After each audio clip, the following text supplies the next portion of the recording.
A girl stands on the doorstep, her hands trembling, her eyes shining with tears.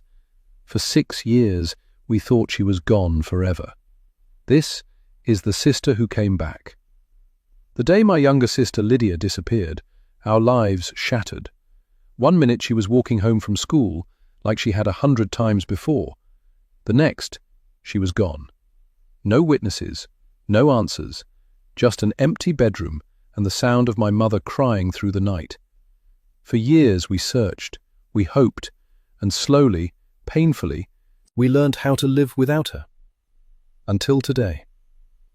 When the doorbell rings and I open the door, my heart nearly stops. Standing there is the girl we buried in our memories, Lydia. Older now, thinner, frightened, but unmistakably her. Or at least, she looks like her. Everyone else is overjoyed. My parents cry with relief, neighbors bring flowers, the police call it a miracle. But something feels wrong. Lydia doesn't remember the stories from our childhood. She forgets the illnesses that kept her home for months at a time. When I ask what happened the day she vanished, her eyes go distant and she says she can't remember. I tell myself trauma can do strange things to memory, until I find the message hidden in her room, a message that makes my blood run cold. Because the more time I spend with the girl who came home, the more certain I become of one terrifying truth. The person living in our house is not my sister. And if she isn't Lydia, then what happened to the real one?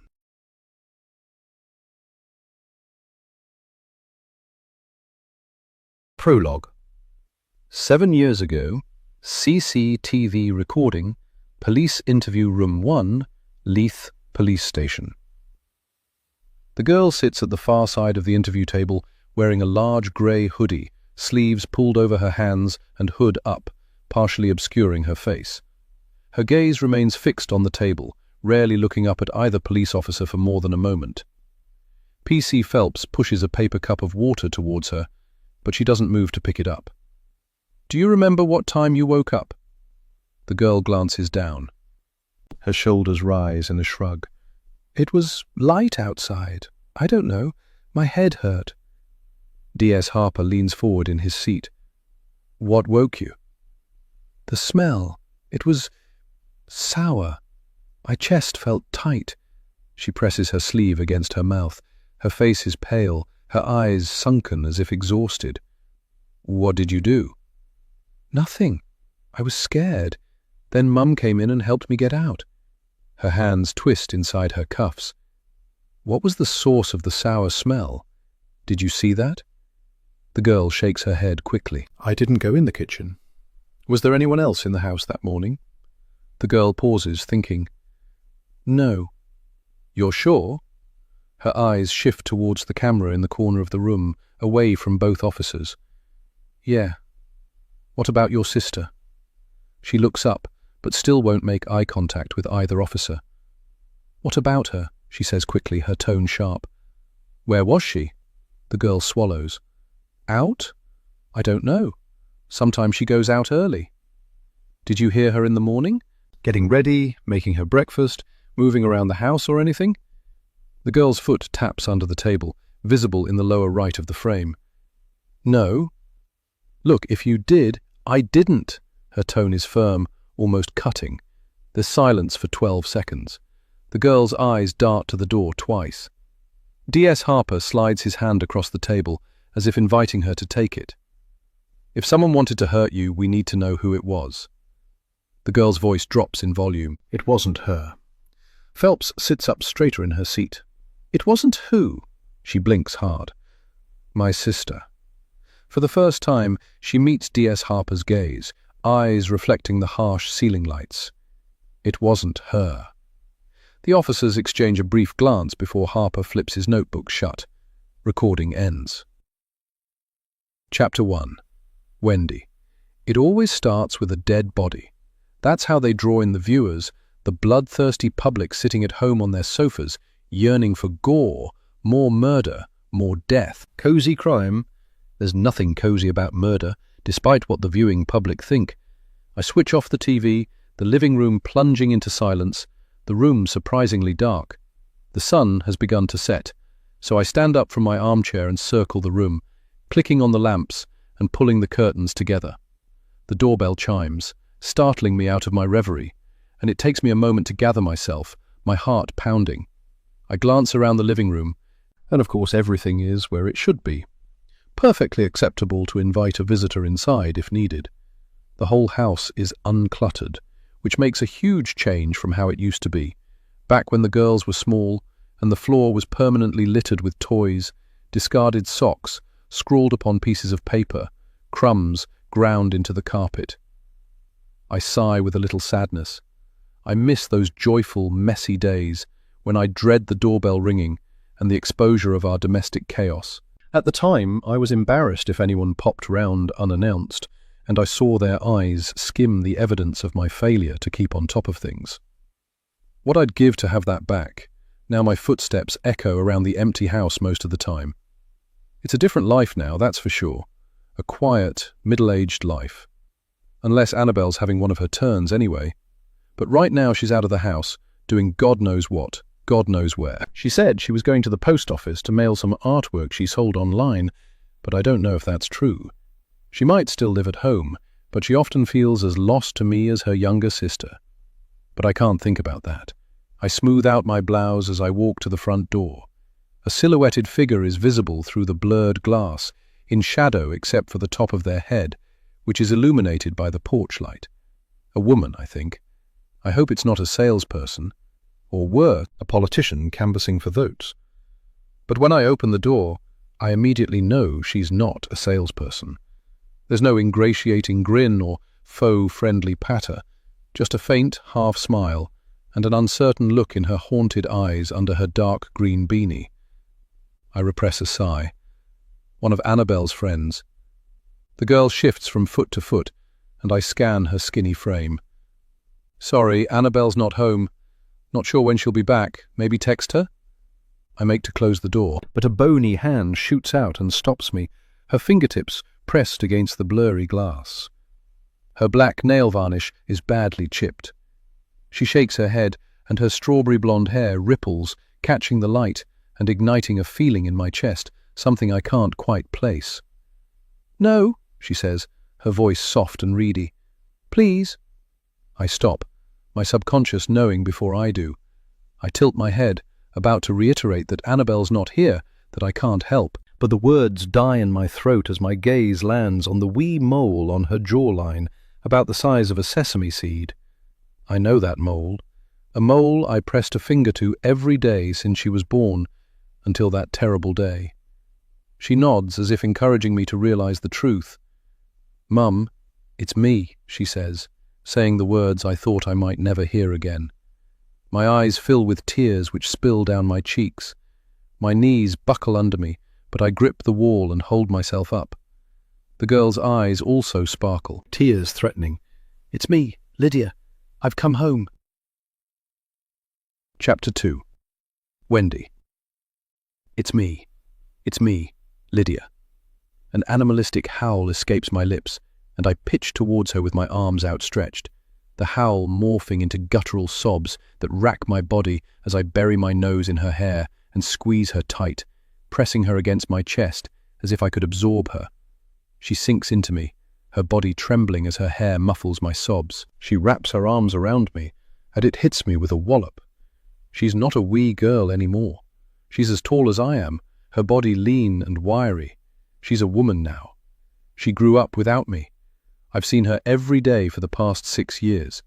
Like a ghost, a movement from the corner of my eye. She walks past me in the street, holding the hand of a sticky-faced toddler. She's in the line ahead of me at the post office, asking for the right form to update her driver's license. Her profile catches my eye through the window as I walk past a local hair salon, a towel around her shoulders, and her strawberry blonde hair dripping wet. I always falter, my breath catching in my throat, and my heart aching so hard it feels like it might burst. It's never her. She'll turn slightly, and I'll see it's an older woman holding the sticky child's hand, or the girl in the hair salon has brown hair, not Lydia's russet colour at all. And I'll have to remember to breathe, keep going with my day, as if I haven't just glimpsed the one thing I want most in the entire world. My beloved daughter returned to me. I dream about her return every night and wake up with cheeks wet from tears of relief, of fulfilled hope. And as I emerge from the fug of sleep each morning, reality comes crashing in, and my heart breaks anew when I realize she's still missing. That I haven't held my youngest daughter in my arms for 6 years, that she's growing up without her mother's love, almost a third of her life without me. I called the police station every day. I printed posters, drafted press releases, went on morning television more times than I can count. I set up social media accounts and gathered thousands of online followers, making sure Lydia's face never slipped out of public consciousness. Anything to keep Lydia in the news, to keep people talking about her and looking for her. And I failed her every single day that I didn't find her. Now she stands in front of me on my doorstep. My wee girl returned to me, the answer to every prayer I sent up into the universe. I cry harder, and over my keening, I can hear her whispering in a low voice, "It's okay, Mum. I'm here. Lydia's back. I'm here now." She's comforting me, like she's the adult and I'm the child. Our roles reversed. Slowly, I release her from my grasp and step back, holding her at arm's length. "Let me look at you, my baby," I croak, and let my eyes roam over her face. Last year, on the 5th anniversary of her disappearance, the police created and circulated an age progression image that estimated what 18-year-old Lydia might look like. They used the last photographs taken of her before she went missing, when she was 13, and combined them with details from photographs of Annabelle, Leonard, and me. But still, in the new image, she looked like an older version of the Lydia I remembered. But no wonder the age progression image didn't elicit any genuine leads, even with the amplification boost it got when I shared it across all my channels, exposing it to hundreds of thousands of followers combined. The police didn't get it right.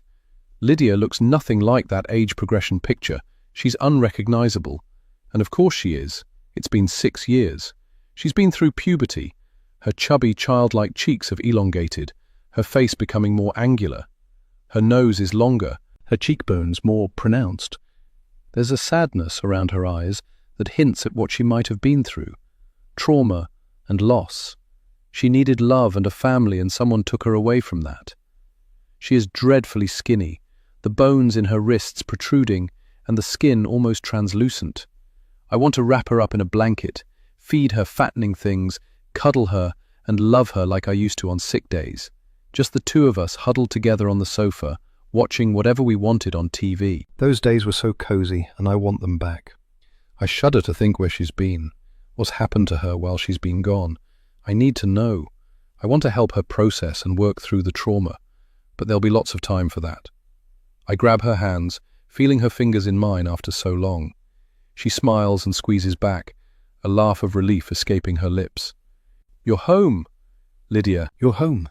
My voice quivers with emotion, and I look over her shoulder for the first time since I realized who was at my door. Staring through our still-open doorway, I see that Torben is across the street, hovering by the bins.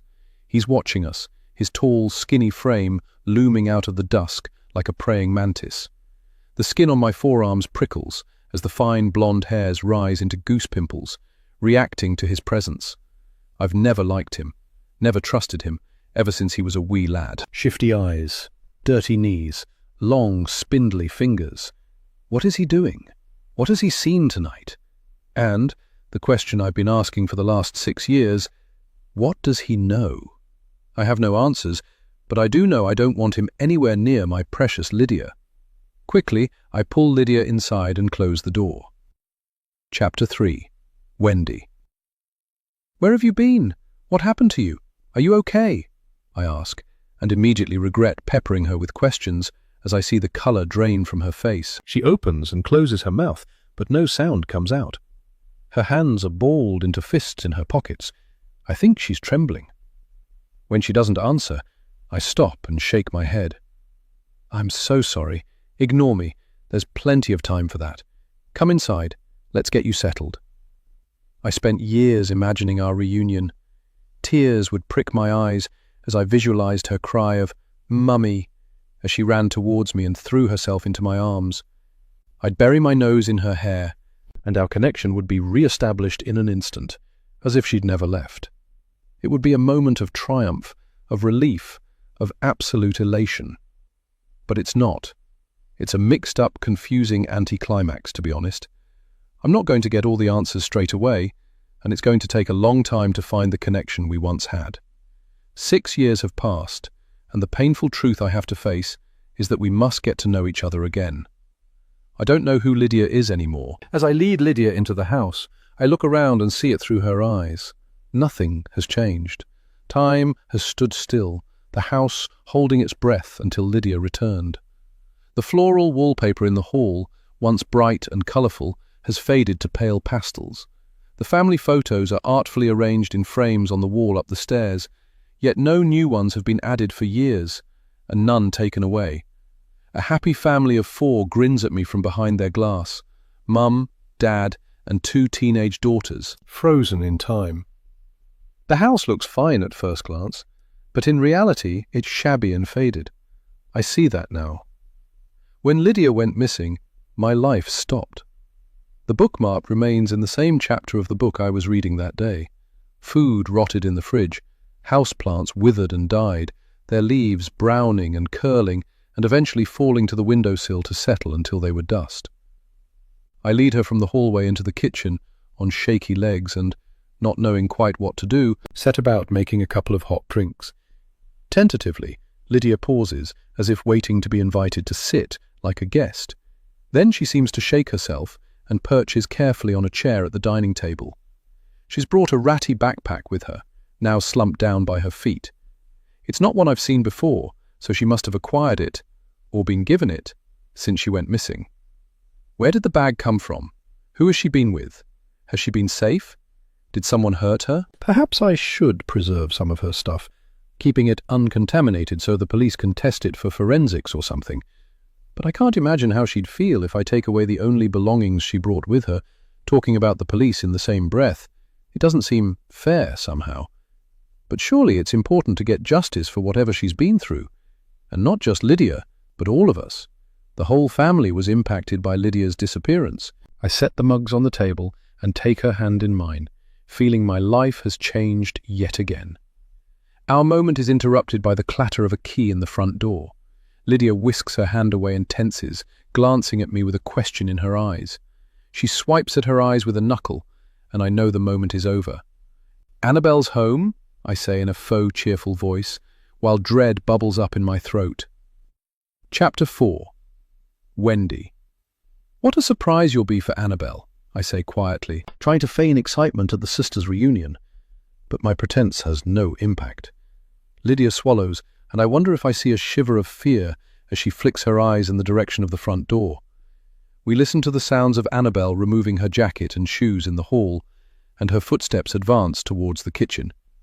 I'm so tuned into Lydia that I brace too, and my stomach churns with nerves.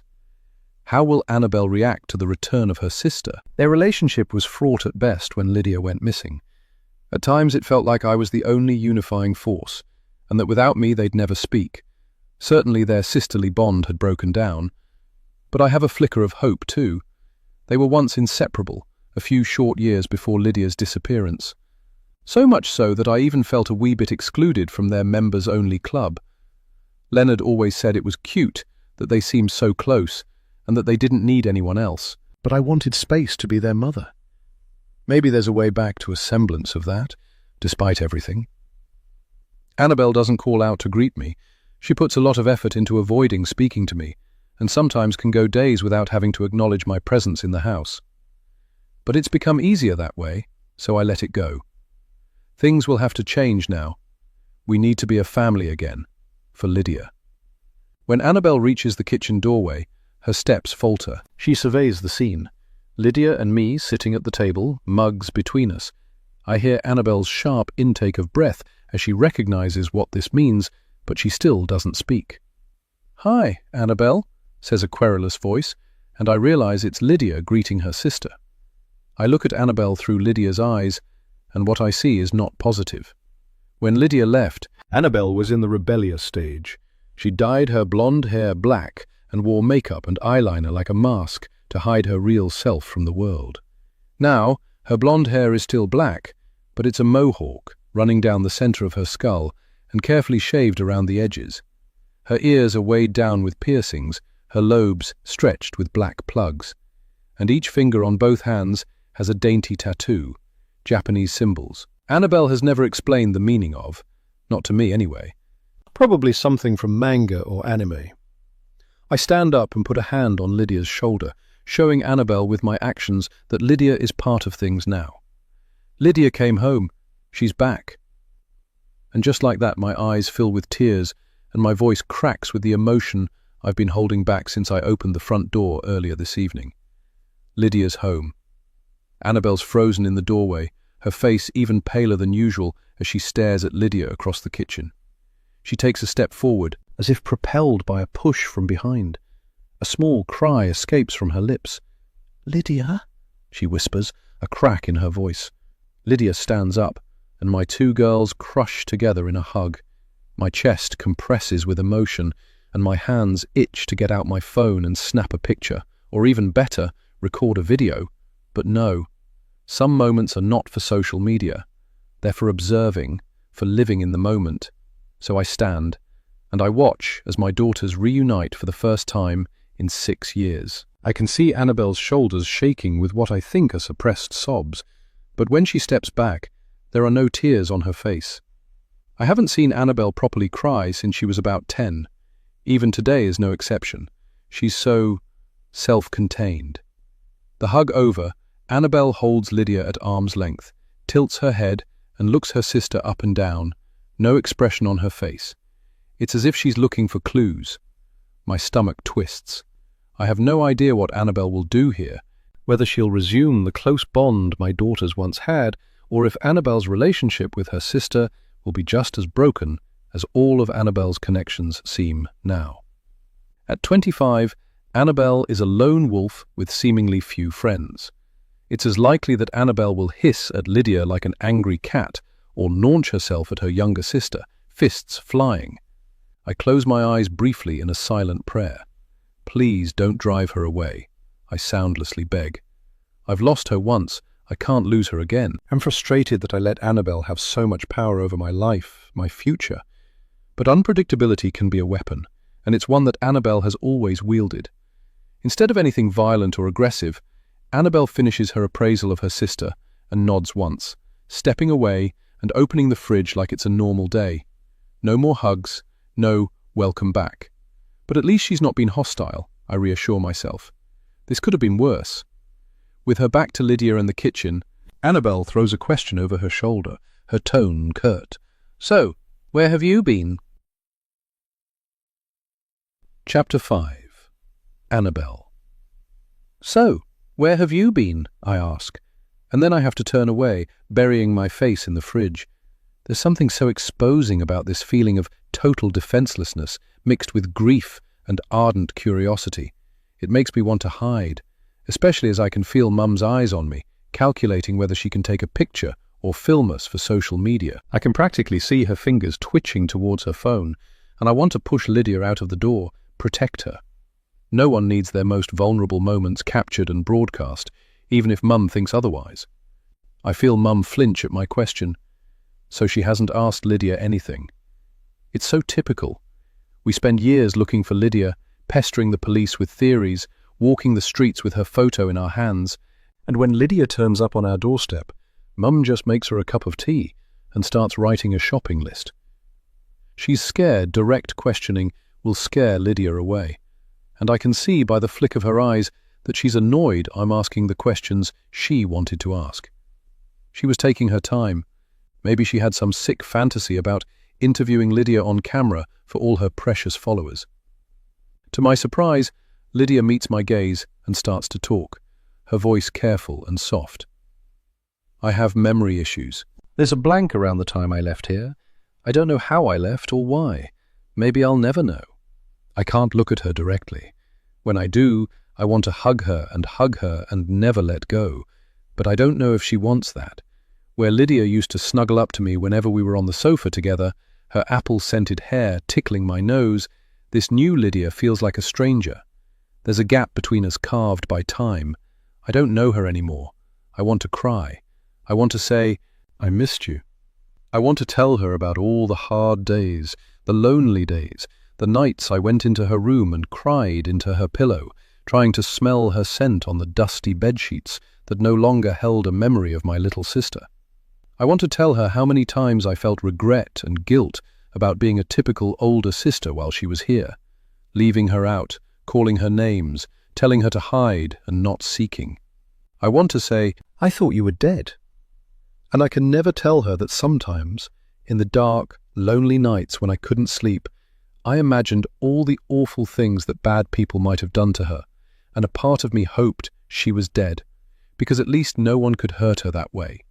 But instead, I swallow all my words, turn and open the fridge, rooting through our groceries with my back to the kitchen. It's too much. There's so much to say that I instead say nothing. There'll be time for that later, when our mother isn't hovering nearby, watching my every move as if I'm the devil incarnate.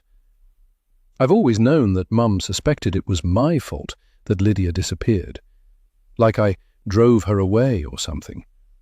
She shifts in her chair behind me in the kitchen, and I can almost feel her thoughts beaming at me through her skull.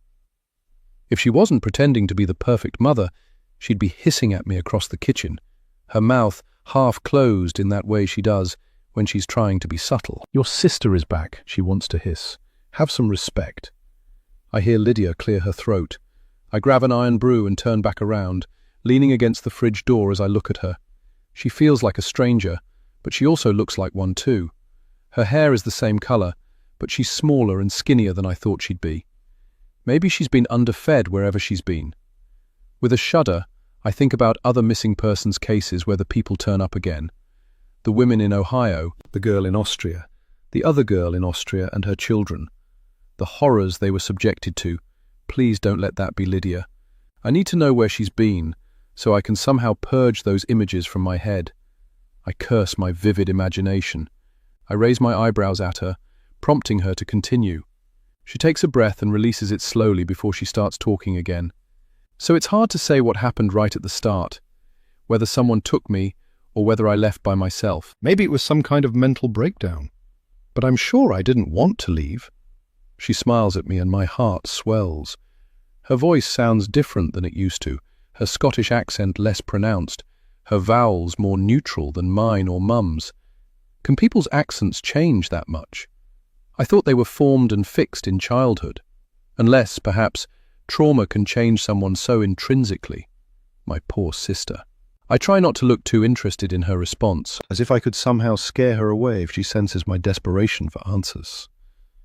I open my iron brew with a hiss and take a drink, the bubbles trickling down my throat and threatening to make me cough. I wait, and I hope that Lydia can give us more. I lived in a big house. It was busy, lots of kids. Eventually I saw a therapist who helped me access some buried memories, memories of my family, of you all. I remembered my name was Lydia. Her eyes flick from me to Mum and back again, damp and shining with suppressed emotion. And that's when I knew I needed to come back. I wanted to find you all and be part of this family again. My eyes prickle with tears and my throat constricts. I swallow the lump in my throat and mask my emotion by taking another sip of iron brew. At the table, Mum leans forward and envelops Lydia's tiny hand in two of her own. She's always been like this with Lydia, cloying, too much, overbearing, pushy. So you had suppressed your memories of home, of us. Lydia opens her mouth and closes it again, a flush rising on her pale cheeks. I regret the question and wish I could take it back. Lydia has always been a sweetheart, kinder and gentler than the rest of us. The flush in her cheeks tells me she's feeling guilty for the pain she caused us. And I don't want that. This wasn't her fault. She's a victim. Of what or who, though, we don't get to know. But we'll have to find out. But what? That's enough, Annabelle. Stop hounding her. Mum stands up and steps slightly in front of me, creating a barrier between us, as if she wants to protect my sister from me. Suddenly, I'm transported back 6 years, reminded of how Mum always seemed to enjoy when Lydia and I were at loggerheads, normal sibling fights, amplified by Mum taking Lydia's side or being overly protective, casting me as the villain every time. Mum could swoop in and be the saviour, rescuing Lydia from her mean older sister. Mum meets my eye and I nod once, acknowledging that I won't ask any more questions for now. I can back down, this time. Sure, we need answers, but we don't need them immediately. What's happened has happened, and everything will come out in its own time. Pushing won't help anything. But I will find out where Lydia has been, and we'll get justice. Chapter 6. Wendy. The tone in my voice is exactly that which I had to employ years ago to handle teenage squabbles and childish bickering. I'm taken aback by how quickly I can step back into the role of mediator between my two children, no matter how much time has passed. Annabelle smirks. So when can we call the police? Let them know you're back. They'll need to know everything. I unlock my phone and scroll to the details for the local police station. It was once my most used number, automatically added by my phone to my list of favorite contacts. I called the police station sometimes several times a day, until the receptionist recognized my voice. That number is no longer in my favorites, and Detective Cho has moved on to another force now, but I will still call the station and tell them the news. They'll need to update their files and ask Lydia questions that I want the answers to as well. They'll want to investigate where she's been, if someone took her. They'll need to arrest someone, surely. Maybe there's a kidnapper still out there. I close my eyes and pray that no one touched her. That's another thing the police will have to ask, I know. And if someone took her, hurt her, they must pay. It's in the best interests of everyone that the police find out she's back as soon as possible. But something stops me from pressing the call button. A heavy silence in the air, a stillness coming from Lydia. I look up. The flush has disappeared from Lydia's face, her skin pale and drawn. I reach out and lay a reassuring hand on her shoulder. She shakes her head, almost imperceptibly. "Please don't," she whispers. "Not yet." It might be my imagination, but I feel like she's slipping away, pulling back from this family that's only just reunited. I've got Lydia back, yet her presence here still feels so temporary somehow. Seeing Lydia's reaction under Annabelle's scrutiny, I'm now having second thoughts about calling the police immediately. She's been missing 6 years. What's another couple of days going to change? We could let Lydia get settled and find her feet back in her home before we turn it all upside down with official interrogations. What we don't want to do is drive her away again. If we don't yet know why she left, I can't protect us against it happening again. Of all the possibilities, I'd never considered until now that Lydia could have left by choice. A mental breakdown? Maybe she was feeling too much pressure at school. She'd missed so much because of illnesses at that stage. Maybe she didn't want to face going back after her most recent bout of tonsillitis. If that's a possibility, the last thing Lydia needs now is more pressure, something that might push her to run back to that family in the big house, whoever they are. I need to make sure Lydia never leaves me again. What can I do to guarantee she's not taken from me a second time? We're not going to call the police yet, I say to Annabelle, and beneath my hand I can feel the tension leave Lydia's body. Poor thing. She must have been dreading all the questions. There's no rush, is there? Annabelle sucks her teeth. Well, it depends, doesn't it? If she was kidnapped from near here, what's to stop her kidnapper from coming back to retrieve her again? There's a lot we don't know, especially if Lydia can't remember. If Lydia can't remember? My jaw clenches. I don't like Annabelle's implication there. Lydia shakes her head. I don't remember being kidnapped. Annabelle returns her half-drunk iron brew to the fridge and slams the fridge door.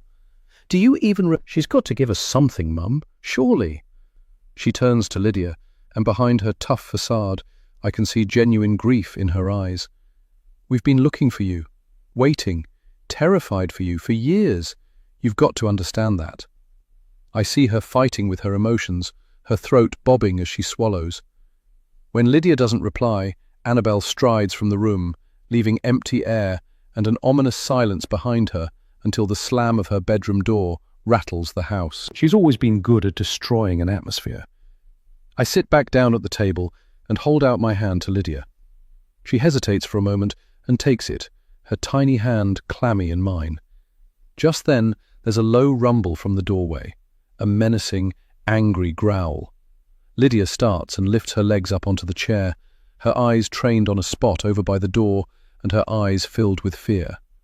Mac, our miniature schnauzer, now a grumpy old man with an impressive moustache to match. He's standing in the doorway, emitting a low growl, his hackles raised as he trains his eyes on Lydia, the fur on his back standing on end, every muscle taut and ready to spring.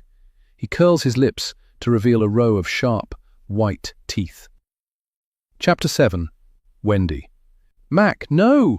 I clap my hands once, twice, but nothing breaks the spell. His eyes trained on Lydia like she's prey he needs to attack.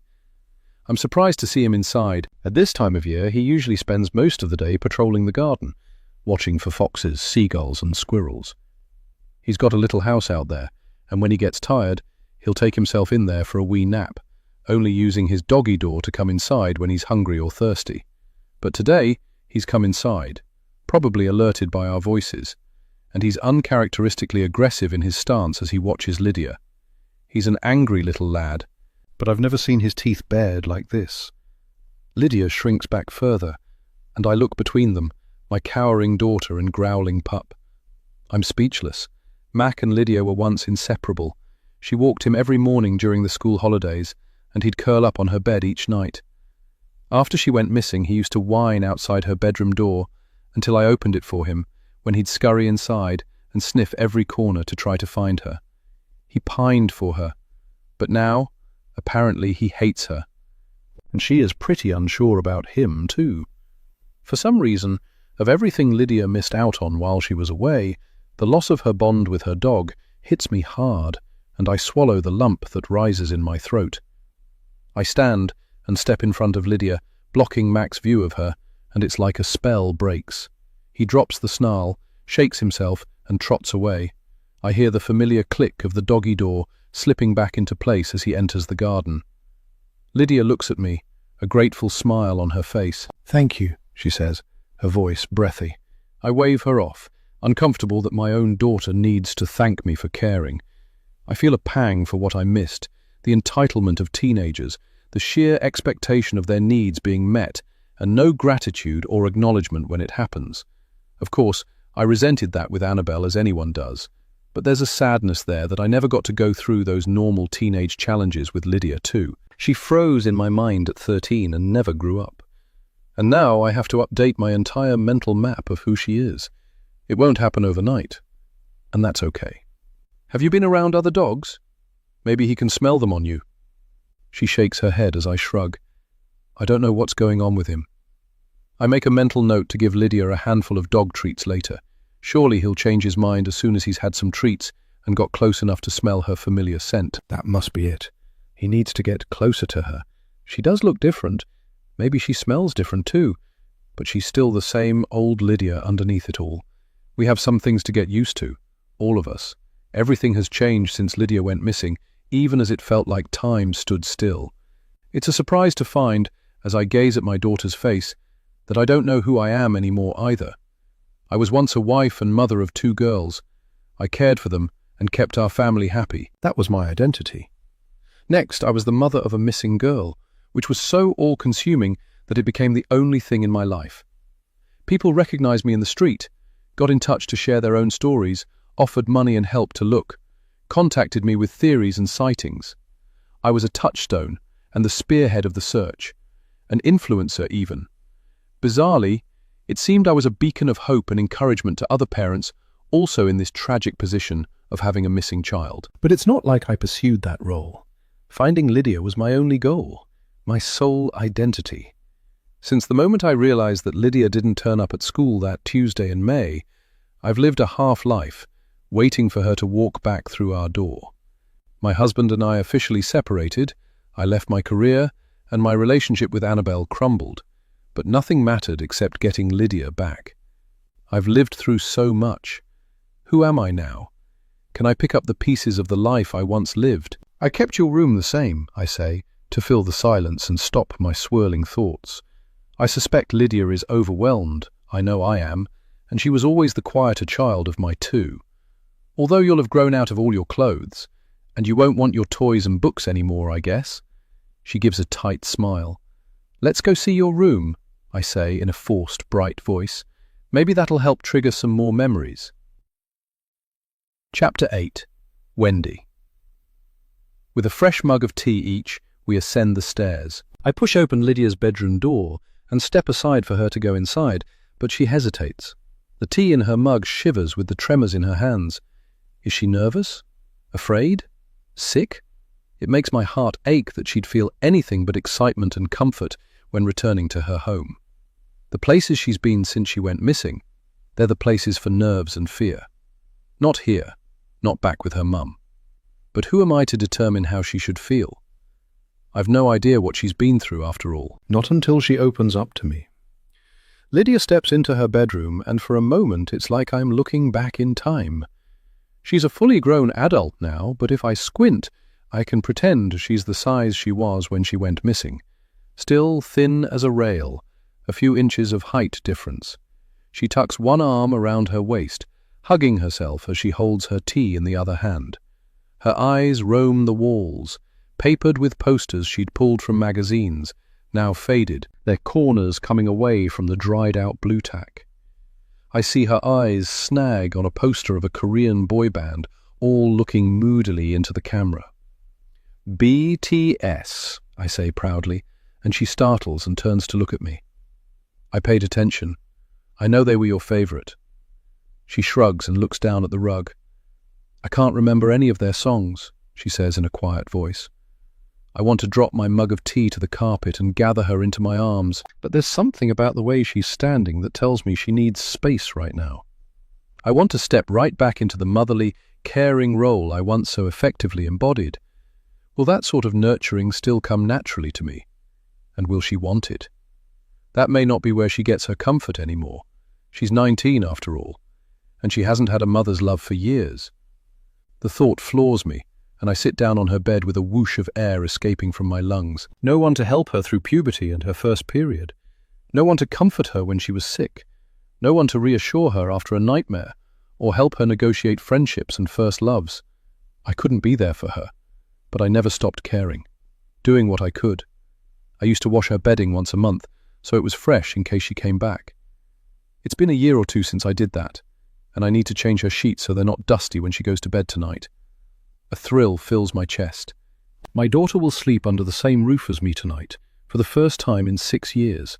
Her Jellycat toys are lined up where her single bed meets the wall, and I watch as she moves to the foot of the bed and picks up a black and white dog she used to call Pip. Jellycats, she says, a note of sadness in her voice. I can't imagine what it must be like to return as an adult to your childhood bedroom and find it frozen in time, designed for a version of you who no longer exists. Everyone at school loved these back then. She inhales through her nose, and I notice a look of distaste cross her face before she rearranges her features to hide it. Perhaps it does smell musty in here. For a moment, I wonder if I did her a favor or a disservice by keeping her room like a mausoleum. But perhaps that will help her regain some lost memories. Which gives me an idea. I know where your old diaries are. I never read them, but you might want to look through them now. See if you can refresh your memory about that time. What do you think? A look of relief washes over Lydia's face, and her shoulders drop as she relaxes. I think that would really help. Thank you. I pull the diaries from their hiding place in a shoebox at the back of the top shelf in her wardrobe. It's not strictly true that I didn't read them. I did, and so did the police, but Lydia doesn't need to know that. We needed to do everything we could to find her, and combing her diaries for clues was vital. It so happens that they're completely innocuous. School gossip, complaining about her health, whining about Annabelle. Totally normal pre-teen stuff, but anything could jog her memory now that she's back. Oh, I remember these, she says, her face lighting up as she takes them in. Each one has a carefully stenciled message on the front cover, various iterations of Lydia's diary, keep out. She immediately leans forward and picks one up, flicking through the pages and running her fingertip across the clumsy handwriting. I see her squint, as if trying to make out some of the words. My heart sings. You do? That's amazing news. Maybe this is the way we rebuild her memory. Perhaps I've uncovered the key. I leave her settled on her bed, surrounded by the wee notebooks covered in wrapping paper and decorated with stickers. In the kitchen, I start dinner, a warm feeling in my chest that I can feed both my girls tonight for the first time in 6 years. After dinner is ticking over by itself, I return upstairs to check on Lydia, as if she might disappear at any moment. But there in the hallway is Annabelle, standing outside Lydia's room with her eye to the gap in her sister's ajar door.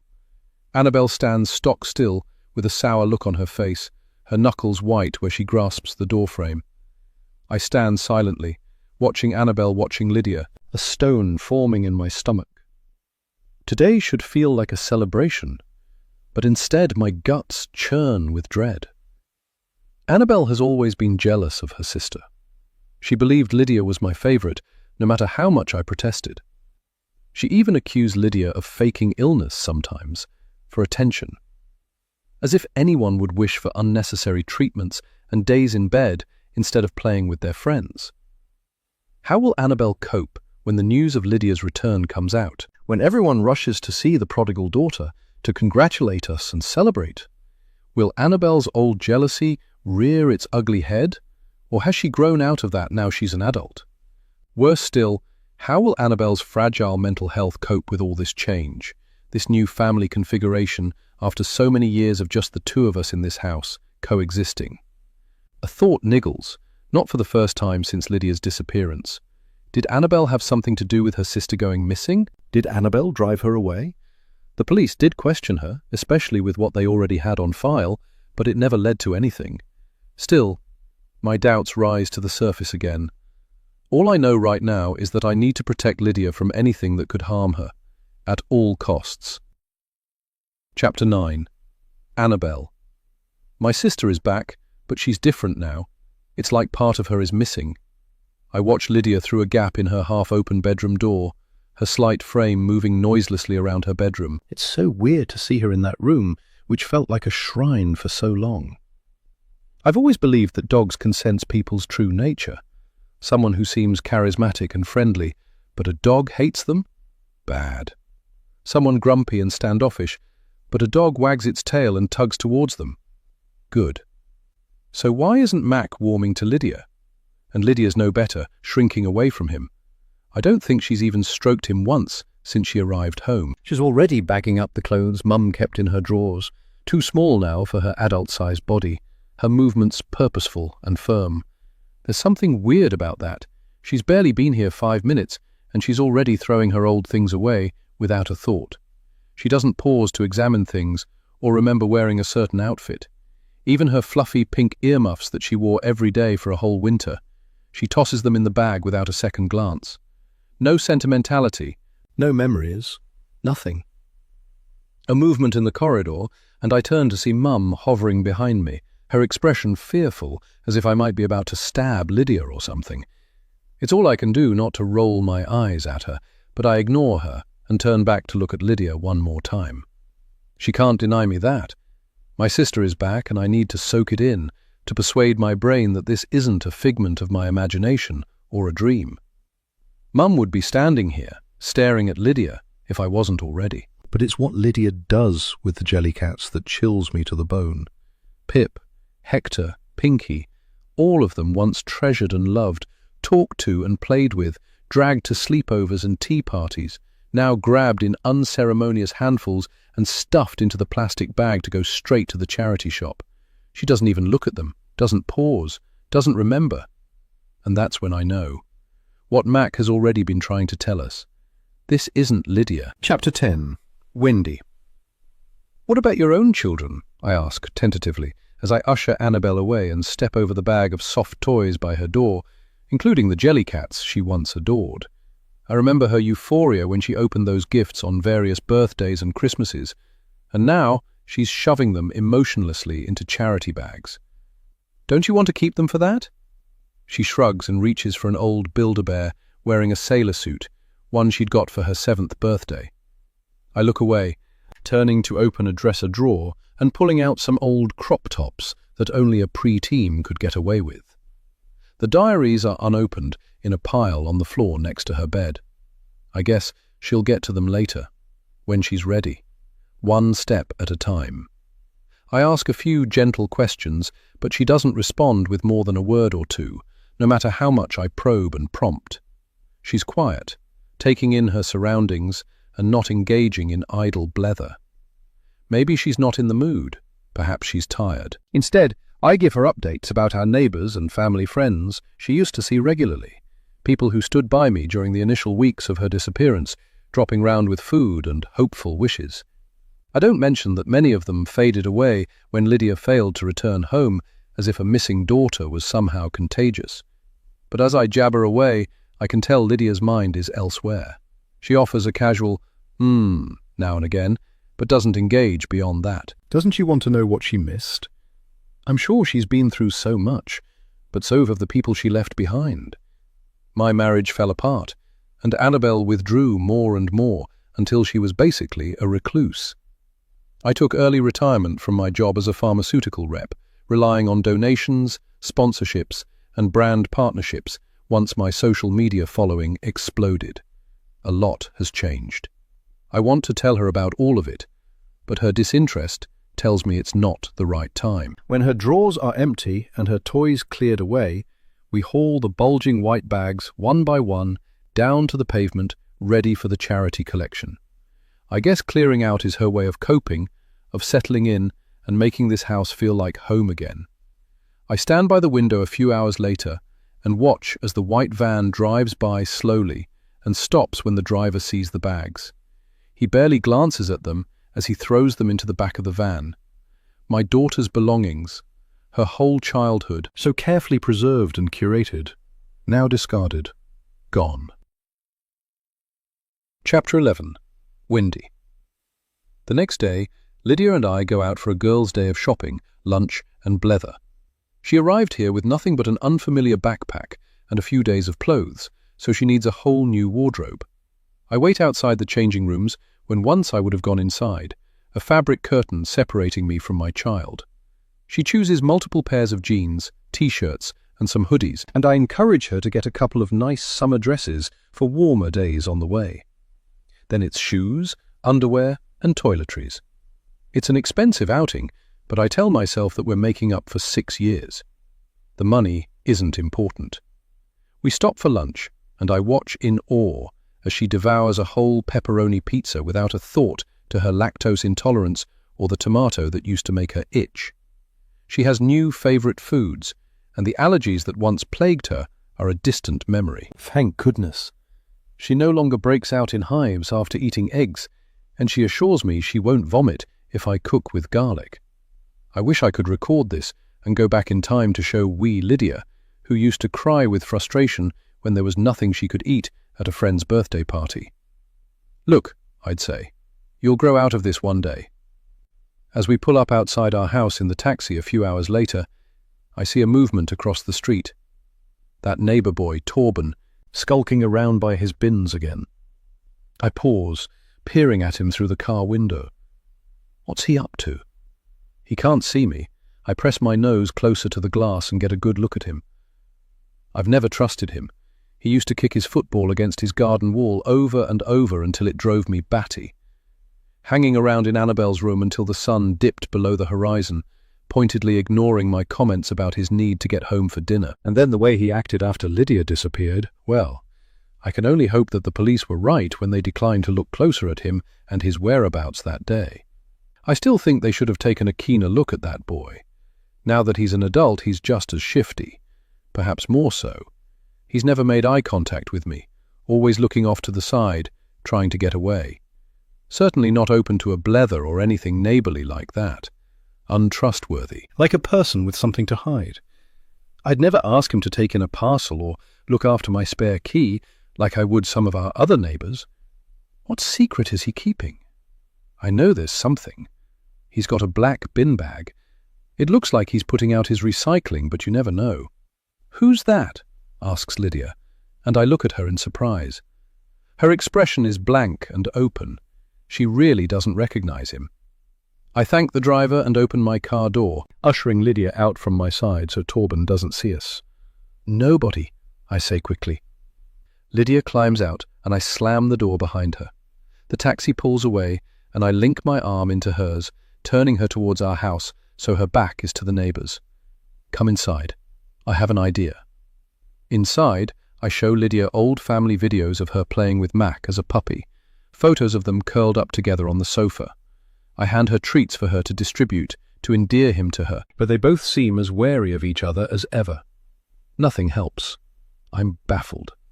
I've heard stories of dogs remembering owners years later, but for some reason that isn't the case with Lydia, and I have no idea why that would be. Time, I tell myself, that's what's needed, and vigilance, because I don't trust Annabelle.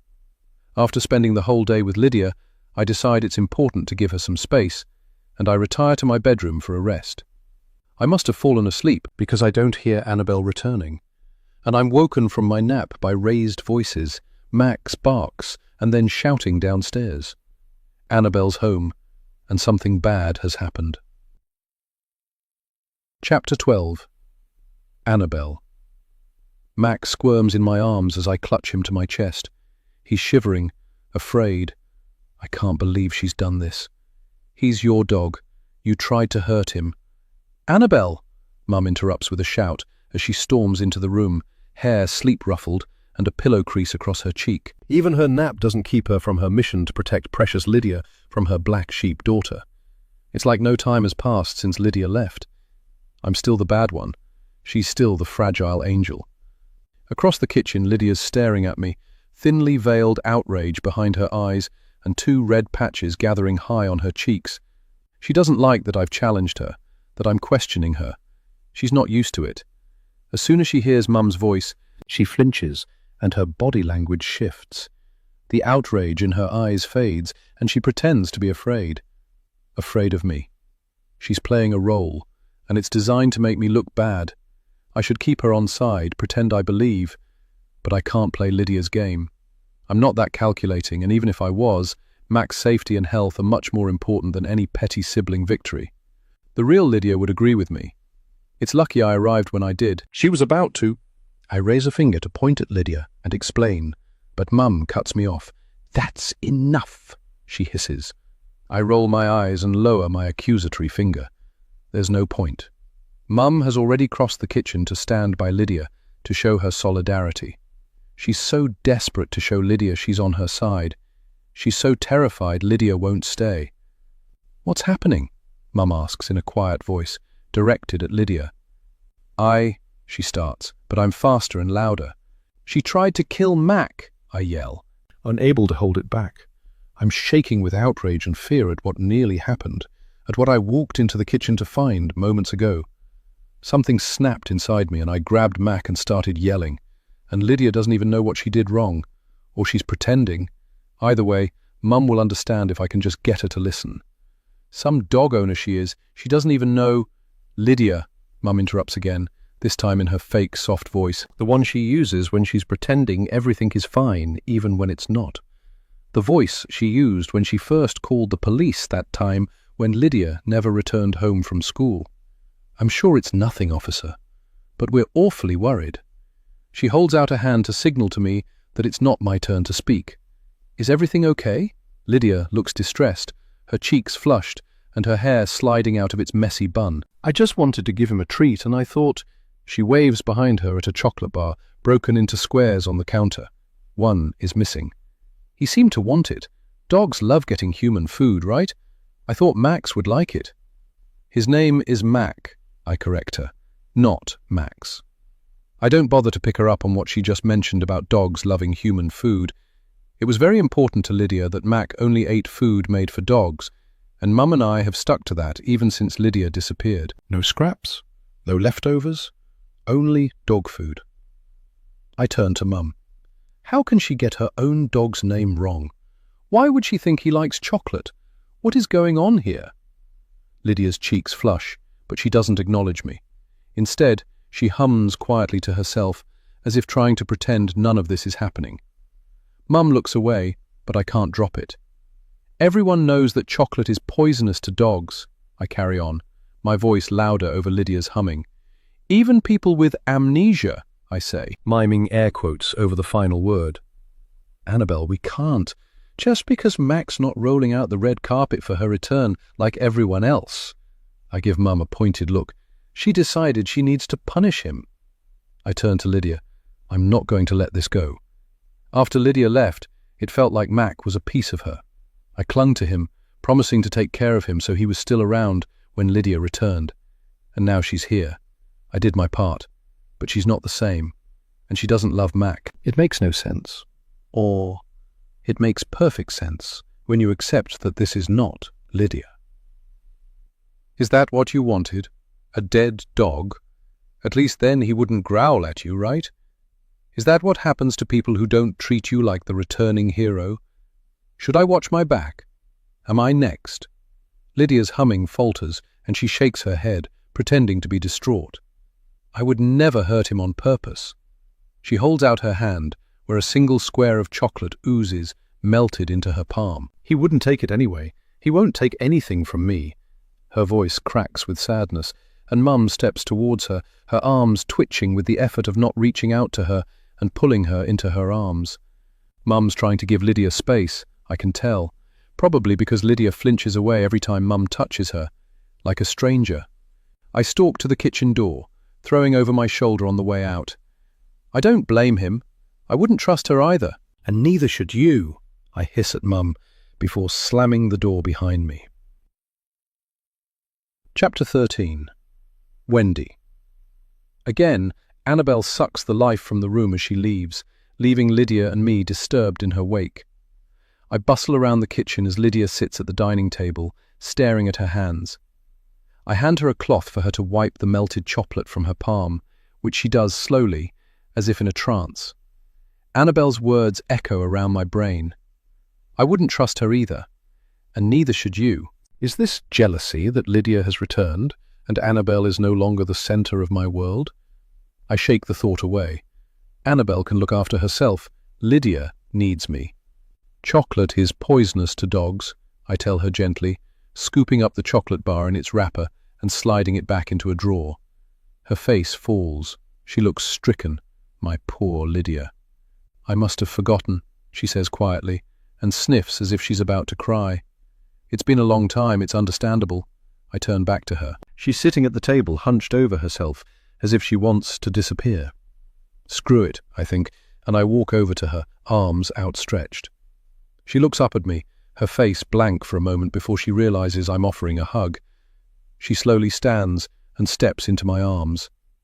While she was missing, I dreamed of hugging her, of pulling her close, of feeling her body relax as she sunk into me like she used to when she skinned her knee or fought with a friend at school, of pressing her cheek against mine and smelling her hair. Now she stands there stiffly, her hands hovering around my waist like she can't quite bring herself to touch me. It's a soulless hug, with no echo of the daughter I once lost. She'll come around, you know, I whisper to her now, although it's more that I'm trying to reassure myself too. I try to pull her in tighter, but she resists. I let her go, determined not to force it this time. I'm a forcer. I always have been. From being a child, I've decided what I want and gone to get it.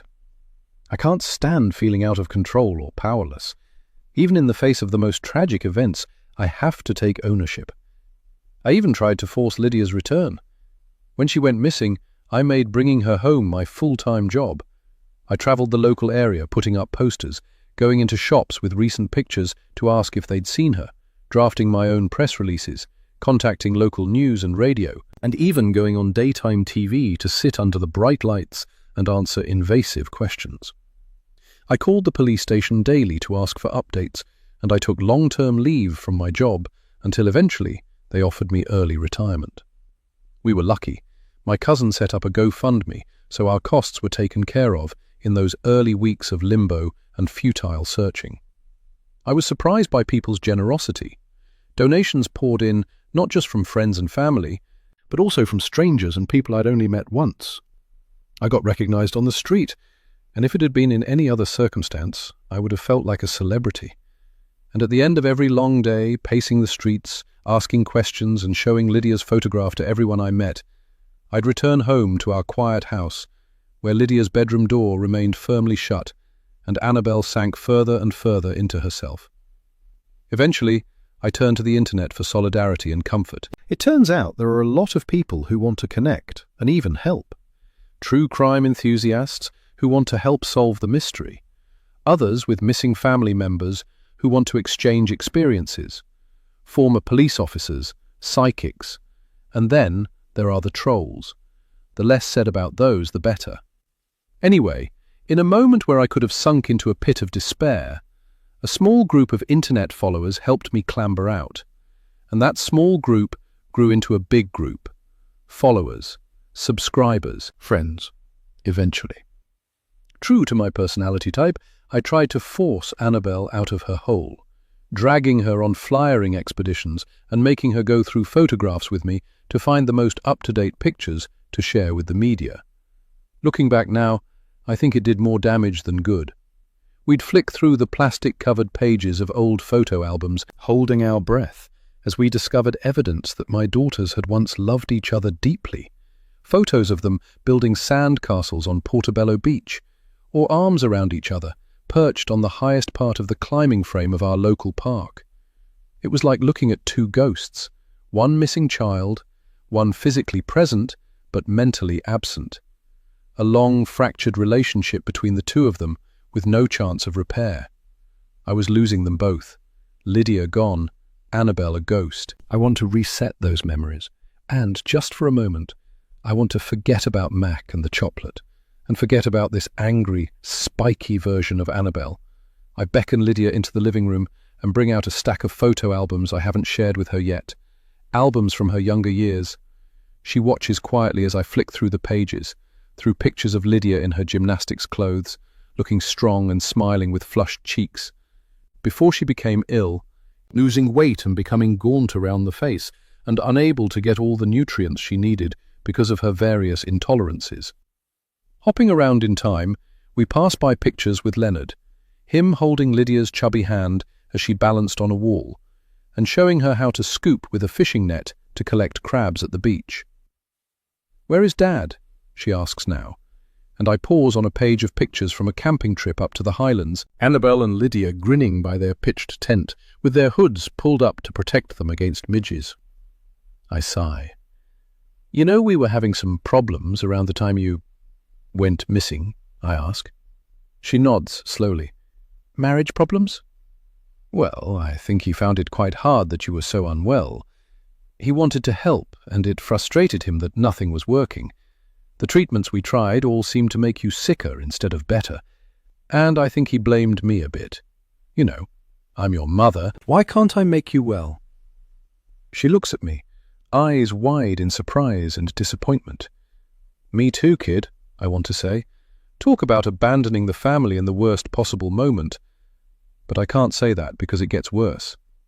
Eventually he decided he wanted you to stop your treatments and medicines. He believed they weren't helping. I couldn't let us give up like that. It felt like he was condemning you to a life of suffering and pain. We argued a lot, for months, both believing that we knew what was best for you. And eventually we realized that we were so different that our marriage was never going to work. He moved out. He abandoned us. I shake my head slowly, careful how I talk about the girl's father. He wanted to take both of you with him, but I fought that as hard as I could. No way was anyone taking my bairns away, especially if he wanted to stop all your treatments. To me, that sounded like a death sentence. She sucks in a breath. "Was I that sick?" I grab her hand. "It must be hard to remember. We struggled to get a diagnosis, even as your symptoms got worse and worse. You slept a lot, missed a lot of school. All you wanted was to be well." I squeeze her hand and release it, bracing myself for the next bit. "Dad found it hard to see you sick, and he wasn't great at visiting after he moved out. After your disappearance, he helped with inquiries for a wee while, and when it became clear you weren't going to be found anytime soon, he just stopped coming." She shakes her head. "Poor Annabelle." I nod. "Poor both of you. If I had known he was such a engaging with the life she once left behind. I don't have an address, but I clear my throat, unsure whether to share this theory. But Lydia's not 13 anymore. She's an adult, and she deserves to know. Men don't usually leave a marriage without outside influence." Her mouth drops open. "You mean an affair?" I tilt my head from side to side, unsure. "Possibly. I think I saw him once on the street, holding hands with a woman and a wee lad. He looked straight through me, and suddenly it made sense. A new family. What else would explain his total absence from this one? She picks up the photo album and traces her finger over an image of Leonard with his arms around Annabelle, who's sitting on his knee at a picnic table with rolling hills in the background. They both look so comfortable and happy. He should have stayed. For Annabelle. I want to say more, but I won't. I need to be careful with what I say about their father. Chapter 14. Wendy. The living room door opens and Annabelle stalks inside, a sour look on her face, ready to wreck this special moment. I feel Lydia stiffen in her seat next to me, and she lets go of the photo album like it's burning her hands. "Taking a walk down memory lane?" Annabelle asks, sarcasm and disinterest dripping from every word. Her eyes fall to the album, and her expression sours further when she sees the pictures of her dad. I take the album from Lydia's lap and close it. An instinct pings inside me, and I want to shield Lydia from Annabelle, to shift my weight and block my younger daughter from my older one. But that's ridiculous, I tell myself. Annabelle loves Lydia. She might be angry with her, but she does care. She wouldn't harm her, would she? Annabelle's upper lip curves into a sneer as she looks at Lydia. "Why are you looking at old photos, Lydia?" Lydia leans into me. I relish it. "Annabelle?" I warn, but she shakes her head. "Don't, Mum. Don't defend her." She turns to Lydia, which ordinarily would seem light-hearted, but with Annabelle looming over our seated figures on the sofa, it feels threatening somehow. "You didn't see how upset we were to lose you. You didn't listen to Mum crying every night when she thought I was in bed, or Dad leaving us behind. We were a family once, and we'll never get that back. Don't make her relive that now that you've decided to return." I don't care," yells Annabelle. She pulls the photo album from my hands, turns on her heel and storms from the room. Lydia and I sit in silence as we listen to Annabelle's angry footsteps on the stairs, hear the slam of her bedroom door, closely followed by the dull, metronomic thud of the bass line of whatever too loud music she's put on her stereo. "I'm so sorry," Lydia whispers, her voice trembling. "No." I feel a rush of sympathy for the poor girl and wrap an arm around her shoulders, pulling her close. She smells of new clothes, the faint tang of chemicals. "I didn't want to cause hurt. I know it must have been awful for you, and for Annabelle. She lost her sister. You lost your daughter, and I'm so sorry for that." Tears gather in the corners of her eyes and threaten to spill down her cheeks. I'd like to get her a tissue from the box on the side table, but I don't want to lose this moment, this closeness. It's the first time she's let me properly hold her since she returned. "No more apologies," I say. "There's no need." And I mean it. I have no idea what she's been through and where she's been. I'll find out eventually, once we speak to the police and hopefully a therapist, where Lydia can untangle her memories and feelings about her time away. I'm dying to know the details, but I do know that forcing things right now as an unqualified person might muddy the waters of Lydia's already patchy memories. "We'll face this together," I say to Lydia, who sinks further into my embrace. "I'm so grateful you're back. We'll work together to get to the bottom of what happened to you. And we'll help Annabelle too. She's been grieving for years. We probably all need therapy," I say with a laugh, softly, gently, no forcing. I know this is the right approach. If there's a kidnapper still out there, my lack of questioning now might actually make it easier for the police to get as much information from Lydia as they can. Eventually. But there's no rush. For now, I just want to stay in our wee bubble of reunion and memories for a little longer. Just a couple more days. Chapter 15. Wendy. It's still nighttime when I wake from a dream. I was walking along Portobello's promenade. The only light was the streetlights, and the only sound was the waves pounding on the beach, out of sight in the darkness. No one was around, and yet I was sobbing and shouting for Lydia over and over through my tears. I awake with a start, Lydia's name on my lips. It takes me a moment to shake the dream from my consciousness, and for a minute or two it feels like I've gone back in time, right to those early days of Lydia's disappearance. I feel like I've lost her all over again. It was only a dream, I tell myself, but I can't shake it off. so I sit up in bed and let my eyes adjust to the darkness of the room. It must still be the middle of the night. There's no blue glow around my bedroom curtains. Many hours still until sunrise. I just need to see her, to remind myself that she's back, that I didn't imagine it. The nightmare is over in so many ways. I swing my legs out of bed and slide my feet into my slippers. It's not invasive. She's my daughter. I'll just pop my head into her room and hear the sound of her breathing. Like I haven't since she was a wee girl. Lydia's bedroom door is usually closed, probably to keep Mac out of her room, as he's recently taken to going inside and growling at her while she sleeps. Poor Lydia. That's the last thing she'll need. I fear the combined hostility of Mac and Annabelle could drive her away again. But tonight, her door isn't firmly closed. It's standing slightly open, mere inches. I push the door open, wincing at the scrape on the carpet.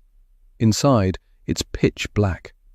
I can hear the rhythmic hush of Lydia's breathing, deep and regular. She's fast asleep.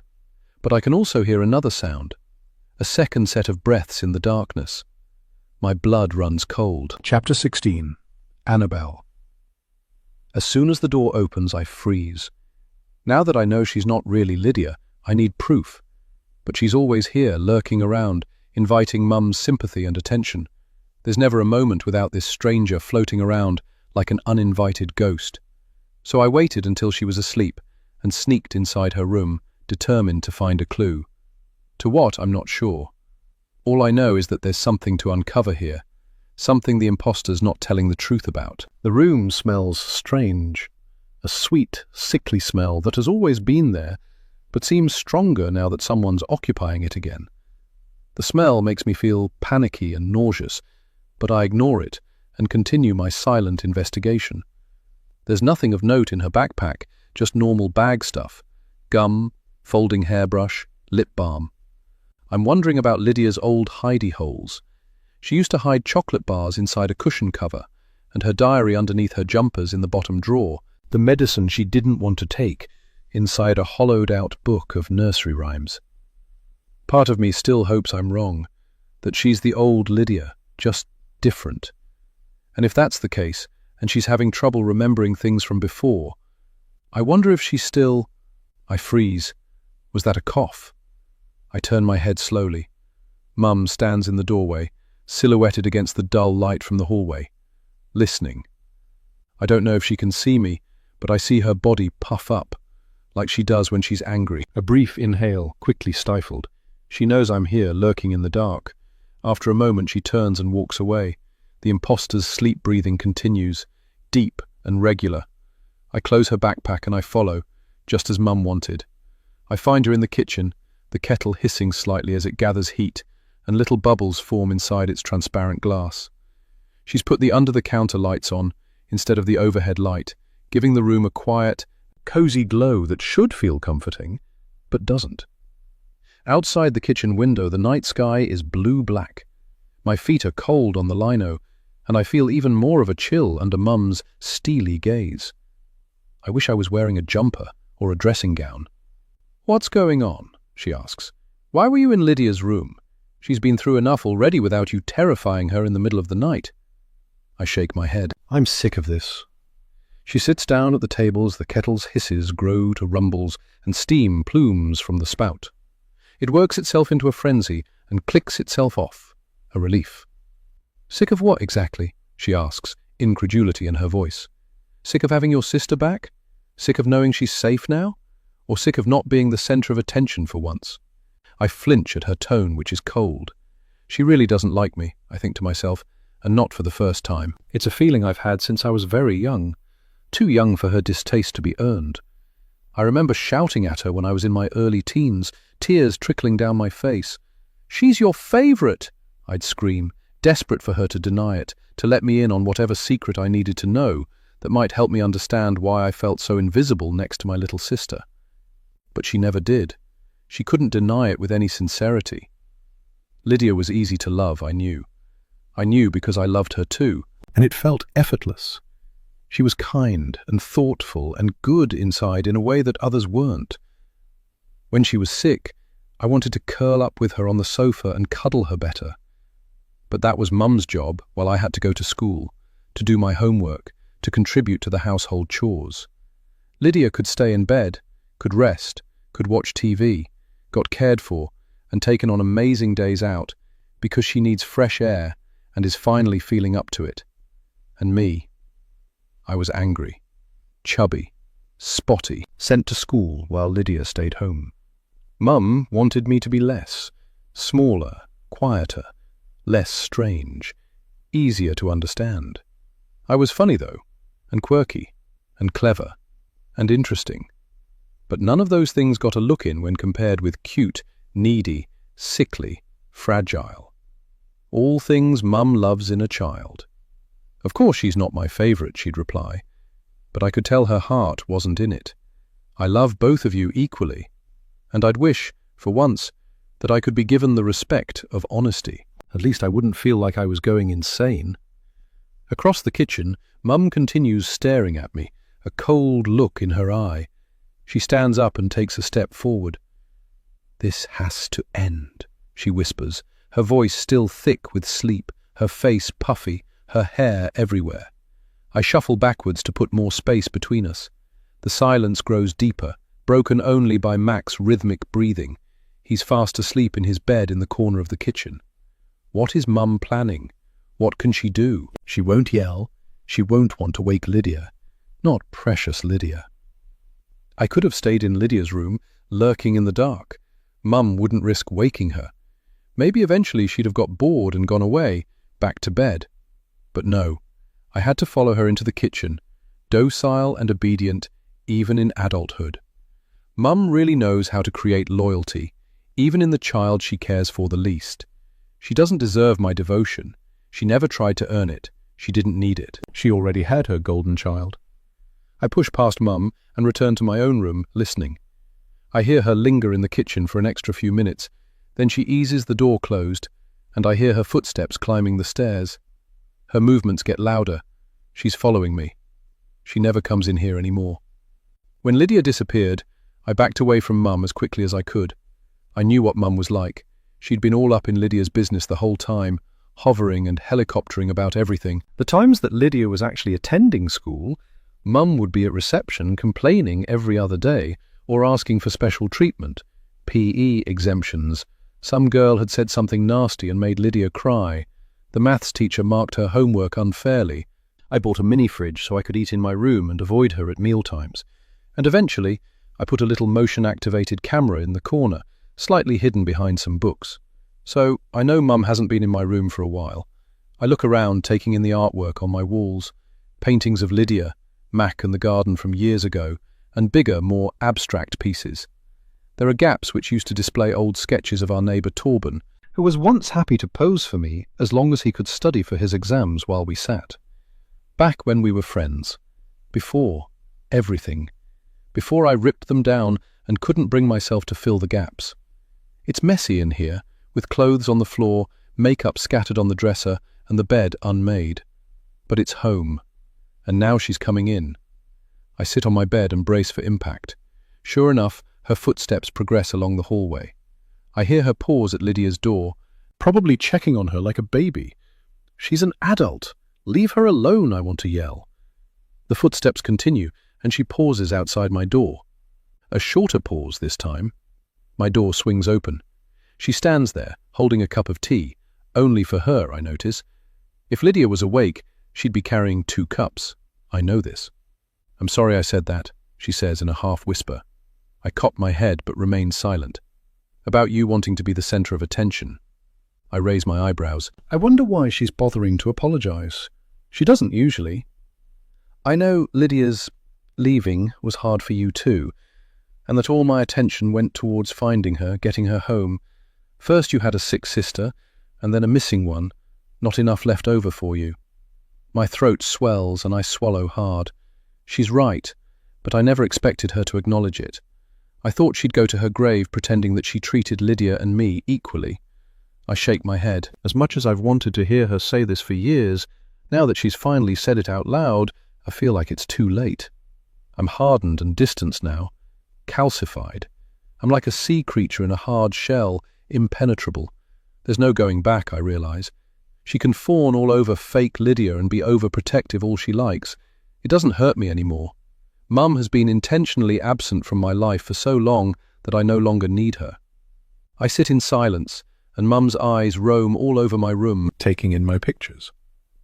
She walks towards one wall and peers closely at one of my paintings, a copy of a photograph Dad took of Lydia and me from our childhood. In it, my arm is thrown around Lydia's shoulders and we're half bent over, laughing. Mum smiles at the picture and turns back to me. "You're really good. I didn't realize how much you've improved. You could do something with this. I could be the mother of a famous artist." My smile doesn't reach my eyes. The compliment itself doesn't affect me, but the notion behind it does. You could do something with this. Years ago, before Lydia disappeared, I had plans to go to art college after I finished school. I'd never been academic, but I'd always got good grades in art. London, I thought, or New York, far away from Portobello and Edinburgh. But then Lydia disappeared and Dad left, and as much as I didn't like Mum, I needed to stay at home in case Lydia ever came back. She needed an ally if she returned. And as much as Mum didn't want to fuss over me and helicopter around me as much as she did around Lydia, she still needed someone else around. She needed to feel needed, and she didn't want to be alone. Plus, every plan I made to leave seemed to hit a brick wall. When I ever mentioned that I'd like to move out or get a full-time job, there'd always be some reason I couldn't. Once I was offered a job in Glasgow, and suddenly Mum sprained her back, bedridden for 2 weeks, unable to get up by herself, even to use the bathroom. She needed me, she'd say. She'd pay me a carer's allowance, she'd tell me. I had to turn the job down. Another time, a friend invited me to move into her flat share in Edinburgh city centre, and at almost the same time, the therapist Mum made me see since before, increased the dose on my meds, and the side effects were so unpleasant that I couldn't face the idea of moving just then.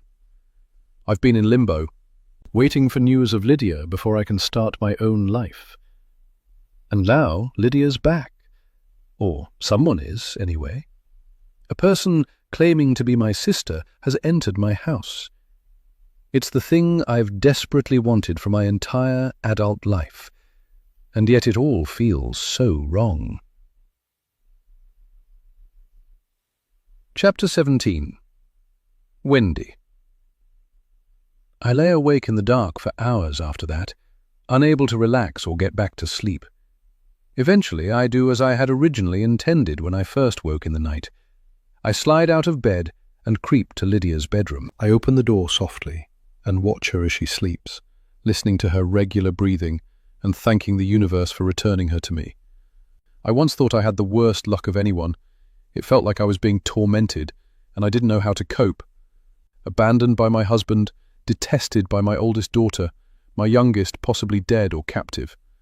But now, as I listen to Lydia's breathing in the darkness, I feel like the luckiest woman alive. Annabelle can hate me if she wants. She'll always be my daughter, even if she's spiky and angry. It's not over yet. There's always time to make things better. And yes, it hurt me when Leonard left. But I'm an adult, and I can admit that our marriage hadn't been great for a long time. Even if he did have an affair, I can admit that infidelity is a symptom of a failing relationship, not a cause. And I had been so consumed by Lydia and her health for years. No wonder Leonard felt abandoned. No wonder he sought out affection elsewhere. But even in hindsight, I'd rather he left than Lydia had been neglected or her health problems go unresolved. I did what I had to do. I lost my husband in the process, but so be it. No regrets. The end. And now Lydia's back, and despite everything, I feel like I have everything I need in this world. Someone to care for, someone to protect. I'm a mother again, in all the ways I always loved that role. I watch her for so long that I lose track of time, listening to the rhythm of her breathing, the snuffles of her dreaming. As I watch, I think about how I've gone from someone with nothing to lose to someone with everything on the line. I don't think I can survive losing her a second time. Tears prick my eyes, and as I reach up to smudge them away, Lydia turns over in her bed, mumbling something unintelligible to herself. For a second, I wonder if she's saying, "Mum." I can't lose her again. I'll do anything to keep her here with me. anything, and I return to my bed and sleep like a baby. Chapter 18. Annabelle. When I wake up the next morning, I pull on my dressing gown and wander downstairs, yawning as I enter the kitchen to put on the kettle for coffee. But in the kitchen, I stop short. My yawn ends, and I stand there with my mouth hanging open. The kitchen is empty and freezing cold, the back door standing wide open. Someone has been here. To my surprise, a thrill of excitement fills my chest. Has the con artist finally realized her ruse isn't going to work? Has she made a run for it? Maybe I've won. Triumph reverberating through my brain, I rush upstairs. I stifle my ragged panting and push open the door to Lydia's room. But there she is, still sleeping peacefully just as she was in the middle of the night, her arms flung wide and her mouth hanging open. Not a care in the world, no guilt, no conscience. The cuckoo in the nest. Disappointed, I back out of her room and pull the door shut. I look around the rest of the house quickly, but it doesn't look like a break-in. Everything is in its proper place, except my breath catches in my throat. No, it can't be. I whimper. Mac? I check all his usual hiding spots, but I know I'm right. I rush out into the back garden, my bare feet soaked by the dew. I check under bushes and behind the shed. The garden gate stands open, leading out into the lane. It's usually secured with a deadbolt. I don't understand how it could be open, unless someone inside our house unlocked it. Out on the street there's nothing except a neighbour's ginger cat who rolls onto his back as soon as he sees me, begging for attention. I ignore the cat and rush back to the house, pulling my dressing gown around me to protect against the morning chill. Mac is gone. Chapter 19. Wendy. Where's Mac? The voice wrenches me from sleep, and I sit up in bed, startled. Annabelle leans against my bedroom door frame, arms folded across her chest.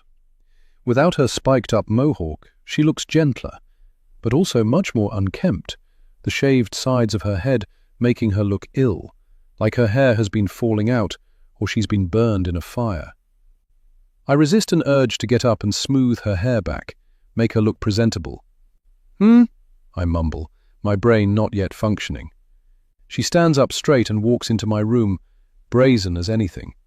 She rips open the curtains and sunlight stabs me in the eyes. I flinch and raise a hand to my face. Come on, Annabelle. She ignores my protests. He's gone. The back door was open, and the gate. He got out. Her voice trembles a little. Oh, I say, frowning. That's not good. I'm not a dog person, but Mac's been part of our family for so many years now that I would feel a twinge of sadness if he's gone. Are you sure? At times, since Lydia's disappearance, he seemed like my only comfort in this world, the only thing I had left who needed me. Annabelle certainly didn't. She made that abundantly clear. And my husband, well, he was already gone before Lydia disappeared. But Mac was there for me through thick and thin, even licking the tears from my cheeks as I cried myself to sleep from missing my baby. He's an old man now, but he's still as loving and cute as he was when we brought him home as a puppy. Annabelle and Lydia bickering over whose bedroom he would sleep in, but curiously absent when there was a poo to pick up. But most of all, I'm blindsided by a rush of anxiety and dread, just as I felt that horrible day 6 years ago, as if I've travelled back in time and Lydia's gone, disappeared without a trace. It's not Lydia, I have to tell myself in a stern voice. Annabelle escorts me downstairs like a security guard, and we sit down at the dining table to look up the number for the local police station and the nearby vet practices. I'll call them all soon to report Mac missing. I hear movement from upstairs and my stomach clenches. Lydia must be awake. Annabelle's going to find a way to blame Lydia for this, I just know it. I need her not to take it out on Lydia. No matter what, I'm always going to fear that Lydia could disappear again as easily as she did 6 years ago. And I won't let Annabelle's hostility be the reason she leaves this time. I can't let that happen again. I need to protect her. "Where is he?" Annabelle asks again. "Where's who?" comes Lydia's reedy voice. She's also in pyjamas, a pair of mine that I'd only worn a couple of times. Light pink with dark pink hearts. Fleecy. They're far too large, and her small frame looks tiny, swathed in the vast expanses of fabric, like a doll, or a toddler playing dress-up. Not old enough to be out in the world alone, without a mother. I swallow a pang as I wonder where she's been, who she was with, whether she was safe. "Mac!" snaps Annabel, her tone vicious and cruel, as if Lydia should already know what she was talking about. Lydia sighs and walks to the kettle, and I suppress a joyful feeling. Lydia's not letting Annabel's snark affect her, and I'm glad to see it. "He wasn't here when I came down this morning, and the back gate was open," she says. I hold up my phone to Lydia. I'm about to call the police non-emergency thingy. Lydia gasps and turns back to the table, a tea bag clutched between her fingers. "The police?" "Yes, and some local vets." The colour drains from her face, and I rush over to her, helping her into a dining chair. "What's wrong, love? You look terrible. Here, let me help." I push a second chair towards her and help her prop up her legs, hoping that'll get her circulation going a bit better. She always used to seem a bit worse in the mornings, I remember. Perhaps she's not as fully recovered from her childhood ailments as she claims. I grab some junk mail and fan her with it until she shakes her head to say, "Enough." "Please don't call the police. Not yet," she whispers as I take over her tea-making. I draw in a breath of realization. Of course, she's not ready for the police to know she's returned, for the media attention, the questions about where she's been. Especially if she's struggling with her memory. The idea of all the interviews would understandably be very stressful. I put a hand on her shoulder and squeeze. "Not quite ready yet?" I ask, trying to sound understanding. She nods, giving me a grateful smile. "I don't give a shit what she's ready for or not," says Annabel, already pulling out her phone and tapping at the screen. "I'm calling the police. Mac is part of our family." Her voice cracks on the last word. I feel Lydia tense under my hand, and I let go and step forward, putting my hand on Annabel's phone. "Annabel." She shakes her head violently and pulls her phone away from my grasp. "Lydia is an adult. She's in good health. She's come back home." "Look at her," I hiss. "She's probably got horrible PTSD. We spent all those years searching for her, wanting to know the truth, and now we have the ability to find out what happened. She's sitting right in front of us, and you won't follow the proper channels. Not to mention doing the right thing to find Mac. Why not?" I muster the courage to voice the fear I haven't been able to say out loud yet, or even face in my mind. If we call the police before she's ready, she might walk out of here and not come back. "I can't lose her again, Annabel. I just can't."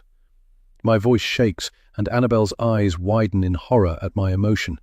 She's never been able to cope with anyone else's big feelings, although she expects a lot of leeway for her own. Annabel groans and looks me dead in the eye. "Has she said that? Mum, has she threatened to leave if we call?"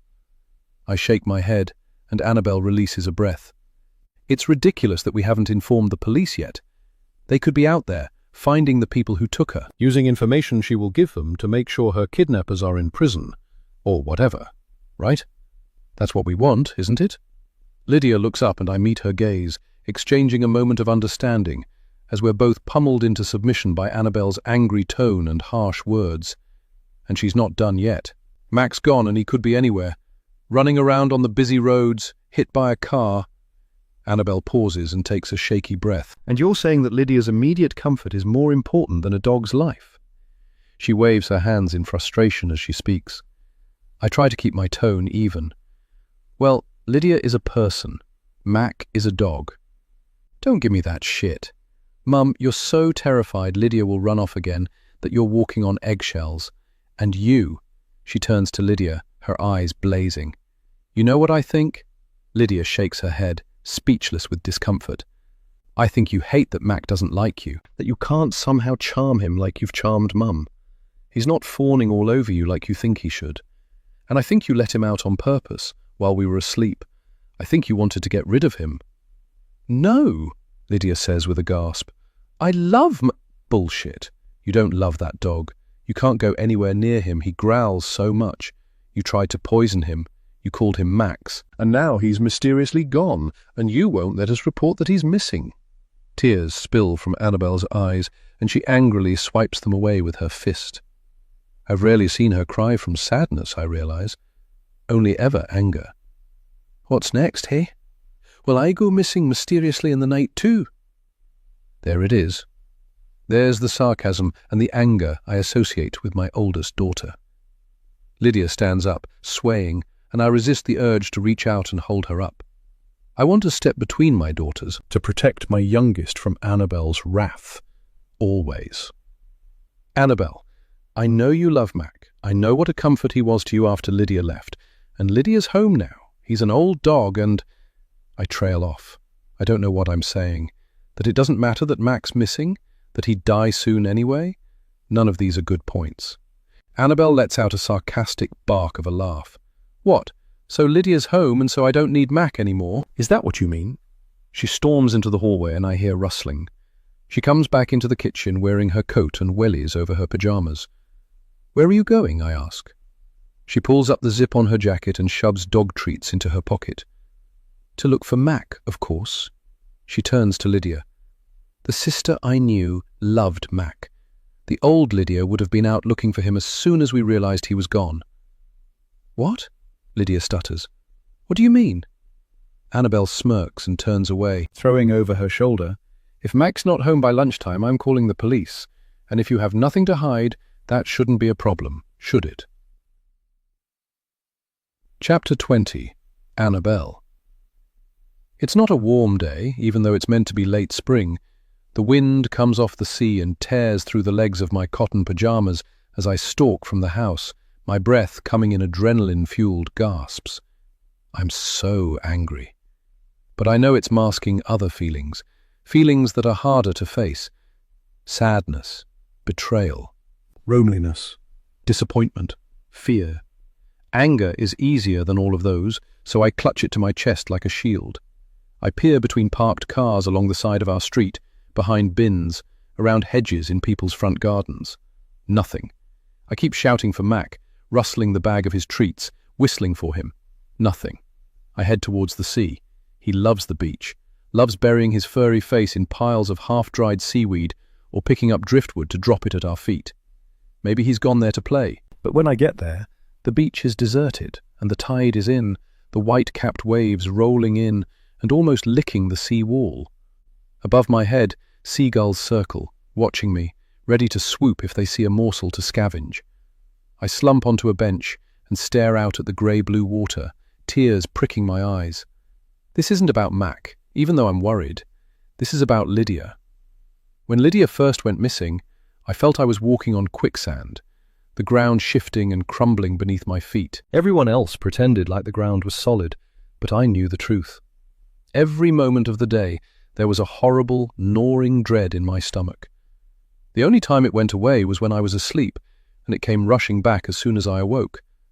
How could I carry on with my life like normal when anything could be happening to my little sister? How could anyone? I'd see people still doing their shopping, getting their nails done, laughing at jokes.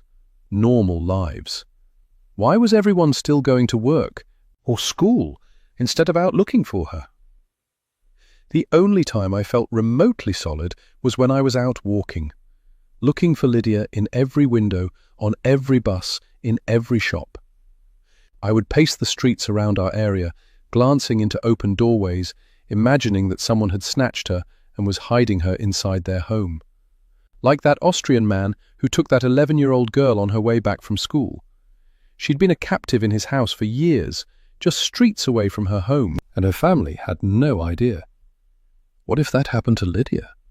She could be a captive, just a few houses away. If only I knew where to look. And now, here I am again, walking, looking, imagining the worst. The cold feeling of dread in my stomach is a memory, a flashback. It's not how I really feel. Every time I closed my eyes, I would see her face, her wavy hair escaping from its plait, her big smile with her giant teeth, her tiny frame lost inside one of my stolen hoodies, her fingertips barely poking out of the sleeves. We were sisters back then, sharing our things, bickering, playing imagination games, even when I felt too old for them. I kept expecting her to walk back through the door. "Want to play hide and seek?" she'd ask, just like when she was little, when she had energy and colour in her cheeks. And the worst part was the guilt. Every argument, every fight. That time I locked her out of my room. That time I told her she couldn't play with me and my friends. That time I said her games were too babyish for me. Could I have stopped this? Could I have saved her? The truth is, I missed her even before she went missing. Because she didn't want to play anymore anyway. She didn't have the energy. She disappeared long before she left. I lost her twice over, and no one got it. The police asked stupid questions, as if Lydia had just run away. Did she have any older friends? Any recent arguments? Threats to run away. My parents blamed each other. My dad saying Mum was too overprotective, too cloying. Mum saying Dad didn't care about helping Lydia get better. Not that it mattered once she was gone. My friends tried to help, but they didn't understand. No one did. Well, no one except Torben anyway, until he betrayed me too. I stand up from the bench, scanning the promenade in both directions for Mac, my eyes catching on every dog, checking and checking until my eyes ache. A springer launches itself down the ramp and into the sea after a stick, swimming back to drop it faithfully at its owner's feet. A lab shakes, covering a shrieking, laughing toddler with water. None of them are Mac. I sit down again, but not before my eyes catch on a lone figure wandering towards me, hands in pockets, slow-paced like he's got nowhere to be. As if thinking about him had conjured him here, against my will. My breath catches in my throat, and a surge of anger ignites in my chest. I stand up and walk away as fast as I can without running, retracing my steps back to our road. Turning the other way, just as I have every time I've seen him in the last few years, but I hear his shout, "Annabelle!" The wind catches it and whips it away, but I falter. Am I ready for this? I don't know. I slow my steps, but I don't turn around and I don't stop walking. He catches up as we reach our street, my house on one side and his on the other. A torture I've had to deal with every day since it happened. Studiously avoiding looking at his windows, checking if he's looking out at just the wrong moment. Mostly, we've managed not to bump into each other for so long that I know it's not just me doing the avoiding. I pause at the foot of our street and glance up at our house. Nothing moves. The front door is still firmly closed, the upstairs windows shrouded by curtains. It's a nice house, comfortable for a family of 4, with its double-glazed windows to keep out the brisk Scottish winds. From the top floor you can see the sea. Across the street, Torben's house is a mirror image of ours. We used to play out on the street when we were kids, me, Lydia, and Torben. Torben's a year younger than me, so he could adapt to some of my games or operate at Lydia's level too. He was the perfect playmate for both me and Lydia, until he wasn't. His footsteps get louder as he approaches, and I realize at the last minute that I'm still wearing my pajamas and I haven't done my hair. Already frustrated, I smooth it down as best I can and give up as his footsteps slow and stop a few feet away. I am who I am. I turn to face him, deliberately not smiling. "Hey," he says, and a smile creeps over his face. To my annoyance, he's still cute, with tousled brown hair and a shadow of stubble across his jaw and a smattering of freckles across his nose where he's caught the spring sun. He's often out in the garden, helping his parents mow the lawn or pull up weeds that poke through the gravel of their driveway. I always look away, but now that he's walking towards me I can't, and my skin itches with the desire to turn away again, leaving him standing there alone like a mug. That would be fair, after all. "What do you want, Torben?" My voice is cold, and I see him flinch. He steps forward as if to hug me, but changes his mind when I don't reciprocate. "Nice pajamas." I look over my shoulder, down the street at the sea. "Stop," I mutter, looking away. He smirks. "You're out early," he says, a question in his tone. He's got a nice voice. It's deep and gravelly. I wonder, and not for the first time, what might have happened between us if Lydia had never gone missing. But it's done. Torben showed his true colours. He's not the good guy he pretends to be. Fair-weather friends are not true friends. Not long after Lydia disappeared, I blocked his number. I'd crossed the street to avoid him, and he didn't come knocking any more. Why would he want to hang out with the sad girl, with the missing sister, and the deadbeat shitbag dad anyway? I wasn't good company back then.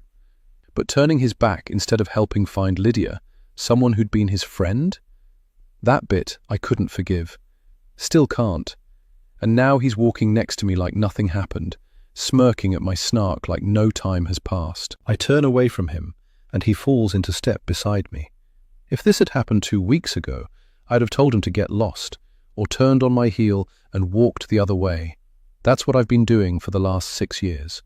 But to my surprise, I don't want him to get lost. I'm okay with him next to me, despite everything.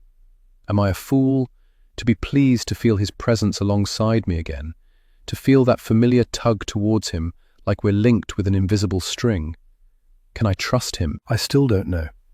But what I do know is that Lydia's return has changed everything I thought I knew. And despite the return of my so-called sister, I've never felt so alone. We walk together in silence up the gentle slope of our street and come to a stop outside his house. He doesn't invite me in, and I'm glad of it. I wouldn't go into his house alone. But I do remember why I'm out walking in my pajamas, and another set of eyes looking for Mac is useful. Still standing on his doorstep, I tell him about Mac, and a frown crosses his brow. I'm so sorry to hear that. I didn't see him this morning, but I'll keep an eye out. I'll check our shed too. I hope he turns up. He's probably run away from Lydia. He cocks a head, his brow furrowing in confusion. You know she's back, I say, framing it as a question, but it's not. I've seen him glancing towards our house as he walks by. I know he pays attention to our comings and goings, even now. I've never been sure whether it's out of care or something more sinister. He turns to me, his eyes wide. That girl is... He points at our house, and I realize he must have seen her coming and going. He often works at his desk by their front window. He probably saw her arrive the other day. He shakes his head in disbelief. He didn't recognize her as Lydia. She's come home? I nod, my eyes raking his face, looking for something, anything, I don't know. Did he see what I saw? Our eyes meet, and we exchange a long look. Without needing to say anything, I know we're on the same page. Of everyone in my life, and there aren't many nowadays, despite everything that happened between us, Torben is the one person I can say this to, and he won't try to get me sectioned. You see it too, don't you? I ask tentatively. He shakes his head lightly, but it's not a no. That she's... His words fade. She says she's my sister. I gather up all my guilt, anger, frustration, loneliness. I ball it all up and straighten my shoulders. I look out to sea again, feeling the salty wind on my face and tugging my hair. But that's not Lydia. Chapter 21. Wendy. As soon as the front door slams behind Annabelle, I turn to Lydia in full fix-it mode. I hand her a cup of tea with 2 sugars, and I usher her into the living room, where I put on some comforting background TV. 2 fresh-faced presenters on a sofa with an image of the Thames behind them. Just give Annabelle time, love, I say to her, and she nods, the mug cradled between her palms, hunched over on the couch like she's been punched too many times. Maybe it would help to talk to the police soon, I ask, trying to ignore her flinch. They'll have contacts for therapists and things, specialists, to help you unlock your memories and work through any trauma. I move to sit next to her and put a hand on her knee. As much as I know it'd be easier in the short term to shove everything down and pretend nothing happened, we can't pretend forever. You'll need to face it at some point, and you can start getting on with life. Surely that's what you want, too. She nods again, but her expression is blank with pain. I hate seeing her like this, hate knowing that my suggestions make her so unhappy, so afraid. I just want to fix it. Aside from reassuring her that I'm not going to call the police, and that I'll try to prevent Annabelle from calling, I don't know what to say. We descend into silence, both thinking, both in pain. She's so quiet I almost miss it. You said you couldn't let me go a second time. I look up sharply. So don't, she whispers, so quiet I have to watch her lips to understand. My mouth drops open and my mind reels. The living room turns sideways around me. I knew she wasn't ready for the police, but is the situation so dire that she'd leave? I feel so helpless, not knowing where she's been, why she left. It's possible she could just up and leave as quickly as she did last time. After all, I still don't know where that house is, the one she remembers living in. She could go back there and I'd never see her again. Is that... I swallow the bile that rises in my throat. Is that what she's saying? Is she threatening to leave if we call the police? My body feels hollow with panic as I imagine our house without Lydia once more, her bedroom empty and cold, only Annabelle for company, my life in front of my computer, desperately trying to generate attention on my daughter's case. I can't go back. I won't. So instead I change the subject, scrabbling for reasons she could stay, reasons why this is the best place in the whole world for her, a place she can rest and recover, where she is loved. You're an adult now.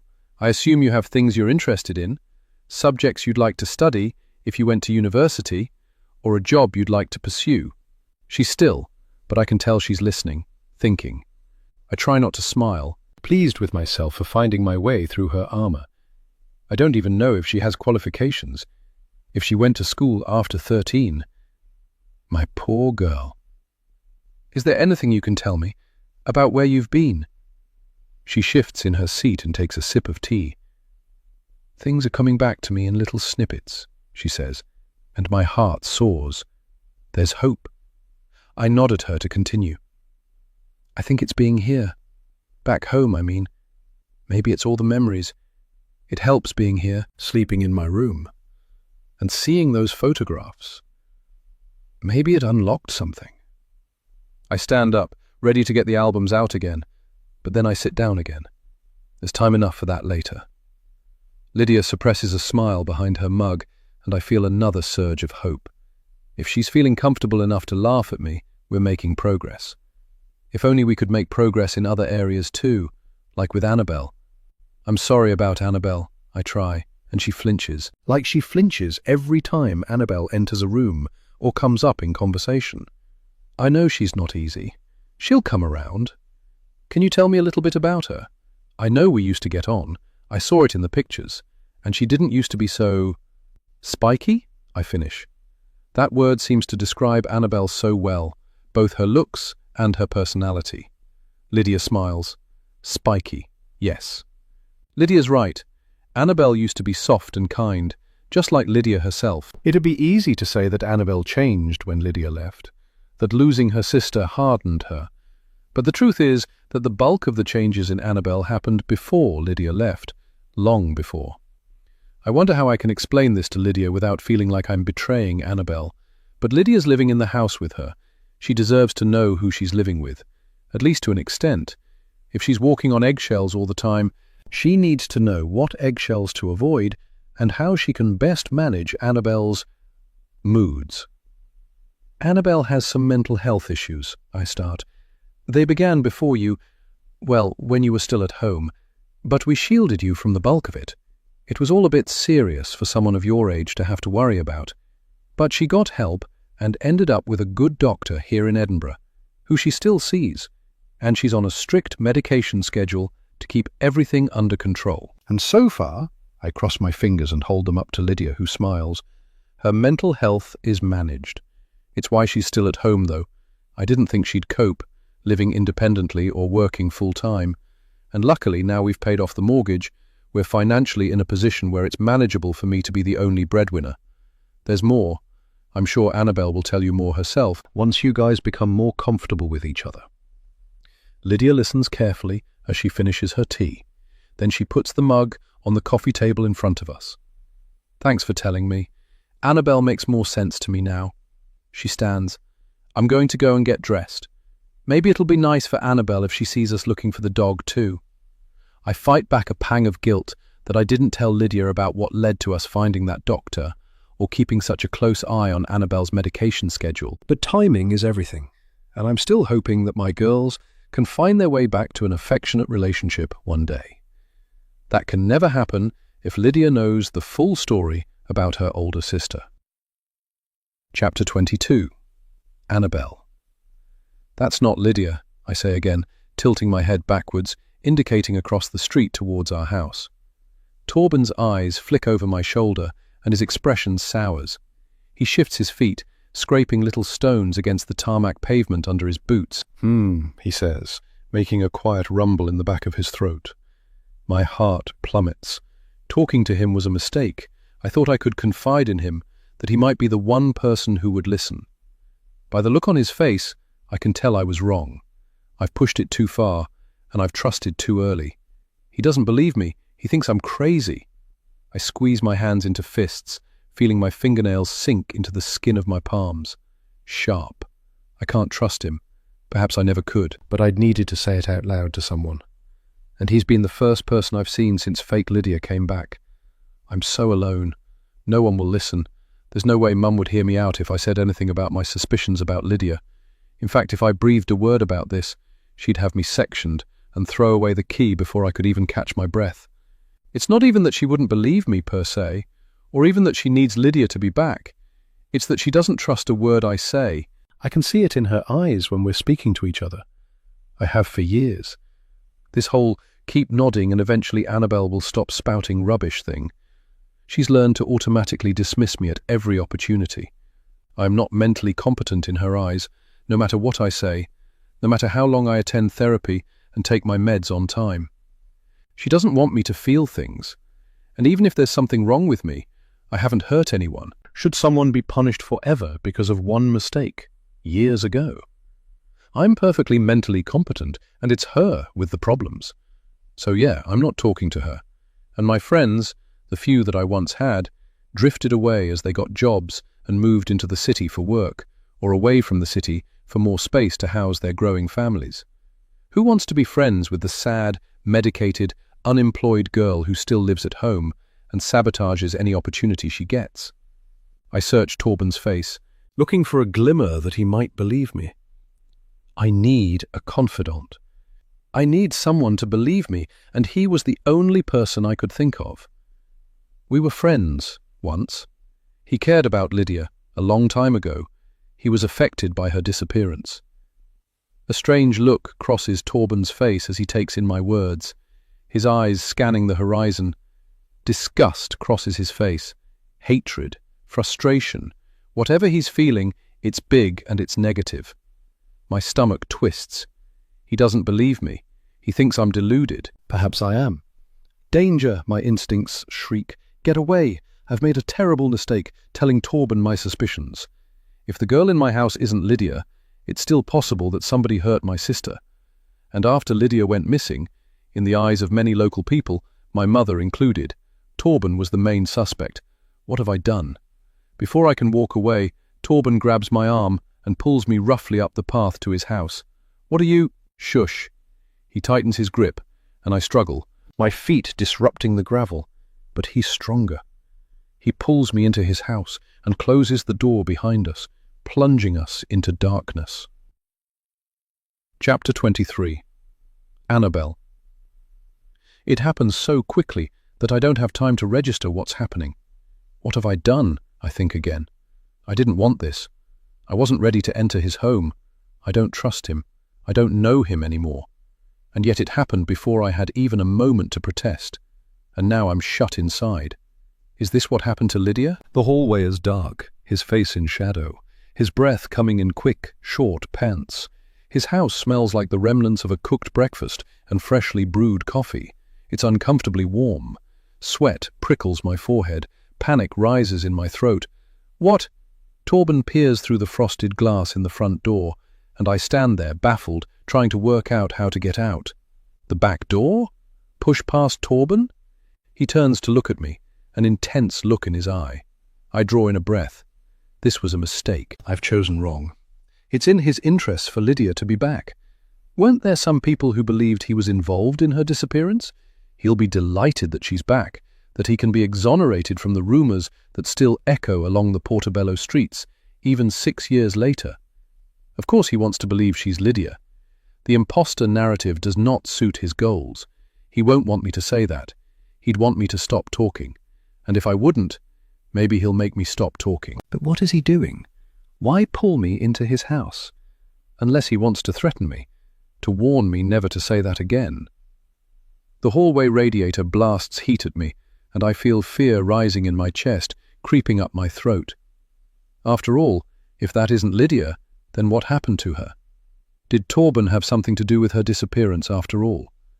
I move towards the door, but he blocks my way, turning the key in the lock. Have you never wondered why I stopped being friends with you after Lydia disappeared? he asks, his voice low. My breath catches in my throat, and he notices me looking at his hand on the door handle. I mean, I start, and my voice comes out as a squeak. I clear my throat and try again. I try for empathy and compassion, anything to keep him calm and keep me safe. People spread rumors about you, right? That can't have been easy. That they thought you were involved. He smiles and shakes his head. I will him to step aside, to move, but he stands resolute, a barrier between me and the outside world. Can you let me out? I ask quietly. Look, he says, pointing at one of the small panes of glass that aren't frosted, where you can get a clear view of the road outside. I hesitate, and he backs up into the hallway, giving me space. Reluctantly, I push my face up to the glass and peer outside. I gasp. It's Mum and the imposter, walking slowly along the road, peering under cars. I can see Mum shouting, calling for Mac. Lydia is holding a bag of dog treats pinched between two fingers, like she doesn't want them to get too close to her. Her gait is strange, a little lopsided, like she's avoiding stepping on the cracks on the pavement. Didn't think you'd want them to see you, he says, beckoning me into the house. Especially not talking to me, the bad news boy from across the road. But it's quiet here, and we can talk properly. Mum and Dad are playing golf. House to myself. Cuppa? I swallow the fear rising in my throat and nod. This is a terrible idea, and I should not be here. Chapter 24. Wendy. It feels strange to be out walking around Portobello with my daughter again, for the first time in 6 years. I want to hold her hand, to parade her in front of the neighbours, who I know are watching. I can practically see their net curtains twitching. We walk past Archie, a man in his 70s with a wee border terrier who always tries to nip at Mac if we're out with him. I nod, and Archie nods back, but he doesn't smile. Are you friends with many of the neighbours? Asks Lydia, glancing at the grand tenement blocks that line the road as we approach the sea, their large bay windows on the top floors looking out across the water. Inside, they're all high ceilings and varnished wooden floors, much too grand for the term flats, but that's what they are. I shrug, and suck air through my teeth in a hiss. That's not an easy question. They helped a lot when you went missing, I eventually settle on. She nods, seeming to accept my answer. I'm glad she doesn't have any follow-up questions. We go single file to walk past a large communal bin and 2 oncoming teenage boys walking shoulder to shoulder who don't move to share the pavement. They're both wearing sports gear, probably off to play five-a-side at the Power League. I tut over my shoulder at them and reclaim my position next to Lydia on the pavement. We're leaving our street now, and the wind picks up as we head towards the seafront promenade, seagulls swirling overhead. After Lydia went missing, the flurry of concern and media coverage began to fade after a few weeks. People stopped dropping round with food, and the concerned looks turned to side eyes and crossing the street to avoid me if I passed people on my way to and from the police station or to various interviews. The neighbours were the worst. Before, we'd known people in passing, especially the parents of kids the same ages as mine, enough to exchange pleasantries and know each other's names. But when Lydia didn't reappear after a few days, I became a pariah.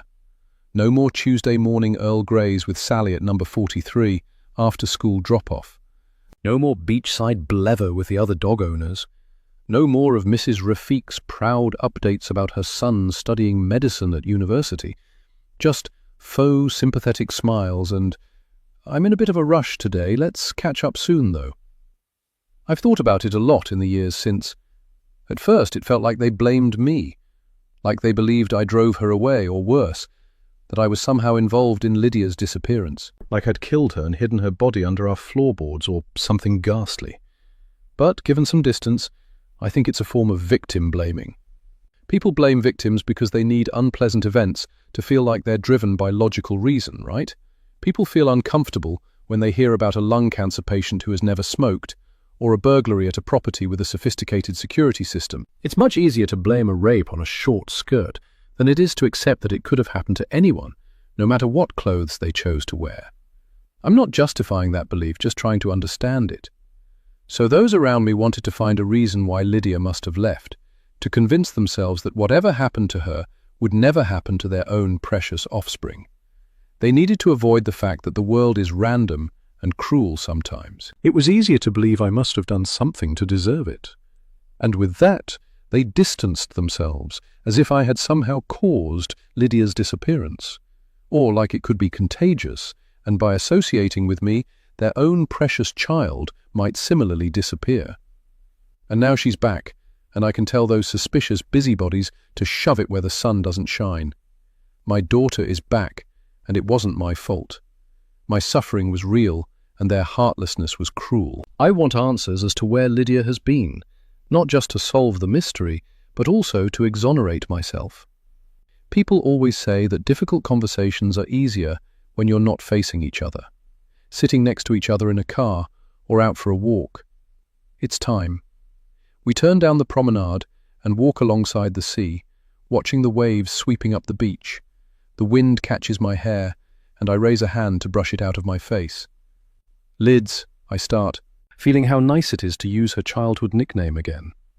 So many years of using her full name, of saying it over and over so it remained in people's consciousness. Lydia Holly Timpson. Lydia Holly Timpson. Never Lyd or Lids or Lulu or any of the other silly names we gave her throughout her childhood. The TV and newspapers didn't need to know that part, the homey part. "What happened when you left?" She's quiet for a minute, and I wonder if she heard me over the waves. "Lyd?" "I told you, I can't remember a lot." For the first time since arriving home, she sounds irritated. I'm pleased in a way. If she's allowing herself to get annoyed and to show it, she's starting to feel at home. It's normal to be annoyed with your mum, especially if she keeps asking you the same question again and again.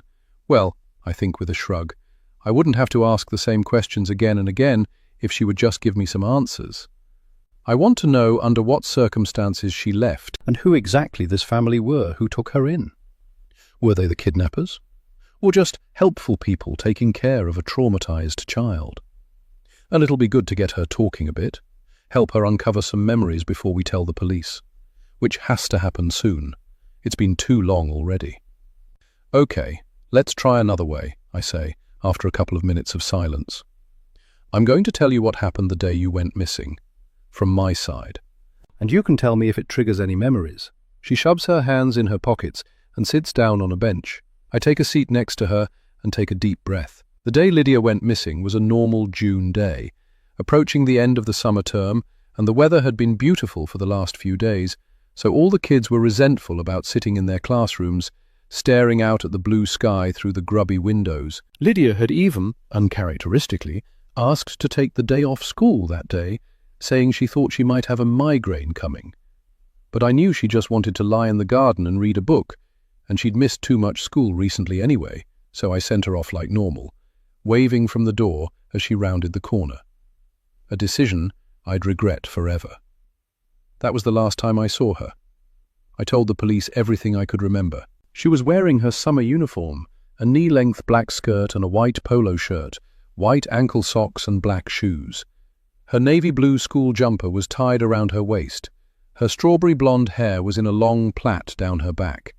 She was carrying a purple space-themed backpack, heavy with school books. It was only a 10-minute walk to school, and she'd been walking it by herself for years now. She'd often stop off to collect her friend Amina, who lived in one of the big detached houses on the next road over. But she didn't turn up at Amina's house. School should have called when Lydia didn't arrive at her registration that morning, but the problem was that she'd been off sick so regularly that year that they assumed I'd forgotten to call in. I continued with my day like normal, working from home. At the time, I was a pharmaceutical rep. I didn't have any appointments that day, so I was doing admin most of the day, making appointments, returning emails, planning routes for future days, filling in forms, completing expenses claims. If Lydia had come home at any point, I was there. Lydia usually got home from school around 3:30 p.m, and that day the time came and went. I was still working, and I remember looking at the clock at 4 p.m. when Annabelle got home and thinking it was strange that she was back first. I heard Annabelle turn on the TV, and that's when I got the feeling, that something wasn't right. Usually Lydia raced home from school so she could claim the TV first. There was always an argument, but not that day. When I asked, Annabelle said she hadn't seen Lydia all day. She'd assumed her sister had stayed home from school. When I called the school, they said the same. The nausea started, a curdling, churning feeling in my gut that never went away, until this week. I called Leonard, who was by then living in an apartment near Haymarket, hoping he'd picked her up at some point to have some one-on-one time with her. I was always trying to get him to be more involved, especially since we'd separated. But no, he hadn't seen her either. Neither had any of her friends' parents. I even went round to Torben's and banged on the door, but he was surly and unforthcoming as usual. I tried to get information out of him, but eventually his mum barged between us and sent me away with a fly in my ear, as if I was the one in the wrong. Awful woman. Leonard came over, his face ashen and his eyes haunted. Even Annabelle was worried, curled up on the sofa with her legs tucked up into her hoodie, biting her nails and staring at the TV but not taking anything in. Spacey as usual, but that was her meds. I could tell she was worried. I called the police at 6 p.m, more than 2 hours after Lydia was usually home. Over 10 hours after she'd originally walked away from me. 2 officers came over half an hour later. Eventually they found shoe prints in the gravel on Lydia's route to school, along with evidence of a scuffle. The wearer was never identified. A few days later they found Lydia's backpack, covered in mud and under very suspicious circumstances. But they never made an arrest, and that was the start of the 6-year-long nightmare I just crawled out of. Now it's Lydia's turn to talk. Chapter 25. Annabelle. "I mean, she looks like Lydia," says Torben, handing me a large cup of strong coffee. "It smells amazing, so much nicer than the cheap stuff Mum buys, but I can barely stomach a sip or two. I won't turn my back on him. I still don't know if I can trust him." I take the cup and lean back into his sofa, trying to look like I'm not on edge. It's cooler in the living room, the windows open and the sea breeze fanning into the room. The sweat has dried on my skin. "She's got the right colour hair, the same height and build," he continues, fading off and taking a sip of his coffee. I watch his Adam's apple bob as he swallows. I lean forward, resting my forearms on my thighs and cupping the mug between my palms, pleased to have someone to talk to about this. But anyone can dye their hair and lose a little weight if they already look a wee bit like someone. His mouth drops open. "Surely not. That's insane." I shrug. People can do things like that. I've been researching, and there's quite a few cases. There's the girl who claimed she was Madeleine McCann a couple of years ago, remember? And the French guy who moved in with a family from Texas, claiming to be their lost son. He sits forward in his seat, his eyes sparkling with intrigue. "Oh yeah, I saw the documentary about that one." My heart beats faster. He believes me. He's on the same page. There was even this case of a girl who... I stop myself. When Lydia first went missing, I found a case of a girl who disappeared for years. And when she was eventually found and identified, she begged police not to take her back to her birth family. When they looked into it further, it turned out her parents were abusive and she'd left voluntarily. I can't say it out loud. I can't bear the idea that someone was hurting Lydia, or that she'd leave me behind through choice and never contact me again. There has to be a reason why she's never been in touch. How would this girl even know about Lydia, about your family? That's a serious commitment, pretending to be someone else. Like, does she know where you keep the teaspoons? Is she behaving like a guest, or like she lives there? I lean back, looking up at the ceiling, thinking over the last few days. Her accent is different. Her walk has changed. She hesitates when she walks into a room, as if waiting to be invited in, whereas my sister would bound in and launch herself at the sofa like she was trying to break it. She doesn't know me. She doesn't recognize old jokes we used to make. She doesn't automatically flick the TV onto Friends the second she gets the remote. And she is terrified of Mac, who hates her right back. I wanted her to be Lydia. I wanted my sister back so badly. But something was off right from the moment she walked through the door. She smells different. Mac hates her, and she claims to have no memory of why she left or where she's been. Is that even possible? Does amnesia work like that? I've no idea, but I can look it up. And she won't let us tell the police she's back. At the mention of the police, A light goes out in Torben's eyes. He sits back in his seat, a baffled frown on his brow. "Why not?" he asks, but his tone is different now. He's less interested, more guarded. I wonder again what happened back then. Was he interrogated by the police? Accused of the crime? Was there evidence that the police found but they didn't have enough to charge? I have so many questions. I shake my head, shoving down the voices plaguing my mind and focusing back in on the moment. Compartmentalize. Says she's not ready, that she wants to remember more first so she has more to tell the police. And Mum went along with it, cozying up with her and showing her all the old family photos and videos, trying to trigger memories or something. It's messed up. Your poor Mum, to play this trick if it's true. That's the thing, isn't it? If it's true. Because if I'm wrong, and this is really Lydia, the big changes in her must mean that some absolutely awful things happened to her, to change her so profoundly. She's had such a horrific 6 years that trauma means she can't remember anything. And then she finally comes home, and her sister doesn't believe her. That's even worse. He nods. You'd be taking a risk. Yep. So I have to be careful. Gather evidence. Wait until the right moment to spring a trap and get justice for the con. Because if she's not Lydia, there's a con artist in my house, and we don't know what she's capable of. He heaves a huge sigh. This is big. I feel overwhelmed with what I have to do and the risks involved. By challenging this imposter, I might be risking my life. Mum's life. Mac's life. I can't afford any mistakes. I look at Torben, his face a man's face now, with stubble along his wide jaw and a wisp of chest hair emerging from the top of his shirt. But underneath all the manly features, I can still see the friend who played with me and Lydia all those years ago, digging to Australia on the beach and shrieking as the cold waves crept up his legs. Maybe I was wrong about him. Maybe everyone was. So tell me, I say, remembering his question as we stood by his front door. Have you never wondered why I stopped being friends with you after Lydia disappeared? I get a sudden wave of sadness that we haven't spoken in the past 6 years. Our friendship implosion due to distrust, suspicion, and fear. What happened 6 years ago? He swallows hard, and a look of sadness crosses his face. I wanted to help Annabelle. I nod, encouraging him to say more. I remember how much he helped in those early days. In that awful limbo time, he came over every day, offering to help with the search, sharing things online, and flyering around Portobello. But all that stopped when, well, he turned his back on me, on Lydia. And I did help, he says, his thoughts clearly mirroring my own recollection of that nightmare period after Lydia didn't come home. I could tell how sad you were, how worried, and I wanted to make it all go away.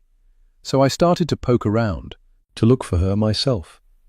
Air escapes from my lungs in a big rush. Of course he wanted to help. And then the rumors started.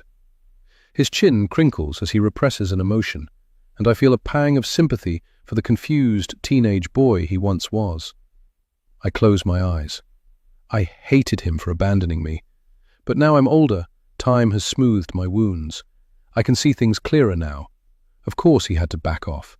I can't imagine what that must have felt like, to have all the neighbors whispering about you. He was only a teenager, and he'd cared about Lydia like she was his own little sister. Suddenly she was gone, and poor Torben tried to find her. Torben, I say in a small voice. He says, still thinking about the implications of this. Will you help me, please? We could investigate, gather proof that she's not who she says she is. If there's 2 of us, we might stand a... My voice trails off. He's shaking his head. A violent, decided no. He stands up, coffee slopping over the side of his mug. I'm sorry, Annabelle. He puts his coffee cup on the table and takes my half-drunk cup from my hands. I look at it with regret. I was enjoying that. I wish I could help, but I can't. Please don't ask again. His voice is cold and detached, all friendliness gone from his face. I don't understand. I stand up too, knowing our chat is over. This friendship too is still over. As much as we were once close, that time is done. For good reason. He leads me to the door. Why not? I ask, angry now, and before I can even protest, I'm out on his front doorstep. He looks at me, his eyes cold. He pushes the door closed, and the key turns in the lock. Anger flares in my chest. Just another reason to never trust anyone, to never ask for help. Mum chose Lydia over me. Lydia disappeared. Dad chose himself and his new family.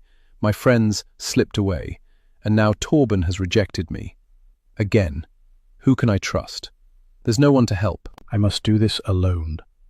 I walk away from Torben's house, a flicker of doubt slithering through my gut. But can I trust myself? Chapter 26. Wendy.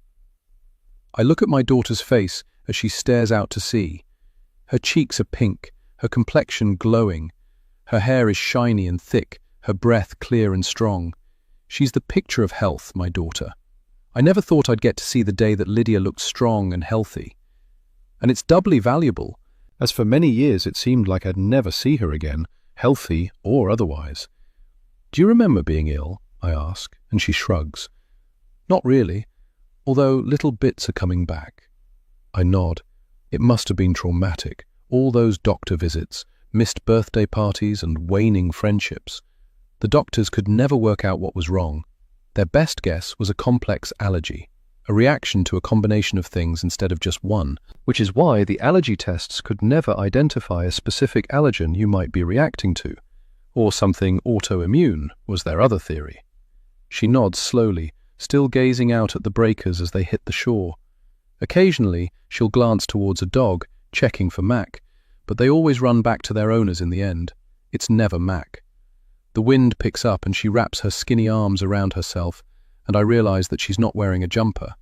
I feel a pang of guilt. I'm supposed to be looking after her, and here she is in the late spring morning without proper clothes on and no body fat to warm her tiny frame.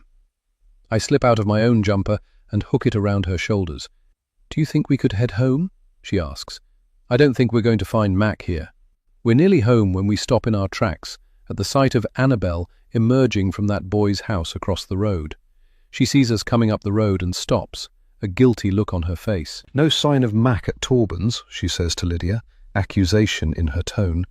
Her expression changes, frustration wiped away by a wee flash of triumph. But he's pleased to hear you're back, Lydia. She sneers the last word, as if calling her a slur. I frown and resist the urge to step in. It's not unreasonable that she's told someone Lydia's back, after all. It's a huge piece of news. But it makes my skin itch that Torben is the first to know. That boy. He's bad news, I know it. I still can't trust him, even with Lydia's safe return. After all, we still don't know what circumstances she left in. He could still have been involved. He could still have committed a crime. I didn't realize you were still friends with him, I say, adding a question to my tone. After everything. Annabelle shrugs, her face a mask, but I can tell she's listening. He must be so pleased.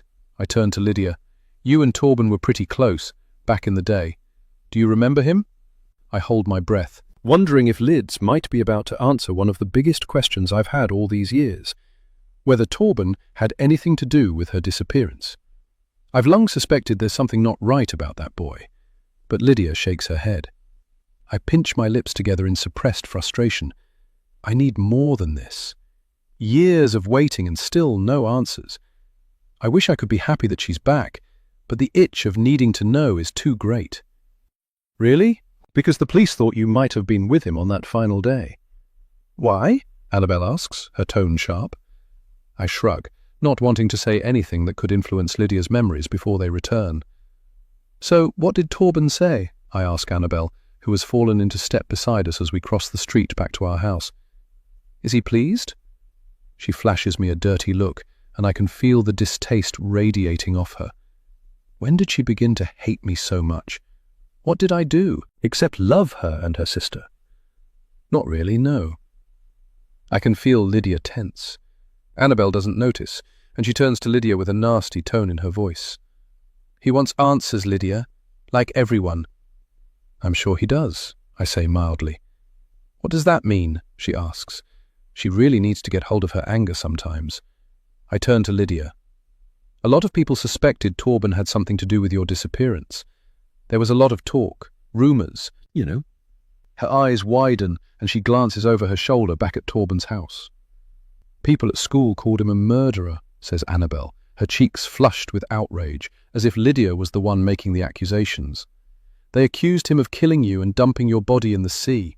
He got beaten up multiple times. Your return was meant to clear his name. I'm sorry I can't remember, Lydia says quietly, and my heart goes out to her. Maybe you'd remember if you went to the police, answered their questions. See a therapist or something, for God's sake. We've all been in limbo while you've been off God knows where. The least you could do is let us call the police.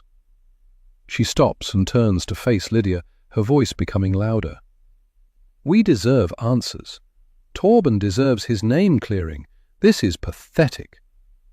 Well, I say quietly, pausing until I can tell by the set of her shoulders that she's listening intently. Sometimes rumours have a basis in truth. Annabel stops walking. What? Just say it. I'm surprised to find I agree with Annabel, but not the way she's delivering the message. We do need to get the police involved. It would help us all. So I tell Annabel what I've been holding back from her all this time.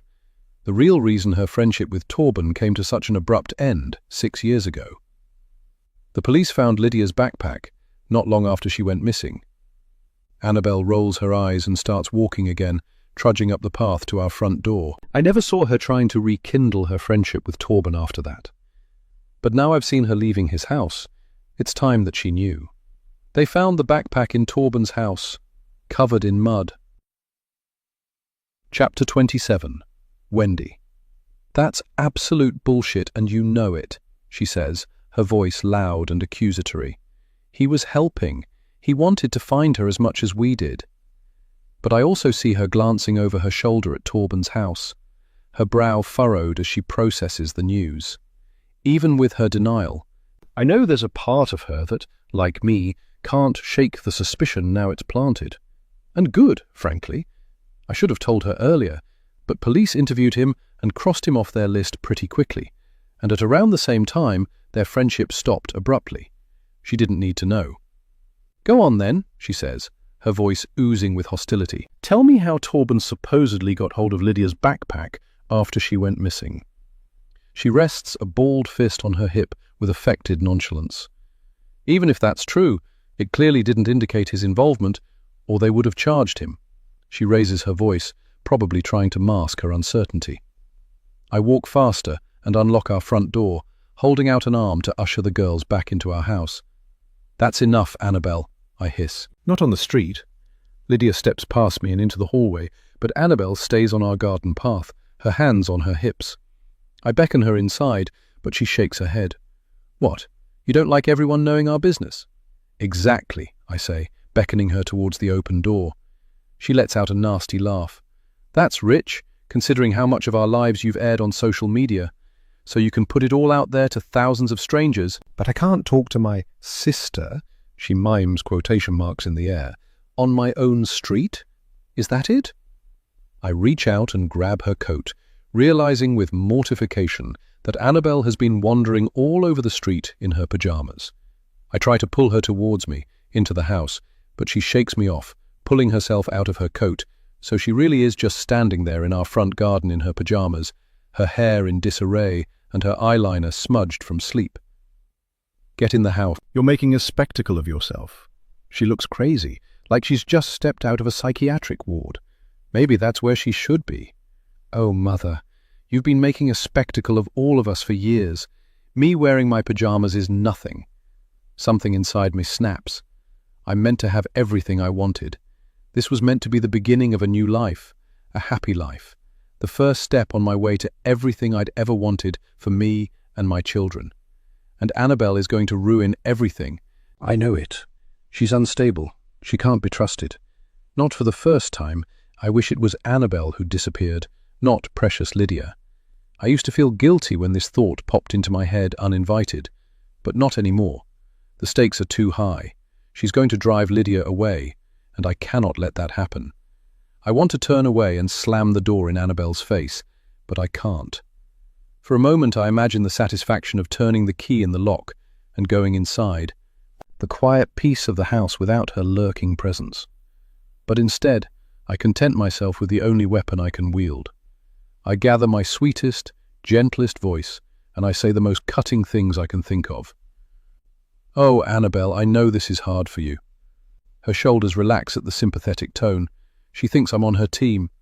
"You've been the center of my world for so many years, and now Lydia is back, and she needs more from me right now.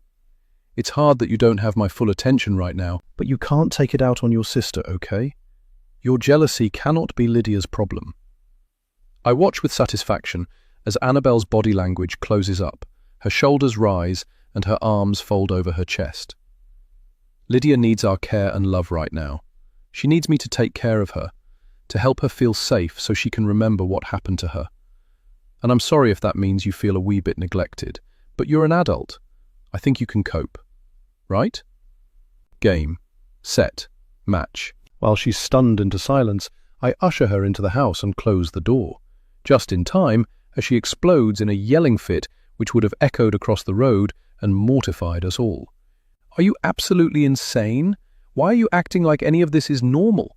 I'm not a child anymore, and I'm not the one who needs to face the truth here. If we ever get the full truth..."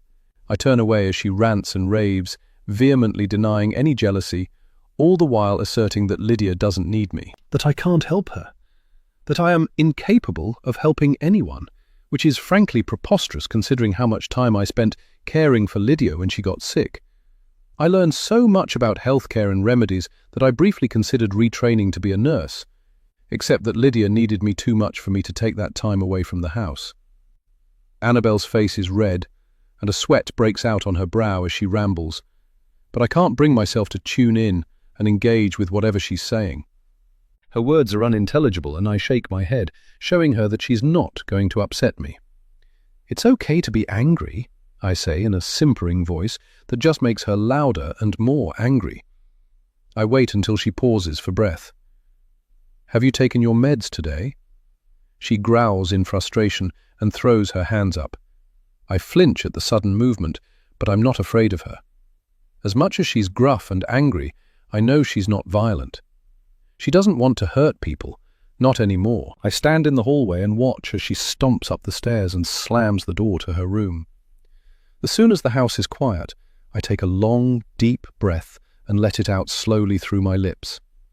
Lydia's return wasn't going to be smooth sailing. These things never are. People are complicated, and so is life. A cough startles me out of contemplation. Lydia standing in the doorway watching me. "You okay?" she asks quietly. Her voice is soft, a relief after Annabelle's harsh tones. I look at her, taking her in, feeling a soaring of love in my chest, like all the love I had to give while she was gone had stored inside me, waiting to be unleashed at her in one big lump on her return. Where does all that love go when it has no one to go to? For me, clearly I stored it up, but perhaps Annabelle is different. Perhaps she stopped loving Lydia to protect herself. Maybe it was easier to resent a missing sister than it was to miss one. I do feel sympathy for Annabelle. Once we've called the police and Lydia's had all the therapy, perhaps the three of us can go to family therapy together and hash everything out. "I'll be okay, thanks, Lydia. It's just a big transition. I think Annabelle is struggling."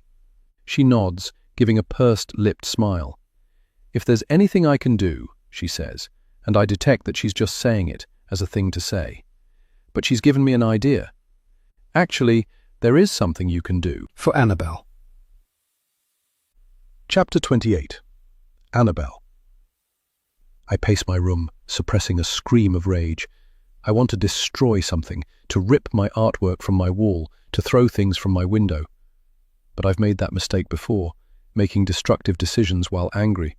It backfires immediately, and you're left still angry, but also having to clear up the mess you made. It's so undignified. I slump down on my bed and stare at my ceiling, tears pricking my eyes. So much to unpack. First, Torben. Why did he have Lydia's backpack? And why was it covered in mud? I remember the prickle of uncertainty that I felt when he first pulled me into his house, how unsafe I felt. But then it turned out he was preventing Mum and Lydia from seeing me talking to him. He was trying to help. just like he tried to help find Lydia after she disappeared. He must have found her backpack while he was out looking for her. Nothing more suspicious than that. The police didn't pursue him. There must have been nothing else to connect him. I've always known Mum suspected his involvement and perhaps even sent the police in his direction. She was so frenzied in the aftermath of Lydia's disappearance that she clutched at every straw. Maybe she even stooped as low as to plant evidence on her prime suspect, just to get the police to look at him closer. And of course, she'd have given no thought to the impact on an innocent teenage boy or her eldest daughter, when my only friend would no longer say hi to me in the street, when I had no one to talk to. She doesn't care about me, never has. It was always Lydia, and only Lydia. Your jealousy cannot be Lydia's problem. I shouldn't let her bother me. I know she did it on purpose. She got that look on her face, the twinge of triumph before she said it. As soon as she said it, I was plunged back in time to those lonely years. The start of it all, really, where Lydia and her sicknesses and the pursuit of a diagnosis took center stage in our lives, and my needs became nothing but an obstacle, a burden to be pushed aside. I worried about Lydia too. I had to watch as her hand shook when she raised a spoonful of cereal to her lips, the milk dripping from the spoon back into the bowl because she couldn't keep her hands still. No matter how much she slept, there were always dark rings around her eyes, her skin grey with fatigue. I found Mum's search history on our family computer. Early onset Parkinson's, autoimmune diseases, childhood cancers. The searches made my stomach clench and bile rise in my throat. Was Lydia going to die? Mum would take her to the doctor practically weekly, but they'd never get any answers. They'd run tests, they'd issue medications, testing different theories. At one point, she had a back brace to straighten her spine, and Mum was injecting her with something to suppress her immune response every day. I loved my sister, but as her sicknesses got worse and we had no further answers, I became resentful. It was like I was invisible. At dinner time, all the questions would be for her. How are you feeling? How was your day? Do you have a headache? How's your stomach? Do you want me to cut your chicken smaller? And I was just there, eating my dinner, tucking myself into bed at night. No one asked how my day was. I started skipping classes, gave up piano lessons, and I was good. Mum didn't notice. I was the background character in Lydia and Mum's medical drama. It must have been nice, having loads of adults fawning around you all the time. Mum and Dad, teachers at school, doctors, family friends, all asking how she was and if things were improving. A small, ugly part of me would wonder what it was like, being the center of the universe like that. To be so revered. To have our mother at her beck and call all the time. To have anything she wanted brought to her bedside in case it helped. For a while, I even wondered if Lydia was faking it for the attention. But Lydia wasn't like that. She didn't want the attention. She hated being sick. I'd hear her crying during the night when she thought no one could hear. She couldn't fake the vomiting, the tremors, the allergic reactions. She missed her friends. She couldn't go to parties or on school trips. She couldn't even eat school lunches like everyone else. She had to bring her own special lunch in a box, put it in the school nurse's fridge, and go get it at lunchtime before she could sit down and eat. But I was a kid, so I wasn't always rational. Sometimes, like when Mum and Dad skipped my piano recital to take Lydia to a last-minute appointment, I'd get angry, and yes, jealous. I'd snipe at Lydia, take her toys, but she was so weak, so kind, that she'd just let me. I like to share with Annabelle, she'd say, in her sweet little voice, which would make me hate her even more, even while I loved her and worried about her. But Mum had no patience for that kind of behavior. I could see the resentment on her face whenever I needed something that would take away from Lydia. Nobody wants to be ill like Lydia, she'd hiss at me over the breakfast table before I went to school. On another day, when Lydia got her breakfast in bed while I got bundled out of the door like an inconvenience, "Your jealousy isn't a good look, Annabelle. It seems like you have some growing up to do." I wanted to spit my cereal back into the bowl and throw it at her head. I wasn't jealous. I was neglected. And now, years later, I'm back in exactly the same place. Pushed aside, in limbo, beholden to Lydia, although now it's not her illness that's dangling over my head. It's her amnesia, her disappearance, the lack of justice. Don't ask questions, Annabelle. You might scare her away, re-traumatize, mess things up for the investigation. Don't call the police, Annabelle. She's not ready. Don't talk. Don't shout. Don't be angry. Don't acknowledge that there are other people who might have wants and needs. There's only Lydia. The whole world revolves around Lydia. And the worst thing is that if I was given even the slightest chance, I'd love Lydia. I'd want to reform a sisterly relationship with her. I'd want us to be friends, if this person was Lydia. But she's not. I vowed I'd call the police if Mac wasn't back by lunchtime, and it's almost that time. I wonder if I have the balls to call them when Lydia has begged me not to. But there's still that tiny part of me asking, what if? What if it is Lydia, and I'm hurting my own sister, denying her experiences, questioning her intentions? And yes, traumatizing her if I call before she's ready. How hurtful that would be. I bristle when I hear the knock at my door. Mum, here for a second round, I'm sure. But when I pull myself from my bed with a groan and slide back the deadbolt on my bedroom door, it's not Mum standing in the hallway with a fake, ingratiating smile. It's Lydia. What? I say, but I try not to sound too snipey. This is the first time she's knocked on my door since she got back. Her cheeks pink and she shuffles her feet in her brand new M&S slippers. I was wondering... She runs a hand through her strawberry blonde hair and looks into my room. I pull the door closed, so I'm blocking the doorway. That's my private space. Yes? A shy smile creeps its way across her lips. I'm 19 now, she says, with a slight pause before she says her age, as if she had to think about it. And we've never been out for a drink together. What do you think? Pub tonight?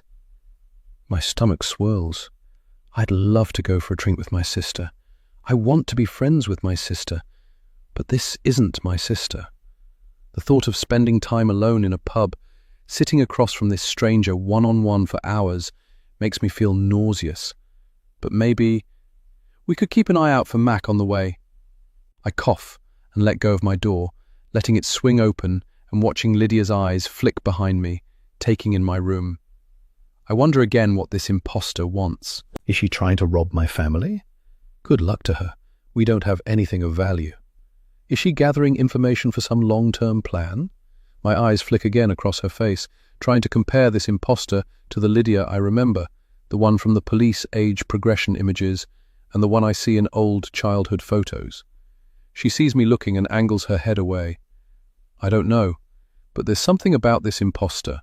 Something I can't quite put my finger on, but it's like the answer is staring me in the face. I narrow my eyes, and Lydia cocks her head, a mischievous smile on her face.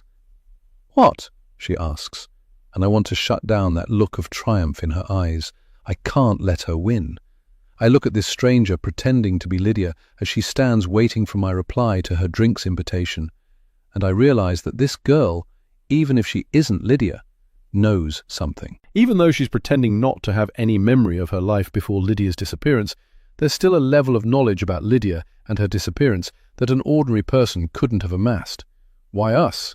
Why Lydia? How did she know where we lived? The police and media always kept our address a secret, even when the media furore was at its height. And I know Mum was always careful about protecting things like that on her social media too. How did she find us? How did she know we were an option for this kind of scam? This woman, whoever she is, might know where Lydia really is. She might hold the key to finding my real sister. Finally, the biggest question that I should have been asking right from the moment that I realized this truly wasn't Lydia. What does she want from us? I stare at Lydia for so long that she starts to look uncomfortable. Finally, I clear my throat. The police can wait another day. That sounds great. Let's go after dinner. Chapter 29. Annabelle. It's a sunny day, so the pub is full of sandy-footed beachgoers, their noses and cheeks reddened by the sun. There's a huge crowd at the bar as Lydia and I push our way through the doorway and look around the high-ceilinged pub.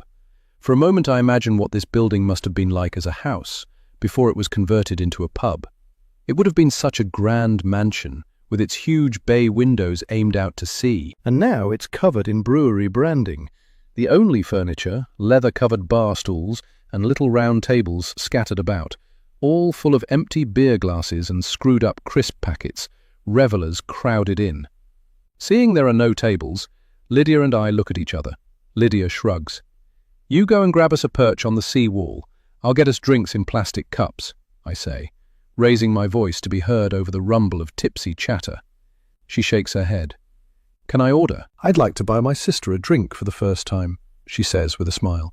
I suppress a roll of my eyes and shrug. "Sure, thanks. I'll have a gin and tonic, please." "Good choice," she says with a nod, and she disappears into the crowd.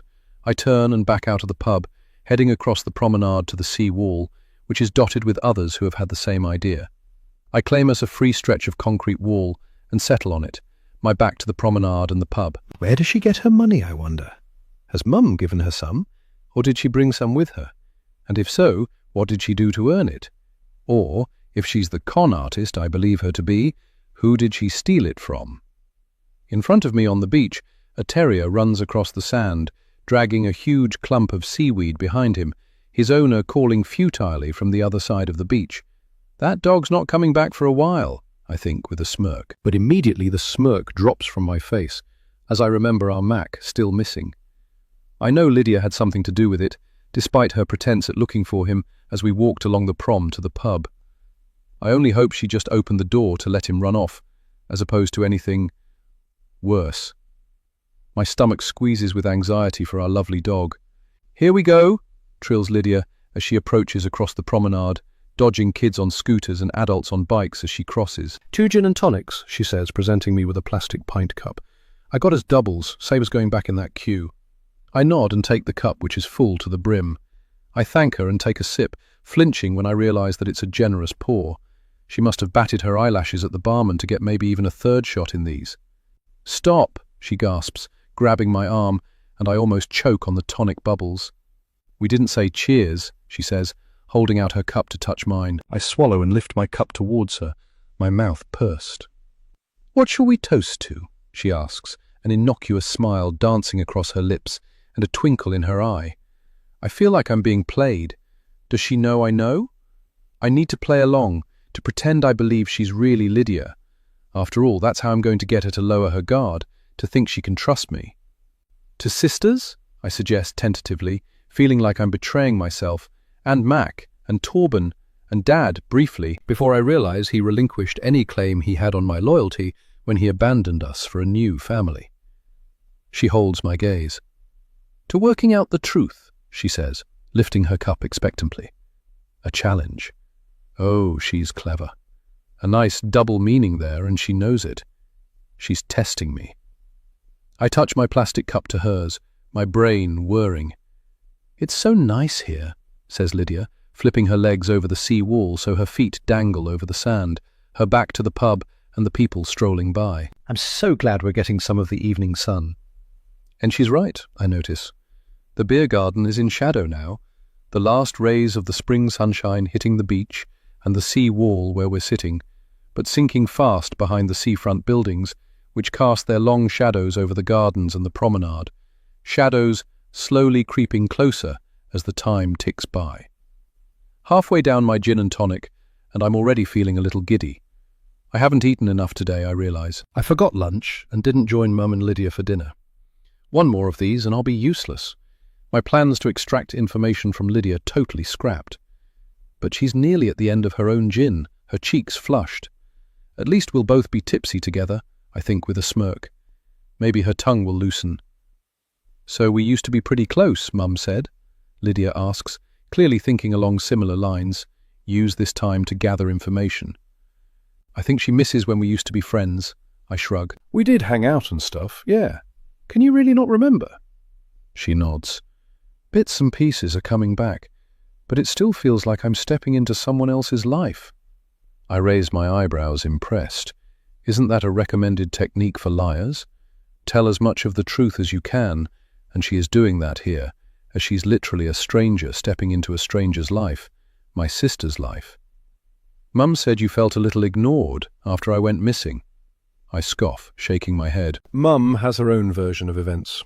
I'd take what she says with a pinch of salt if I were you. She turns towards me, swinging one leg over the wall so she's straddling the concrete, facing me. She cups her drink in both hands and takes a sip. Intriguing, she says, her tone inviting more. Screw it, I think. I'm going to lean into this for one night only. Let's pretend this is Lydia. My sister is back. I have nothing to lose, not really. I nod.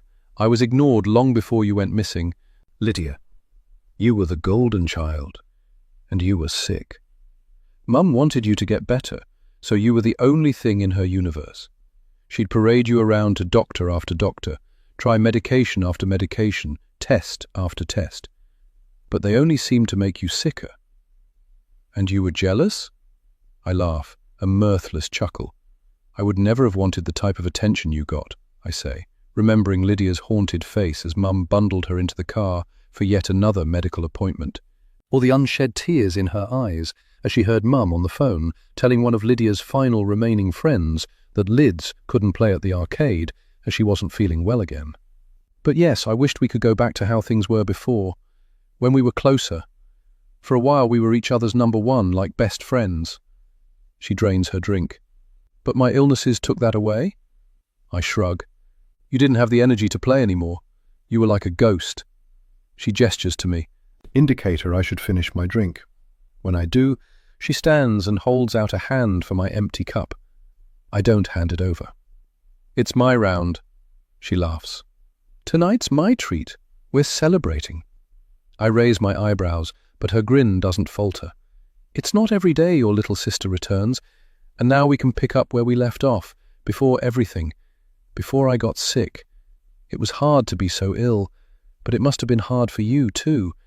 You lost your playmate and Mum's attention all at once, and it sounds like Dad was pretty absent for a lot of it. Without warning, my throat feels thick with emotion. I've never spoken about that time with anyone, really. When Lydia first started to get sick, I pushed back a bit, attention-seeking from both Lydia and Mum, and was accused of being selfish, of being jealous of the attention on Lydia. But that wasn't it, I know now, in retrospect. I was lonely. But before I could crystallize that or articulate it in any way, Lydia disappeared. Suddenly I wasn't the older sister of a sick kid, but a missing one. Any demands for attention I might make went from being slightly selfish to being diabolical. And in the face of missing posters and search parties, no one asked me how I was. No one cared. And now, all these years later, someone does care, or at least she's pretending to. Someone is looking at me directly and asking what that experience was like. And the hurt and rejection come flooding back like it was yesterday. Lydia doesn't notice that I'm not feeling particularly articulate, and she waves the empty plastic glasses at me with a cheerful flourish. "I'll be right back with more drinks," she trills. I turn my back to the pub and take deep breaths as I stare out to sea, watching the breakers lapping on the shore and the seagulls whirling around looking for scraps. Behind me, two little girls, almost school age, sing Aqua's Barbie Girl as they skip along ahead of their parents holding hands. Life in plastic. It's fantastic. I'm calloused and hardened, I know. It was what I needed to do to survive, block myself off from people so no one could reject me or hurt me. If I don't need anyone, I came to believe, no one can let me down. And it's worked. I'm independent, I'm strong.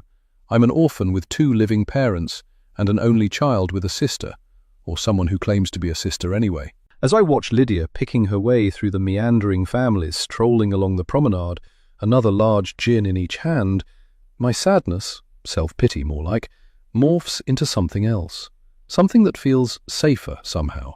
Anger. It was hard to be so ill, she'd said, looking me straight in the eye. As if this con artist could appropriate Lydia's experience like that. Lydia was genuinely sick, and she didn't want to be. She'd apologized to me over and over, tears in her eyes, sad that she couldn't come with me to the park, or sit up long enough to practice French plaits on my hair. Yes, it was hard for her to be ill, devastatingly hard. And this stranger, this imposter, has stepped into her identity and pretended that was her experience. My poor sister, sick, then missing, and now her identity stolen. What kind of person does that? I watch as a kid on a balance bike nearly runs over Lydia's foot. The parent pulls him out of the way, and she gives them a blinding smile as she reassures them it's totally fine and continues making her way towards me. She smiles at me as she hands me the cup, but as I reach forward, she pulls it back. "Whoops," she says, handing me the other cup. I'd already had a sip from that one. "Here's yours." This next gin is just as strong, but this time I drink it fast, barely stopping for air until the cup is empty. Lydia side-eyes me, looking unsure for the first time since she asked me to come to the pub with her. She thought she was making progress with her con, I realise now. She thought my presence here was a sign that I believed she was really my sister. The gin and the early evening sunshine have gone to my head, and I find myself swaying slightly as I sit on the wall, staring out to sea. "This is such a cute part of Edinburgh," Lydia's saying, but I tune her out, stewing in my own anger. If I open my mouth to speak, I won't be able to stop the tirade that comes out. Without saying anything, I hop off the wall and shoulder my way through the beer garden to get to the bar, pushing sunburned people out of my way. The bartender sees the 2 empty pint glasses and nods at me. "Same again?" he asks with a smirk and a nod out to the promenade. "You're with the redhead, yeah?" I nod, and he turns his back to me, adding at least 2 shots of gin into the first cup. But something odd happens, and I watch him carefully. He's only put gin in 1 of the cups. The other one is just tonic. And now her drink swap, "Whoops, I already had a sip from that one," makes sense. And her generosity with the first 2 rounds. She's been getting me drunk. I'm at least 4, maybe even 5, gins further ahead than her. Little bitch. I watch carefully as the bartender finishes our drinks and holds out the card reader for a frankly extortionate amount of money, considering only 1 of these drinks contains alcohol. I tap my card and collect the drinks, weaving my way through the crowds in the beer garden and then past strolling holidaymakers on the prom. As I emerge, I spot Lydia on the sea wall, talking to someone. A man is leaning over her, a big smile on his face. But Lydia's leaning back, putting space between the 2 of them. An unwanted overture, I deduce, picking up my pace as I approach and making sure to hand the gin-filled drink to Lydia. "Everything all right?" I say to Lydia, throwing a dismissive half-smile at the man as I sit next to her on the wall. He's greasy-looking, with 3-day stubble across his jaw and a yellowing black eye. "Just saying hello," he mumbles, his words slurred. "Ah, a drunk trying his chances." I know what to do with these. I open my mouth to tell him to leave, but Lydia's faster. "Well, thanks for saying hi, but we're having a catch-up." Lydia pulls a smile across her face. "A long overdue one," she says, winking at me and raising her gin to her lips. She winces as she takes the first sip. I suppress a smirk. "Do you know each other?" I look between them, and I swear the man nods once. As he's about to answer, Lydia doubles over, coughing. The man raises both hands as if accused. "Don't mind me, I can tell when I'm not wanted." He turns back to the pub. "Nice to see you again, pal," he says to Lydia, and stumbles his way back, nearly colliding with a cyclist on his way. "Thought he'd never leave," says Lydia as he's out of earshot. "Is there anything better than a strong gin and tonic in the sunshine?" she asks. "Nice to see you again. Did you know him?" I ask, and she takes another gulp of her gin, closing her eyes at the strength of the spirit, buying time. "He called you pal," she shrugs. "Mistaken identity. I don't remember anyone from back then." Did she know that guy? And if so, does that mean anything? It doesn't necessarily prove or disprove my theory that she's an imposter. She could be the real Lydia and still have someone recognize her. After all, it seems like she's been out and about living her life, as opposed to caged in someone's basement. I bite my tongue, mentally filing this away. She's about halfway down the drink when I see the telltale flush creeping up her cheeks, the one which would have arrived much earlier had she been drinking from the start like me. In contrast, the plain tonic is diluting the alcohol's effects for me, removing any trace of hope that this is my sister or that we are just out for a nice drink together. No, there is no nice drink with this evil person. She's playing a game, and I need a plan. But for now, the drinks are too strong and my anger too much. I wish I could remember more, she says, her eyes flicking to me. There are so many memories we could share. I can barely suppress the roll of my eyes. This again. She probably thinks she's so clever, pretending the trauma of her kidnappers led to amnesia, playing on our sympathies and our sensitivity to her ordeals, gathering information so she can continue to impersonate my missing sister, but no more. I drain my drink. You are not my sister. She freezes, her feet dangling in midair over the sand as she hangs her legs from the sea wall. We're about 6 feet up from the sand, and for a moment I imagine shoving her off the wall and leaving her behind, running home and locking our door, calling the police so they're waiting when she returns. What do you mean? She says in a faux hurt voice. I thought we were building something. And now it's my turn to show my hand, or at least to show this imposter that she doesn't have the measure of things quite yet. There's more going on here than she thinks, and no amount of information gathering is going to give her the knowledge she needs. I stand up, brush my hands along the backs of my thighs to dislodge any sand. I look her directly in the eyes, those eyes which are the same colour as my sister's, but don't have quite the same gold speckles that Lydia had. If you were really Lydia, you wouldn't have come back here, not after everything that happened. The imposter's face pales.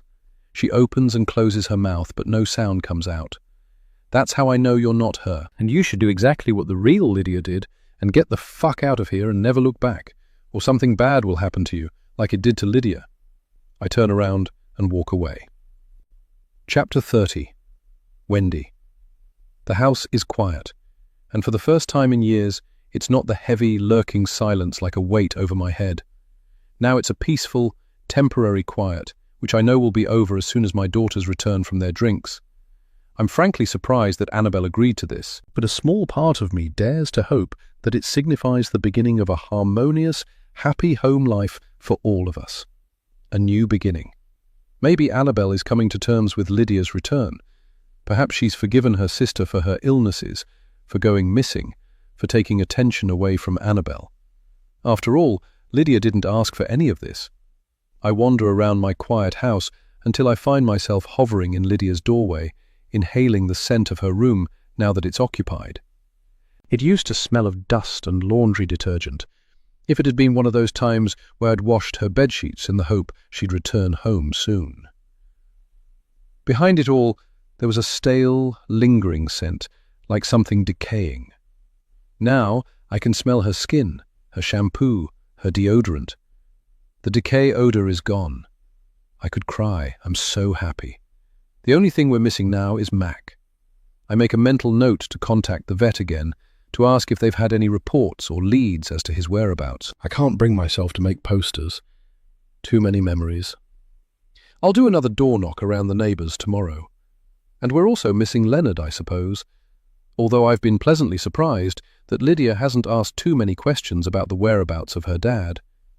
Perhaps he was more absent than I remember, even before Lydia went missing. He had already left by that point. I'll attempt contact if Lydia asks me to, I decide. Once we tell the police she's back, and I update my socials, the news will be out. Everyone will know. And, as I'll tell the girls, their dad can get in touch if he wants to. We still live in the same place. My phone number hasn't changed. I leave Lydia's room and head downstairs to the kitchen, where my laptop sits open on the kitchen table. I make myself a cup of tea and pick through my notifications, neglected since Lydia came home a few days ago. I don't need these accounts anymore, I realize. Instagram, Facebook, TikTok, Threads, Blue Sky. I set them all up to raise awareness of Lydia's disappearance, to make sure that people were keeping an eye out for her. And now that job is done. I didn't expect them to get so big, to have such broad reach. I partnered with missing persons charities, did sponsored content for home security brands with a faux smile on my face, posted candid videos on YouTube or TikTok every day. Even the snarky comments barely glanced off my hard shell of determination. Every day, I received DMs from people around the world, women in South Korea whose babies were taken and sold to the West through dodgy adoption agencies, the children told they were orphans. Families in America looking for runaway teenagers, brands wanting to collab, It's endless. I'm organized with it. I often schedule posts ahead of time, so even though I haven't been online since Lydia came back, I've been posting. But my engagement is down. I haven't been responding to comments or tags like I usually do. I love the interaction, I realize, and the thought of folding these accounts makes me feel a wee bit bereft. I've made friends, built a living through this, helped others in similar positions. Just because Lydia is home doesn't mean I have to stop this. In fact, maybe it'll be even more successful now. After all, isn't it even more useful to hear advice and insight about a missing child from someone whose child came back? I'm #goals, as they say, and definitely #blessed. I can't wait to announce her return. The stats on that post will be through the roof. I might even go viral. Maybe I'll do a video, and Lydia can appear at the end. Surprise! And it's all for a good cause, even now. Now that my own crusade is done, I can turn my attention to the plight of others, an ambassador for the missing and lost. I jiggle my shoulders in excitement as I see my future unfurl in front of me like a red carpet. Invites on daytime television, consultation requests from missing persons charities, raising awareness of others' missing loved ones. There are so many opportunities here. I take a sip of tea and open one of my inboxes. There's the usual brand partnership requests, a home security system, an online grief counseling company, a self-defense alarm manufacturer, and a true crime podcast asking for a soundbite. Then there's the messages from individuals. These are the ones which always touch my heart and keep me doing this. A woman in Wigan writes to express her condolences about Lydia. At Crime Mum, I've shared this on my Facebook. More people need to see this. Hope you get answers soon. An account from @FindTanner in Anchorage. My brother went missing in 2018. I know the pain never goes away. Thank you for keeping awareness alive. And there are the weirdos, conspiracy theorists, and haters, of which there are many, unfortunately. I usually try to disregard them. Sometimes they're even quite funny. But in the absence of anything else to do, it's not like I can post about Lydia right now, and with the hubris of a person who has got everything they ever wanted, I dive in. At the top of my inbox is a message from a psychic in Blackpool telling me Lydia is near water and to reply if I want a private reading. No thanks. Although I give her a begrudging nod and a chuckle when I realise that the pub Lydia's at tonight does overlook the sea. The second one I open is from @SkepticSteph, whose bio reads, "Love to dissect cold cases and discover secrets lurking under the surface." @SkepticSteph. I've been looking into this case, and I think the police are covering something up. Is it possible one of them is involved, and the others are hiding it? I click out of that message without responding, but out of habit, I don't block her. Even the most madcap theories deserve attention. When Lydia was missing, I used to keep these in case anything corroborated the ideas and I could contact them to get more information. I jumped on every clue. I'm overcome with a sudden rush of exhaustion as I realize that I don't have to think about it all the time anymore. Even while I was sleeping, my brain was looking for her, scouring our every interaction in the run-up to her disappearance, analyzing every possible clue in case it offered a lead. Sometimes I even wondered if her kidnapper had been in touch and I just didn't know. Inserting themselves into the investigation, you know. So I'd keep every message, block no one. I don't have to do that anymore. I can just delete @SkepticSteph's message and forget about it forever. I'm free. Finally, the last message that's come in while I've been off taking a wee social media break to be with Lydia, a new follower. @SickSnark. Making money off your missing kid. You're disgusting. I hope she's dead. A few days ago, a message like that would have made me shudder. Now, I can roll my eyes, block them, and move on. As I'm doing that, I hear a noise from the other side of the kitchen wall. I freeze, listening. From my seat at the kitchen table, I can hear something, or someone, moving around in the garage on the other side of the wall. An intruder? It would be just my luck to get burgled in the same week that Lydia returns. I close my laptop quietly and tiptoe out of the back door and round to the side door into the back of the garage. It's standing open and I can hear rustling. "Mac?" I shout, hope filling my chest. The rustling stops. I can hear breathing. My breath catches in my throat. It's not Mac. It's a person. That neighbor boy poking around? With my hand on the doorframe and my body blocking their exit, I summon the strongest, most authoritative voice I can. "I can hear you in there. Come out or I'll call the police." There's a squeal and something clatters to the ground. I step into the garage and pull on the light cord, illuminating all the accumulated junk of the last 20 years. "Lydia?" She's standing in the middle of the garage, surrounded by boxes. Some have been moved and opened, I can see. Her eyes are wide, like she's afraid of me, afraid of what I might do to her. My stomach twists, and I wonder again where she's been, who she's been with, whether they hurt her. Was she locked in, tied up, imprisoned? Or could she come and go freely but just chose not to return to me? The fear in her eyes tells me she's been through horrors. Horrors she'll have to share when we contact the police. Soon. She'll need therapy. She's probably got PTSD. Once she's processed it all, the media will be clamoring at our door to talk to Lydia, even more rabid than their desire to speak to me. After all, the missing girl is much more interesting than the mother. She might even get offered a book deal, like Natasha Kampusch, or a TV show, a panelist on Loose Women perhaps, or an agony aunt slot on morning TV. She'll need therapy, even if she's not traumatized. It'll be tough to deal with all the attention. She's always been a wee bit shy, not like me and Annabelle, who are much more gregarious and sociable, in contrast to Lydia's introversion. I wish I could do it all for her. "Sorry," she mumbles, as if I've caught her doing something wrong. But she isn't. I can see that she's combing through a cardboard box with her own name scrawled on the side with a Sharpie. There's nothing wrong with looking through a box of your own stuff, even if it does make me feel uncomfortable to know that she's been snooping through the garage. "Where's Annabelle?" "And how are your drinks?" I ask, looking around the cramped, dusty space. It's packed with stuff, some in boxes, some just loose and lying around. When Leonard lived here, this was his workshop, and he kept it meticulously tidy. Tools hanging on the walls in their proper place, workbench clear, boxes lined up straight against one wall.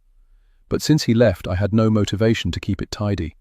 I'm not working in here, fixing things like Leonard did, so the garage is an extra storage space. The cardboard boxes quickly morphed from their neat rows along the walls, now scattered and stacked haphazardly across the floor. Leonard's tools are mostly still in their places, although those I've had to use are missing from their outline on the wall. I lay them on the workbench so they're easy to get to when I need them. And there's stuff the girls grew out of that I couldn't bear to throw away. An old playhouse, a broken keyboard, a rusty bike, outgrown roller skates and a hockey stick, the tape unfurling from the handle. "Drinks were good, thanks," she says, hesitating. She opens her mouth and closes it again, and I know there's something she's not saying. And I'm pretty certain it relates to Annabelle and something she's done. Do I want to know? I'm sure I'll find out eventually. And Lydia's here, so at least Annabelle hasn't chased her away. Perhaps that's all I need to know for now. "We need a clear-out in here," I say to Lydia, but she's not listening. She's staring into the box she's opened, the one with her name on. "What's this?" she asks, and I frown at the tone in her voice, which I can't quite identify. Trepidation, maybe? Fear? What could she have found in here? I step towards her. She leans over the box, not reaching inside, as if whatever is in there might jump out and bite her. I move closer and peer inside, braced for a rotting mouse or something mouldy. But it's none of that. In fact, I realize with a laugh of relief, it's a bunch of medical equipment. I reach inside, and Lydia steps back as if I'm about to throw something at her. I give her a reassuring smile and pull out a plastic shell covered in various straps and buckles. "Remember this?" I ask, trying to sound bright and breezy. But in my mind, I hear her cries of pain, her begging me to let her take it off because she couldn't sleep. My whispered reassurances that it was for her own good, that it wasn't forever, that I loved her and cared for her and wanted the best for her, that this would help her be healthy in the long run, at least I hoped. And then giving her more medication to help her sleep, sitting with her in the middle of the night, waiting for her eyelids to finally flutter closed. I hold it up, marveling at how small it is, how small her torso once was. She wrinkles her nose, shaking her head. The freckles on her nose are more pronounced than they were when she first arrived a few days ago. She must be spending more time outdoors since she returned home. I like that. What is it? She asks. I look at her, open-mouthed. How can she not remember? I knew she had trouble remembering everything from back then, but this was such a source of pain and humiliation that I'm shocked she has no recollection. Your scoliosis brace, I say, watching her for any sign of recognition crossing her face. Nothing. She's blank. She shrugs. I guess I blocked it out, she says, her voice going up at the end with a question. I put the brace back in the box. You had a curve to your spine, and it was getting worse as you grew. You had to wear this brace all the time, even while you slept, to try and encourage your spine to be straighter. You hated it. She picks it up and holds it against herself. I wonder if more information might help trigger her memories, so I keep going, telling her how she felt like she couldn't breathe in it, that it gave her bruises and aches and made her feel sick, and that the doctors would just shrug and say that was normal, to wait longer, to try harder, as if she wasn't already trying her hardest to struggle through every day with all the issues her body was already fighting against. My poor baby. Without thinking, I pull her towards me, wrapping my arms around her and crushing the brace between our bodies. She doesn't put her arms around me, she's still holding the brace, but I think I feel some release in her, as if she's relaxing in my arms. We're so lucky you're healthy now, I whisper into her hair. She pulls away and moves to look at the other stuff in the box.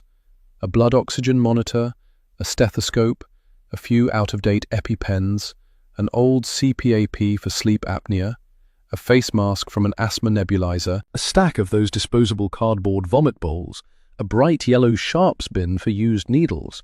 It's all covered in a fine layer of dust, and Lydia looks faintly disgusted as she rifles through it. I resist the urge to tell her to be careful, to put the box away neatly, in case she ever needs these things again. But why would she? It seems she's grown out of all her ailments. We're so lucky. Not everyone has this privilege. She closes the flaps and I turn to the door, ready to head together into the house. But I pause as I realize she's not following me. I turn. She's opening another box, this one marked Leonard. What about this stuff? Is it Dad's? Why didn't he take it with him? She pulls out a sweater and holds it against her body.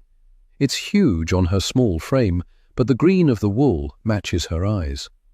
I shrug. I made that for him. Knitted it while I was in doctors' waiting rooms and beside your hospital bed waiting for test results. Maybe he didn't want the memories, or didn't want something I'd made for him. Maybe it made his new wife uncomfortable. She drops the sweater back in the box, on top of the other piles of clothes Leonard never returned for. New wife. Ugh. She shudders. I shrug. A whole new family, I say. Wife, kids, dog, the lot. We were replaced. I sniff. I carefully arrange my features to mask my resentment. When marriages end, the Weens are often reassured that the parents may not love each other anymore, but they still love the children just the same. Only Leonard's behavior showed the opposite. Not only did he leave me, but he also abandoned Lydia and Annabelle too. And that is hard to forgive. Heartless, mumbles Lydia, finally stepping away from the boxes and following me into the house. What were you looking for anyway? I say, as I shut down my laptop and switch on the kettle for tea. She twists her mouth, as if she's keeping a secret. I don't know, really. It bothers me that I can't remember. Maybe I was looking for answers or trying to trigger memories. I nod. I understand. Even if the things that happened to Lydia after she disappeared were majorly traumatic, it baffles me that she can't remember her home life before that too, especially when she clearly wants to remember. I hope these memory issues aren't permanent, love, I say, pulling a packet of rich tea biscuits from the cupboard and offering her one. Although if that means I get to keep you here forever and take care of you for the rest of our lives, that's okay with me. Chapter 31. Annabelle. I wake the next morning with a mouth so dry it feels full of cotton balls. I roll over and grab a bottle of water from the mini fridge I use as my bedside table. There's a protein iced coffee in there too, but the thought makes my stomach churn. I need to be gentle to myself today. It's late. I've slept through a lot of the morning, but that's okay. It's not like I have a job to go to, since Mum ratted me out to the local community centre and they cancelled the art classes for the elderly that I'd proposed to run. Apparently, they don't like people like me working with vulnerable adults. Now that Lydia's back, I'm delighted to fly under the radar a bit more with Mum, with the new hope of actually getting out of the house and getting a job sometime without her screwing it up for me or making up a reason why I have to stay at home. And maybe one day soon I can rent my own place and get out of this mausoleum I've been trapped in for my entire life. After all, I was only staying for Lydia, and now she's back. I down the water, gulping it hard until rivulets run from the side of my mouth and down my neck. I wipe it away with the sleeve of my pajamas and stifle a gag as my stomach protests. For a moment I hope that Lydia feels as rotten as I do, but I realize that she barely had anything to drink except the one drink I bought her. Me, on the other hand, had all those gins and then wandered along the prom to Joppa and back, looking for Mac as the sun slipped below the horizon. I feel a rush of anger at her, the con artist, being all friendly and pretending it was a familial drink with her sister, when actually she wanted to trick me, get me drunk, and probably mine me for information. I sit up in bed and throw the covers back. If it's information she wants, it's information she'll get. And today is Tuesday, I realize. The first Tuesday of the month, no less. Perfect timing. Chapter 32. Annabelle. I shove my feet into slippers, wrap a dressing gown around my body, and stumble down the stairs to the kitchen, where I drink more water straight from the tap. When I turn around, wiping my mouth on my sleeve, I'm startled by a figure in the doorway. Lydia. Leaning against the doorframe, her arms folded, a smug expression on her face. I glare at her, immediately filled with rage, but no, today requires a different tack. "Morning," I say, in the most neutral voice I can dredge up. She raises her eyebrows in surprise. "Morning?" she says, like a question. She's clearly confused at why I'm being so friendly after my accusations last night. "Coffee?" I ask, holding up the cafetiere. She nods, eyeing me with suspicion. She watches me in silence as I make the coffee, and then she follows me as I take it through to the living room, where I pull a photo album off the shelf and open it out onto the coffee table, alongside our mugs and the coffee pot. "What are we doing?" she asks. I suppress a smirk and flip it open to a page in the middle. These are all our school photos, dating from as early as nursery and showing us getting older and more awkward as we head towards puberty. Then there are the blank pages after Lydia's final picture, age 13. I did have one more school picture, but Mum just shoved it into the back of the album, loose. Without Lydia's angelic face alongside it, my own image wasn't important enough to display on the pages. I leave the album open on Lydia's last photo. It's a good quality photo, and it's big too, 7 by 10 inches. There's a dove grey background, and it's an upper body shot, Lydia leaning both elbows on a soft surface and leaning towards the camera, one cheek propped on her hand and a genuine smile on her face. She's skinnier than the previous picture from the year before, and the shadows under her eyes are darker. Her illness must have been getting worse, but still she was at school as opposed to sick at home. I make a show of pushing down the cafetiere plunger and pouring the coffees. Lydia's imposter sitting next to me, her knees together and her hands tucked under her thighs. She's nervous, I realize. She doesn't know what I'm planning. I feel a thrill at the power. This must be how she feels all the time, impersonating Lydia and knowing I know. It's a rush. Once both coffees are poured, I hand her a cup. I wait until she's nearly raised it to her lips and then, "Don't worry, it's just coffee." She pauses, confused. I affect a faux friendly smile. "I haven't put anything in your coffee." She puts the cup back on the table without taking a sip, and I hold in a giggle. "I wanted to look at this picture of you. Really look." It might be the light, but I think she goes pale. I hold the picture up next to her face and make a show of flicking my eyes between her and the picture. "Well, you're pale like her, and you have the same strawberry blonde hair." I move the picture closer to my face and squint. "Different eye, though. I don't know what you're... And here, look." I point to Lydia's jaw on the picture, and I start to reach out towards the imposter's jaw, where the bone is more angular and sharp. "I think your face shape is..." "Stop!" She slaps my hand away before I touch her. I withdraw my hand, a thrum of triumph that I've rattled her, as she puts her hands back in her lap like they're electrified. She shakes her head. This is ridiculous. I nod. I totally agree. She clenches her jaw in frustration. I hope you know I'm giving you an easy ride right now. This could be a whole lot worse. I could call the police, or the press, or the paparazzi.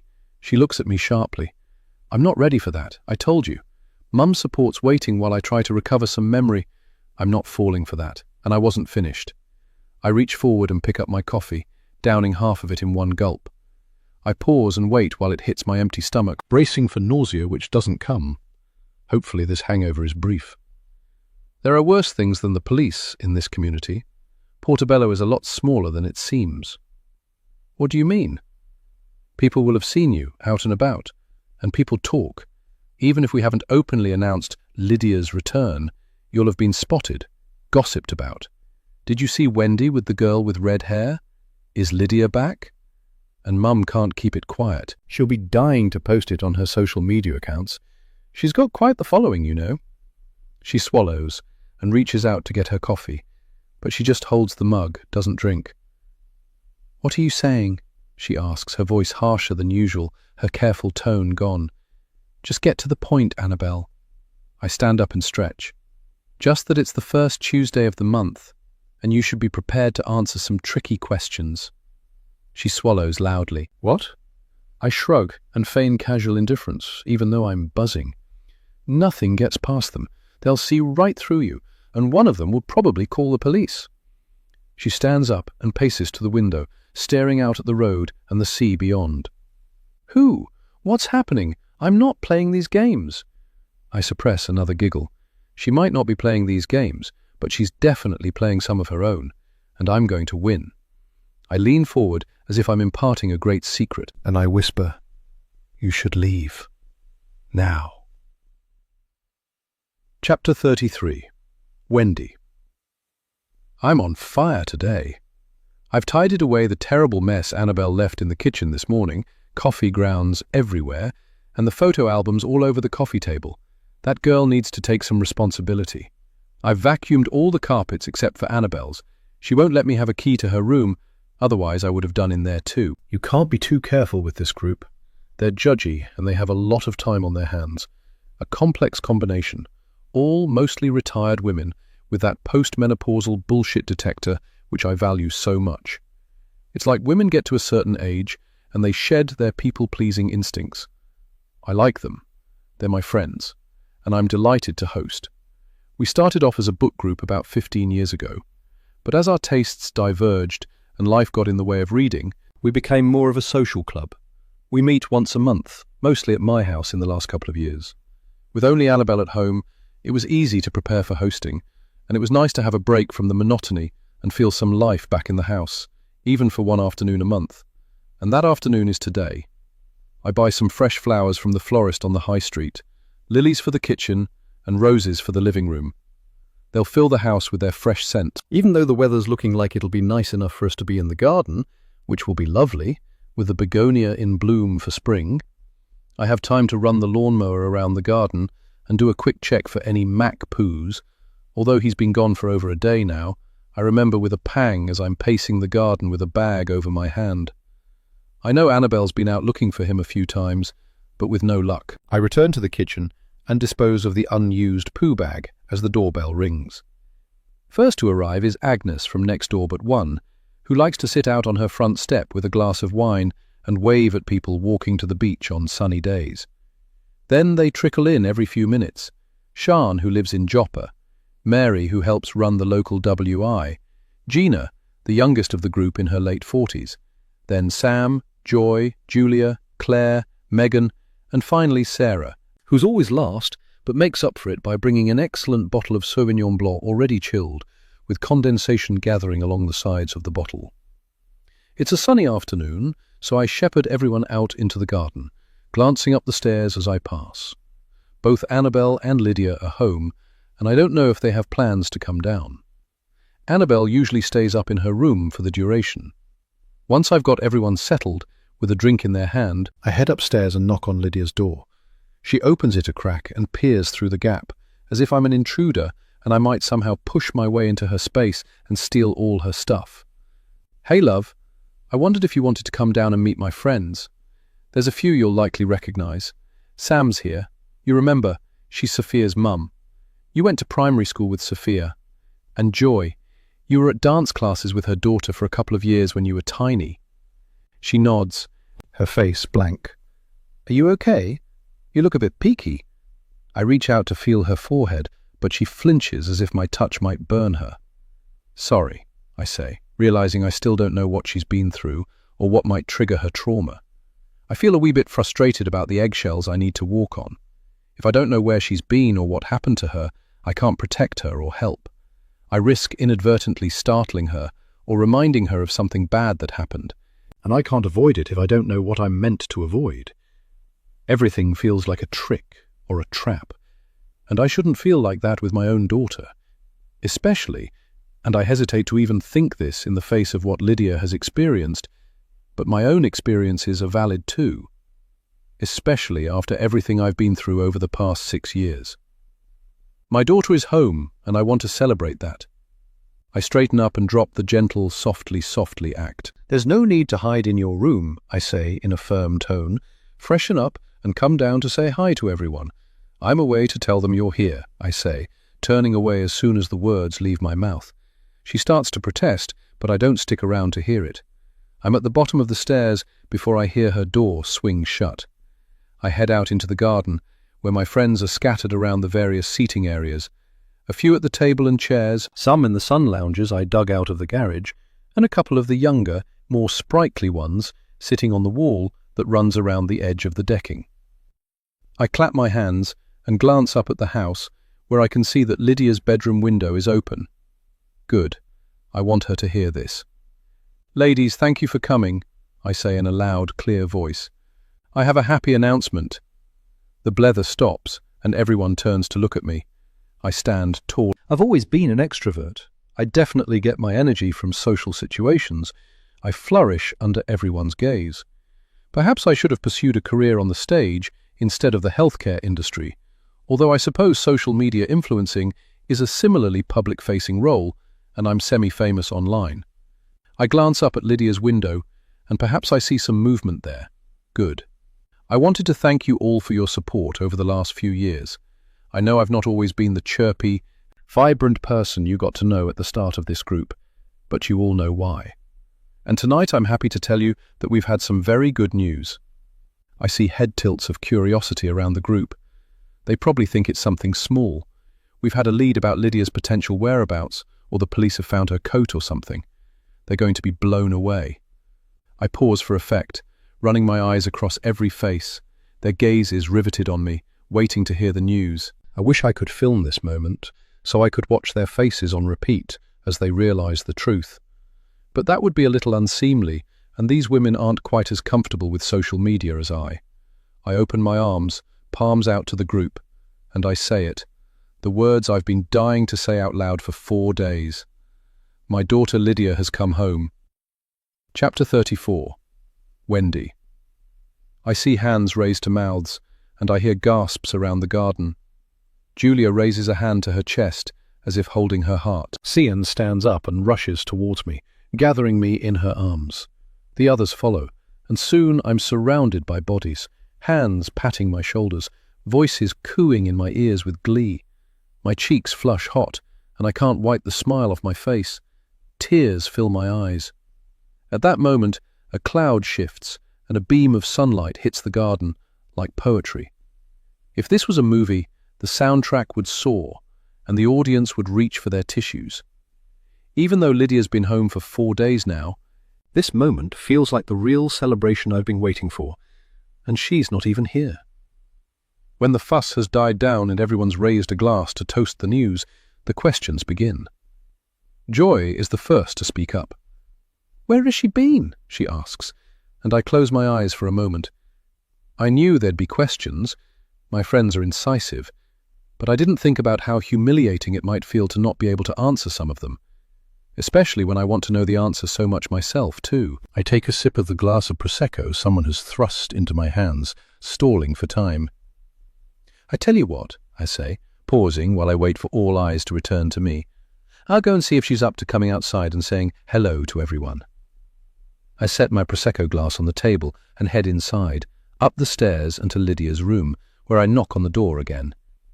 I can still smell that slightly musty odour, and I make a mental note to hire a rug doctor and clean her carpet. It's probably dusty. When she opens the door, she's standing with her jacket on, sliding her mobile into her back pocket. "Hey, I was just heading out." My mouth falls open. Where does she have to go? And who with? My stomach twists with anxiety at the thought that she might leave without telling me and not return. With a flash of fear and frustration, I can't help but wonder if this is because of something Annabelle did or said. She won't stop until she drives Lydia away again. I can't bear going through it all over again. But all I say is, "Oh? Yeah, She looks over her shoulder into her room. "I thought I'd go and look for some new clothes in the charity shops. We can't always be buying new stuff when I need a whole wardrobe. And I don't want to wear the teenage stuff we kept," she says, nodding towards the half-empty drawers. "It's a bit out of date." I fix a smile on my face, glad she wasn't trying to run away or something terrible. "Well, before you do, my friends would very much like to see you. Just for a minute. They're out in the garden. You might remember some of them."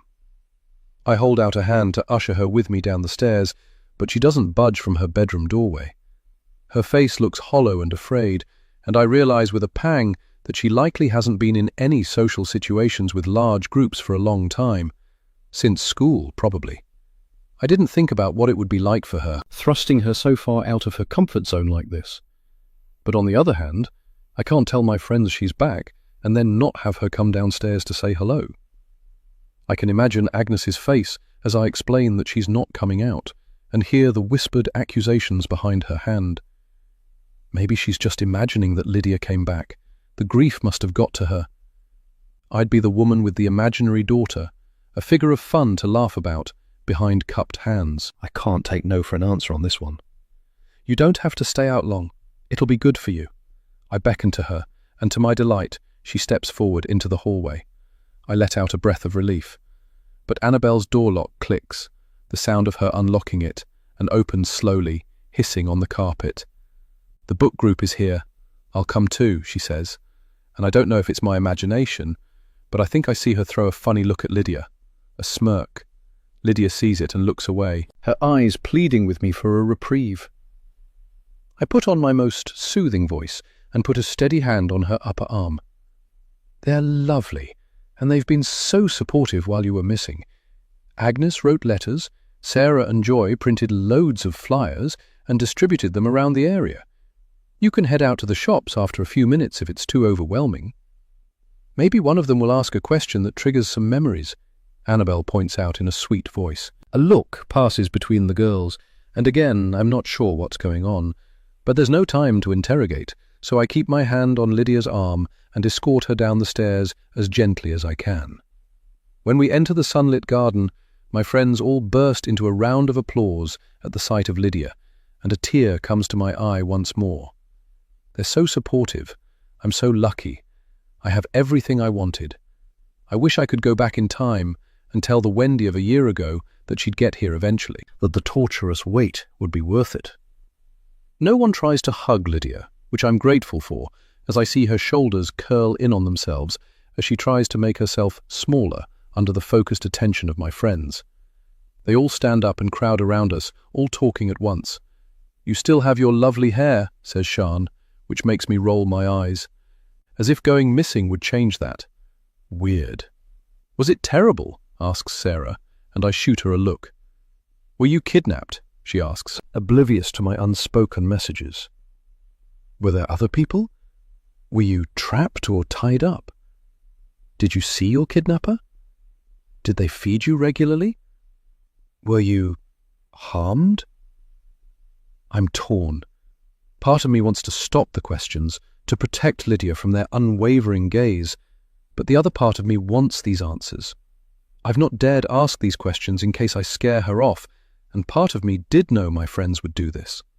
Part of me wanted them to. Perhaps an external party would prompt more answers than me and Annabelle, I'd thought. Lydia opens and closes her mouth, but she doesn't try to answer the questions.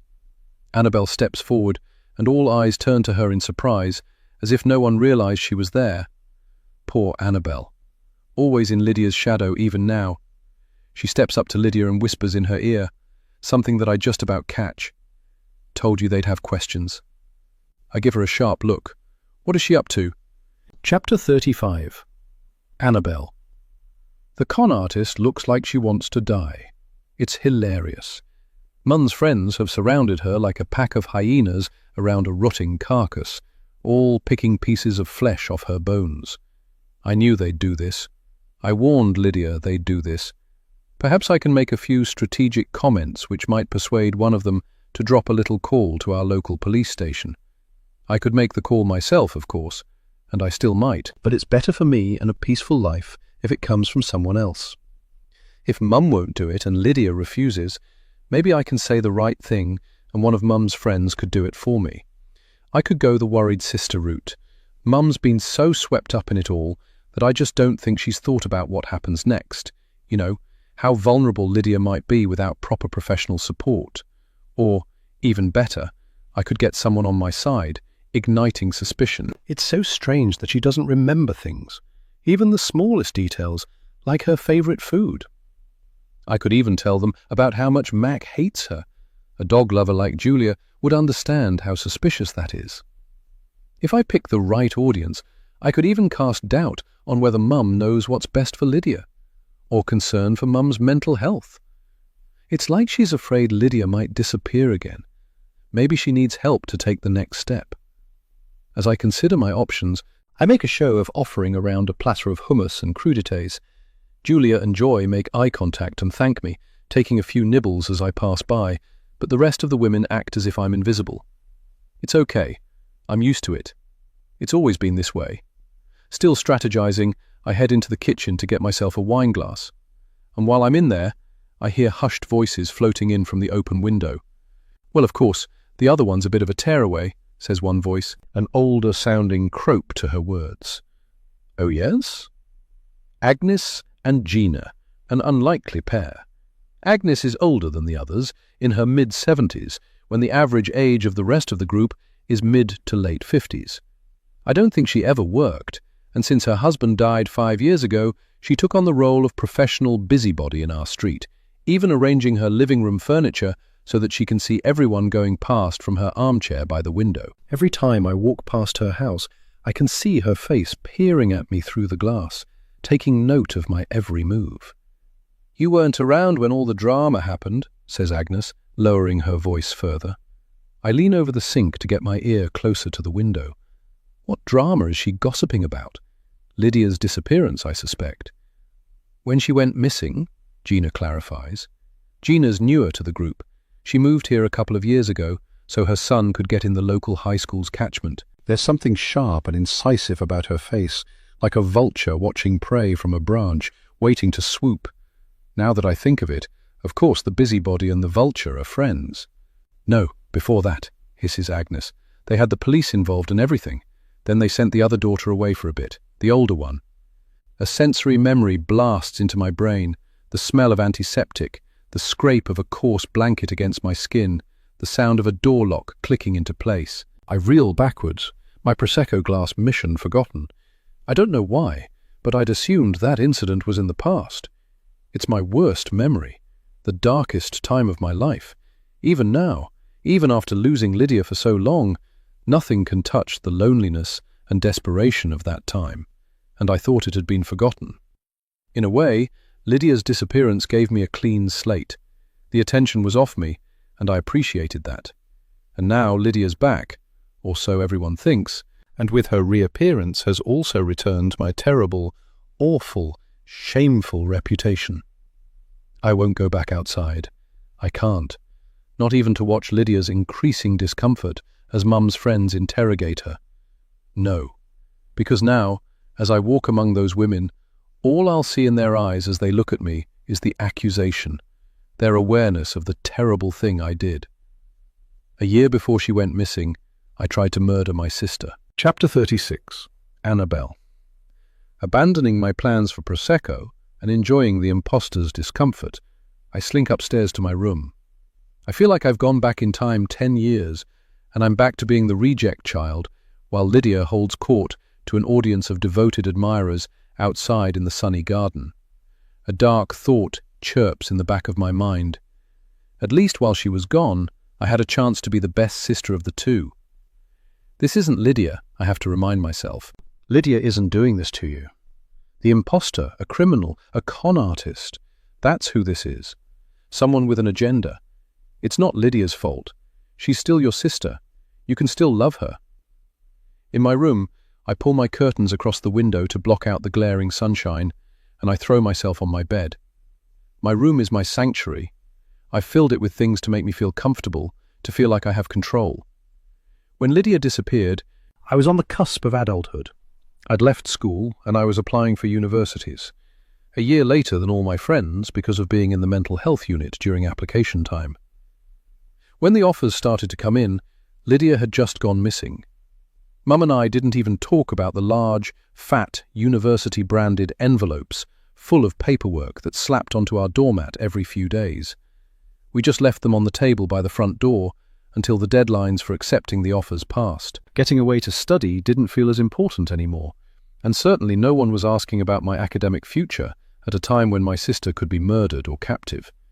The only important thing was #FindLydia. Instead of working on my applications or creating a new portfolio, I spent every day helping with the search efforts. Of course I did. What else was there? Time passed, with no sign of Lydia.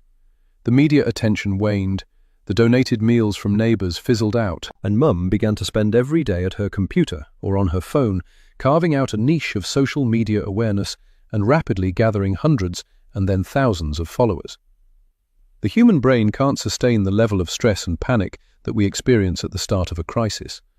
When Lydia had been missing for a couple of months, the nightmarish feel of her disappearance started to wane, and the panic returned in flashes, less and less frequently. It sounds awful, but having a missing sister began to feel normal. Her empty room, everything left exactly where she'd left it the day she walked out and didn't come back. The empty chair at our dining table, the medication not taken, prescriptions not collected. I would have days that felt like before. I'd meet a friend and go charity shop shopping. And when I returned home with my bags stuffed full of second-hand clothes, I'd deflate as it all hit me. I couldn't show Lydia my finds, and Mum would look at me with disgust for seeming like I was moving on. I needed to get out. I wanted to see who I was as an adult in the world. I wanted to study or get a job. To rent my own room in a house filled with other people my age. To learn how to struggle with money. To negotiate a shared fridge. To let my laundry pile up until I had no clean underwear. Important life milestones, you know. But every time I filled in a job application, went to an interview, or inquired at an art school, something would come along to stop my progress and keep me at home. Mum was concerned I wasn't yet ready, or she'd escort me to the doctor and request a tweak to my meds, which left me drowsy and unmotivated for weeks. I began to suspect she was monitoring my emails, hiding my post, contacting people on my behalf. But to express those fears would open me up to accusations of paranoia, and I knew where that could lead. Words like relapse, committal, inpatient. I couldn't go back there. Not again. So instead, I made myself smaller, controlled what I could. I bought a mini-fridge for my room so I could control what I ate and when. I installed a lock on my bedroom door so no one would come in while I was out. I was so alone. Around the same time, Dad did his award-winning slow fade from our lives. He'd already moved out before Lydia went missing, and suddenly he was a total no-show. His phone went straight to voicemail, and his semi-regular visits to check in on the search stopped. The love I had for him curdled into resentment, especially when he didn't return my calls week after week. Mum was a ghost too, always at her computer and only focused on one thing, finding Lydia. Everything that had once formed our family had disappeared. Our loving, caring mother, our fun, gentle dad. If Lydia ever did come back and I was gone too, she'd turn right around and walk back out of the door. So I stayed. I stayed in case Lydia came back. I stayed because it felt like the one thing I could do. And now everyone believes she's back, and no one will believe me when I say it's not my sister. It'll just be another item on the list of reasons why Annabelle is crazy and needs to be institutionalized. And I can't go back into one of those hospitals. I just can't. I'd die first. I feel so helpless, so useless, so untethered and aimless. Mum won't wait to call the police much longer, no matter how much she's trying to accommodate Lydia's requests to keep her return a secret from the newspapers. One day soon, we will tell the police that Lydia has returned, and they will start to poke around in this imposter's business. They'll uncover who she is, what she wants, and where she came from. They'll arrest the imposter for conspiracy to kidnap. They'll start looking for my sister properly, find out where she is and what happened to her. And meanwhile, I don't have to stay here anymore. I could move out, get a job, go to art college, maybe tip off the police on my way out the door, I think with a smirk. Without waiting another second, ignoring the buzz of conversation filtering through the open window, I grab my laptop and open the web page I've had bookmarked for almost a decade. The online application for the most prestigious art program in Scotland. I can't be a ghost anymore. I can't wait longer. It's time to start living. Chapter 37. Wendy. Lydia was an absolute star today. After a wee wobble at the beginning, where I was worried she wouldn't come out to see my friends, she turned out to be a social butterfly, charming Agnes by asking about her roses, asking Gina about her son's choices for hires, and handing around the bottle when people's glasses looked low. She's grown into a wonderful young woman. There was a time in her early teens when her illnesses were so severe that I'd thought this day may never come. She'd become so withdrawn and shy after so much time recuperating and resting, missing out on key social opportunities like parties and school trips. She struggled to look adults in the eye and answered questions with a mumble while staring at her feet like a much younger child. But she's blossomed, and she's so sociable and grown up. I wish I could say the same for Annabelle, who made a swift exit early into the party. Still, it seemed like everyone had a better time after she left anyway. No one wants to be glowered at from the sidelines while they're having an afternoon prosecco in the sunshine. Finally, Agnes leaves, the last guest, as always. She's been lonely since her husband died and doesn't want to face an empty house.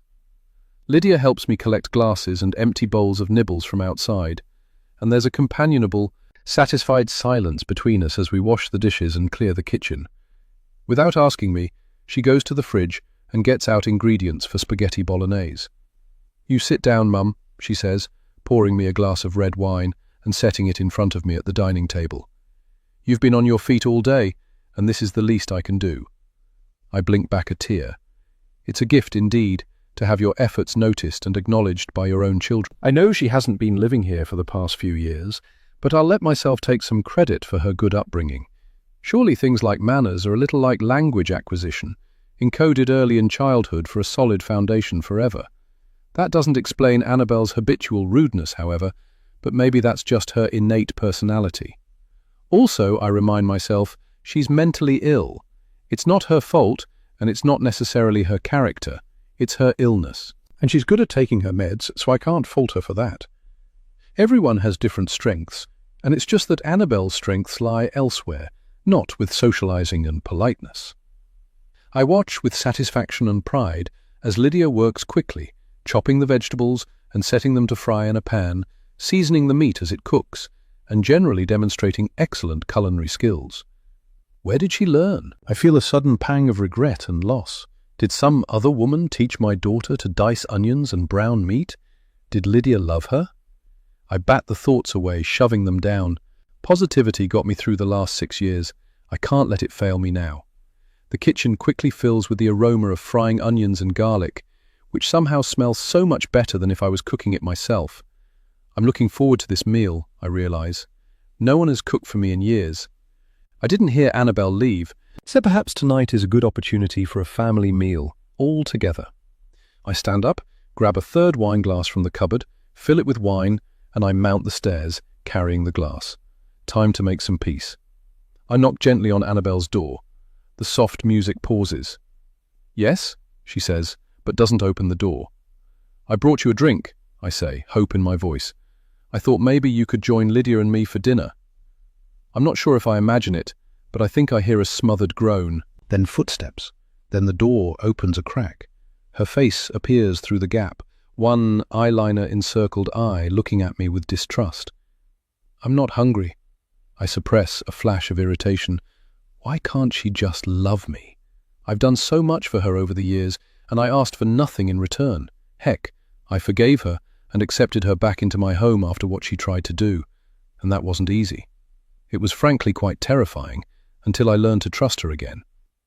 For the first time in a while, I let my irritation bubble over. Listen, I hiss, my soft voice gone and replaced with a harsh rasp. Through the small gap in the door, I see Annabelle's expression cloud with surprise. Yes, I'm not always the perfect mother. Yes, I'm a human being, Annabelle. I'm not made of stone. I feel things. I feel that you don't like me, your own mother. I feel that you don't want to be in the same room as me.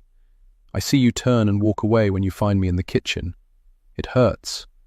I've got feelings. I am important.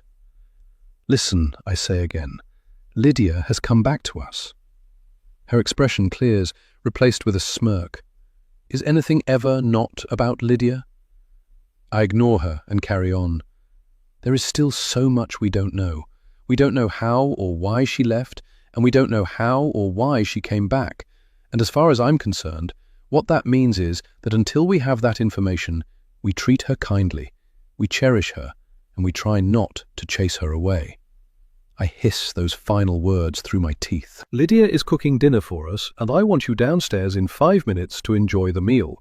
Smile, be kind, and try not to be so Annabelle, she finishes for me with an indignant laugh. That's what you mean, Mum, isn't it? Try not to be so myself that I chase Lydia away again. Try to be more like Lydia, right? I shake my head and push her bedroom door open. She steps back in surprise. I hand her the glass, red wine sloshing over the rim and trickling down my wrist. A droplet lands on the carpet and I don't look down to assess the damage. It's in Annabelle's bedroom anyway. She probably doesn't care, and she wouldn't let me inside to clean it anyway. She hasn't let me inside for years. I turn and walk away. To my surprise, Annabelle does emerge from her room 10 minutes later and wanders down the stairs carrying her empty glass, her cheeks flushed from the wine. I smile at her in gratitude as she slinks into the kitchen and takes her place at the dining table. Lydia glances at me, and I give her an encouraging grin. Isn't this nice? I try to say with my eyes. Lydia looks uncomfortable, but we limp through our meal, pretending we're a normal family. Your friends were nice, Lydia says, after a particularly long silence. I like Gina a lot, and Agnes. Annabelle rolls her eyes. Gina's a bitch, and Agnes is the nosiest old cow I've ever met. They're only nice when they want something. Lydia puts down her knife and fork. You're saying that because they don't like you. It's such a sisterly jibe that I almost crow with joy. My girls are fighting, just like a normal family. I sit there, calm and serene like the eye of the storm, ready to pick up the pieces when they've finished sniping at each other. Perhaps they're making up for lost time, getting the adolescent squabbles out of their systems that they couldn't do while Lydia was missing. A regression, so to speak. Annabelle glares at her. I don't give a fuck whether Mum's friends like me or not. Their opinion means nothing to me, especially as they think the sun shines out of your ass. Shows what their opinion means, she adds under her breath. Lydia raises her eyebrows. I don't think anyone said anything about not liking you, Annabelle. They didn't have to, I can tell. Well, you're not very astute then. They seemed concerned about you, actually. Annabelle swallows hard, as if something got stuck in her throat. I heard some of them talking about how you got sent away, Annabelle, she says, her voice sweet and curious. What was that about? A heavy silence fills the kitchen until Annabelle collects herself. Nothing, she hisses. That wasn't about anything. Nothing that's any of your business anyway. Surely it is my business, though. If you got sent away for something that might affect me. Well, I didn't, so shut up about it. She slugs some wine and slams the glass back onto the table. And also, you were here back then, living in this house. She gestures around the room with her fork, and I watch silently as a piece of spaghetti falls to the floor with a wet slap. For a moment, I expect Mac to scurry over to it and hoover it up. I feel a pang of sadness when I remember he's gone. Annabel doesn't register the poignancy of the moment and continues like the battering ram she is. Presumably you would remember, if you're really my sister. You'd know exactly what happened and why. So there's no need to talk about it, is there? If you're really my sister. Annabel's words ring through the air. Not this again. That's enough, both of you, I say, once again in that tone I haven't had to use for more than 6 years. Mum, I'd like to know. One of your friends today said some things about Annabel's past which were quite concerning. That she got sent away for doing something. Lydia looks at me, eyes wide and innocent, her whole face covered in concern. I'm just worried about her. I'd like to know what to look out for, to keep her safe. And you. My bedroom is next to hers. What if she... Annabel pushes her chair backwards, and the legs scrape loudly on the kitchen tile. Your concern is bullshit. You don't care. You want more information on me, on this family. She leans down and shoves a finger in Lydia's face. I don't know what you're up to or what you want, but I'm going to work it out. I'm going to find out where you've come from, and who you really are. By the time I'm done with you, you'll be rotting in prison for the rest of your life.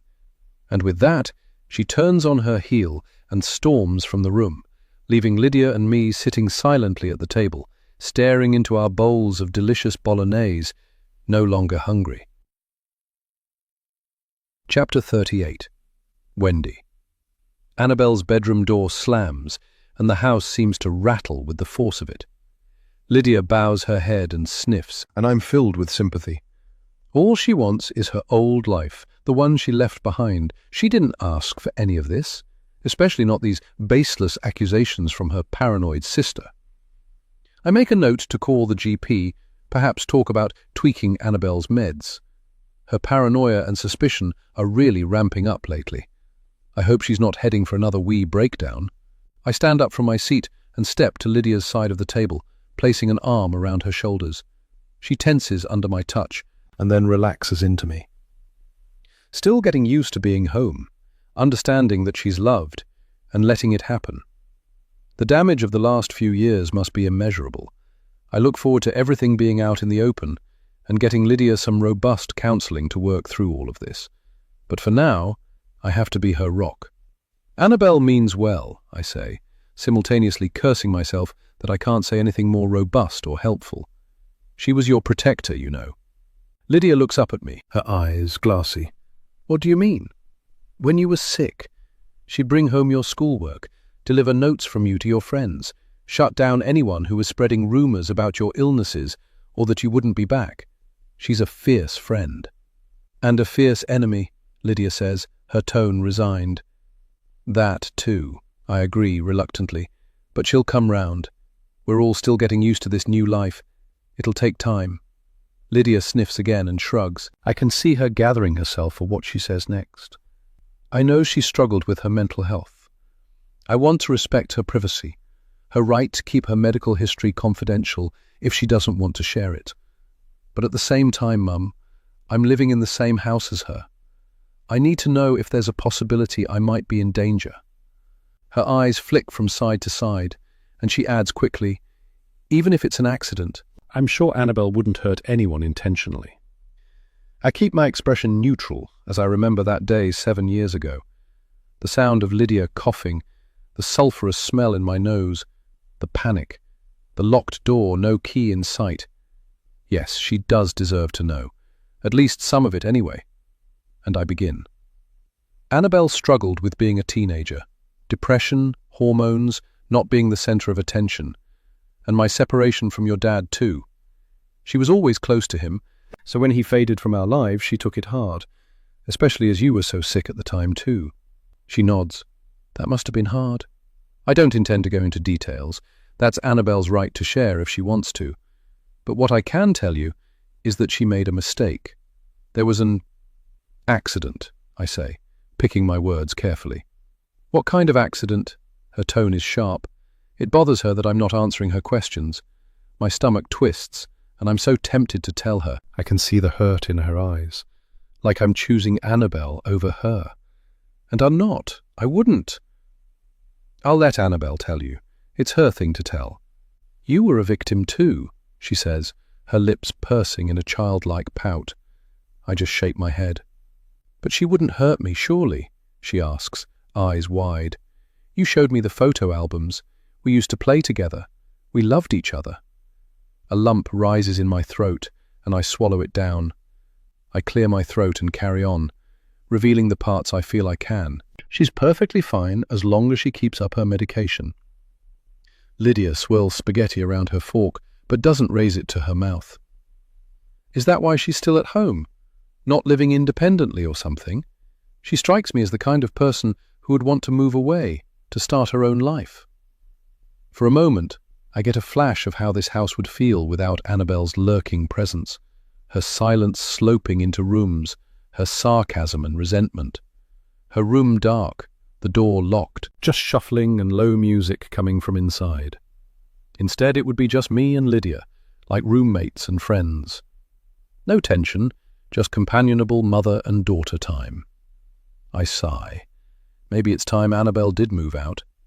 I've tried so hard to support her over the past few years, and one of the ways I've done that is by showing her that she'll always have a home here, that she can stay as long as she needs.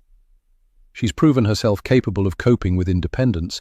She takes her meds, she sorts out her own food and laundry. Maybe we're not so far away from the next step after all. I'll talk to her about this next time she's in a good mood. Perhaps you're right, I say to Lydia, and she grins at me, likely thinking the same thing as me, how peaceful this house could be. But what I do want you to know is that you're safe, Lydia. You're safe in this home with me and Annabelle. We're your family, and this is your home. I wouldn't do anything to make you unsafe, and that includes Annabelle. If you weren't safe with her, I would tell you. Lydia gives me a dark look, almost a glare. Her usually sweet face is transformed into something shocking and ugly. I recoil, but then it's gone, a resigned smile as she looks down at her plate. She sighs. I just feel like while I'm here I deserve to know who I'm living with. While I'm here, panic fills my veins. Am I interpreting that correctly? It sounds like she's implying she might have to leave if she doesn't find out the truth about Annabelle. I can't lose Lydia again. I open my mouth, almost tempted to tell her everything. After all, I do think she deserves to know. But there's part of me that agrees with Annabelle. Lydia was there back then. Surely it's better to get her therapy, to help her recover those memories herself in an organic way instead of forcing it. She's your sister, Lyd. That's never changed. She waited for you to come home, like we all did, and she missed you. So much. Maybe more than I did, even. That last bit isn't true, but it sounds good. Lydia pushes back her plate, half-eaten. Mum, I'm not even sure if I should sleep with my door unlocked. A chill trickles down my spine. I feel the same, I want to say. I'm scared of Annabelle too. But I can't. Chapter 39. Annabelle. 7 years ago. It was one of my last art classes before the summer, and I was working on my portfolio for my advanced hire. I had my earbuds in and was listening to Karen O's latest solo album while I put the finishing touches to my self-portrait. I felt like myself while I was creating art, able to forget about my worries and just focus. And I was so proud of this particular project, a series called Fragments of Identity, which used a collage of torn-up photographs, magazine clippings, old letters and layers of acrylic paint. Mixed media, apparently. I usually thought that the essays we had to write to accompany our work were a load of bull, but I actually believed in this project. Today I was working on the third in the series, and I'd managed to capture a lost look in my eyes that I felt reflected how lost I felt in my life. Lydia's illness seemed to be getting worse, and Mum had pulled her out of school for the whole term. The sister I used to hang out with was gone, replaced with a pale ghost who barely spoke. I was lonely and desperately worried about Lydia, and the art room was the only place I could let go, even just for the duration of the lesson. I'd raided the bathroom bin a few times and was tearing up empty medicine boxes and medication leaflets, along with some blurred selfies I'd taken with an old disposable camera, layering them onto the canvas board. I was already planning my essay in my head, an explanation about how chronic illness doesn't just affect the sufferer, but also the people around them. I barely looked up when Mr. Ryder, the headmaster, came into the room, but it caught my eye when I noticed the two police officers hovering behind him in the doorway. Mr. Ryder pulled Miss Fraser aside, and I looked back down at my work. But I started to pay attention when I noticed the other pupils looking up and putting down their paintbrushes and clay. I took out an earbud just as Miss Fraser turned and pointed me out to the officers, their high-visibility jackets glowing. They didn't move, and neither did I, just staring at each other across the classroom, like we were facing off across a boxing ring. My cheeks grew hot, and my whole body seemed to fizz like an Alka-Seltzer, going hot and then cold. I hadn't done anything wrong, had I? I couldn't think of any time that I'd broken the law or even done something accidentally. I hadn't even shoplifted. Unless. My blood froze, and for a second I thought I might be sick. Maybe this was it, the thing I'd been dreading without looking directly at it. Maybe Lydia was dead. "Annabel," said Mr. Ryder, and his already tall frame seemed to grow even taller, towering over Miss Fraser and the police officers next to him. "Can you come here, please? There are some people who would like to speak to you." I could feel my classmates staring at me, their eyes boring into the back of my head as I put down the pieces of torn photographs and wiped my hands on my apron. "Someone's in trouble," jeered Elliot, a skinny, greasy-looking boy who'd been my rival since the beginning of high school. I glared at him and walked across the room, my shoes sticking to the lino under my feet. It was the longest walk of my life. Miss Fraser, her wavy hair falling out of her messy bun like usual, looked me right in the eye and gave me a nod, like she was saying, "It won't be as bad as you think." I gave her a half smile, trying to tell her I was ready for whatever it could be, but I wasn't. Nothing could ready me for what was about to come. My cheeks burned with humiliation as I felt all the eyes on my back. The police officers, a man and a woman, led me out into the corridor, and Miss Fraser came too, standing right next to me protectively, her shoulder almost touching mine. Mr. Ryder stood back at a slight distance, like a security guard. I wasn't sure who he was guarding, the police or me. "Annabel," said the woman police officer, who looked like she was in her mid-30s, fine lines around her eyes but otherwise smooth skin. Her hair was scraped back in a low bun at the back of her neck. "We'd like to speak with you, please. Can you come with me?" There was a fleck of toothpaste at the corner of her mouth. I couldn't stop looking at it. How embarrassing for her, I thought. The last normal thought I'd have that day. "We've got the meeting room next to the staff room," said Mr. Ryder, gesturing down the corridor with one of his long arms. He'd always reminded me of a spider. Miss Fraser gave me a sympathetic, thin-lipped smile as I was led away down the deserted hallway and around the corner. Mr. Ryder ahead of me and the two police officers behind, as if afraid I might try to make a run for it. What was this about? What if Lydia was dead? Or Mum? Or Dad?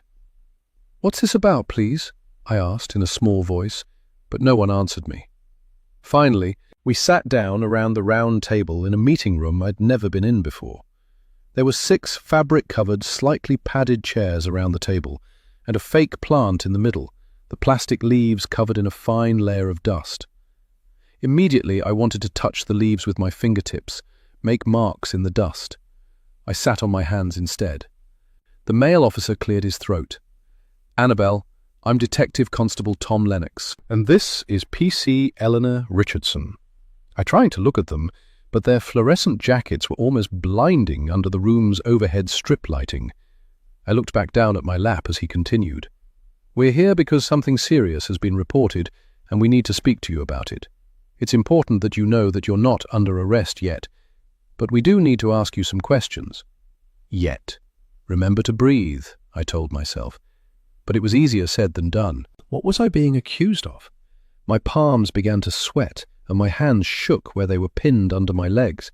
My knee started to bob.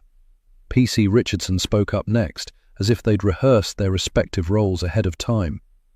"This is about an incident involving your sister, your mother, and the gas oven. We understand that the house was locked and they were inside, with the gas switched on.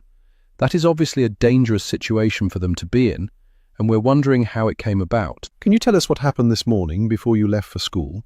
My mouth filled with saliva, and I looked around wildly until I spotted a tiny wastepaper basket in the corner by the door. I might need that. I was dangerously close to throwing up my breakfast. The woman took out a notebook and a pen, the nib poised over the page. "You don't have to answer anything without a solicitor," Mr. Ryder said, and for a moment it felt like he might be on my side. But if he was, surely he'd be telling them there was no way I'd try to kill Lydia, that I loved her. Everyone knew that. I realized my cheeks were wet. I was crying, sobs racking my lungs. When did that start? I couldn't speak, couldn't defend myself through my tears. I didn't do anything I wanted to tell them, but the words wouldn't come out. Nothing I could say would make it better. At least Lydia was still alive. In the hours and days that followed, they took statements from Mum, from Lydia, and from some teachers who had seen me that morning. And they took my phone too. Social workers decided that it wasn't safe for me to return home, in case it had been deliberate, and I might try to harm Lydia and Mum again. I knew I hadn't wanted Lydia dead. At first, I thought I remembered leaving the house that morning, but soon I'd been asked about it so many times that everything got blurred together in my head. Every morning's routine meshed together into one until I couldn't remember anything specific about that morning, especially whether or not I'd switched on the gas and laid tea towels under the back door so the house would eventually fill with gas while Mum and Lydia slept upstairs, catching up after a fitful night's sleep. Maybe I did do it, I started to think. I didn't know anymore. Eventually, I was referred for an urgent mental health assessment and sent to an adolescent mental health unit. It was apparently easier if I went voluntarily instead of getting sectioned, so that's what I did. I thought doing as I was told would show them all who I was, a normal, kind girl who loved her family. All the time, I said very little. I was so baffled and confused. I was there for 2 months, where I attended intensive therapy and assessments, all of which made me feel more confused and mentally ill. There must be something wrong with me, I began to believe. As sane as I'd felt before the police arrived that day at school, within a few days I felt like I might be the kind of person who would try to kill her mum and sister. I felt such guilt. I was in the right place. I took all the meds I was prescribed, even though they made me dopey and made my mouth taste like metal. I went to every therapy appointment and spent a lot of time in the art therapy centre. The centre let me carry on with my schoolwork, and eventually I sat my hires privately in a tiny office in the unit that smelled of stale coffee and an undertone of decay, watched by a sour-faced nurse called Cormac. By the time I was deemed safe to go home, term was over. I never finished the Fragments of Identity series. I never saw the collage again. I guess it got thrown in the bin. When I got back home, Lydia was even sicker. But even worse, she wouldn't speak to me, wouldn't look at me. The sister I knew was gone, and she believed I'd tried to kill her. Chapter 40. Annabelle. Now, I spend the next couple of weeks researching art schools and courses, attending virtual open days, and reading prospectuses. For the first time in years, I feel energized and excited for what's about to come. It's like I've been trapped in a tunnel underground for years, and I've decided to dig myself out. Eventually, I settle on the Glasgow School of Art and their BA in Fine Art. It's a good school, and their program is varied, so I can explore all the mediums I'd wanted to look into before I was forced to leave school early all those years ago. It feels like an opportunity to make up for lost time. I only hope I can be as creative as that younger, more hopeful Annabelle, the Annabelle who hadn't yet been broken down by the world. I know a couple of old school friends who settled in Glasgow, so I could even move into someone's spare room, leave Portobello and this mess behind forever. And then it's the best part. I start working on my portfolio.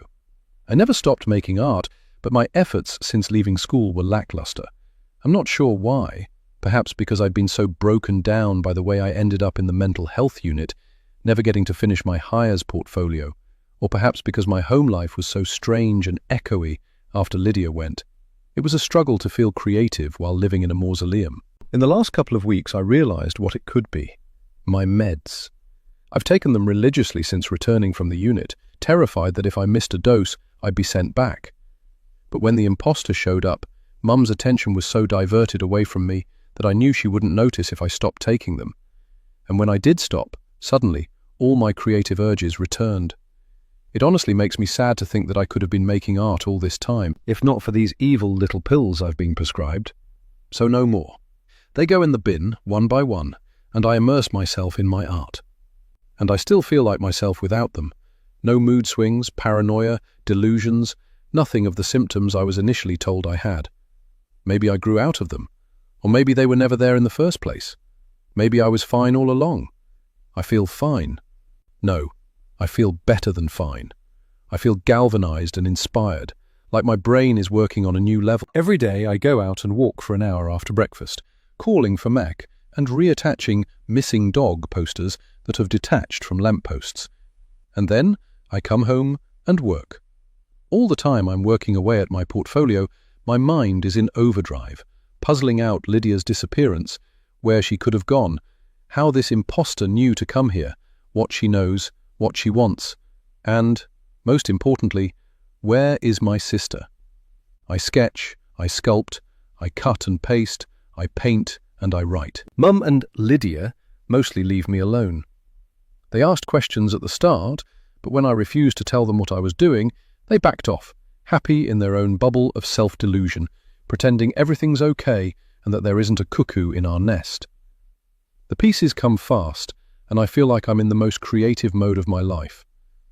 In a couple of weeks, I have 20 pieces for my portfolio, and a written statement to explain the pieces and their theme: double lives and chronic illness. It feels like both a tribute to the real Lydia and an exposé of her imposter. I take old photographs of Lydia and combine them in collage with photographs of the new Lydia, taken without her knowledge and always blurred, because she won't let us see her clearly. Sometimes I paint over them, a mask, a spill of paint, always obscuring the imposter's eyes. In my statement, I describe how people with chronic illnesses are forced to live a double life, performing wellness while privately suffering, like Lydia did so often during her childhood. But I know the real message behind it all. This is not my real sister. I'm in the garage one day, looking for old paperwork to use in a collage, when I find Lydia's old scoliosis back brace in a partially open box. My breath catches in my throat as I hold it in my hands. It's tiny. She was tiny, so fragile, and now gone. I'm almost knocked over by a wave of emotion. Wherever she is now, I hope she's not in pain. I hope her illnesses are manageable. I hope she has someone to look after her. Whatever happened to Lydia, wherever she is now, this back brace will never fit her again. She'll be an adult now. She doesn't need it. I get the idea for the biggest, most impactful part of my portfolio submission. I mount the back brace upright on an old mirror so it looks like it floats, and I add silicone skin impressions inside the brace, ghostly remnants of the wearer.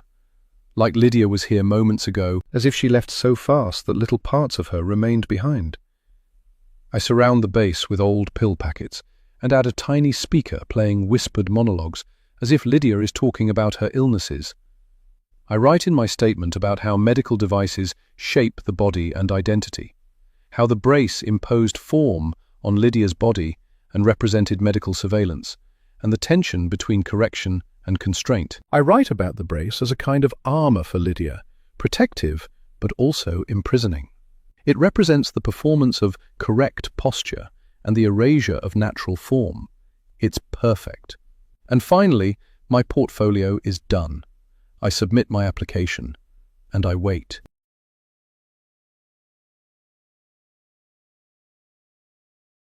Chapter 41. Wendy. With Annabelle distracted with her art, Lydia and I can truly bond. There are no more outbursts, and it's as if Annabelle has finally accepted that her sister has returned. Lydia and I both heave a sigh of relief, and it feels like we're making progress towards her accepting that it's almost time we told the police about her return. Just a few more days, she says when I ask about it. I'm still maintaining my social media accounts, but my posts have become more generic. I no longer post about Lydia and keeping an eye out for her. Instead, I share the profiles of family members looking for other missing people. I post about Mac, asking Edinburgh folk to keep an eye out. No one comments on the slight shift in my content, but I can see in my stats that my engagement is still dropping. Although my follower numbers stay the same, and that's what matters. My engagement will be through the roof again once I can announce Lydia's return. It's only a matter of time. Lydia and I develop a new routine, and it's like looking at the life I should have had, the one where both my daughters were home during the last 6 years. We have breakfast together and wander down to the Lidl to choose what we're having for dinner and bring it home. And then we potter around, reading on the lawn, catching up on chores, and decorating Lydia's bedroom into something more fitting for a girl nearly in her 20s. Later we cook together, me showing Lydia the cooking methods my own mother taught me. It turns out that spaghetti bolognese is the only thing that Lydia knows how to cook, so we have fun with the basics: lasagna, chili, tray bakes, risotto, a roast dinner, and we work up to more complex dishes: beef Wellington, paella, stews and pies. My mum taught me this recipe, I tell Lydia, as I show her how to roll the dough for pierogi. She looks at me in surprise. She did? I smile, realizing that I get to tell Lydia about my mother, as if they'd never met. Lydia's memory problems bother me a lot, and I have pinned a lot of hope onto the conversation we'll have with police and the eventual therapist appointment she'll have to recover her memories. But in the meantime, I've begun to find a perverse pleasure in the opportunity to tell Lydia all about her past and our family from the beginning, reliving it all alongside her and letting her see it all as I do: the positives, the negatives, the happy and the sad. I tell the truth, of course, but it's also nice to talk of it with no challenges, especially as Annabelle's not around to dispute my version of events or poison things with her attitude. It's like I have a clean slate. So as we smooth out the pierogi dough and mix the fillings, I tell Lydia about my mother. Yes, she was Polish, I begin, watching Lydia's half smile as she listens and cooks at the same time. I tell her about Mum's journey on foot from Poland during the Second World War, after the Nazis had seized her family home, and how she met my dad in a refugee camp in England before they married and moved up to Scotland after the war. Phew, Lydia says, wiping her hair away from her forehead with the back of her flour-covered hand. I'm so glad they had a happy ending. My hand stills, paused over the mixing of the pierogi filling. Not happy? She asks, observing my body language. I purse my lips to the side. My parents had a hard life, and they were hard people because of it. I'm sure there are parts of me which were affected too. We lost so much. I shrug. But that's life, I guess. What did you lose? She asks, and puts down her spoon to stand next to me, a hand on my arm. She's such a sweet girl, so comforting, so emotionally aware. She's easy to talk to, so I tell her. I had a brother, I say, my voice catching. Had? Stalling for time, I rinse my hands and sit down at the kitchen table, while Lydia continues to spoon pierogi mix onto the pieces of dough we've laid out. He died when we were 12. He was my twin. She winces and comes to sit by me at the table. I'm so sorry. He drowned. We played at the beach every day in the summer, and he was such a good swimmer. And one day I looked up from the hole I was digging, and he was gone. A riptide or something. They never found his body. My God, Lydia says. I shrug again. It was a long time ago. Still, he was your twin, and it must have changed your family too. I nod. That was the hardest part, the impact on my mother. She just faded away. She'd always been distant and a little cold, the way of her generation, after all they'd been through in the war. But after Marius died, well, it was like I didn't have a mother anymore. I was 12, so I could look after myself. But I was also old enough to recognize what I had lost, both in my brother and in Mum. You're a wonderful mum, Lydia says, her hand on mine again. And I'm sure it was a comfort to Annabelle that you knew what she was going through. You know, when I was missing. You had lost a sibling too. What a lucky, yet horrible coincidence. I pause. I hadn't thought about it like that. And I've never spoken with Annabelle about Marius, or made that connection between our experiences. I feel a pang of guilt. Perhaps Annabelle deserved more. She certainly needed more, but I didn't have anything to give. Still, there's no point in regrets, is there? And now she's working away at her art and seems relatively happy. Perhaps we're all on the up. Lydia about to receive the help she needs, me with both my girls at home, and Annabelle finally pursuing her passion as she'd always wanted. As if she sensed my thoughts, Annabelle wanders into the kitchen, paint on her forearms and her hair held back by an Alice band. Her face is clean of makeup, and without her ridiculous mohawk, she looks softer, more approachable. Like her old self, the one from before. Child Annabelle. My baby. She smiles a hello and heads to switch on the kettle for her afternoon cup of tea. "We're going to be okay," I say, and Lydia looks at me, a puzzled expression on her face. I realize that she's not been privy to my thought processes over the last few minutes, but her puzzlement clears and she nods her agreement. She's always wanted to please, wanted to be on my team. She's a sweet girl. I turn to Annabelle, who's leaning against the counter, scrolling on her phone. "What are you up to today?" I ask. She shrugs, not glancing up from the screen. "Thought I might browse around for accommodation options in Glasgow, maybe book a couple of viewing—" She stops short, her attention grabbed by a chime on her phone. Her face goes pale, and her knuckles whiten around the handset. There's a tremor in her arm as she stares at the screen, her mouth opening and closing. I hear her breath turn ragged. Whatever she just read, it's not good news. My stomach twists. "What's up?" I ask, and Lydia glances up from where she's wrapping the dough around the pierogi filling, her hands stilling. She can sense the change in the air. Annabelle lets out a shrill, gut-wrenching scream and runs from the room. Chapter 42. Wendy. Lydia looks at me, wide-eyed as we listen to Annabelle's noises as she clatters up the stairs, slamming her bedroom door behind her. After the scream, she starts howling, an animal-like keening sound that chills me to the bone. Crashes begin, thuds coming down through the ceiling. It sounds like she's tearing her room apart. Lydia's pale, her hands shaking as she dusts the flour from her palms and crosses to the sink, her movements cautious and careful.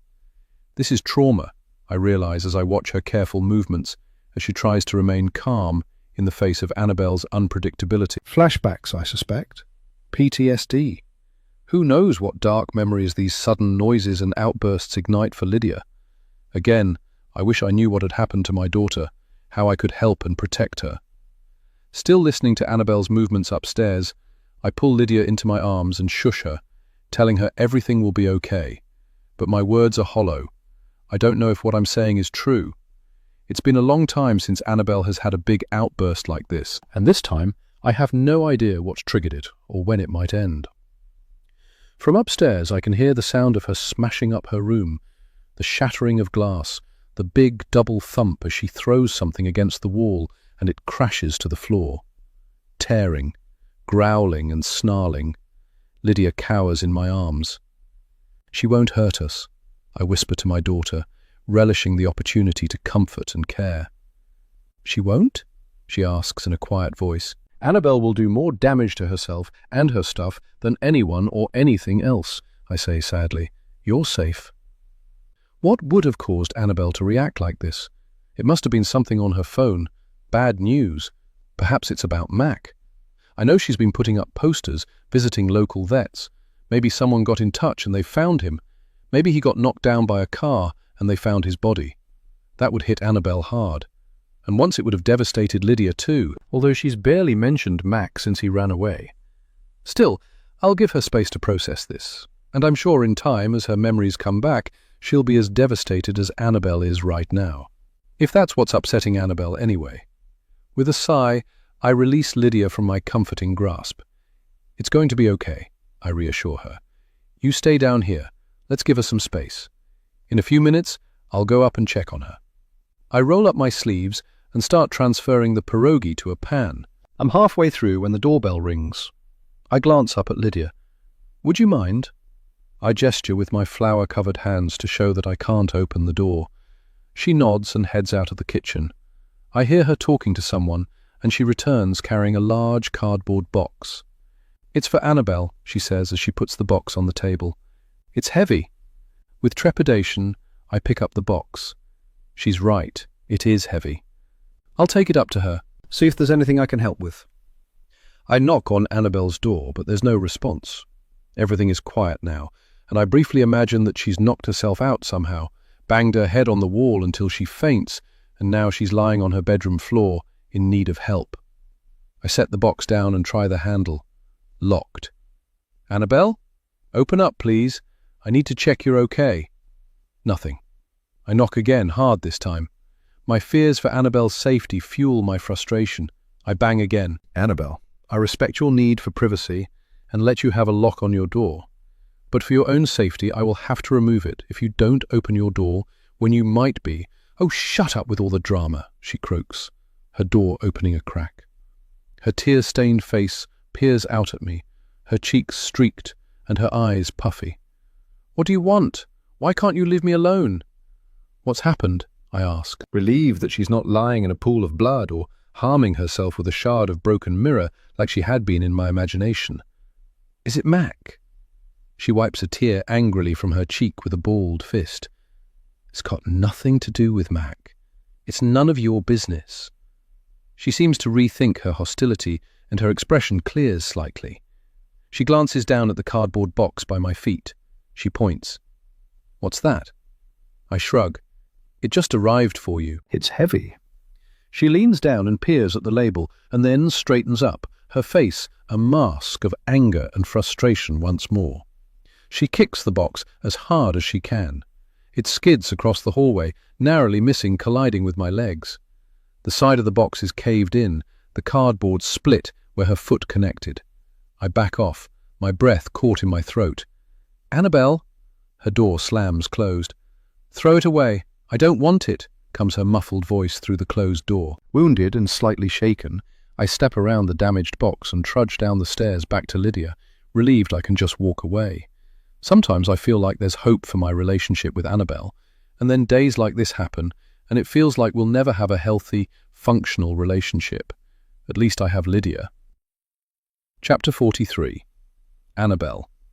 When Dad left, when Lydia disappeared, when Grandma died, when Dad stopped answering my calls, when Torben abandoned me.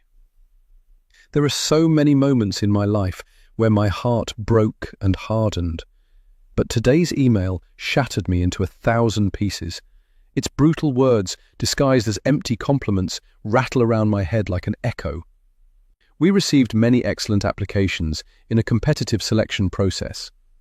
I'd thought I was guaranteed a place. I realize now, as I lie face down on my bed, tears trickling into my balled-up duvet, I was arrogant. Although your submission was strong, we regret to inform you. My portfolio was good. I made sure of it. The art was skilled and meaningful. My statement was strong and ambitious. I was proud of it. We will not be offering you a place at Glasgow School of Art for the upcoming academic year. I'd even booked some viewings for flats in Glasgow, a room in shared accommodation with bay windows and high ceilings, a studio flat all to myself, a lodging in a basement flat with a live-in cat. I could have a roommate, friends, a part-time job. All the things I've missed out on because of the prison I created for myself, pretending I needed to stay here for Lydia, pretending I needed to take the pills, to numb myself to the point of mindlessness. I was a ghost, and then I came alive with hope. As I prepared this application, I'd imagined my life in all the different places I could live, and all the Annabelles I could be, out in the world by myself for the first time. It was my turn to start living. We encourage you to continue refining your skills, and perhaps to apply again for a future intake. I don't know the worst part, that I expected a place, or that Mum and Lydia were standing there, looking at me when I read the words that took away all my hope for my future. I felt so exposed and embarrassed, as if their eyes on me in that moment had stripped away all my skin and left all my muscles and nerves raw and exposed to the air.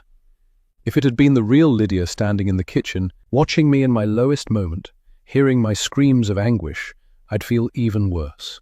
I never want Lydia to see me like that. So I suppose that's a positive of this whole dire situation. I don't care what the imposter thinks of me. I don't care that she saw that. And then, the absolute kick in the teeth. Incredible timing. Like the universe was laughing at me. My huge parcel of art supplies that I'd spent much more on than I could afford. Sketchbooks in various sizes, a graphite pencil set, erasers, charcoal, ink pens, brushes in so many sizes, shapes and bristle types, paints, acrylics, watercolors and oils, a paint palette, craft knives, adhesives, canvas rolls and stretchers. I'd bought everything I'd need for the course, thinking I would just pack it up and take it with me in a few months when term began. Hundreds of pounds wasted. I can't even open that box. I can't go out into the hallway and pick it up, bring it into my room. I can't look at it. There's a soft knock at my door, and I muffle a groan into my pillow. "I'm fine," I shout into the padding. "Just leave me alone like I asked." Honestly, if Mum doesn't go away, I can't be responsible for how I behave. I need to be alone. But the awkward cough from the other side of my door isn't Mum's, it's Lydia's. "I just want to know if there's anything I can do," she says, the fake concern oozing from her voice. I feel a surge of anger at her audacity for coming up here, for trying to talk to me when I'm a total stranger to her. The ordinary, day-to-day irritation of her pretending to be my sister, tricking our mother into giving her free room and board, I can cope with that normally. But not today, not her pretending to be my sister and using my relationship with Lydia as a pretense under which to offer false comfort when I'm at my lowest. I can't stomach it. I stand up and wrench the door open and lean right into her face. I make my words slow and clear, as if she has no brain. "Get away from my bedroom, you awful ghoul!" And I slam the door in her shocked face. But to my astonishment, she doesn't leave.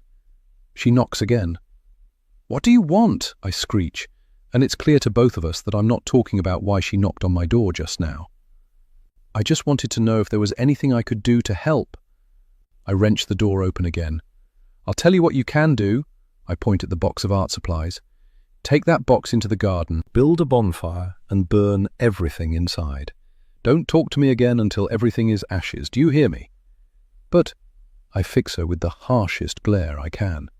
"Listen, sister dearest, I know, and you know I know. I don't want your fake performance of sibling love right now. My mum can't even hear you, so drop the act."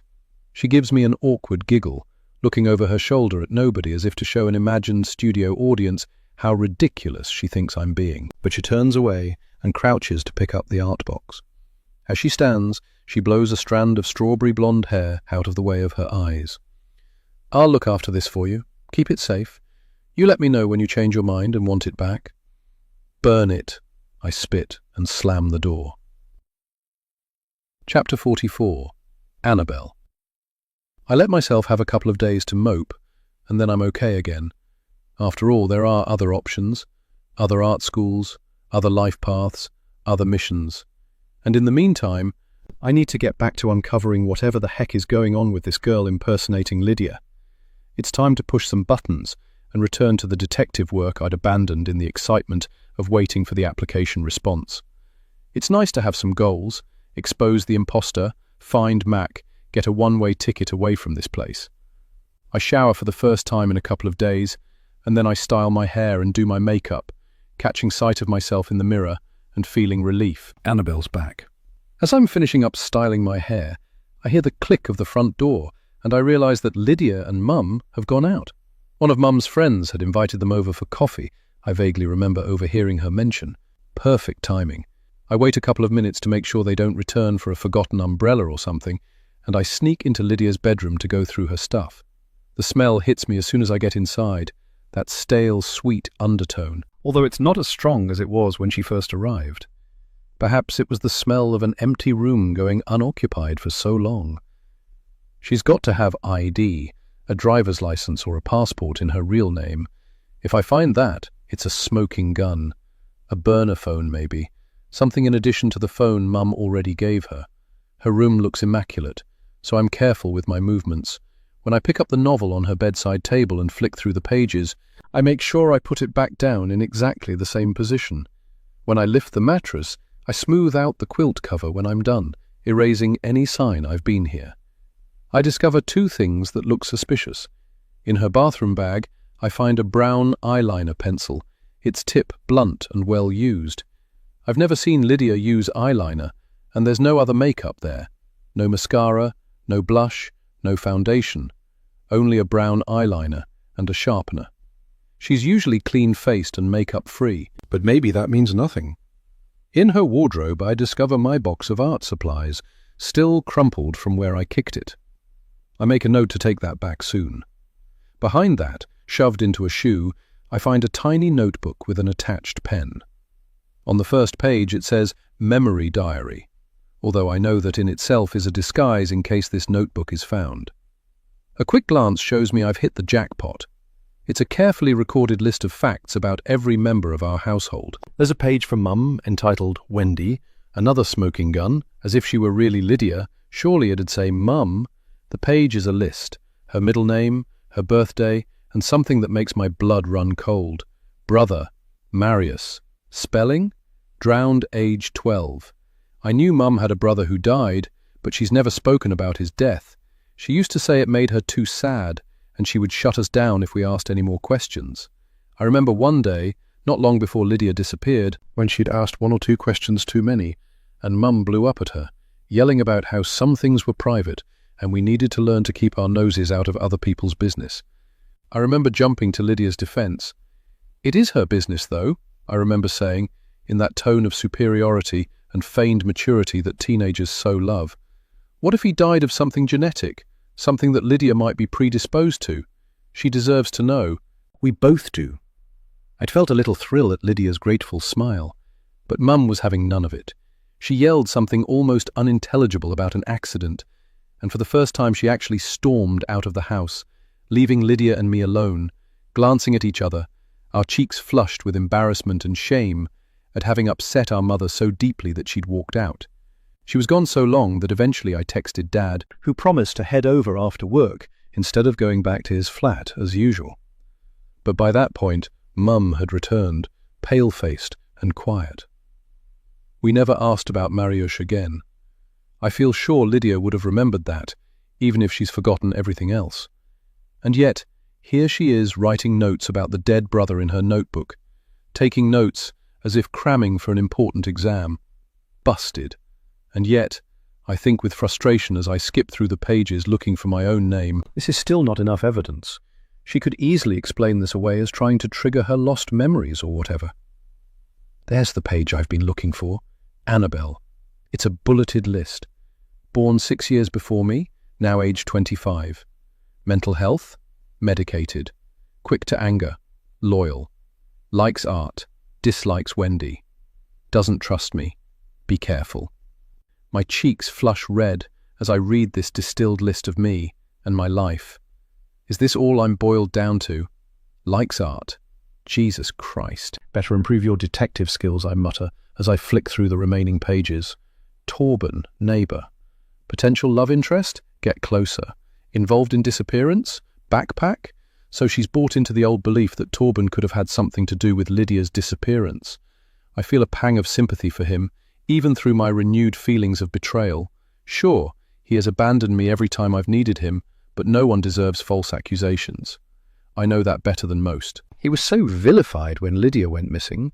Everyone knew he'd been taken in for questioning, and even when he was released without charge, people still whispered and gossiped about him.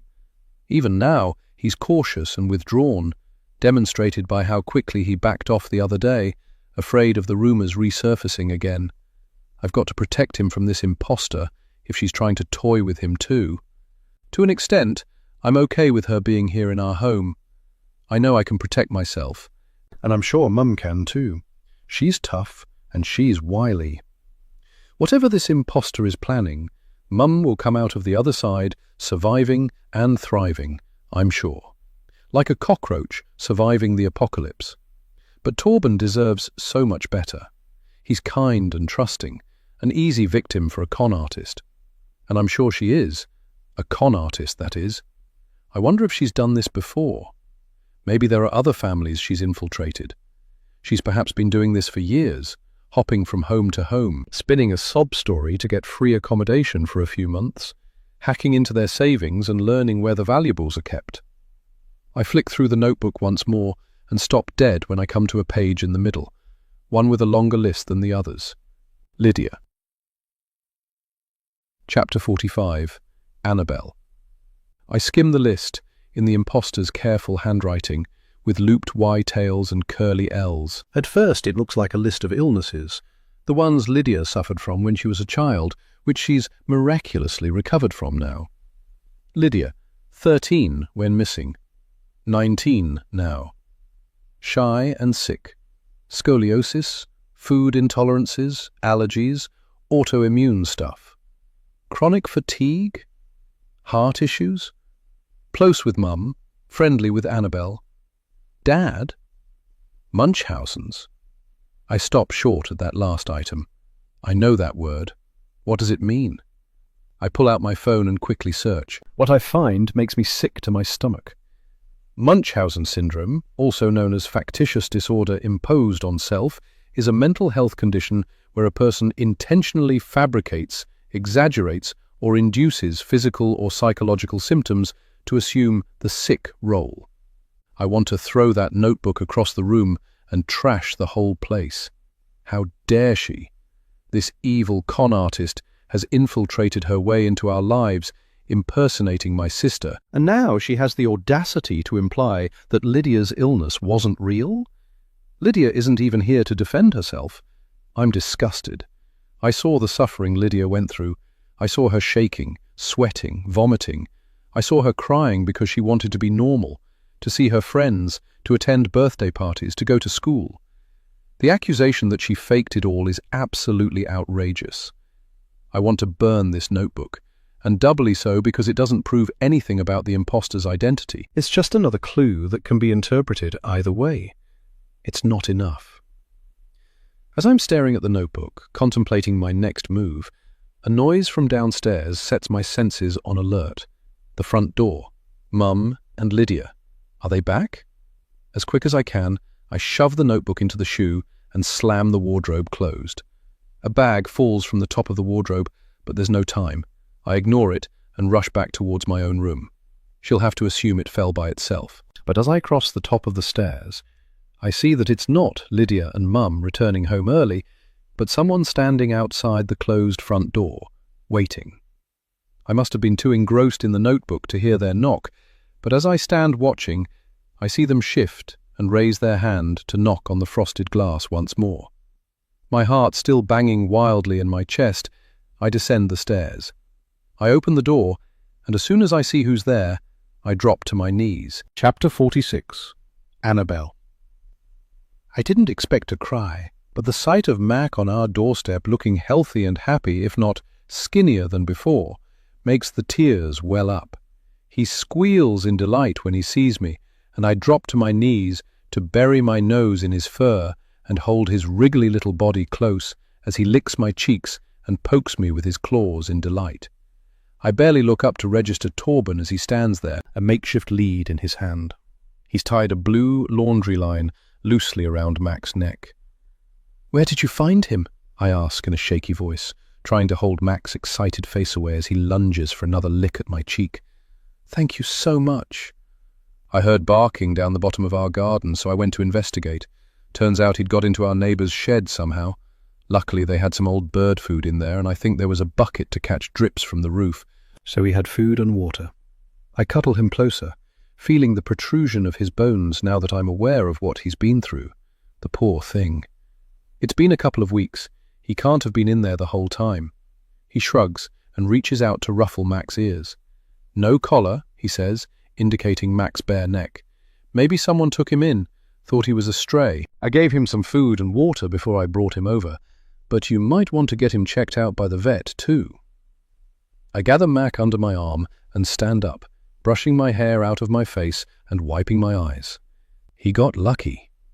Torben nods, a smile making the dimple on his left cheek flash before it quickly disappears again. All this time, I'd thought Lydia had done something to Mac, chased him away because he wouldn't play along with her pretense. I mean, it's still possible. Perhaps she trapped him in the shed and left him to die. But at least she didn't hurt him. And it could have been an accident, I suppose. More frustration. There's so little proof. No evidence to prove she's lying. It's driving me insane. Torben looks between Mac and me, a flash of affection in his eyes, and for a moment I feel like it could be possible for us to be friends again one day. I miss our friendship, but I can't forgive him for abandoning me twice. Once when Lydia first went missing, and again now, there's a stranger claiming to be her. He doesn't want to be involved. and so we can't be friends.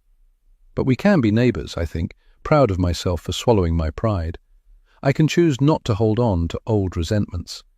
Is this personal growth? Come in. I'll put the kettle on. I step aside and gesture for him to come inside. He glances over my shoulder, his expression wary. It's only me at home. Mum and Lydia are out for coffee.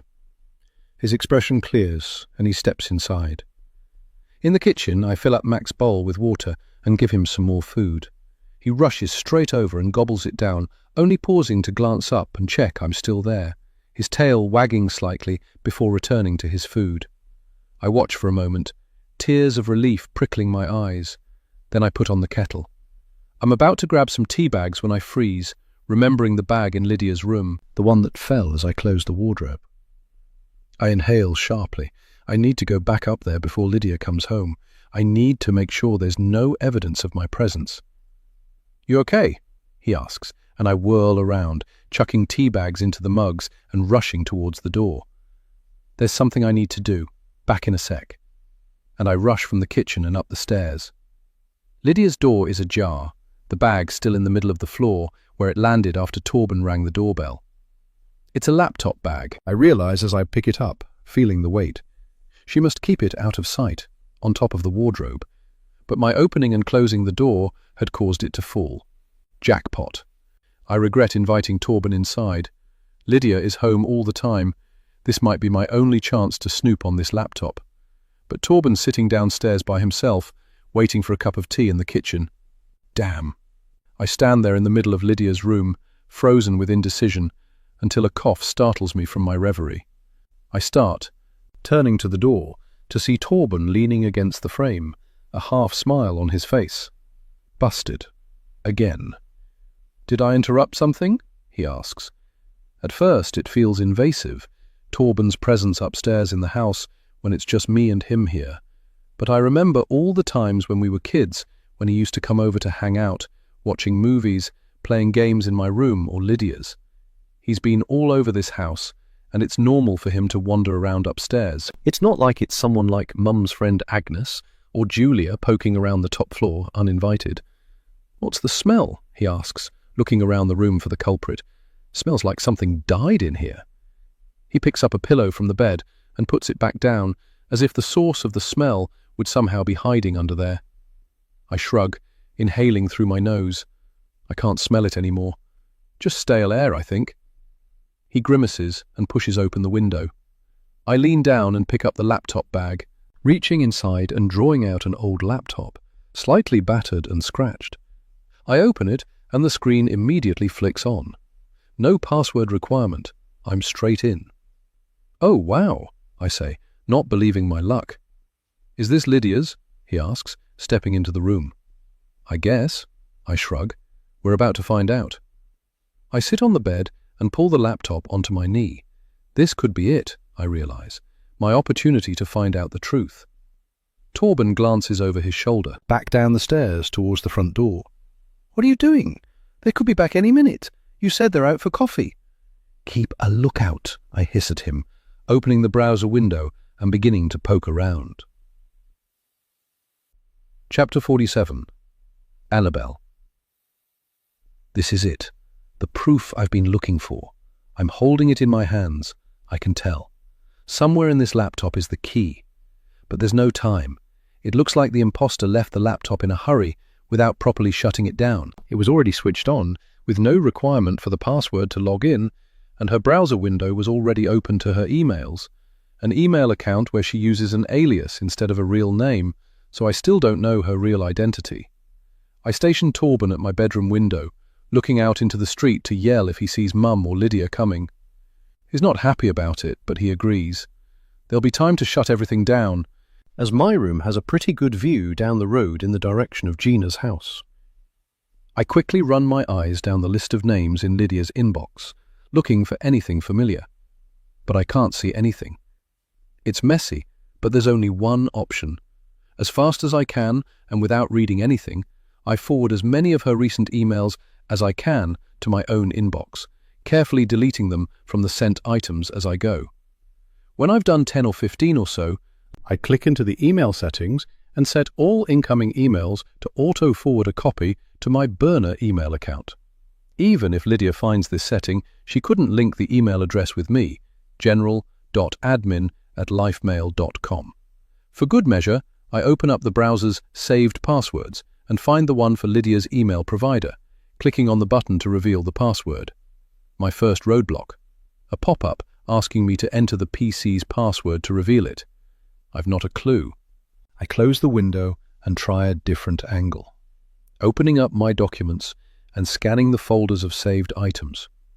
Maybe she's got a document with passwords saved or something. Someone without a PC password enabled must have lax security. What the hell are you doing? The laptop is slammed closed and wrenched from my hands. I look up to see Lydia standing over me, her hair disheveled and her face and chest blotchy with emotion. She's out of breath.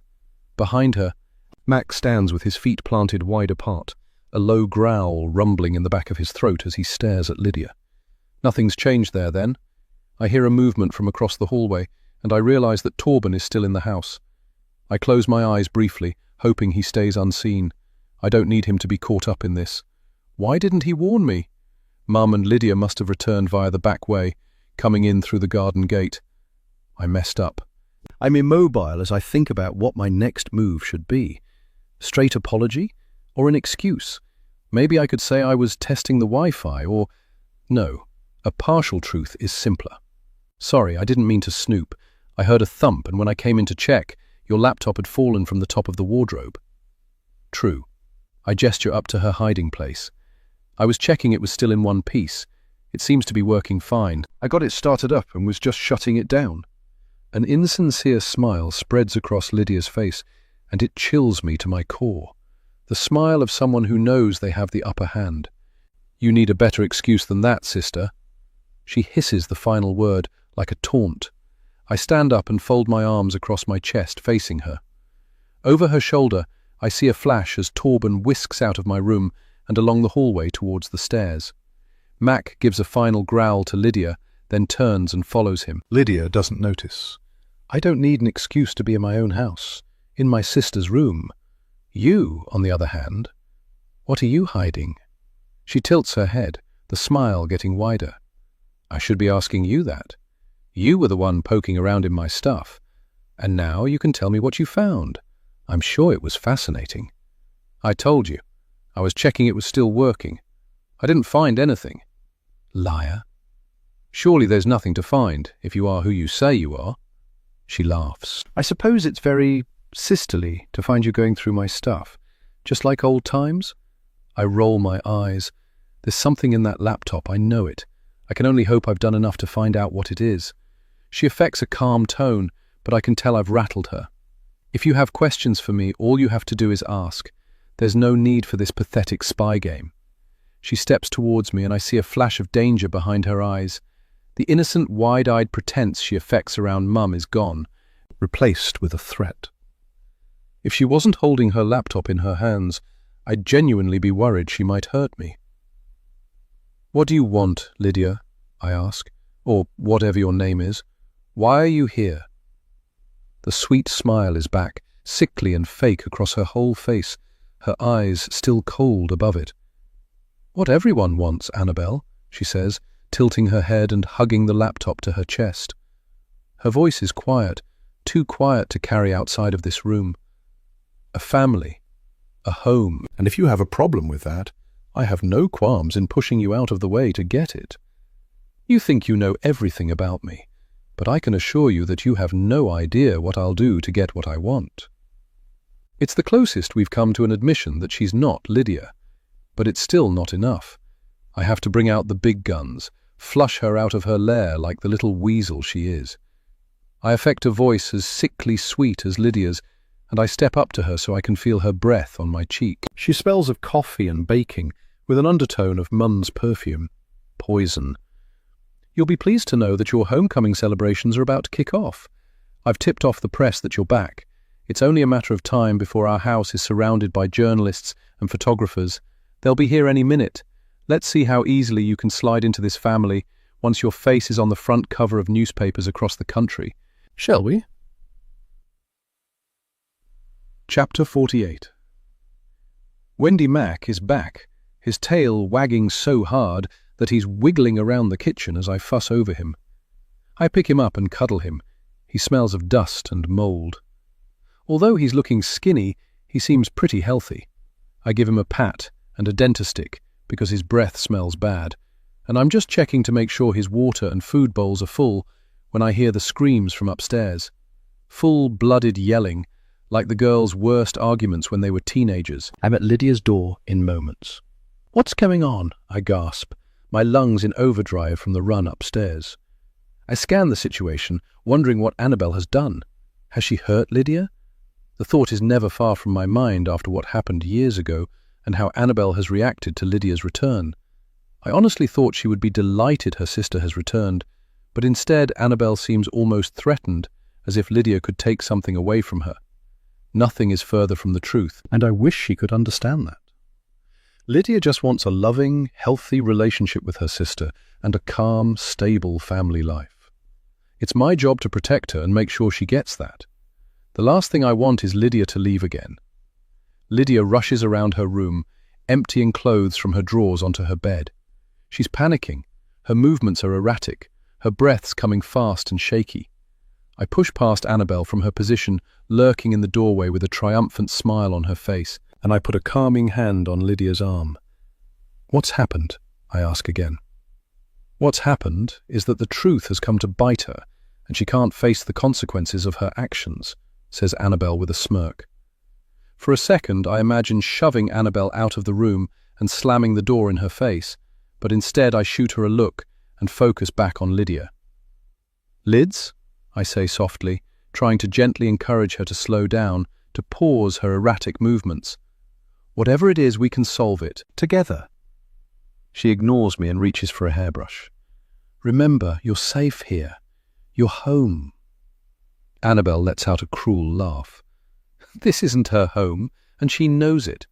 Why do you think she's freaking out so much? The truth will come out, Lydia." I lead Lydia to the bed and sit her down, miming deep breaths to calm her. "What truth is she talking about?" Lydia bursts into tears, sobs racking her chest. I want to gather her into my arms like she's a wee bairn, but I can tell she's about to speak, so I don't disturb her. "I said—" She heaves a breath and starts again, wiping tears from below her eyes with the back of her hand. "I said I wasn't ready. Your party was one thing, but no police. And no—" She coughs, and then reaches for a tissue, blowing her nose loudly. She pauses to catch her breath. "No media. I can't bear the idea of cameras in my face, of everyone talking about me before I even have my own memories back. The press running stories about things I don't even know yet. Can't you see how awful that would be?" I sit next to her on the bed and put an arm around her skinny shoulders. "We understand, don't we, Annabelle?" I shoot my eldest daughter a disapproving look. She gazes back at me, her face impassive. Then she turns around and walks out of the room, leaving Lydia and me alone. Lydia sobs once. "She's called them," she manages, "and they're on their way." "Who? The police?" She shakes her head. "My photo will be all over the news, and they'll find me." My stomach swirls. "Don't let them take me again," she wails, and plunges herself into my arms. Chapter 49. Wendy. The media are on their way. Damn Annabelle, damn her. I had plans. I helped Lydia get settled in, helped her feel at home, and then we were going to go to the police, let them interview her and get her the therapy she needed while they uncovered the truth of what happened to her. And then, only then, were we going to go public with the news. In a managed, gradual way. There was an order to how we'd go about this, and yes, part of the reason behind the cautious approach was to protect Lydia, to help her feel safe. And another part was the storytelling element, making sure that we released the information in a way which generated maximum engagement and allowed me to transition my social media accounts into a new phase, one of support and charitable works. I'd imagined a wee video for socials on my website, me on the sofa, a close-up on my face. "The Timpson family have some news," I'd say to camera with a smile. The camera would zoom out, to reveal Lydia and Annabel sitting on the sofa together next to me, arms around each other, beaming with happiness. "Lydia's come home," we'd say, and we'd all hug. There's loads of other ways we could announce it too, and repetition isn't a problem when social media's so quick to turn around anyway. So we could have done a POV for TikTok. POV, your daughter's been missing for 6 years, and today she turns up on your doorstep, and show a recreation of me opening the door to Lydia and seeing her for the first time. I was going to do a photo shoot of Lydia, with a couple of shots of me and her, mother and daughter reunited, and maybe even one of Annabel and Lydia together. A press release, with me as the main contact. And as soon as the press release hit inboxes, Lydia and I would be away for a few days, somewhere remote, rural, and relaxing in the Scottish countryside as the furore gathered in Portobello. I would answer questions on Lydia's behalf, online and through email, and only when the buzz had died down would we return. Lydia would get used to the media attention, I reasoned, and by the time we returned home after a week or two, she'd be comfortable with the idea of speaking to the media. And that's when the TV shows would come calling, the interview requests, the book deal offers, and I'd act as Lydia's manager, brokering the deals, controlling access to her, making her a rare commodity, one to be treasured and valued. It turns out I'm good at social media, and I couldn't wait to show Lydia how much support she's had while she's been away. And now Annabel has scuppered all of that by wanting some kind of jealous revenge. Damn her. It's all I can do not to stand up and storm into her room, yelling at her. But I need to override my initial instincts and focus on Lydia. This is about her, after all, not Annabel. Lydia stands and continues gathering her things, shoving them into piles on the bed. "I need to get away," she says, panic in her voice. "I can't be in the papers. I need to be the voice of reason." "It'll be okay, Lids," I say in a calm voice. "We can't stay here, if what Annabel says is true. So," I reassure myself, "we're just moving forward faster than Lydia wanted. We'll head away for a few days, until things quieten down and the media discover there's nothing to report on. But from my perspective, this is a good thing. I've wanted to call the police for a while, and my followers are getting restless, wanting to know why I've gone quiet. To some extent, I'm grateful to Annabel for accelerating things, for forcing my hand. We'll get your stuff and we'll go out the back door. You won't be seen." "Where will we go?" she sniffs. I shrug. "Leave that to Mum," I say, and head into my room to pack a bag. "You're safe with me."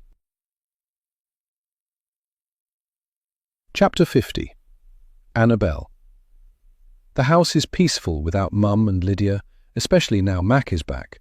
It was hilarious watching them sneak out of the back door and across the garden, peering both ways out of the back gate before they scrambled away. It was especially amusing knowing that all of their stress was for nothing. Of course I hadn't alerted the media or whatever. I've no idea how to even do that. Although now I see how much it freaked her out, I'm tempted to work out how to do it for real. But Lydia's reaction was telling. She knows she'll be found out eventually, and she's terrified of who will find her.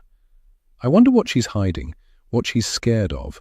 I don't care where they've gone, but I do know they'll be back. I revel in having the house to myself, wandering around each room without being on edge. I hadn't realized how much the con artist's presence was bothering me. Not knowing her motives or what she wanted meant that I couldn't relax or let my guard down at any point. Naturally, I've stripped her room to the bones, and I've found nothing odd except that blunt eyeliner pencil I came across last time. She must have taken everything incriminating with her.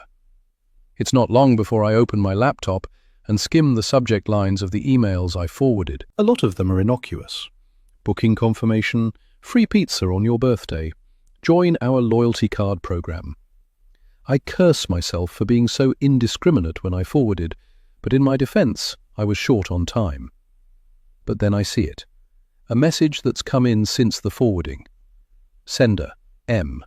Subject, we know who you are. Jackpot.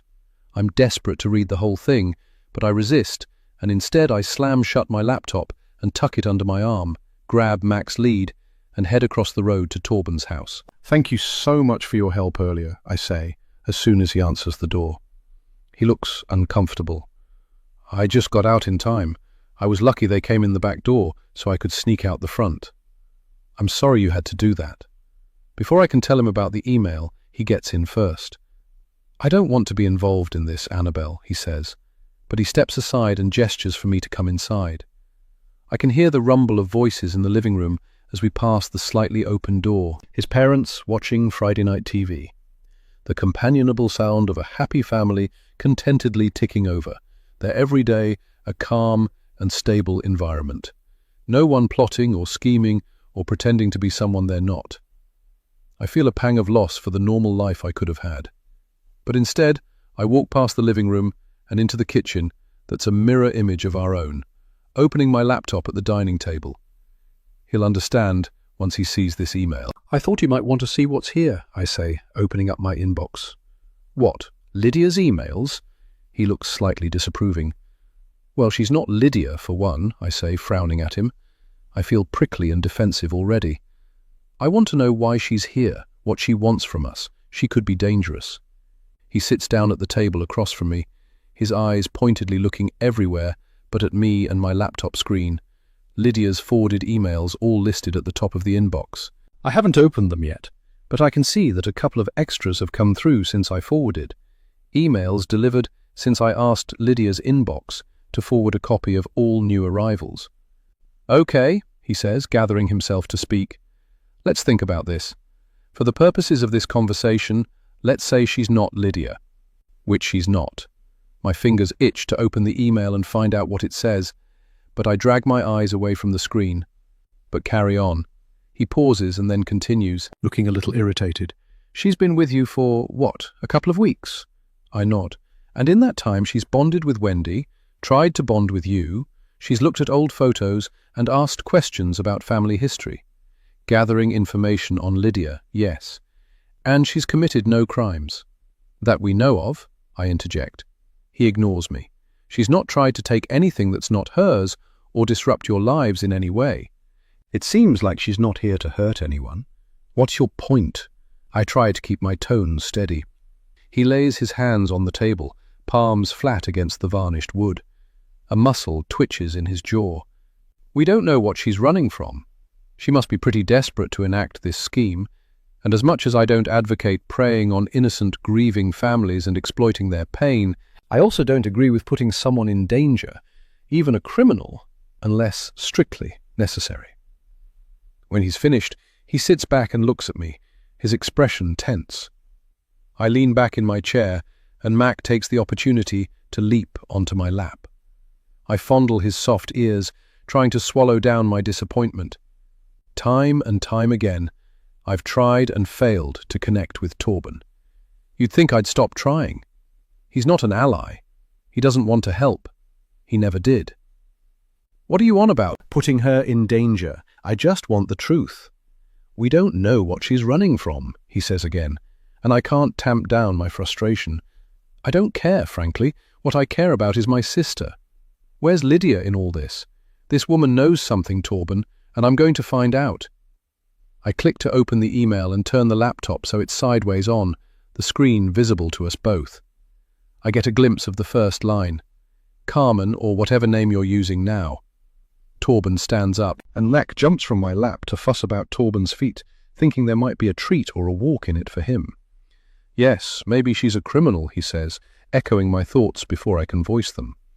"But maybe she's escaping domestic violence or a stalker. Maybe she's mentally ill and genuinely thinks she's Lydia. Or maybe she's looking for money and thinks your family are a source to be tapped." "A criminal or a grifter, then," I say, ignoring the option where the imposter is a victim. I have a good imagination, but I can't stretch it that far. He shrugs. "Or, and you said it yourself, perhaps you're wrong, and this is your sister, who has been through something horribly traumatic, and it's changed her. And you, once her biggest supporter, refuse to believe her. I don't know, Annabelle, but I do know that I don't want to be involved." My cheeks turn red with frustration and embarrassment. "Torben," I try, humiliated by how desperate I sound. His face changes, 2 red blotches appearing high on his cheekbones. "No, Annabelle. I tried to help once, and I ended up in a police cell for 4 hours. Idiot, I think to myself. Idiot for believing I could find an ally in Torben when he's shown me so many times that he can't or won't help me. Every opportunity he's had to be there for me, he's thrown it back in my face. I should have known, I mutter. I close my laptop, feeling strangely protective of what I might find there. I wish I could have Torben's help, but I've been on my own with this from the start. Nothing changes much if it continues to be just me. Why not? Why won't you help? He folds his arms. Your mum. He pauses and rubs his face, a look of distress in his eyes. I've got to protect myself. I'm not putting myself in the way of that again. I leave Torben's house without another word. I'm done. Chapter 51. Wendy. If it wasn't for the thrum of dread in the pit of my stomach and the fidgety anxiety oozing from Lydia's every pore, I could pretend this is a normal mother and daughter mini-break in the city. Lydia and I do all the touristy things, browsing the art galleries, afternoon tea at the Balmoral, admiring the views from the top of Calton Hill, and then hitting the shops to upgrade Lydia's meagre wardrobe. It should be a joy to share this with my daughter, but any joy we could have found has been stolen by Annabelle. My resentment for my eldest daughter is growing by the day. You look lovely, I say, as Lydia emerges from the curtains to show me an embroidered halter-neck dress that'll be perfect for Sally's garden party next month. Lydia has turned into a beautiful young woman. Her pale skin and strawberry blonde hair combine with her green eyes to create a striking figure, especially in combination with her athletic shoulders. I wonder where she got her figure from. I've always been solid, and Leonard had a tendency to store fat around his middle, but Lydia appears to do no exercise, and yet she looks like an athlete. I buy her the dress and many other items which looked incredible on her, and then we stay in a hotel on the Royal Mile. It's such a treat to share a room with Lydia. I'm grateful that there was a vacancy, and that we're not yet in the high season of July and August. I lie awake for a lot of the night, listening to her breathing, and thanking the universe for returning her to me. We needed this kind of trip, I realize. Even though it was Annabelle who triggered it, I'm grateful to get out of the house and have this break, away from Annabelle. I hadn't realized how much her presence had been weighing me down. The longer we stay away, the freer we feel. Lydia, too, is much more chatty and light-hearted once we're settled, and she's reassured that the newspapers haven't yet run any stories. Probably because they haven't captured any photos while she's gone. We giggle as we eavesdrop on the couple at the next table at breakfast, bickering over whose fault it was that they got caught in the rain yesterday and missed their tour at Holyrood Palace. When our giggles subside, Lydia's expression is serious. "This is nice," she says, and I can hear the implication in her voice, the same thoughts I've been having since we left Portobello yesterday afternoon. It's nice to be away from Annabelle. "I'm so sorry she called the journalists," I say, stirring my coffee and tapping the teaspoon on the edge of the cup before setting it on the saucer. I try to dredge some understanding for Annabelle's actions. She's probably trying to help in her own clumsy way. Lydia makes eye contact and then looks away. How? I take a bite of hot buttered toast and chew slowly, thinking. She always wanted her sister back. But without your memories, I can imagine it feels like there's no resolution, no answers. I feel like that too, a bit. I add, because it's true. It would be a relief to have answers, to know how you left, where you were, and who you were with. To let the police do their job and catch the people who took you and kept you captive. She looks down at her plate, her cheeks flushing. "I've started to remember a few things," she says in a quiet voice. I put my toast down slowly, as if she's a woodland creature and I don't want to startle her. "You have?" "About where I was for the first few years." I'm restless with excitement. This is it. We can call the police. I go to stand up and then I sit back down. "Calm yourself, Wendy. Don't scare her away." I focus on a nonchalant tone. "What can you tell me?" And she starts to talk. Chapter 52. Annabelle. Back home, Mac curls up on the sofa next to me. Emotionally bruised from Torben's newest rejection, I open my laptop again and navigate to the email that's automatically appeared in my inbox within the last few hours. Subject: "We know who you are." "Carmen, or whatever name you're using now, did you think we'd stay quiet forever? You can't just vanish and pretend none of this happened. We gave you everything, no questions asked, and you took it all and more. We know where you are and your newest scheme. If you don't come clean, we'll go to the police. You've had more chances than you deserve. M. I stare at the screen, open-mouthed. My stomach drops. I was right. I knew I was, and I wanted confirmation of it so badly. But now it's here, there's a sinking feeling, a fear. Because a criminal has been sleeping in the bedroom across the hall, and my mother and I are her intended victims. She's an imposter named Carmen, someone who has infiltrated my family and is impersonating the person that I love most in the world. Who the hell is living in my house? And how dare she? But the anger doesn't last long as I scan the email over and over, processing its implications. I leap up, punching the air. This is it. This is the proof I've been looking for. I knew she was a con artist, and I knew there'd be something, a clue to what she's been up to. And now I know. This isn't Carmen's first con. And here is an email from a previous victim. It's not much, but it's a start. Slow down, Annabelle. This email isn't enough. It doesn't prove anything, doesn't name a crime. Don't get carried away, I tell myself. Be methodical. This is an investigation. I spend the rest of the afternoon making plans and working out my next steps to unmask Lydia and expose Carmen. I respond to the email sender, a cautious, non-leading reply designed to tease out more information. Subject: we know who you are.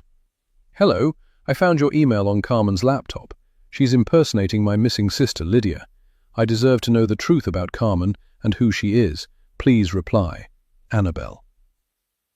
Finally, joyfully, I do the thing that Carmen thinks I've already done anyway. I draft an email from my anonymous account, reassuring myself that this is the best next step. After all, I can't prove anything on my own, but if I enlist the help of professional investigators, I just have to light the match and the fire will take care of itself. Subject: urgent tip. You should look into the disappearance of Lydia Timpson, who went missing 6 years ago, aged 13. Local rumor is that the girl has returned, but they're not reporting it to the police. Even more rumor is that it's not Lydia at all, but an imposter pretending to be the missing girl. A concerned neighbor. I include our address and send it to a couple of tabloids, the ones which care little about facts, proof, and truth. And I wait. Chapter 53. Wendy. I don't remember being kidnapped, she says carefully, her eyes not focusing on me. She's far away, recalling things that have escaped her memory for a long time, dredging them from the depths. I don't remember leaving home that day or what happened, so I don't know how they did it or why. I've been trying to get everything straight because I don't know if the people I lived with are the people who took me. Your kidnappers? I ask, frowning. I don't want to lead her to make things up, but I do need clarity on the story as she tells it. Yes, I mean, maybe they thought I was a genuine foster kid and they were just doing what they felt was their duty.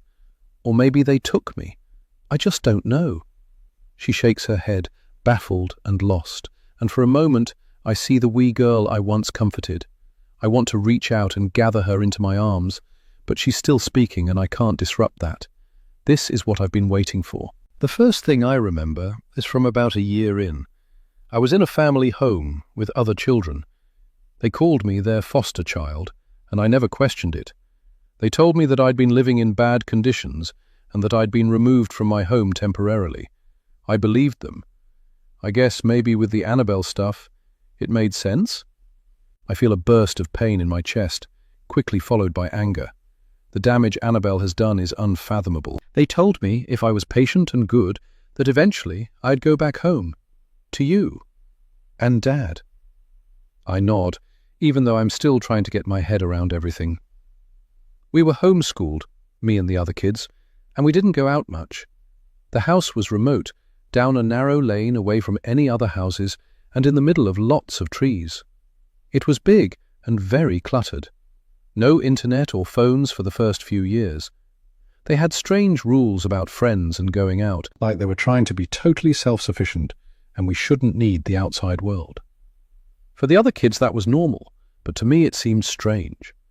They must have been born there or arrived when they were very young. What were the adults like? She shrugs. The mother was kind, but strict. Although she had other children, it seemed like I was special to her. I found out just before I left that she'd had a daughter who died, and she liked to foster because it made her feel useful. Like by caring for children in need, she was somehow caring for her daughter too. I shake my head, memories flooding my mind. I understand that. I lost a baby once, long before you or Annabelle were born, and it does strange things to your mind. She looks up at me, shock on her face. I'm so sorry. I shrug, forcing my thoughts away from that dark time. It was a long time ago. The pain fades, even if it never fully goes away. She reaches across the table and places a hand on my own. Despite everything, I smile. Please, go on, I say, careful not to derail her. My fingers itch to reach my phone and record this. For the police, for socials, it's gold, but I resist. So, the mum had issues. Any other adults? The dad was distant. He worked away a lot. He seemed uncomfortable that I was there, but he loved his wife, and I think he knew she needed it, this extra nurturing role. The other kids were a mix, and I think some were other foster kids, and others were their biological kids, although it was never clear. Except one girl, the oldest. She hated me most of the time. I give her a sympathetic look, and she waves it away. I got used to it. Anyway, eventually they told me my parents didn't want me back, that you'd given them permission to adopt me. By that point I was so indoctrinated that I could barely remember you, and it didn't hurt for too long. I started calling the woman Mum. I flinch, but I don't let my own emotions get in the way. Her cheeks flush, and I'm grateful to see she knows that would bother me. And how did you get away? She nods. The mum and the other kids had trained me to believe that the outside world was dangerous, and that if I went out, you'd try to snatch me, and that you weren't a safe person to be around. But as I turned 18 and became a legal adult, I started to question the stories I'd been told. I started to steal coins if I found them lying around, trying to get enough money saved to get away. Finally, the oldest girl, the one who I'd thought hated me, helped me get out in the middle of the night and showed me which way to walk through the woods to get to the nearest town. I think she was happy to see me go. Her head drops, and she looks sad. I squeeze her hand. You okay? She looks at me, pain across her brow. I feel bad. She did care for me, in her own way, the mum. I know she would be hurt that I left without saying goodbye. But I have to remember that it's likely they are criminals, kidnappers, that I am their victim. And that's hard. She nods. I get it, even as I'm filled with rage that this woman stole my child and indoctrinated her against me. But I understand the need to nurture, to help, even if it hurts. Me and this woman have more in common than anyone might expect. Chapter 54. Annabelle. It's a grim day, the sea an angry slate grey as it pounds the shore. The wind is sharp, pricking through my waterproof jacket like needles as I walk from the train station to the street named in M's reply email. The house is set back from the road behind a large overgrown hedge and along a winding, patchy gravel drive where weeds poke from between the stones.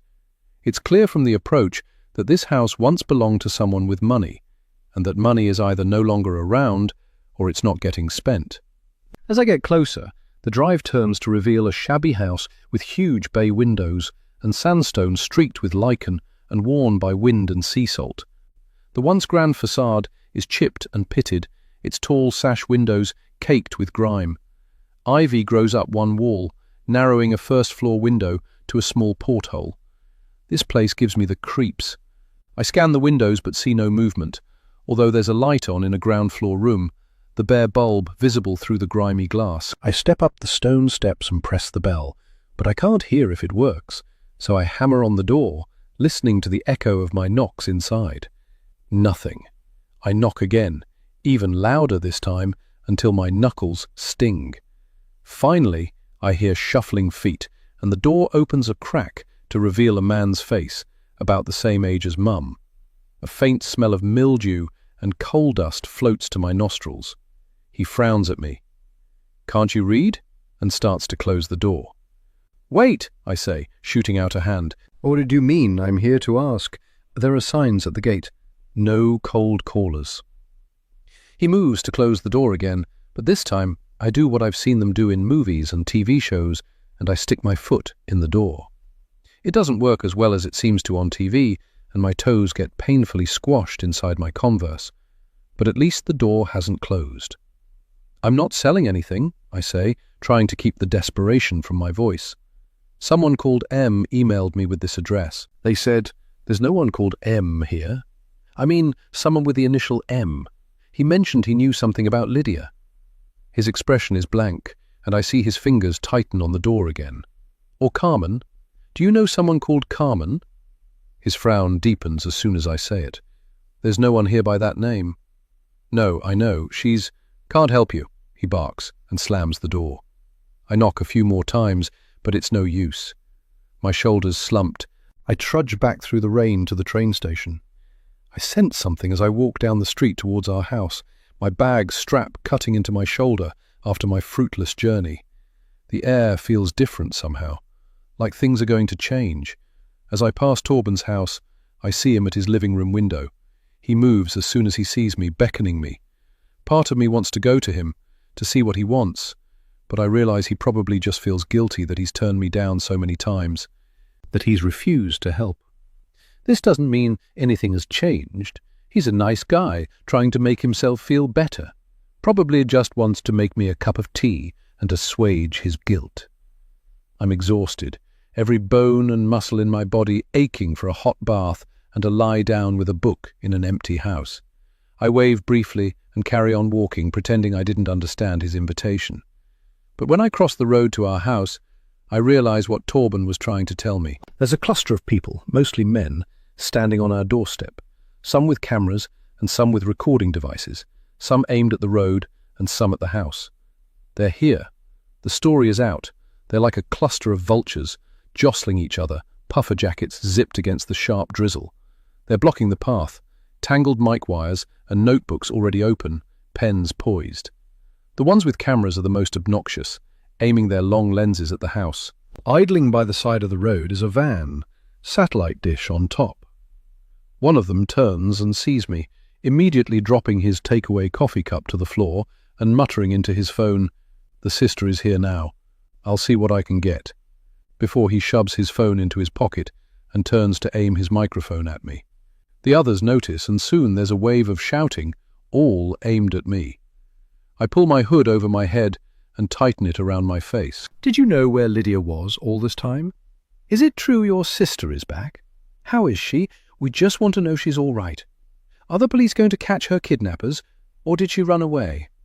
Microphones jab at my face, and the click of camera shutters fill my ears as I push through the crowd, a pang of guilt in my chest. I invited this into our lives. For a moment, a thought pierces my panic. What if I'm wrong? What if Lydia is Lydia and I've just set the wolves on my own sister? How hurt she must be that I don't believe she's really my little sister. How hard it must be to return to your family and be rejected. I shake the thought away, just as a camera lens hits my cheekbone. I shove the photographer out of the way.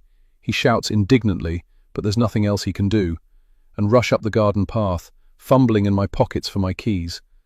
After what seems like forever, I finally find them and shove them in the lock, frantic, until I fall through the door and close it behind me, muffling the shouts. I'm out of breath, a slick of sweat beading my brow. I wouldn't wish this on my worst enemy, I realize. But the pretend amnesia, the fake simpering to Mum, the email from M, the notebook full of observations of our family. She's not Lydia. There's more shouting from outside as someone must walk by, but it fades when the media realize it's not Lydia.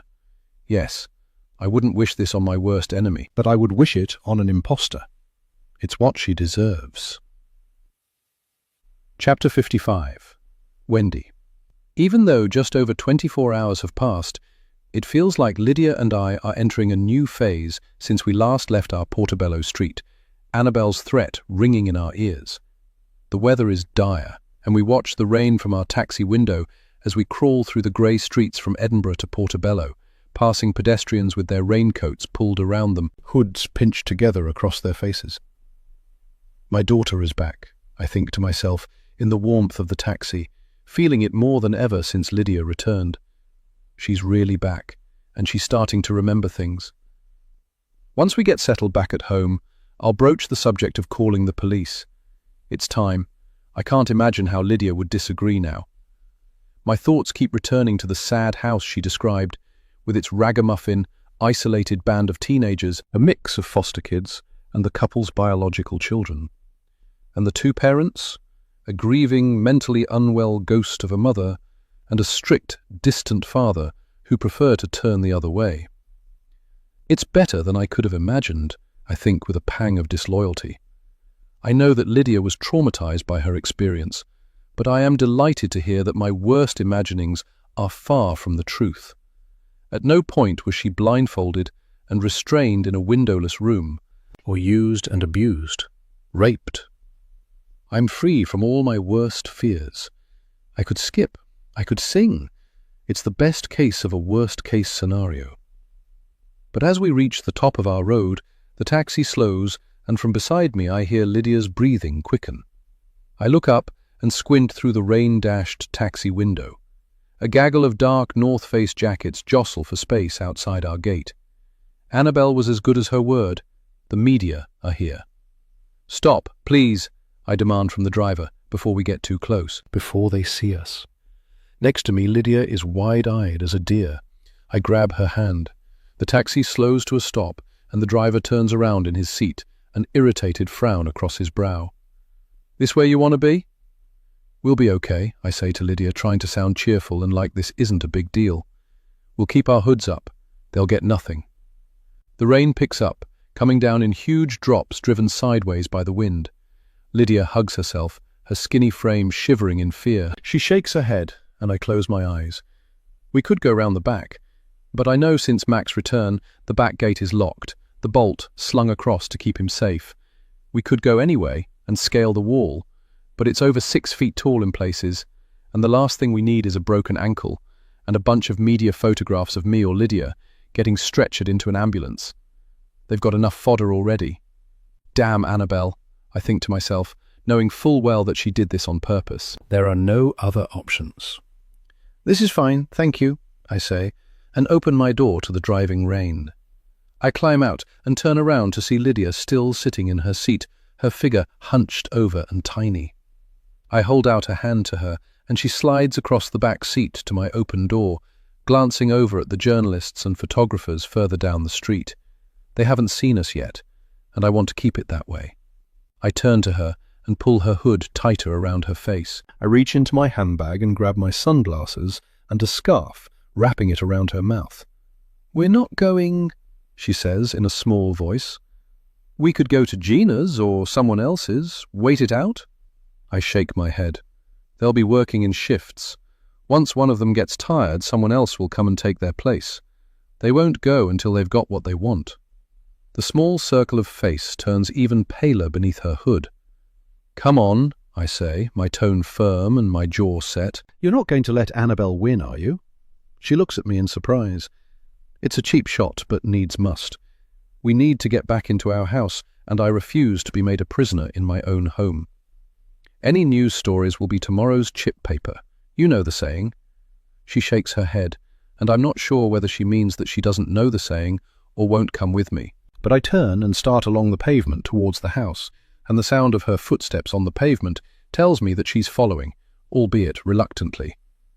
As we approach the house, I remove my jacket and sling it across Lydia's shoulders, letting her hunch underneath it, so there's nothing of her visible. Even then, we're spotted almost immediately. "Is that her? Lydia? Are you back? Where have you been?" The shouts intensify as we approach, and for a moment it looks like they're going to continue blocking our way into our house. But at the last moment, I shove Lydia ahead of me, feeling her resistance, and the crowd parts slightly, like we're surrounded by a narrow force field. I shake my head to show we're not answering any questions. I even mutter, "No comment," at one point, feeling like a famous person. This may be the closest I ever get to being a celebrity. I push through the front gate and usher Lydia along the path, her breath coming loud and fast in her panic. Behind us, the voices get more demanding, their tone urgent, as if we owe them something. We owe them nothing. My keys scramble in the lock and I groan in frustration as I realize that Annabelle has left her keys in the other side. She's trapped us outside, knowing this would happen. The little bitch. I've never used physical discipline, but for a moment I imagine slapping her smug wee face, and I feel a thrill at the thought. I bang my fist on the door and press the doorbell over and over until I hear Annabelle's footsteps making their way down the hallway at a studied and purposeful pace. Next to me, Lydia cowers under my raincoat protector. My clothes dampen as the rain soaks through. I push closer to the house, trying to get out of the wet. "Come on, Annabelle," I shout through the door. She opens the door with a huge grin on her face, all performative welcome. "You're back," she says, pulling me inside. I turn to see Lydia inside safely, but Annabelle is one step ahead of me. Within seconds, she rips away my raincoat cover where it sits across Lydia's hunched shoulders, pulls down Lydia's scarf and pushes back her hood. Before I can stop her, she shoves Lydia back outside, onto the doorstep, and closes the door. I hear the roar of triumph from the media, followed closely by Lydia's scream of terror. I initiate a brief scuffle to get to the door, but Annabelle doesn't fight back. She knows what she's done is enough.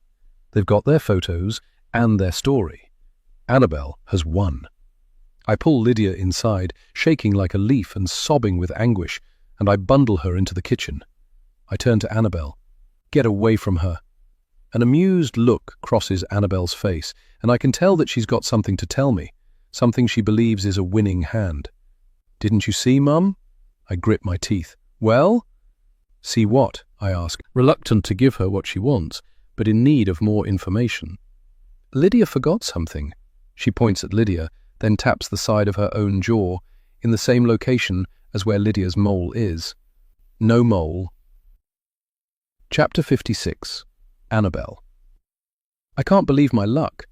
The first press pictures have been taken, and the smoking gun is right there. Carmen's clean, blemish-free jaw. And that's when it all fell into place. The thing that was bothering me about this imposter's appearance that I couldn't quite put my finger on. Lydia had a mole on her jaw, and so did this imposter, until today. But there was no way the imposter could have known about Lydia's mole. I'd noticed she'd left the brown eyeliner pencil behind when she and Mum went to Edinburgh. I assumed she'd have another one, but I'd overestimated her. In her rush to get away from the press intrusion, she'd forgotten the one key element of her disguise. And now, all the photographs in tomorrow's newspapers, possibly already being loaded into content management systems for the online breaking stories, will have the evidence the police need. Within the next 12 hours, the imposter will be unmasked as Carmen, and the police will be looking for my real sister again.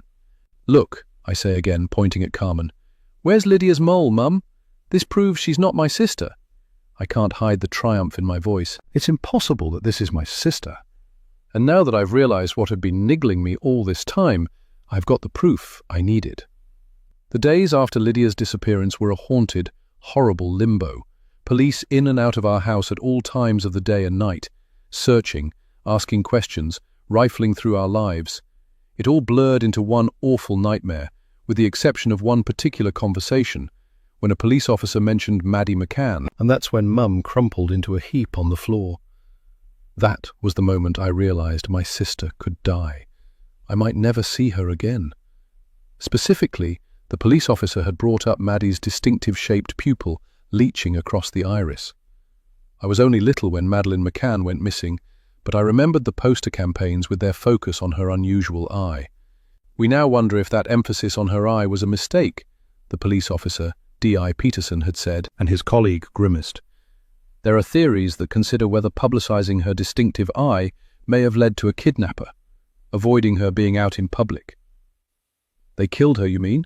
Because her eye was too recognizable for her to be used for whatever they'd kidnapped a kid for? I said, hating all the pussyfooting that we had to do, pretending that everything might be fine even though it definitely wasn't. Pretending that Lydia had maybe got lost on her way to the shops, or had a surprise sleepover without telling anyone. Like Lydia could go 15 minutes without a painkiller or an antihistamine. The female police officer, Detective Cho, nodded quickly. It's something that we've considered, something we've learned from. D.I. Peterson held up a recent picture of Lydia that Mum had printed at Boots earlier that day, along with 50 more. "Can't have too many," she'd said with a sad shrug. "We're thinking that we might withhold a key thing from the public about your sister's appearance. We'll obviously publicize her main distinguishing features, her hair color, height, weight, etc., but with something that can't be disguised, like an eye anomaly or a mole, in your sister's case, we'll hold that back. We think it might help with identification, but also deter the serious crimes triggered by distinctive features. They can dye hair, but it's harder to remove a mole." Mum went funny then, pushing her chair back from the table and putting her head between her knees. Must be the image of some bad guys forcibly removing Lydia's mole from her face. Heck, it even made me feel queasy, and I have an iron stomach. Now, the scammer stands in front of me with a clean jaw, no mole in sight. She'd known about the mole, when the public never had that information, and in her rush to get away from the press intrusion, she'd forgotten to take the eyeliner pencil she used to draw the mole on her skin, the one element of her disguise that tied her appearance directly to Lydia. "At least you managed to get it on right," I say, pointing at my own jaw and hearing the cruel taunt in my words. Now I know this person is definitely not my sister. "Have there been any days when you forgot and drew it on the wrong side?" I ask through a laugh, and turn to Mum, expecting shock, realization, betrayal, gratitude. But Mum is typically bullheaded, refusing to look at Carmen's mole-free face and barely meeting my eye, her face a mask of suppressed emotion. "Just leave her alone, Annabelle," she mutters, and pushes past me to the kitchen to put the kettle on. Always with the tea, a mask, a distraction, a band-aid in every circumstance. Still, not much can burst my good mood today. Progress, finally. I follow Mum into the kitchen, but not before I hear a journalist outside shouting, "Are you really the missing girl?" And I stifle a hysterical cackle of triumph. They're already asking all the right questions. Mum is already fussing around Carmen, putting the biscuit tin in front of her, sugar for the shock, and lining up mugs like tea can fix this. Nothing can fix this except a call to good old Edinburgh police. "I don't know why you're refusing to see this, Mum," I say, my tone jovial and balanced. I'm on such a high that I don't even need to convince Mum anymore. Soon the police and the papers will do that for me. But then something weird happens. Mum's body language shifts. It's subtle, but when you've lived one-on-one with someone for so long, even if you don't want to, you eventually learn their ways, their body language. And the shift is slight but telling. The tense set of her shoulders transforms into something open and strong.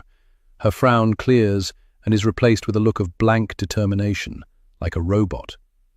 She looks at me, her gaze unwavering, her smile wide and bland. "Annabelle," she says in a soft voice. My stomach curdles. I don't like this. Even Carmen looks up, a puzzled expression on her face. I should have seen it sooner. "Love, I'm so sorry." She reaches out and steps towards me, placing a hand on my arm and squeezing gently. I want to pull away, but I'm frozen to the spot. "It's okay," she croons at me. "This isn't your fault." "What are you—" But she shushes me, putting an arm around my shoulders and leading me out of the kitchen, away from fake Lydia's hunched form. As I leave the room, Carmen gives me a dirty look, as if she's jealous I'm getting Mum's attention now. We move into the hallway, towards the stairs. "Let's get you into bed, and I'll call the surgery." "What?"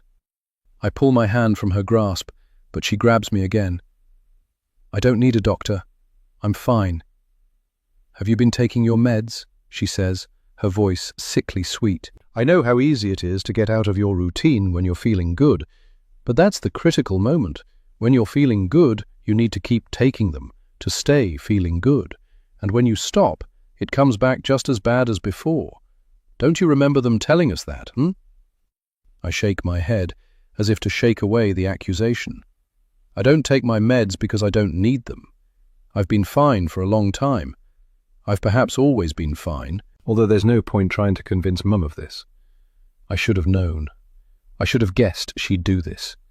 The closer to the truth, the harder things are to look at, and the easier it is to dismiss me as mentally ill.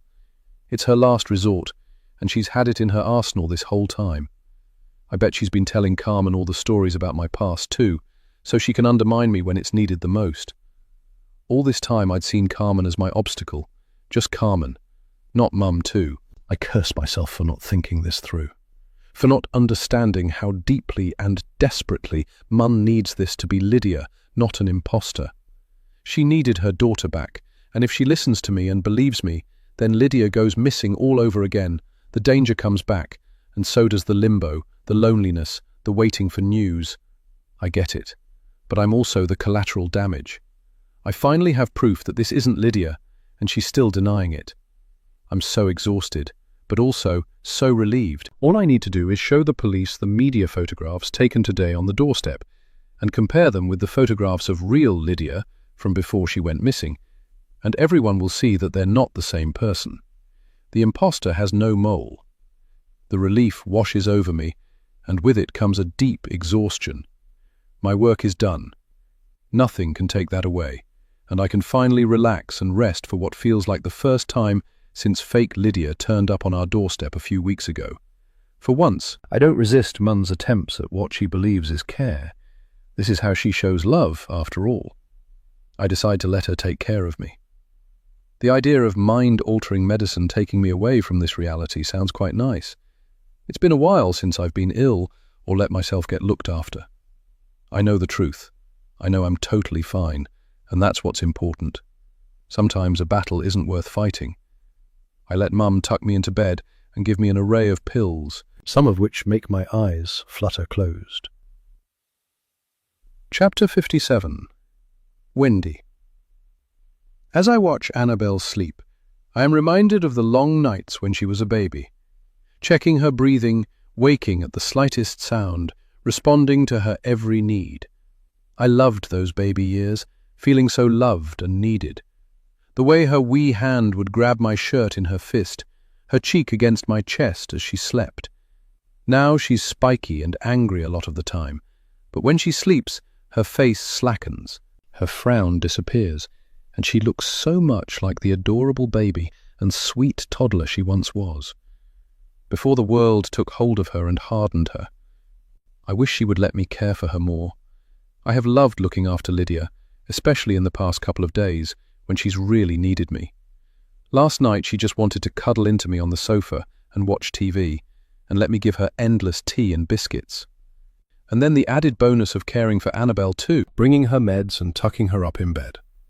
Finally, I'm back to where I want to be, in my natural state, mothering, nurturing, caring. Annabelle and I have been distant since Lydia's return, but there were a few times over the years since Lydia went missing when Annabelle let me feel needed, and I treasured every one. Glandular fever, various hangovers, shingles. Her illnesses let us put aside our differences, and I could be her mother again. And today feels like that. I'm so glad she let me care for her. When she wakes, I'll call the GP. Or perhaps I open up my phone and type a few words into the search engine. Maybe the GP isn't enough this time. Maybe we need to go further, do something more extreme with the promise of long-term success. I'm deep into my research when I feel Annabelle stirring next to me. When I turn to her, her eyes are open and she's glaring at me, her brow furrowed and hatred in her eyes. "What are you doing?" she asks, her eyes flicking to my phone screen and back to me. I lock my phone. "Nothing, just waiting to see if you stirred. I thought I could make Mental Health Act," she says, quoting some of the words she saw on my screen. She sits up in bed, her hair sticking up everywhere and her eyeliner smudged under her bottom lids. "You're trying to get me sectioned." I hold out my hands in supplication. "I was just..." She throws back the covers and swings her legs around to touch the floor, but she doesn't stand up. She's silent for a moment, swaying, looking down at her feet. Of course, the pills. I put a hand on her shoulder, try to help her lie back down. "Those pills can make you feel a wee bit groggy. Best to rest. It'll fade soon. Maybe some food will help." But she shoves me off her, struggling to her feet and holding onto the mattress with one hand as she sways. She closes her eyes and takes a breath. "Come on, Annabelle, back in bed." I try to use a powerful, nurse-like tone, but Annabelle's not interested. She turns to me and opens her eyes. Get out of my room. I don't want you anywhere near me. Chapter 58. Annabelle.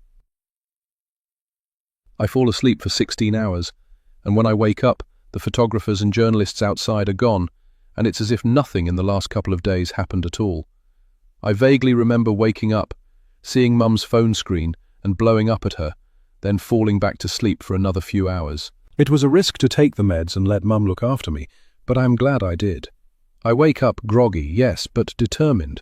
That was the best sleep I've had in years, and now I'm ready for the next part of this fight. Because it is a fight, and I'm going to win. And I'll win before Mum can do anything to get me sectioned, although it's a race against time now. Once she's got an idea into her head, she won't stop until she's done it, and she has the means to get me sent away again. After all, she did it once before. As soon as I shake off the worst of the drowsiness, I get ready. I down an iced coffee from my mini fridge to expel the last bits of drowsiness. Then I find my red polo shirt from my brief stint working in a seaside diner a couple of summers ago, some practical trousers, and a shoulder bag. I take a brief look at the news, but there doesn't seem to be any stories yet about Lydia's return. Then I head out of the house through the back door without seeing Carmen or Mum. Good. I don't want to have to explain my whereabouts to them. An hour south on the train, the weather is brighter than in Edinburgh, but the old house still looks run down and neglected, even in the spring sunshine. I ring the doorbell once and hammer on the door for good measure. Someone comes quicker this time, and when the door creaks open, it's a guy about my age, his eyes narrow and untrusting, stubble across his wide jaw. "Yes," he says, hostility in his voice. I put on my most winning smile. "Package for Carmen?" His eyes cloud. "There's no Carmen here." There's something exhilarating about improvising. Undeterred, I carry on. "Do you have a forwarding address?" "Nope." He moves to close the door. I squash my toes into the door again, prepared this time. "Look, there's no package." He stops, his head tilting. He'd be handsome if he didn't look so run down and tired. "I'm here to find out about Carmen. She's in my house, and she's not who she says she is." He gives out a mirthful laugh. "You've got that right. Look, I'm not interested in getting involved. It took us long enough to get rid of her, and she's not welcome here. In fact, you tell her from me that we'll call the police the second she tries to come back. The stuff she left behind will go out with the bins." "Can I just ask?" "No, she's done enough. You're lucky my sister's not here. She's even more angry than I am. What did Carmen leave behind? I could take it for her if—" He closes the door in my face. On a final, last-ditch impulse, I scrawl my name and number on a piece of scrap paper, along with a note saying I'm looking for more information on Carmen, and I shove it through the letterbox. At first, as I walk back along the lane towards the train station, I feel dejected. The second visit I've made and the same result, sent away with no information. But I realize actually that's not true. My pace picks up, and there's a skip in my step as I walk the rest of the way, heading home. I've got all the information I need. Chapter 59. Annabelle. As I open the front door, I hear Mum singing in the kitchen. I stand silently in the hallway for a moment, listening to snatches of lyrics that float towards me. The Carpenters, Top of the World. She's always had a good voice, but I realize as I stand here that I haven't heard her sing in years, not since before Lydia disappeared. My throat swells with a mixture of happiness and loss. I want Mum to be happy, and it's nice to see the change in her in recent weeks, but I'm furious that the change has come from an imposter, and that at some point soon, everything will come crashing down. We're going to end up worse than before. Everything Mum wanted was dangled in front of her face, and soon it'll be taken away. I shove my keys in the basket by the door and hang up my coat. As I'm removing my shoes, Mum's singing falters. When I turn, she's standing in the kitchen doorway, a half-smile on her face. "How are you feeling?" she asks, her voice all sweet concern.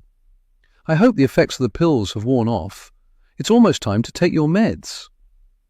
I shake my head. I'm finally thinking clearly after a groggy start as yesterday's doses wore off. I'm not interested in escapism anymore. Not now. There's stuff to do.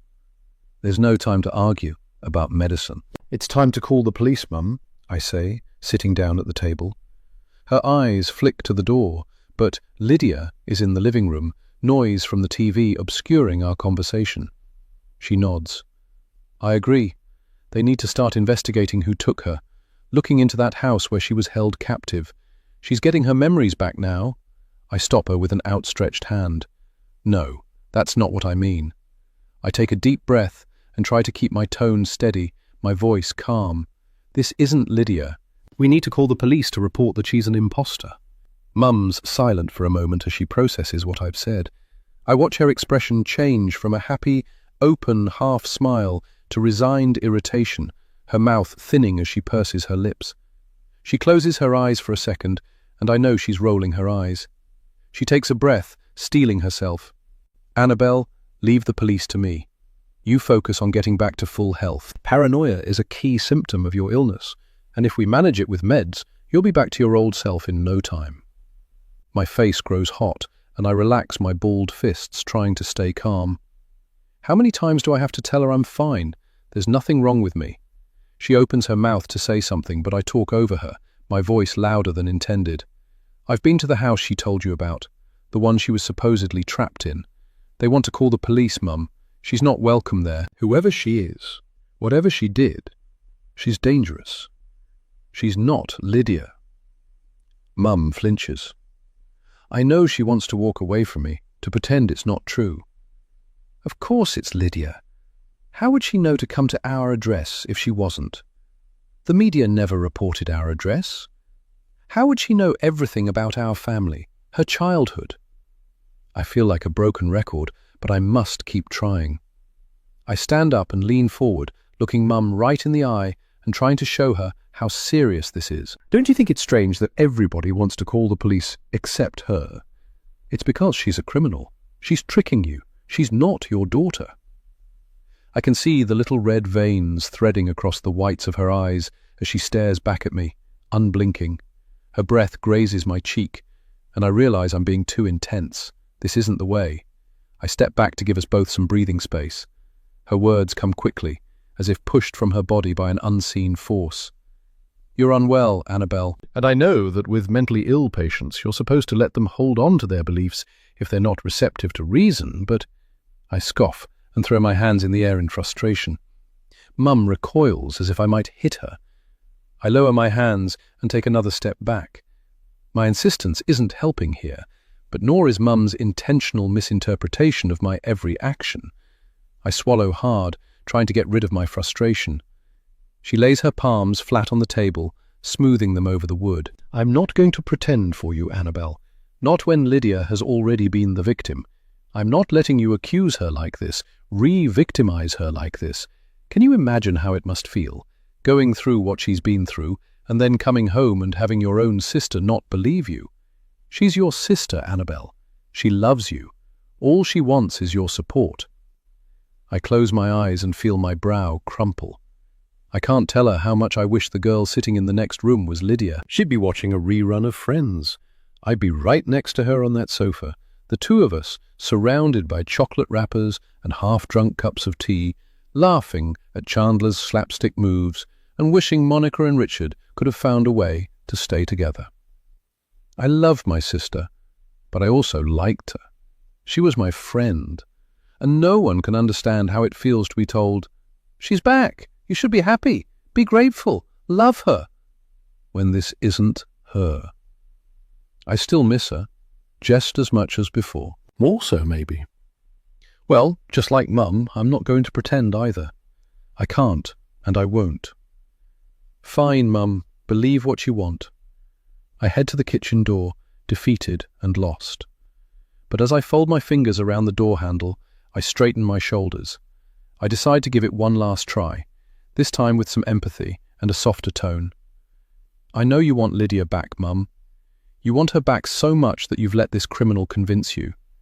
You're overlooking the facts so that it can fit what you want. I love Lydia too. I want her back as well. But I know this isn't her." Mum's silent for a moment, and then she just shakes her head. "Oh, Annabelle," she says with a sigh, "I'm sad you've ended up back here. I think we should call a doctor." My fingers tighten around the door handle. I can feel my grip on Patience slipping. "The police, Mum. We should call the police."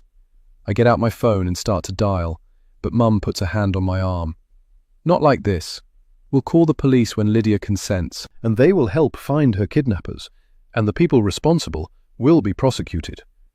We can't waste police time with wild theories." I glance down at her hand on my arm, and then back at Mum, whose eyes are glinting like she's planning something.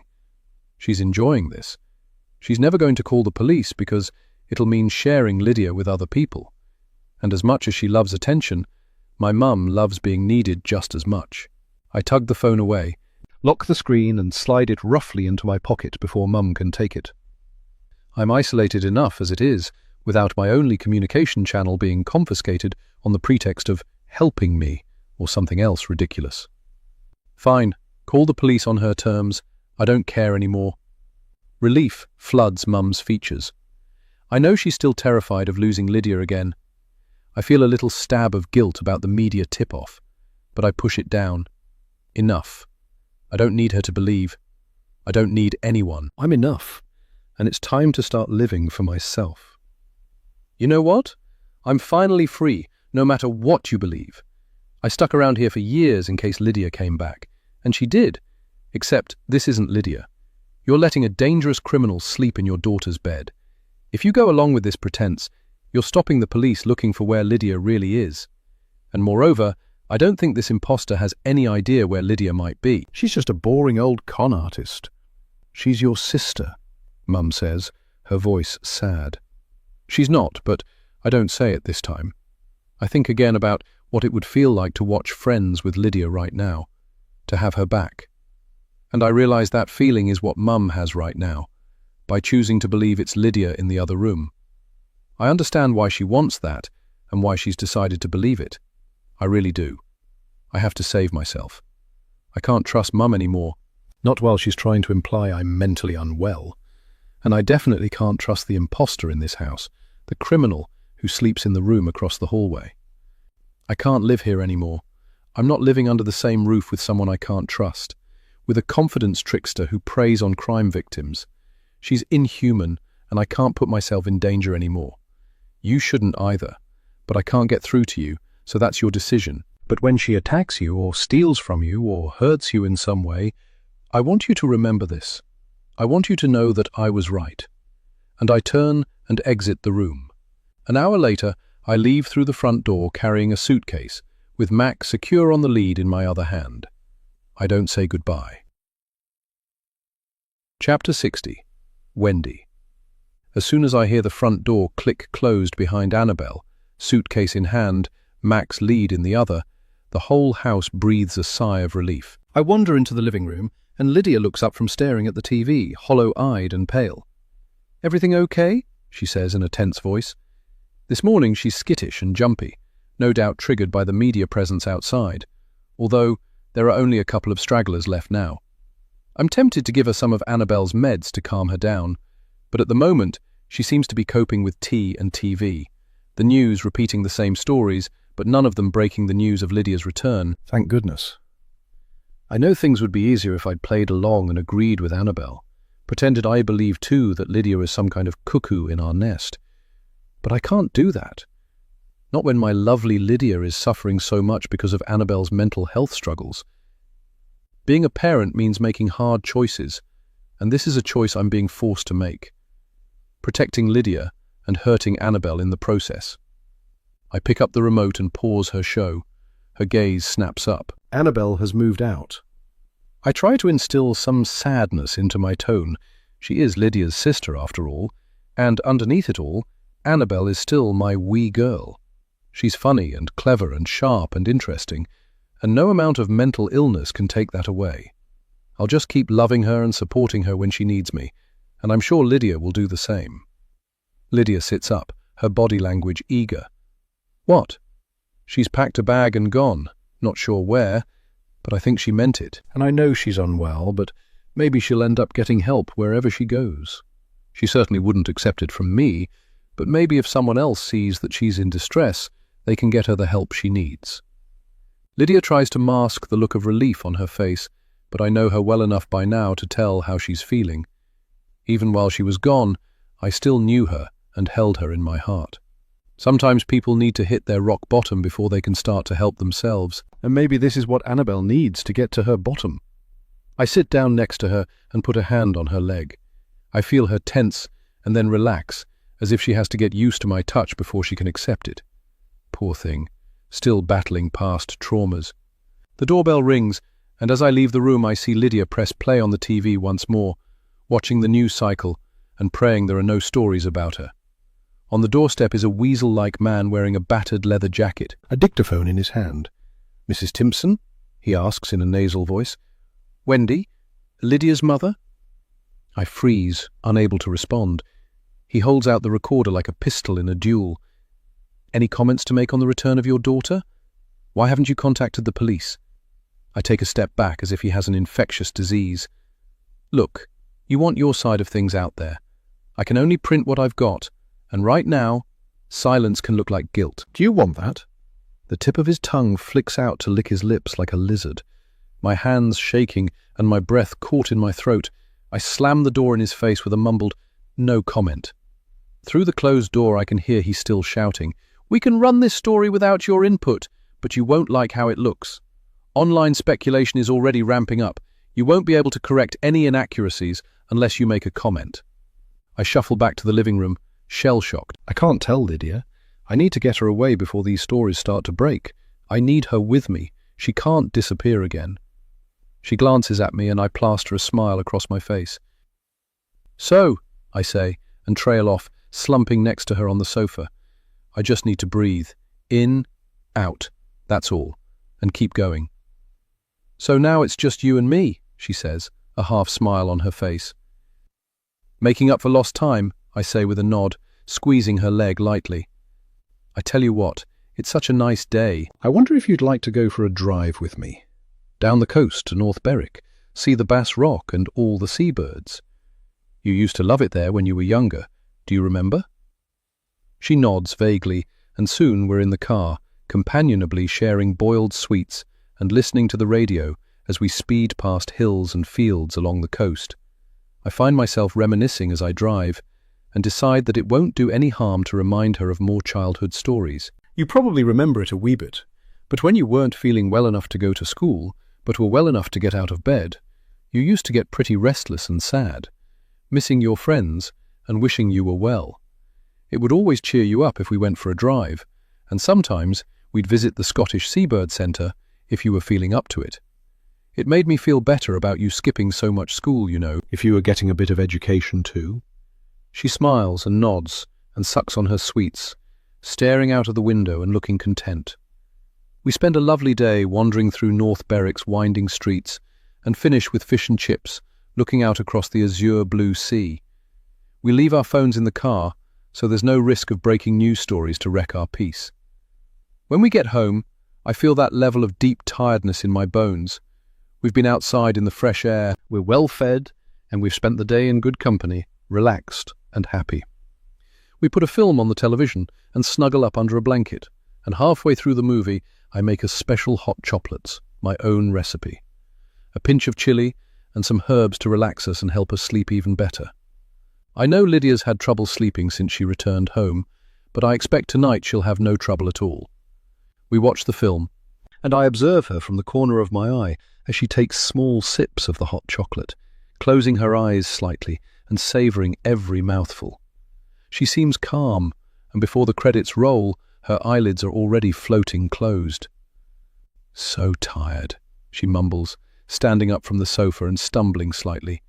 "I need to go to bed." I smile at her, so happy that my daughter is home, so grateful that she's okay, that we can spend this quality time together, delighted that she's about to get some good rest and wake feeling fresh tomorrow, ready for another day together, the two of us. "It's been a lovely day," I say, pausing the film and turning off the TV. "I'm feeling quite tired myself, so maybe we can finish watching tomorrow night." "Sweet dreams," I say, blowing her a kiss as she shuffles out of the door. I listen to her footsteps ascending the stairs, and I sigh with happiness. I've got everything I wanted. Chapter 61. Annabelle. I close my eyes and grit my teeth as I walk up the path towards Torben's front door, Mac tip-tapping along beside me with his tail wagging. I don't want to do this. I don't want to ask for his help again. Everyone I have ever known has left or let me down. Lydia, Dad, Torben. As soon as things get hard for me, there's no one there. But I have no one else, and I hate it. It feels so undignified. He's shown me over and over that he doesn't want to be friends, that he won't help. And yet here I am again, holding my begging bowl, desperate for scraps. When he opens the door, he stands there looking at me. His eyes search my face. You okay? I draw in a breath. It's time, and it's going to be difficult. I've been isolated for years, stuck in my own head, unable to think about other people. But this is Torben, my friend. I know him, and I know what he's been through. It's time to show him I'm not as self-absorbed as I seem. I know it must have been awful after Lydia disappeared. She was your friend too. I'm sorry you were blamed. I'm sorry about the rumors. His brow clears as he listens to me, and I realize I should have said this so long ago, years ago. We could have been friends. We've lost so much time. All he wanted was someone to understand what he'd been through, just like me. It's why I developed this hard shell around me. If I didn't let people in, I couldn't get hurt again. And Torben's just the same. I know you had nothing to do with Lydia going missing. I knew it all along. I should have done something, should have said something. Annabelle, he cuts me off. This isn't your fault, okay? Your sister was missing, your dad left, and your mum was, well, a nightmare. I laugh. Of course you didn't have the headspace to run around defending me. I don't blame you. He unfolds his arms and leans against the doorframe, his body language relaxing as we're open with each other for the first time in 6 years. He needed to be seen, to see that I understood, that I was looking out for him too. And, in his defense, until recently, I wasn't looking out for anyone but myself. I just needed to protect myself. No one else will. I nod. I understand. We're more similar than I realized, bruised in the same ways. He reaches out for the door and opens it wider. Want to come inside? I open my mouth and close it again, my eyes flicking into the house behind him. I can't find the words to ask for what I need, not when he's rejected me so many times. What? He says, a smile playing on his lips. He rolls his eyes, a laugh in his voice. What do you want, Annabelle? From the spare room in Torben's house, I have a great view of Mum and Lydia's comings and goings. I got lucky. Torben's parents have gone back to Denmark to visit family, so it's not too disruptive that I showed up on his doorstep with Mac in tow. He even, at a push, seemed quite pleased to see me, although he tried to make it seem like it was Mac he was excited to welcome. No funny business, he says, leaning against the doorframe and watching with his arms folded as I unpack my bag and occasionally peek out of the window, keeping an eye on the house. For a moment, I think he's implying I might try to shag him or something, but he quickly clarifies. You can stay, but I don't want you doing any weird espionage stuff. No breaking into their house in the middle of the night and getting the police called. And I certainly don't want to be involved. I give him a thumbs up. Gotcha, I say, even though he's pretty close to accurate on the extent of my plans. The thing is, as much as I'm not Mum's biggest fan, she's alone in the house with a criminal. I still don't know what fake Lydia wants from us, but at least I'm nearby if she ends up hacking Mum to death with an axe or whatever. He rolls his eyes and pushes off the doorframe, taking a couple of steps down the hallway before he turns back and pokes his head back into the room. Don't get too comfortable. My parents are back in 3 days, and I don't want to explain why you're here, so that's how long you've got before you'll have to move on. I nod, stung. Nice to see you too, but I'm glad you're here. I'm glad I could help, he adds, which makes me feel a little better. It would be difficult to explain this situation from the beginning to people as normal and sensible as Torben's parents. They'd probably try to get me sectioned too. I chuckle as I think about it, imagining Mum joining forces with Torben's parents and comparing notes on how mentally ill I am.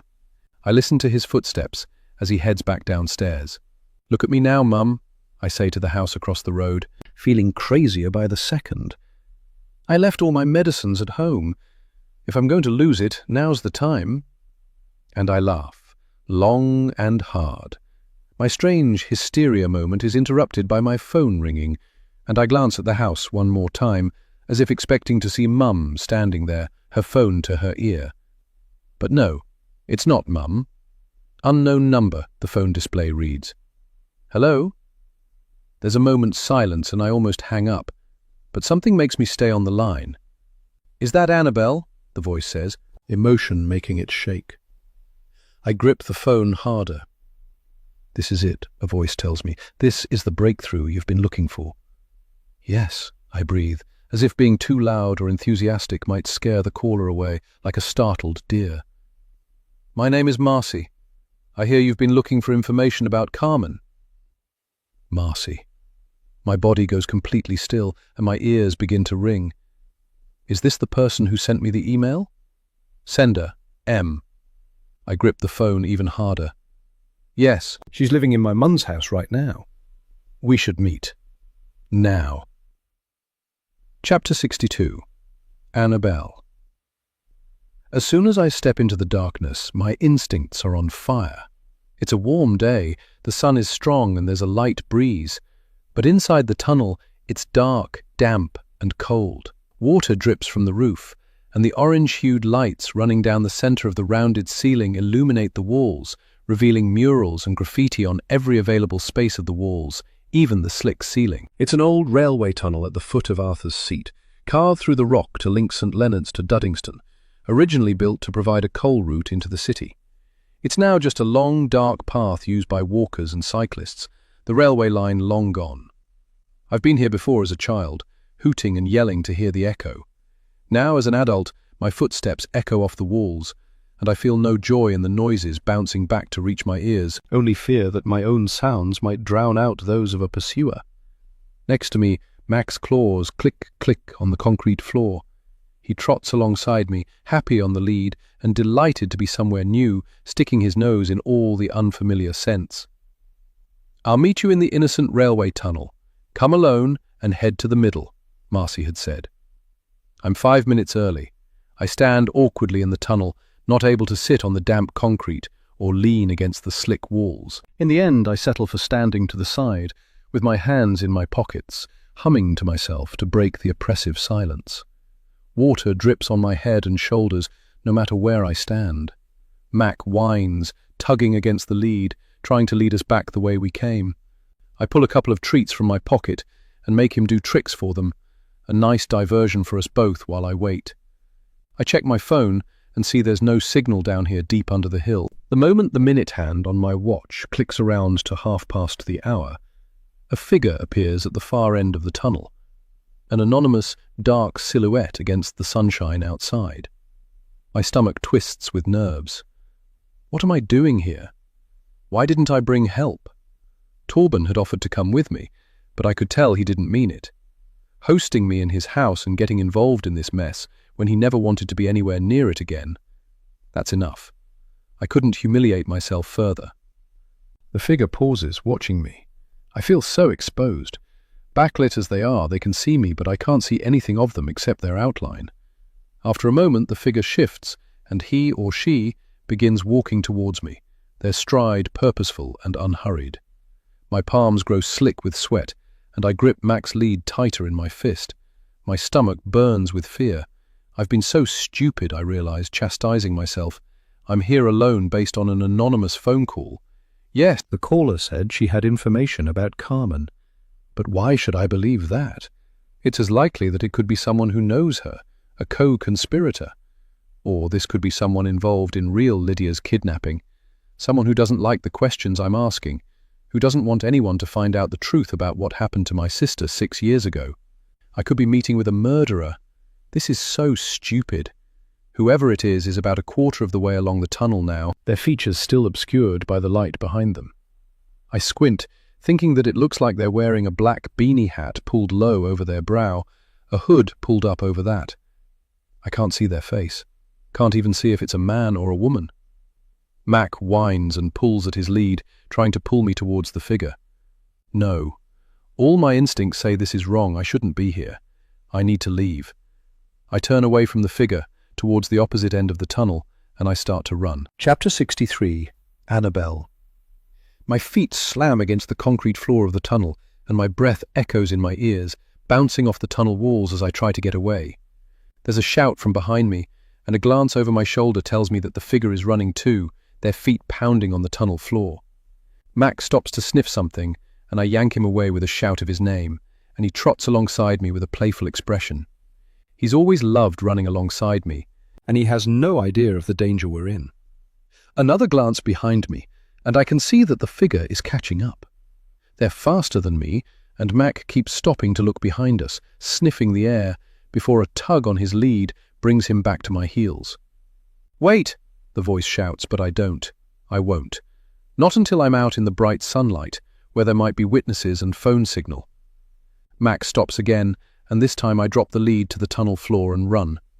I hate leaving him behind, but I can't risk my life so he can sniff stale dog pee. He'll catch up. I run at top speed until I get into the open air. Out in the sunshine, I see hikers on the trails snaking up Arthur's Seat, cyclists on the path heading towards the tunnel, and a mother with a baby in a pram sitting on a bench nearby. It's a normal Tuesday, and all these people are out and about doing normal things. I'm safe. And now I realize I've massively overreacted, and I've run away from the first and only real lead I've been given in this Lydia mystery. Not only that, but I've abandoned Mac in the process. Lydia's dog. I've only just got him back. What an absolute idiot. I hear a squeak from the tunnel and fear strikes my heart. Mac. If that stranger has hurt him, I'll never forgive myself. I step back into the tunnel, holding a hand over my eyes to peer through the gloom. "Mac!" I shout, but all I hear is my own voice echoed back at me. I can't see the figure. There's no sign of the dog. They've taken Mac. Chapter 64. Wendy. "Are you okay? You look terrible," I say, standing up from my seat at my laptop on the dining table and rushing over to Lydia where she stands in the doorway, still in her pajamas.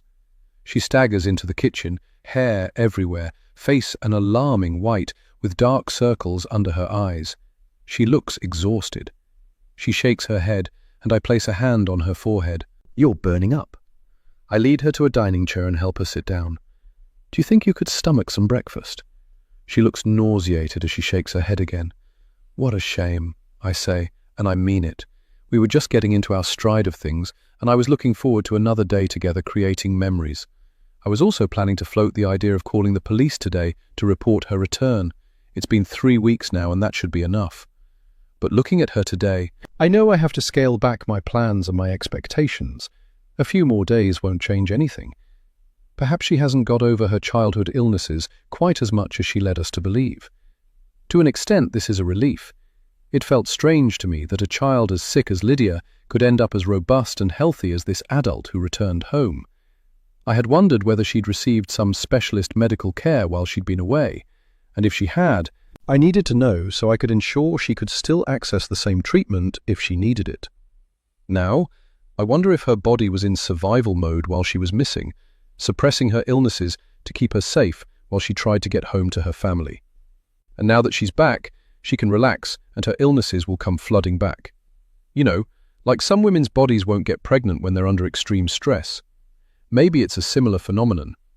And you know, a level of stress, adrenaline and fear that represses normal allergies and illnesses is probably as unhealthy as the allergies and illnesses themselves.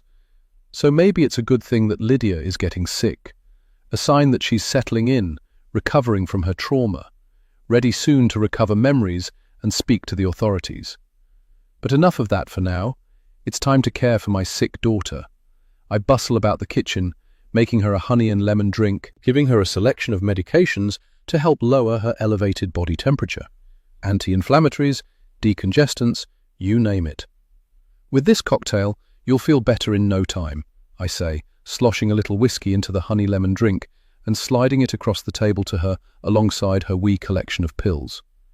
This should knock her out for a couple of hours, and she'll wake up so refreshed, I know it. She smiles weakly at me. I stand up, grabbing her mug in one hand and her pills in the other. "Come on," I say, in a cheerful yet commanding voice that wouldn't sound out of place on a school matron or a nurse. I would have made a good nurse, I think, not for the first time. I escort her back to her room and make sure she's got enough tissues, water, and magazines to keep her comfortable and entertained. "I'll bring you up some breakfast when you're feeling peckish," I say, as I hover in the doorway, watching her, making sure she's comfortable. "Have you got everything you need?" She nods and gives another wee smile. "It's probably just a summer cold," she says quietly, her voice sounding rough and raspy in her throat. "I'm sure I'll feel better if I sleep it off. I don't need anything else." I stay in her doorway and she says, "Thank you for everything. You're looking after me so well." Her eyelids start to flutter, and I tiptoe from the room, making sure her door is slightly open so I can hear if she calls out for me. I head downstairs and back to my laptop. I've been so absent from my social accounts lately that my followers have started to get a wee bit restless and antsy. There are concerned comments and DMs. "We miss you. Hope you're okay and taking some much-needed time for yourself. Sending love and strength. No need to explain, just know we're thinking of you, X. Please take all the time you need. Your community is here when you're ready." Then there are the curious and well-meaning, yet needy. "Anyone know if she's okay? Haven't seen a post in ages and I'm worried. It's been 3 weeks. Any updates on Lydia's case? It's not like Wendy to go this long without an update post. Are you okay? I've been checking your page every day and I'm starting to panic." Finally, there are the speculative and intrusive ones, the followers who think they own me. Maybe she's offline because there's been a breakthrough. Anyone else think that? Do you think the silence means the police found Lydia's body? Just wondering. Funny how she goes quiet after all those brand deals. Hope this isn't about money. If you care so much about your daughter, why the sudden silence? You built this platform on your daughter's case and now you're not even updating us. Not okay. Are you done now that the influencer thing paid off? Some of us actually care. Those last messages have at least elicited impassioned replies from my more loyal followers, reminding them that I'm a human being, not a content machine, and that I've been through hell and deserve a break. Lots of #BeKind, which I appreciate even if it's generally ineffectual. Part of me feels a little guilty for neglecting them. I'm grateful for their concern and support. I've got a solid and loyal band of followers across multiple platforms, and I don't take that for granted. They're invested in my story and Lydia's return. But another part of me resents their sense of ownership over me and my life. I owe them nothing. Why do they feel entitled to updates? I open up a new post and start to draft an update about Lydia's return. The one I've wanted to write since I opened my front door to find Lydia standing on my doorstep. I know I can't post it yet, but there's no harm in saving it to my drafts until it's the right time. I love writing this post. After all, I've been dreaming about sharing this news for years. Just like when Lydia first returned, I let myself imagine what will happen once I press publish. The interviews with national press, daytime television, magazines. I might even get invited somewhere as an expert in missing persons cases. After all, I've helped others while I've been on my journey too. Maybe some loyal follower will set up a GoFundMe to help Lydia get back on her feet, and there's always the possibility that it might go viral and break records. This might be the next step in my influencing career, and perhaps could even lead to a job. Charity ambassador, perhaps? Maybe I'd even get an MBE, or more. Dame Wendy Timpson does have a ring to it. I'm giving the post a final read-through when I hear a noise from upstairs. Lydia must be stirring. Perhaps she needs something. I save my work and close my laptop, creeping soundlessly up the stairs in case I've misheard and Lydia is having some much-needed sleep. But when I reach her bedroom, I see that her door is wide open, her bedclothes thrown back and her bed empty. I frown. Down the hallway, the bathroom door is open. She's not in there. I turn around, listening. There's a noise from inside Annabelle's room. I open the door slowly, silently. Annabelle's wardrobe door is open, and Lydia is crouched down, searching through Annabelle's stuff. "Lydia?" She freezes and rises to her feet. She's been looking through Annabelle's box of old artwork, the one she keeps in the bottom of her wardrobe. I'm not sure what she was looking for, but I decide to go in casually so as not to set her on edge. "You're looking a bit brighter. Did you get some sleep?"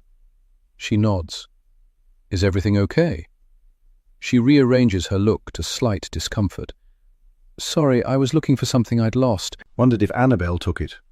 Maybe I can help. What were you looking for? Painkillers, she says after a slight pause, rubbing her head. I've got a bit of a headache. You poor thing, I say, beckoning her into the hallway. She closes the wardrobe and follows me into her bedroom. Get yourself back into bed. Let's get you rested up. If it's the flu, you'll need all the sleep you can get. We don't want it turning nasty. I tell her about a former colleague of mine who had a heart attack because he went running while still recovering from the flu. You don't mess with viral illnesses. I tuck her into bed this time, securing the blankets at each side of the mattress so she's tightly bound to her bed. It's like a weighted blanket. She'll have to wrench it from under herself to get out. I always sleep the best when I'm this tightly tucked, I say to her in a sing-song voice. She takes a deep breath and settles into the pillows, a contented look on her face. Can I bring you anything else? I ask. A snack or the TV if you want to watch some shows? She shakes her head. I'm going to try and get more rest. I'm so tired today. So I make sure the curtains are closed against the midday sun, turn out the light, and creep downstairs, leaving her to sleep. In a bit, I'll pop out to the shops and collect more medicine, and perhaps some ingredients for chicken soup. I think as I descend the stairs a skip in my step. I love that I can care for Lydia again. I love that I'm needed. I'm so grateful she's home. Chapter 65. Annabelle. What are you doing? An angry voice shouts at me. I'm crouched by the side of the path, catching my breath and trying to work out what to do. If I'm honest, I'm panicking, no use to anyone. I've lost Lydia's dog, I keep thinking, the thoughts circling around and around. Again, I don't want to go back into that tunnel. Not in the dark. But I need to get Mac back. You left your dog? I look up to the angry voice, and I see my pursuer emerge from the tunnel, hood still up around their face and a black scarf pulled over their mouth. To my surprise, they're holding Mac, his furry body clutched against the stranger's chest. I stand up, the surprise of it rendering me mute. Mac's not a friendly dog usually. He hates strangers. If he hadn't been missing when Mum hosted her friends, we would have had to trap him in one of the upstairs bedrooms for the duration of the party, so he didn't drive everyone nuts by barking at them every 30 seconds. So it's a shock to see him in a stranger's arms, seeming almost comfortable. The stranger walks up to me and puts Mac at my feet, handing me the lead. They push back their hood to reveal long hair so black it's almost blue. She pulls down her bulky scarf to reveal straight teeth and snow-white skin. She looks a bit like Wednesday Addams, I think to myself. Thanks, I mutter as I take the lead. What the heck were you thinking, running away like that? You were meant to meet me. We arranged to meet. She looks at me, her expression stern behind thick-rimmed glasses. She shakes her head slightly in disapproval, and a thrill of anger sifts through me. Why did we have to meet in the middle of a murder tunnel? We're not spies, I spit, unable to hide my frustration at being set up to fail like this. Now that we're both outside in the daylight, and she's been revealed to be a normal woman not far from my own age, I feel even stupider for freaking out like I did. But in my defense, my experience of the world recently has been a little unusual, and I could be forgiven for not trusting everything on first impressions. She shrugs and looks down at Mac, her mouth rising at one corner. Whatever. We've met now. I'm Marcy. You must be Annabelle. She puts both hands in her pockets, as if to make the point that she has no intention of shaking my hand or making any formal introductions except for names. And that's fine with me. I'm not looking for friends. So, you're looking for your sister, Linda? Lydia, I correct her. Right, and you think someone is impersonating her? Carmen, yes. And I explain about Lydia going missing 6 years ago and her triumphant return, followed by my suspicions that she wasn't Lydia after all. I talk quickly until I get to the part about hacking Carmen's laptop and finding the email from M. She nods. My brother wants nothing further to do with Carmen, even if it means getting the police involved. He says she's taken enough. Even calling the police and being involved in a court case, if it got that far, would be taking more. I get that. And you? I assume you sent her the email, threatening to report her to the police. Her cheeks flush. She's preying on innocent families, and she's probably been doing it for years. In your case, it's people who are already victims, already grieving. I don't want her to do this to other people. Did she do it to you too? I ask, my mouth falling open. She pretended to be a missing person from your family. Marcy laughs. She sees my scowl and grins, which annoys me further. I didn't ask you to be here, by the way. You called me. If you remember, I say, my voice dripping with snark. Okay, sorry. But I do love the idea of a serial impersonator. How many Edinburgh families have missing children that she could impersonate? Statistically, that's quite unlikely. Not just Edinburgh, then. I don't know where she's been before. Do you? I tug Mac's lead and walk away to a bench by the side of the cycle path. Marcy follows and sits next to me, at least 2 feet of bench between us. A cyclist whizzes by, and I tug Mac towards me so he's not in the way, and he settles himself under the bench behind Marcy's legs. She reaches down and pats his head, and he lets her. He likes you, I say, nodding down at Mac. She smiles. Dogs always do. A good sign for my character. I don't say anything. I'm not a big fan of her character so far. So? I ask, my tone more aggressive than I intended. Right, I'll tell you the story from the beginning. My family are quite unusual. My dad inherited the house from an uncle, and it's a big house. A mansion, even though we don't have the money for it. So, when their own kids were little, my parents realized they had enough space and money to offer a home to kids who needed it, and my parents became foster carers. The extra income helped with upkeep for the house. They were official fosterers at first, but as the years passed it became a little unofficial, as more and more people heard about them. Occasionally, a runaway would turn up wanting a home for a couple of months while they got on their feet, that kind of thing. And Mum was happy to help, until... She looks down at her feet, her proud expression souring. Until Carmen, I prompt, and she nods slowly. From the beginning, we all knew Carmen was different. The usual waifs and strays turned up, with nothing but a bin bag full of clothes hastily shoved inside, or an old backpack with a few treasured items. Carmen showed up with a Birkin bag and a Jack Wills holdall full of designer clothes. She pauses as a woman walks by pushing a pram, her eyes following the woman until she's out of earshot. I think back to the battered backpack Carmen showed up with and muse on the differing approach she used at our place. Perhaps she tries a different style of comm at each location. While I muse, Marcy continues. We all knew she wasn't like the rest, but Mum was convinced that everyone deserves help and we shouldn't judge. Then things started going missing. I shake my head, thinking of my own mum alone in the house with Carmen right now. We were pretty sure she was selling things on for money, but she was clever about it and always had a good excuse or a teary story to absolve her of any blame or crime. She's clever, I'll give her that. It all came to a head when a pair of my uncle's antique muskets disappeared. They were from the English Civil War and worth a lot of money.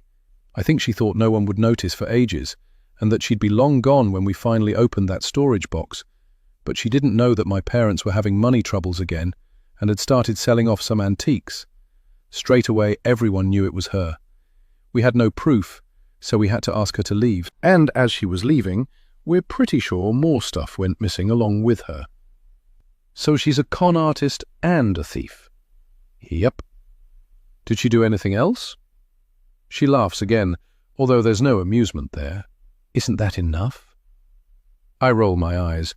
I'll be glad to get away from this girl with her smug, I know more than you attitude. Since when was it something to be proud of that your family was conned before someone else's? Ridiculous. What I mean is, I say slowly, enunciating every word as if she's only got half a brain, could she be dangerous? Would she hurt someone who tried to stop her? Marcy doesn't say anything at first, leaning down to pet Mac, who rolls onto his back to show his stomach. She's alone in the house with my mother right now, and she knows I'm close to working out who she is. Marcy grips my arm and I freeze. Don't leave your mum alone with her. Her fingers squeeze, and my skin breaks out in goose pimples despite the warmth of the day. Her eyes bore into mine, her expression intense. Her eyes flicked to the side before connecting with mine again. After he discovered the muskets were missing, Dad fell down the stairs and broke his leg. I peer into her face, trying to parse out the unsaid. You think she pushed him? She shrugs. I guess her quota of helpfulness has been exceeded, I think, wryly. All I'm saying is that I made sure she was gone before I left my mother alone in the house again. And the only reason we didn't call the police was because she'd scrubbed her room so clean that we knew they'd find no trace of her true identity, and no proof she'd even ever been there. Unsurprisingly, we're pretty certain Carmen isn't her real name, and nor is Lydia. If you want to keep your life, your house, your mum, you need to act, and you need to act fast. She stands up and starts to walk away. Bye then, I say, sarcasm dripping from my tone. She turns back to me and points a finger in my face. Make sure you've got proof of what she's been doing, and take it to the police. We'll do the same, so you can send them my way for when they're building their case. I'll give them everything we have. Even if my brother doesn't want to be involved, I want to help. I nod. Thank you, I mumble. She drops her hand. She's dangerous. Get her out of your house. Chapter 66. Annabelle. Mac and I say goodbye to Marcy and walk back to Torben's house, Mac glancing over his shoulder every couple of minutes as if to check whether his beloved Marcy might be coming with us. Torben isn't home when I get back, so I make myself a cup of tea and watch my house through his living room window. Soon, I see movement.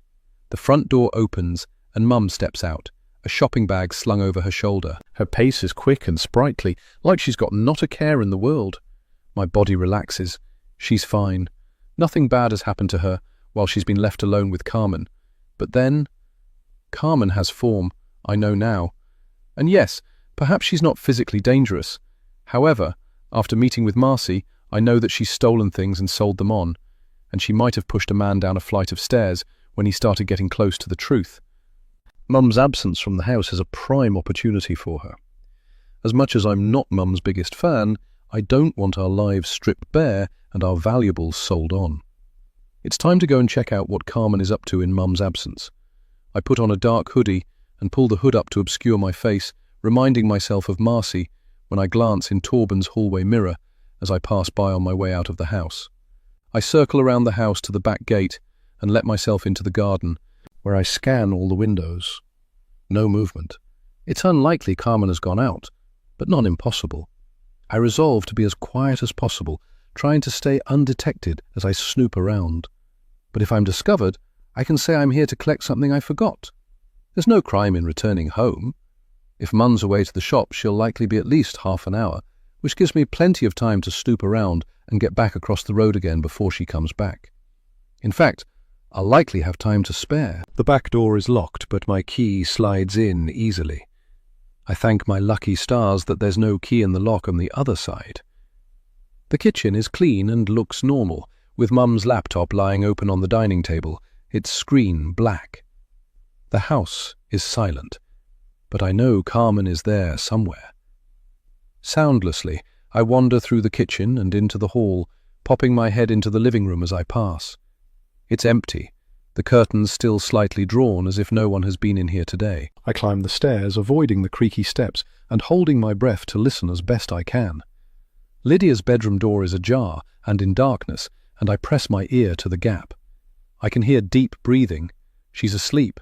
Weird, at nearly lunchtime. Still, maybe she's the type of person who takes naps. I push open the door slightly, waiting a moment to check Carmen's breathing stays steady. Yes, I haven't disturbed her. As my eyes adjust to the darkness, I can see a figure lying motionless under the covers, which are patterned with unicorns and rainbows. An old blanket of Lydia's, I assume. There's a stuffed lamb on the pillow next to her sleeping head, its glass eyes twinkling in the light from the doorway. The room smells of perfume with something sweet and cloying underneath. Rotten, almost. Decay. I'm reminded of the first time I snuck into her room while she was sleeping, on her first night here. How I searched through her backpack, looking for clues as to where she'd been, who she really was. But really, I was looking for proof that she wasn't Lydia, an assurance that this wasn't my imagination, even though Mum was so convinced. How far I've come from that moment, I think to myself. I'm so lost in my thoughts that I don't notice until it's too late. Carmen's eyes are open. She's watching me. Chapter 67. Annabelle. I freeze, gazing at Carmen's eyes, glinting at me in the darkness of her room. The blackout curtains drawn over the windows, the eerie glow around the outside, illuminating her gaze as she watches me. My stomach burns with acid. What will she do? Will she launch herself at me and attack? Or play the victim, implying to Mum that I've come here to hurt her? She doesn't move, her eyes staring at me. Is she asleep with her eyes open? Why doesn't she move?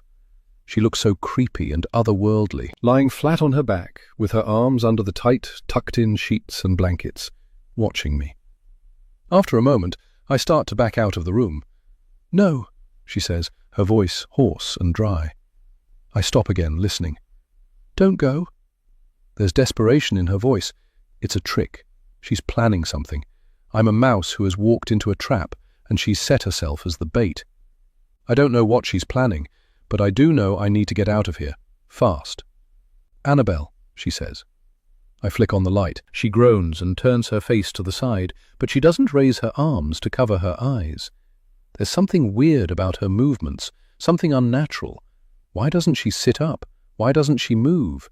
Her lips are cracked, her hair damp with sweat. Oh, she's sick, I realize.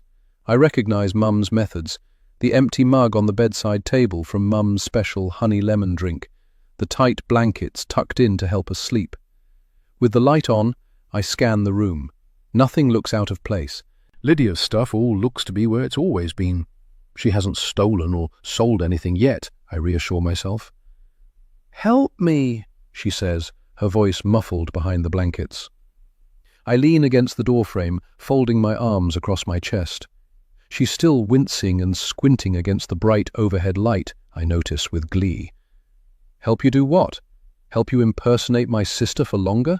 Help you rob my family like you robbed the last one? Or what?" She closes her eyes and shakes her head. "Please." I can't move. She's trapped me. I laugh. "Little blanket's too tight for you? Aw, poor baby." She strains against the blankets, but she can't even raise her shoulders from the bed. I've never seen Mum tuck someone in as tightly. I roll my eyes. It's clearly a trap designed to make me come closer so she can attack me while Mum's out and play the victim when she returns. And I'm not falling for it. "Carmen, you'll fake anything if it benefits you. You think I'm coming near you right now?" No way. But as I watch, I see that her eyes fill with tears. And there's dried blood at the corner of her mouth where her skin has cracked. "I think she drugged me," she whispers, a tear appearing at the corner of her eye. Despite myself, I step closer. Carmen gives me a grateful smile. "She said she was keeping me safe, tucking me in like a child so I could rest. But then it got weird. She started to talk about not letting me go outside where it's dangerous. I thought she was taking good care of me. A little overcautious, because of going missing and everything. But then she got out the zip ties. She forced me into that tiny back brace, the one that belonged to Lydia. I can barely breathe. I step back, as if pushed. My skin turns cold. Did I hear her right? The one that belonged to Lydia? Finally, an admission. No more pretending. This girl is not Lydia. For the first time in weeks, my mind feels clear, free of the urgent need to prove I'm right. Cautiously, without standing too close, I peel back the corner of the blanket by the foot of the bed, and my heart starts to pound. Her ankles are tied tight to the bed frame, red welts blooming on her skin.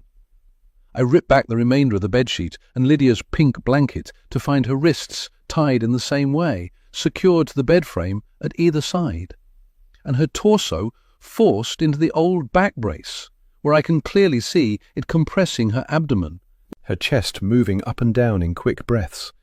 No wonder she couldn't move. "Mum did this?" I ask, my voice hollow with disbelief. Next to Carmen's nodding head, Lydia's old sheep toy sits on the pillow, and I realize why that had looked so strange to me when I first came into the room. That toy is the one that Mum clutched in every press conference and interview after Lids went missing. It was Lydia's first toy, the one that went everywhere with her from birth, and the one that the police used to argue that this was a missing persons case and not a runaway case. Because Lydia would have taken it with her if she'd left by choice. And now it's on the pillow next to Carmen's strawberry blonde hair. Put there by Mum, always the prop for her most dramatic moments. I shake my head, processing my disbelief. "You're not faking this," I say. Carmen laughs bitterly. "Believe me, Annabelle, you're the last person I want to see me like this. You're the last person I'd want to ask for help." I sit on the bed, my back to Carmen. It's quite nice knowing she can't get up. I have her where I want her. I could ask her anything. But I find I don't really have any questions right now. Except one. Why would she do this to you? Another tear trickles from Carmen's eye, running down towards her ear. She thought I was asleep, but I could hear her. She whispered something. She turns her head and coughs dryly. "Water," she croaks. I stand up and grab her water bottle, gently trickling water into her mouth. A lot misses, and a damp patch spreads on the pillow beneath her. She nods her thanks and continues, her voice still hoarse but sounding smoother now she's had a drink. She said she'd lost 2 daughters. She wasn't going to lose a third. Her first baby and Lydia. I swallow my rising nausea. So she knows. She nods, her expression distraught. She knows I'm not Lydia. I think she's always known. We stare at each other, eyes wide. So why?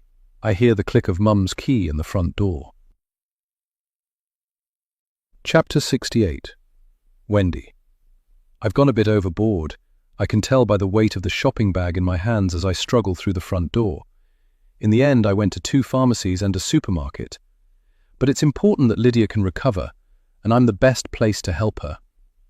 As I walk up our path, I see movement from the darkened window across the road. That boy is watching. I know it. In a moment of uncharacteristic immaturity, I turn to his house and send my sharpest glare. Even though Lydia's back, I know he had something to do with her disappearance. I won't stop until I know the truth and he's behind bars. And if the police won't do anything, I'm not above spreading rumors again until he's tried by the court of public opinion for a second time. I head straight to Lydia's room to find her curtains still drawn and her breathing still slow. I turn around, about to leave her to rest, when a cough from the bed alerts me that she's awake. "Oh, good," I say, and pop the bag down on the bed next to her legs.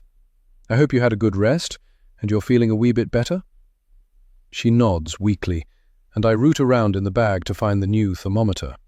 We had a few in the house, but they're old, and I don't know if they lose accuracy over time, but this new one is a top-of-the-range one which you aim at the forehead. "You're a tad warm, but nothing to worry about," I say, glancing at the temperature reading on the thermometer display. "Those painkillers must have worked to bring down the heat. That's a great sign." She gives me a vague smile. I unwrap a throat lozenge, one of those herbal ones with the pungent flavor, and pop it into her mouth. She takes it gratefully, and I stand a wee bit taller. I've been so happy since Lydia returned. But now that Annabelle's gone, it feels like I'm stepping back into my true identity. The devoted mother, the selfless caregiver, the sufferer's advocate. This is my specialism. I just want to give when I love someone, and I'm so lucky I get to do this for my youngest daughter. I have lost time to make up for. It's only a week or so until the next book group gathering, I realize, and I'm looking forward to telling my friends about this, how much Lydia needed me, how hard I worked to ensure she was comfortable and made a full recovery. If I'm lucky, Lydia will be well enough to attend, and when people ask how she's been, she can tell them how much she needed me, and how noble it was that I put aside all my own plans to nurse her back to health. She grimaces at the flavor of the lozenge. "This is doing you good," I say, reaching into the bag for the tube of immune-boosting electrolyte tablets with vitamin C and zinc. I pull one from the container and drop it into her glass of water, where we both watch as the bubbles rise, the tablet shrinks, and the water turns from clear to orange. This will help you stay hydrated. Next, I set up a humidifier in the corner of the room, and I pop a couple of drops of menthol and eucalyptus essential oils into the water reserve. Immediately, the air fills with clarifying, minty flavors, and even my own airways feel clearer, even though they were perfectly fine to begin with. In fact, I've never felt so healthy. I hold out a tiny bell made of brass and engraved with old-fashioned images of ladies in bell-shaped skirts. "Remember this?" Her face looks blank, so I explain it used to be hers when she was sick as a child. "It's yours to ring whenever you need something. I can hear it from anywhere in the house, and I'll come running." Her smile looks forced, and her eyes flit around the room as if looking for someone or something. Is it possible she's hallucinating? Without a fever, it's unlikely, but not unheard of. Maybe there's more going on here than just flu.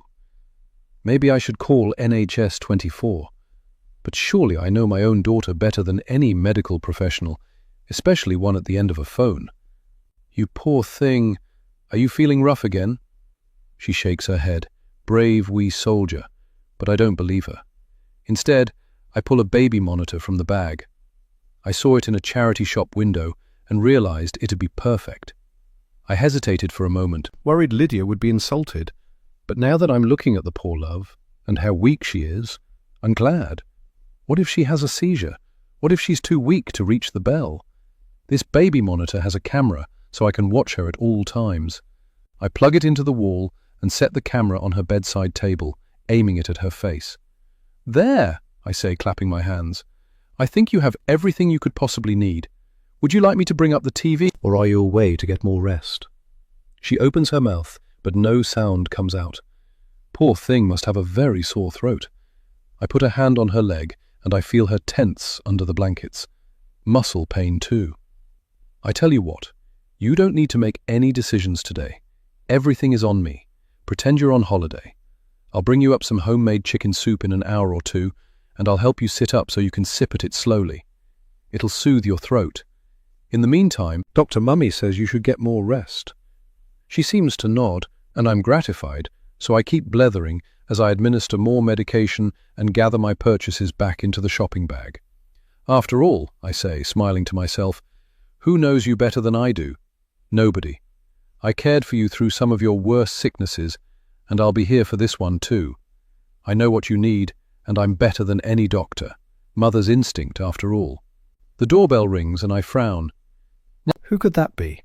I glance at my watch. Lunchtime on a Tuesday. Maybe the postman. I pick up my shopping, make sure the brass bell is within reach of Lydia, and head down the stairs to the door. Chapter 69. Annabelle. I've never liked my mum.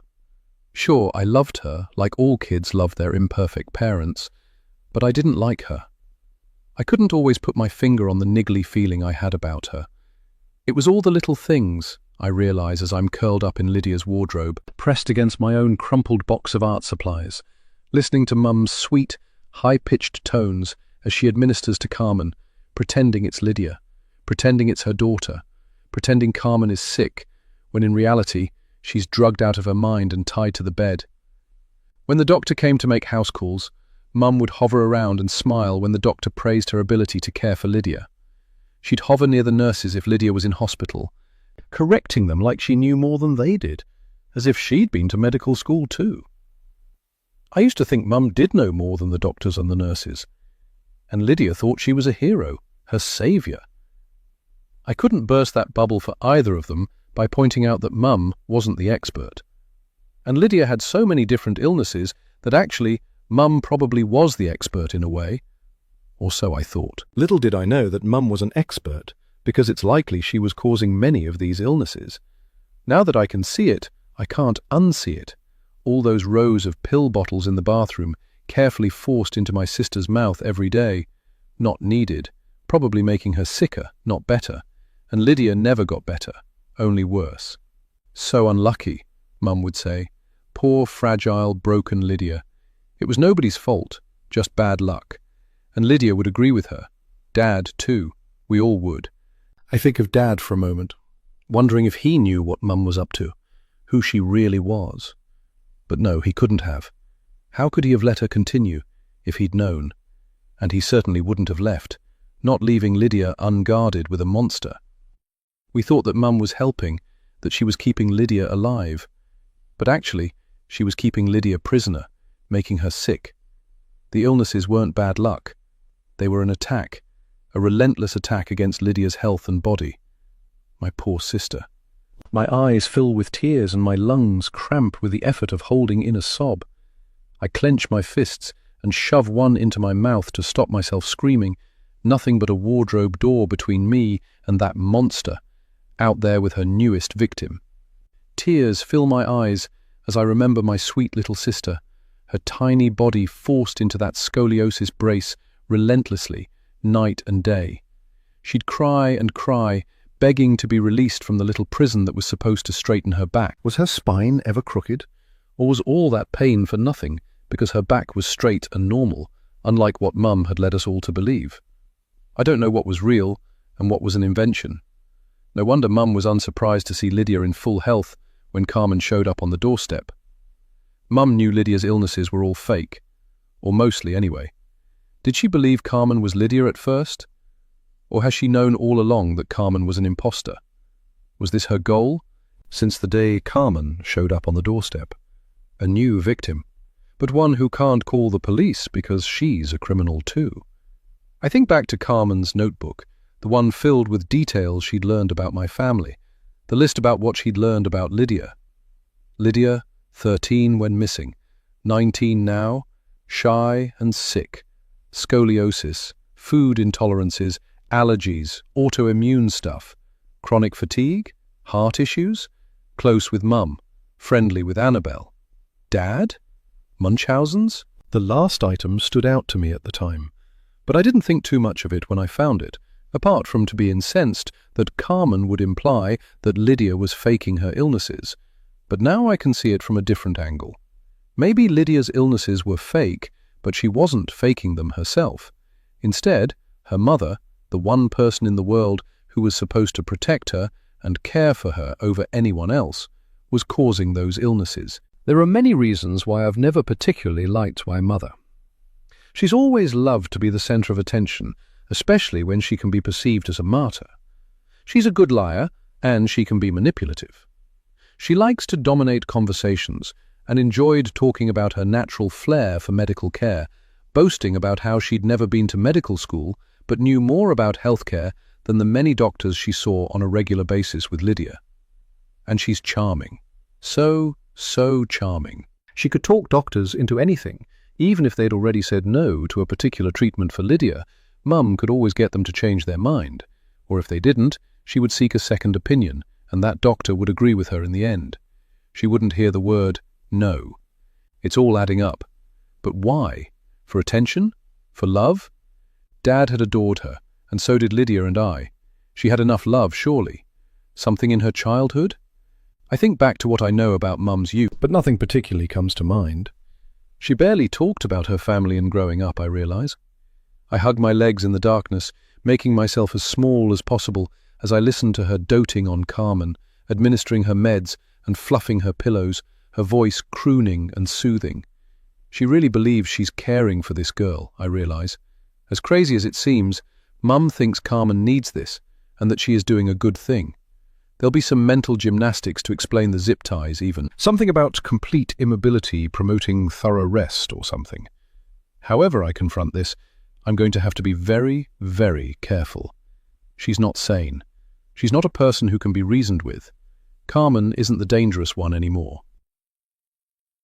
Chapter 70. Carmen. Where is Annabelle?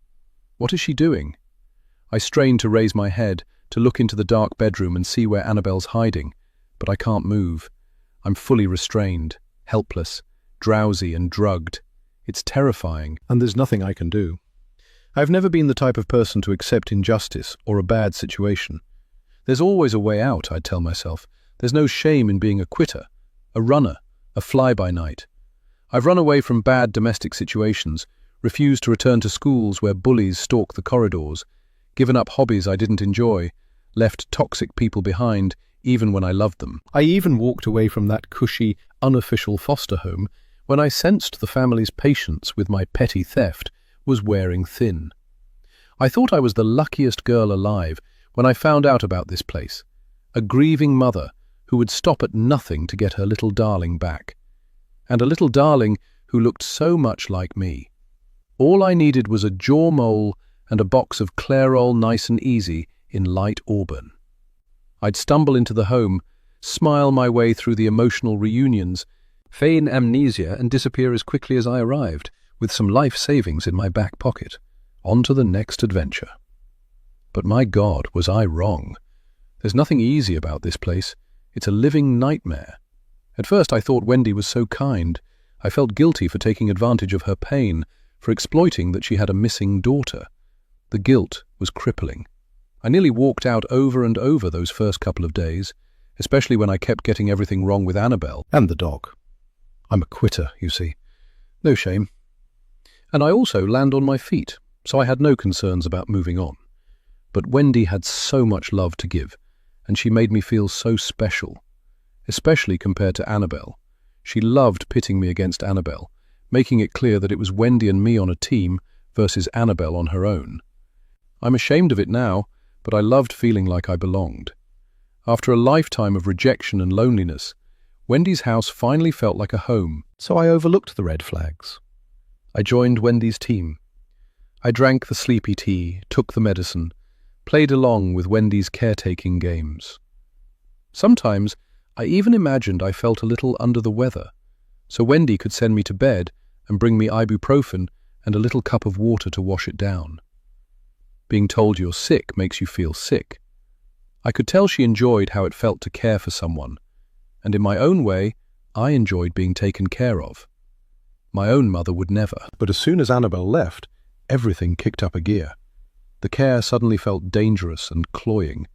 There was a transactional nature to our exchanges, an understanding that I would pretend to be sick so Wendy could pursue that feeling of being needed. And the cures became more and more painful and disorienting. More medications, restraints, darkness. Already I don't know day from night. "Annabelle?" I call into the dark, resenting how needy my voice sounds, how afraid. Where is that girl? I hate that I have to beg for her help. I hate that I need her. My mouth is dry, a metallic taste across my tongue. My muscles shiver uncontrollably. My brain feels like it's full of cotton wool. Is this an overdose? Am I going to die too? A tear gathers in the corner of my eye and then trickles down the side of my face as I stare at the ceiling, my breath coming in short gasps. Annabelle, help me. My voice cracks with a barely suppressed sob. I wish I'd never found that neat little stack of newspaper clippings and photographs in a drawer at the foster home. I wish I hadn't noticed the resemblance between me and the missing girl, seen the dates and ages, and realized we could pass as a similar age. I wish I hadn't believed I could pretend to be her. I wish I'd never come here. I understand now why the real Lydia disappeared. Of course she couldn't stomach this overwhelming psychotic care. Wendy is unhinged, stroking your hair with one hand while she tightens the handcuffs with the other. If Lydia really even did disappear. More and more while I've been here, I've come to believe that Lydia isn't missing. Lydia is dead, killed by Wendy, probably in some kind of overzealous healthcare attempt, a medication overdose perhaps, or suffocation if these bindings tight around my chest are any indication of how Lydia was treated while she was alive. Perhaps it was an accident, or maybe not. Yes, I truly believe that Lydia is dead, buried under the begonias in the back garden, the hole dug by Wendy's own psychotic hands, her body tossed into the sea or abandoned in an industrial wasteland in the grounds of a derelict factory. And if that's the case, then Wendy has known I wasn't Lydia from the moment I pressed the doorbell that evening a few weeks ago. And yet she welcomed me into her home and went along with my con. Why? This house is cursed. Chapter 71. Annabelle. I don't stand up straight away, instead waiting to make sure Mum's definitely gone and that she's not coming back straight away. If it's just a parcel delivery, she'll be back before I have time to get out of the room, so I'm cautious. I shift my weight, flexing my legs out into the back of the wardrobe to restore blood flow. I'm about to stand up when my foot hits something hollow and it shifts, a panel at the back of the wardrobe. "Annabelle?" I hear Carmen's whisper from inside the bedroom. I lean forward and give the panel a push. It moves and I reach forward. My fingers trace the outline of a seam, a little door about the size of a kitchen cupboard, a little door in the back of the wardrobe. I never knew this was here.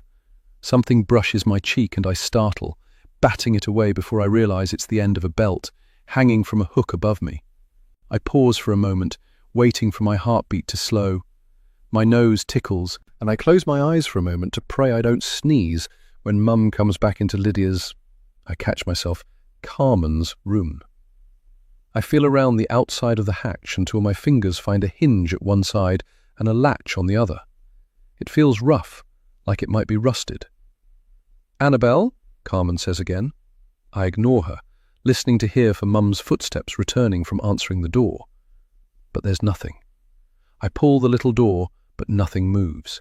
It's stuck fast, perhaps even nailed shut. Then my elbow knocks against the cardboard box, and I wince at the sound. I'm so crushed in this tiny space that for a second I imagine kicking open the wardrobe door and shoving the box out just to get more space. But then I realize what's inside the cardboard box, and I change my mind. It's my art stuff. Carmen must have put it here when I didn't want it after my rejection. I reach inside the box, moving my hand around carefully until I come across what I was looking for: lino cutting tools. They're sharp and strong, perfect to wedge into gaps and use as a makeshift crowbar. Slowly, I lever the miniature door until it pops open with a nerve-shredding clunk, and I ease the door towards me on its hinges, holding my breath. But there's no creak of rust. It swings open silently. I shift back to make space for the door. A musty, dusty smell reaches my nostrils, with an undertone of something sour and slightly sickly. The smell I've been detecting in this room for almost as long as Lydia's been missing, but stronger now. It's dark inside, even darker than the dark I'm hiding in. It's deeper, somehow, impenetrable. I pull my phone from my pocket and switch on the torch, its blue-white beam of light slicing through the black. My hand trembles, the beam of light flickering. I hadn't realized until now that there's a deep, sharp fear tingling up and down my spine. And not fear of Carmen or even Mum, but fear of what I might find in this hidden crawl space behind Lydia's wardrobe. The beam of light catches on cobwebs gathered around the corners of the hatch, strung across the opening. I reach out with my free hand and stroke them away, wiping my hand on one of Lydia's old coats hanging by my shoulder. I shine my light into the hole. The light catches on bare floorboards, fluffy insulation, and grey piles of dust, and I move it further, where it freezes on something far inside, crumpled in the shadows. Black plastic, wrinkled and torn in places, a bin bag. The light slides over the surface of the bin bag. No, 2 or 3 bin bags, all secured together with silver duct tape. Whatever is inside is big and unusually shaped, lumpen almost. From behind me I hear movement, footsteps, a murmur. Mum is back. Holding my breath, I move the torch beam slowly along the shape, and I see it. A glimpse of something grey sticking out from a tear in the bag. Grey, waxy and shrunken like old discoloured leather. Something else. Fingernails. Fingers. A hand, its fingers curled into the palm, nails yellow, long and cracked. Chapter 72. Annabelle. I can't breathe. That smell, the slightly sour, fruity smell, it's decay, rotting. I'm in the wardrobe with my sister's body. My sister is dead. I scramble backwards, putting as much distance between myself and the body as I can. I press my back against the wardrobe wall, my breath catching in my throat as I try to breathe silently, listening to Mum moving about Carmen's room and talking to her quietly. Bile rises up in my throat as I realize that the air I'm breathing, that sweet, tangy air, contains decay and rot. My sister, as if her last breath still hangs in the air. I don't dare move. I can't be found, not now I know what my mother is capable of. She's a murderer. Inches away from me, beneath those loose folds of black plastic, are my sister's hands. Hands that once held mine. Her toes, her hair, all the parts of her I once loved and then missed. She was feet away from me this whole time. Dead. Mum is right on the other side of this wardrobe wall. Her voice floats to me, so light and caring as she ministers to Carmen. She's humming to herself. This is a game to her. A shiver trickles along my spine. Mum knew, I realize now. Mum definitely knew right from the moment that Carmen rang the doorbell, declaring herself to be Lydia. Mum knew that Carmen wasn't who she said she was, and let her into our lives, and clung to her even as I saw through Carmen's lies. Mum went along with Carmen's lies because it absolved Mum of this crime, the evidence of which lies inches from me, wrapped in black plastic. And Mum knew that whatever she did to Carmen, Carmen could never go to the police because she was committing a crime herself. Carmen was a ready-made victim for Mum. The sour smell seems to tighten around my lungs and my stomach heaves. I can't stop shivering, and I wrap my arms around my knees. And suddenly, I remember little moments with Lydia in the last year before she disappeared. Her illnesses always got worse when Dad had to go away on business, and Mum would turn this into a martyr fest, ranting about why she had to work so hard and care for 2 children, while Dad got to swan around living the high life. But now I know that Mum engineered it like that. She could make Lydia sicker without Dad knowing, and she got the added bonus of martyrdom too. And when Dad got home, she'd complain to him, and he'd take care of Mum, to make up for what a hard time she'd had while he was away. I can't move. The plastic around Lydia's body rustles in a draft, almost as if Lydia is trying to help me remember, now that I know the truth. As if there's something else to remember. And it hits me. The day I supposedly tried to kill Mum and Lydia. In the aftermath of that day, the police and social workers had asked me so many questions that the whole thing got tangled in my head, that morning mixing with others that year, until I genuinely wasn't sure what I'd done. All I knew was that I wouldn't have tried to kill them. I just wouldn't. Despite how jealous I was of Lydia, and how starved of attention I felt from Mum, I wouldn't have done it. But now I remember waking up that morning before my alarm and hearing someone moving around downstairs. I tiptoed downstairs, listening to the faint sizzle of rain outside, the kind of drizzle that drenches you in seconds. I found Lydia in the kitchen, making herself breakfast. I stopped in the doorway, surprised. I hadn't seen her up and about in a few days, and certainly not with an appetite. I smiled at her, but she didn't smile back. "Can I ask you something?" she said, spreading butter carefully on a piece of toast, her voice quieter than a whisper. At my nod, she carried on. "Do you ever feel like Mum wants me to stay sick?" And I laughed. Oh, what absolute guilt and regret I feel now. "What? Of course not. She worries about you. She takes you to 1,000,000 doctors." Lydia had nodded, trying to smile. She turned back to her toast with a shrug. "I think she likes having someone to look after, that's all." I felt a pang of irritation. All I wanted was Mum's attention and love. I wanted her to want to look after me, and instead I got nothing. Lydia got everything and didn't even appreciate it. I brushed her off, even telling Lydia that Mum knew best. She was the expert in Lydia's care, after all.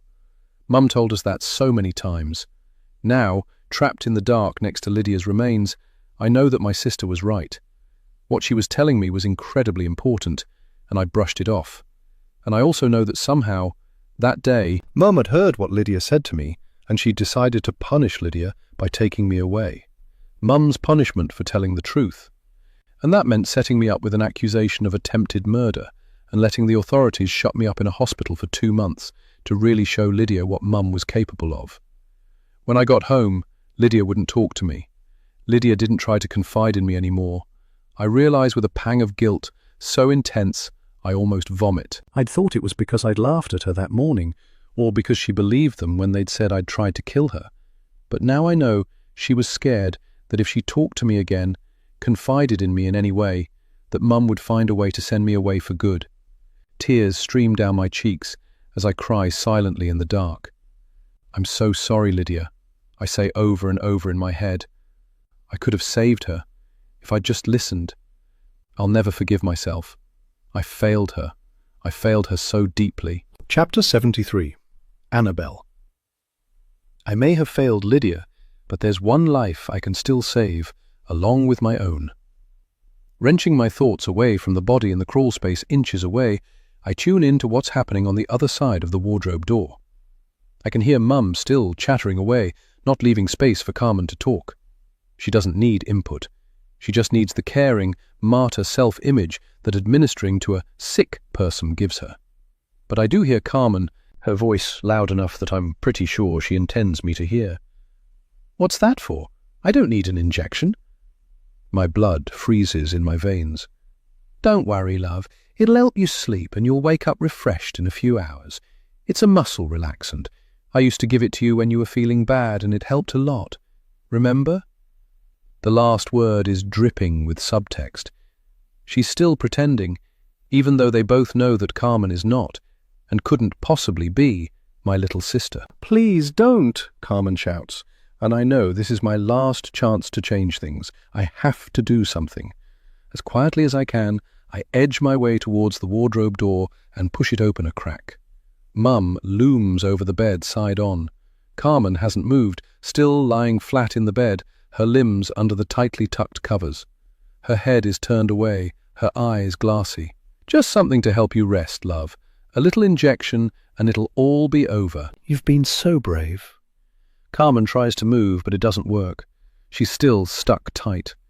My heart beats wildly in my ears, and I remember the decayed body behind me, the cracked fingernails of Lydia's hand. Mum uncaps the syringe and taps the side, peering at the liquid inside. Now, I explode out of the wardrobe with a growling scream that sounds like it comes from a wild animal. The wardrobe door bangs against the wall, and Mum spins around to face me, the syringe in her hand. I grab her wrist and slam it down on the bedside table with as much force as I can muster. The needle skitters across the floor. "You don't get to do this again," I hiss through gritted teeth as I shove her back, trying to get her as far away from that needle as possible. "I won't let you hurt her too." Something flares in Mum's eyes, pure hatred, and perhaps a wee bit of fear. Her eyes flick to the side. She's trying to find the syringe. She lunges for it, but I'm faster. I kick it under the dresser and throw myself at my mother, catching her at the waist and knocking her down with the full force of my panic and fury. "You killed my sister," I want to scream. She hits the floor hard, her head knocking against the ground. She claws at me, trying to scratch my face. I move my body, still keeping my weight on top of her, and she writhes beneath me. But I'm stronger. "Lydia," she cries, her breath coming in short gasps. "Help me! Call the police! Annabelle is out of control. She's dangerous, mentally ill. We need to restrain her." But Carmen does nothing. She can't. Mum made sure of that. "This isn't Lydia, and you know it," I say through gritted teeth, holding down her arms with both of my own.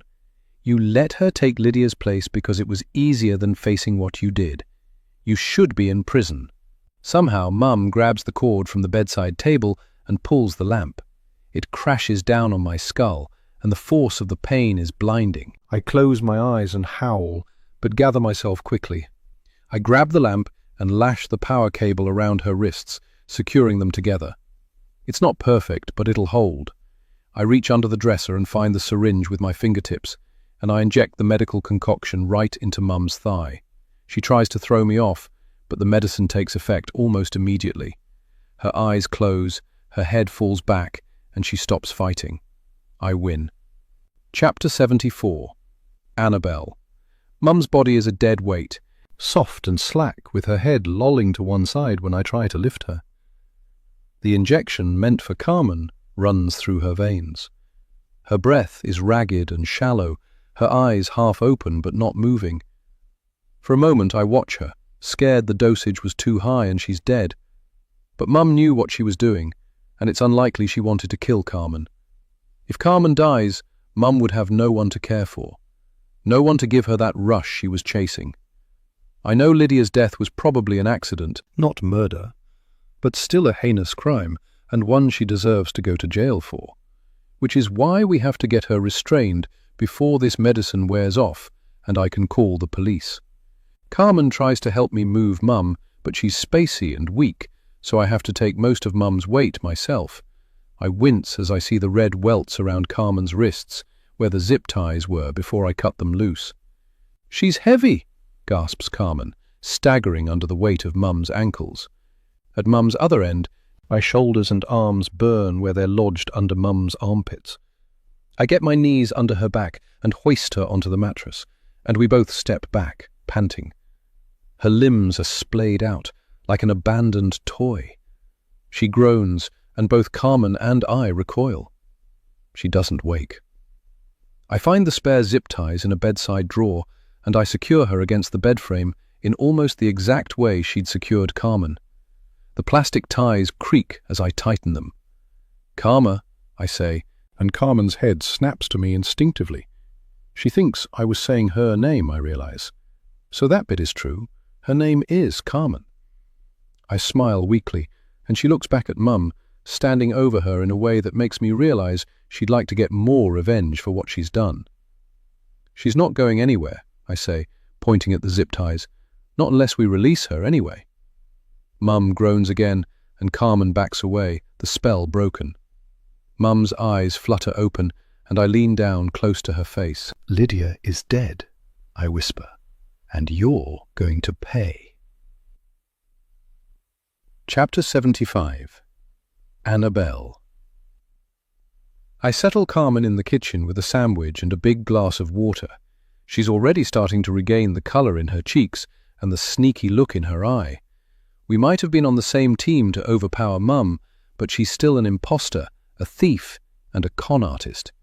I still don't trust her one little bit. I leave Carmen in the kitchen, making sure all the external doors are locked and the keys in my pocket, and I head back up to Mum to check on her. She's still out cold, her breathing shallow and steady. I crouch next to the bed, pressing 2 fingers to her wrist and then her neck to check her pulse. Slow, but steady. Not in danger, just drugged, I think. Mum would know, I'm sure of it. She did this for long enough that she's probably an expert in the effects of these drugs and their appropriate dosage. But I'm not, and I don't intend to administer any more. Which means I have an indeterminate amount of time before Mum is conscious again, and by that point, I need a plan. The zip ties are still secure around her wrists and ankles, and there's no bruising or redness. Good. I don't want visible marks when I release her to the police. I even adjust the pillow under her head so it looks more comfortable under her neck. She is my mother, after all. She did look after me when I was ill, dressed my wounds when I fell, cuddled me when I was sad. As much as she's done some horrible things, she's mentally ill, and perhaps this isn't her fault.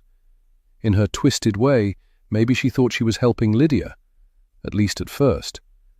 I back off and stand by the wardrobe to be nearer to Lydia, her body. I watch Mum's chest rise and fall, and for a moment I feel a strange sadness. Mum didn't do this to hurt anyone. She wanted to feel needed. She wanted to matter. A rustle by the door startles me out of my reverie. I turn, just puzzling out what could have triggered this, how she ended up being this person. "She told me she had a brother," says Carmen, slipping into the room, holding out a cup of tea for me. I glance over with a frown and a pang of envy that surprises me. All that time we lived together, just the two of us, and this never came up. She wouldn't tell us anything about her brother. She hands me the tea and I take a sip, wincing when I realize there's sugar in it, but I probably need it after everything that's happened. My hands are shaking. "He drowned when they were 12. He was her twin. I think she knows that's why she ended up like this. Imagine, if you lose your brother, you probably lose your parents to grief too."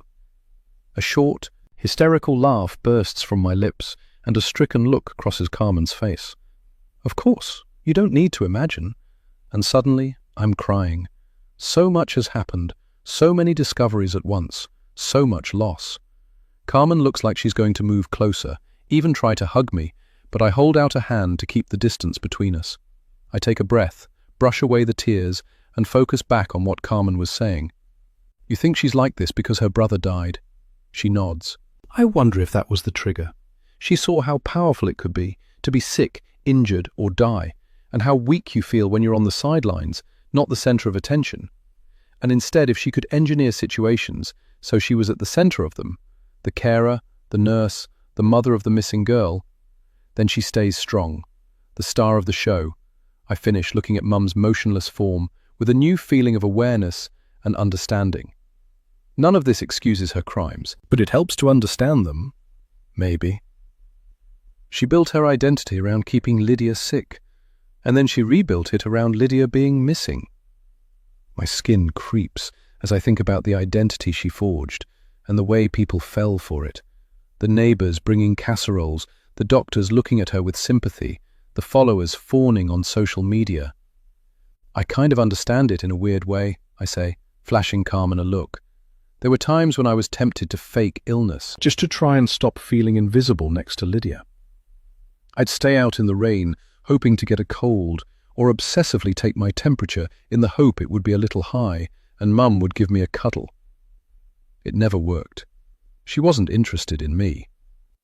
I wonder what happened to Lydia, muses Carmen, and I realize she doesn't know about the body. I'll tell her soon. She needs to know what she's been sleeping next to, but not yet.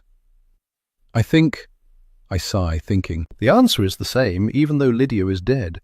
It's the question that's changed for me. The long-held "who took Lydia" briefly became "why did Lydia run away?" And now it's "why did she die?" I wonder if Lydia started to push back on the treatments, began to realize the illnesses might not be what Mum wanted her to believe. And maybe Mum didn't want it to end, and one day dosed her with too much by accident. Carmen gasps. You think Wendy might have killed her? I nod, my throat contracting. She built her entire identity around Lydia being sick, I croak out, and I clear my throat. If Lydia had pushed back or tried to get help, it would all have been over for Mum. Maybe she just made a mistake. Carmen shudders. I stare at Mum, watching the woman whose actions pulled apart my entire family. I'm sure now Dad left because he couldn't take it anymore. All the relentless sickness, seeing his little girl fade away before his eyes. Or maybe he realized the truth about how Mum was treating Lydia, and he couldn't bear it. If that's the case, I can never forgive him for abandoning her like that. My father is long gone, but I'd always thought of him, always hoped something could redeem him, if only I could find it. But now he is dead to me. Annabelle, Carmen says, her voice quiet. There is something I need you to know. I'm not a dog person. I scoff. She pauses and continues. Even though I'm not a dog person, I want you to know it wasn't me who let Mac out that day. I wouldn't have put him in danger like that. I roll my eyes. How can I trust anything she says? And what does it matter anyway? Wendy was afraid of losing me again. Well, losing Lydia again. And with both you and Mac reacting badly to my presence here, I think she wanted to do something to make it more likely I would stay. I think she chased him away. I nod once, unable to give her more. But I do believe her. Carmen can't profit from this anymore. There's no benefit for her in lying. As I watch Mum, there's a niggling feeling as I imagine tending to her bedridden form, long-term, keeping her alive but on the brink of death. Changing her sheets, sponging her body, giving her medicine, talking to her while she sleeps, and I feel a rush of unwelcome excitement and power. I know what she got from this, I realize with a sick feeling in my stomach. It feels almost contagious. I have to step away. I get my phone from my pocket and press the emergency number. I'm about to press call when the doorbell rings again. Chapter 76. Annabelle. Carmen and I glance at each other. Who could that be? She asks. I shrug and gesture for her to stay in here with Mum, and I pocket my phone, emergency call abandoned. Once I call, the police will come. Ambulance too, probably, and a coroner. There'll be police tape and a tent, arrests and questioning. For a while, it's likely it'll be my word against Mum's, and she's set me up to be perceived as a very unreliable witness, someone who is on record as trying to kill her with a long history of mental health issues. My stomach churning with dread, I nod at Carmen, glance at my Mum's motionless form on the bed, her face slack, open-mouthed. For the first time in her life, she looks undignified, powerless, small. I turn and leave the room. As I head down the stairs towards the front door, I glance around, making sure nothing is out of place. But everything has happened so fast in the last couple of hours, but there's been no time for anything to change outside of Lydia's old room. Everything is where it should be, and Mum is restrained, unable to call out. Whoever is at the door will notice nothing amiss. I brush my hands over my clothes as I approach the front door, checking for cobwebs or dust from my time in Lydia's wardrobe. A silhouette looms through the front door glass. It's a woman, I think, probably delivering a package. Mum's always buying stuff online. But the figure is still, not a delivery driver. They'd be off back down the path within moments if there was no answer. This person is waiting patiently. She knows we're home and she's not going anywhere. "Who is it?" whispers Carmen, her head poking around the corner at the top of the stairs. I turn around with a frown and gesture for her to get out of sight. The doorbell rings again. I wait until Carmen has disappeared and I open the door. At the sight of the woman on the doorstep, my blood freezes in my veins. How did she know where to find me? What is she doing here? Again, she's got a scarf around her neck, her hood pulled over her dyed black hair. Marcy. There's a smug expression on her face that makes me want to slap her. "What do you want?" I ask, my tone cold and disinterested to mask my panic.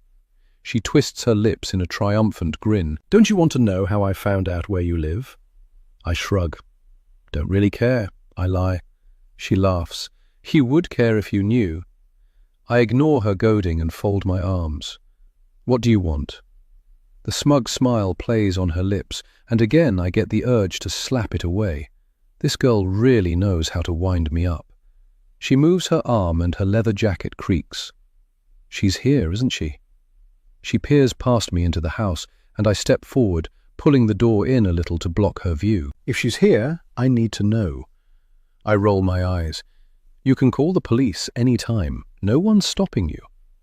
Her gaze flicks over my shoulder, and before I register what's happening, she pushes past me with a force I wouldn't have expected from her slight frame.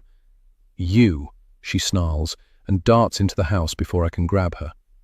Up the stairs, I hear a squeal of fear and see Carmen dart into the bathroom. I hear the slam of the door before Marcy gets there and begins pounding on the wood with her fists. "Hey!" I shout, and dart after her. By the time I get to the top of the stairs, Marcy has managed to wrench the bathroom door open and pull Carmen into the hallway. "Get off me!" shouts Carmen. "I haven't done anything to you, you freak!" On instinct, I grab Marcy's arm and pull her away from Carmen, wrestling the stranger back with more strength than I thought I had. Marcy and I stumble into the wall in a tangle of limbs. "What the heck are you doing?" I shout at the girl. She's panting, her eyes wide. On the other side of the hallway, Carmen laughs. "Enough, Marcy, truce, it's over." I look from one girl to another, confusion causing my thoughts to race. What's going on here? Marcy has made it clear that she wants nothing to do with Carmen, and that Carmen caused havoc for her family, stealing their belongings to sell, and even possibly pushing Marcy's father down some stairs. Marcy just attacked her. Why is Carmen laughing? I look at Marcy. A smile is creeping across her face, like there's some kind of joke I'm not in on. "I wasn't going to hurt her," says Marcy, joining in Carmen's laughter. I shake my head, incredulous. "Oh yeah, it certainly looked like you two were the best of friends. My friends try to attack me every day." Sarcasm drips from my every word. "These two are both as bad as each other, and I want them both to get the heck out of my house. That's enough." "Annabelle, it's okay," says Carmen, a soothing hand on my arm. I shake her off. "She ran at you. You ran away." She shrugs. "Our relationship is complicated," finishes Marcy with another smirk. She reaches out and gives Carmen a playful push on the shoulder. I glare at them both, frustration filling my chest. "So this is some kind of team effort. You're in it together. Will someone please tell me what's going on?" I want to shake them both to get some sense out of them. I turn to Marcy, pointing a finger at Carmen. "She stole from you. And your family." "Yeah, sorry about that," Carmen says to Marcy. With a sigh, I give up on getting any sense out of them and sink to the hallway carpet, resting my back against the wall. Suddenly, I'm exhausted. And I can't forget that on the other side of Lydia's bedroom door lies the dead body of my sister, and my mother is drugged and immobilized. I have no idea how long the medication will last before I have to act. Marcy and Carmen join me on the floor, so the three of us are sitting cross-legged in an awkward triangle. The two of them sit close together, their knees almost touching. They're comfortable with each other, I realize. They must have been friends before all the stealing and scamming. I need answers, I say in a tired voice, resting my head against the cold wall and rolling it back and forth, massaging my scalp. Now, or I'll restrain you both and call the police straight away. You'll both be arrested. Marcy sits up straighter, and the two women exchange a look of alarm. Carmen gives a little nod, as if to say, "Go ahead." "What I told you at the old tunnel was true," Marcy says. "Carmen was stealing from the family who took her in. The brother found her one day, going through drawers in an old dresser and pocketing things to sell on. He was angry. The parents are good people after all, if not a little distant." Carmen nods at this, and she at least has the grace to look a little embarrassed, but she doesn't deny it. Again, I wonder how she ended up in that house, what she'd come from before. "Nothing massively valuable," Carmen says, a flush creeping up her cheeks. "Just a few things to help me move on, you know. I needed funds."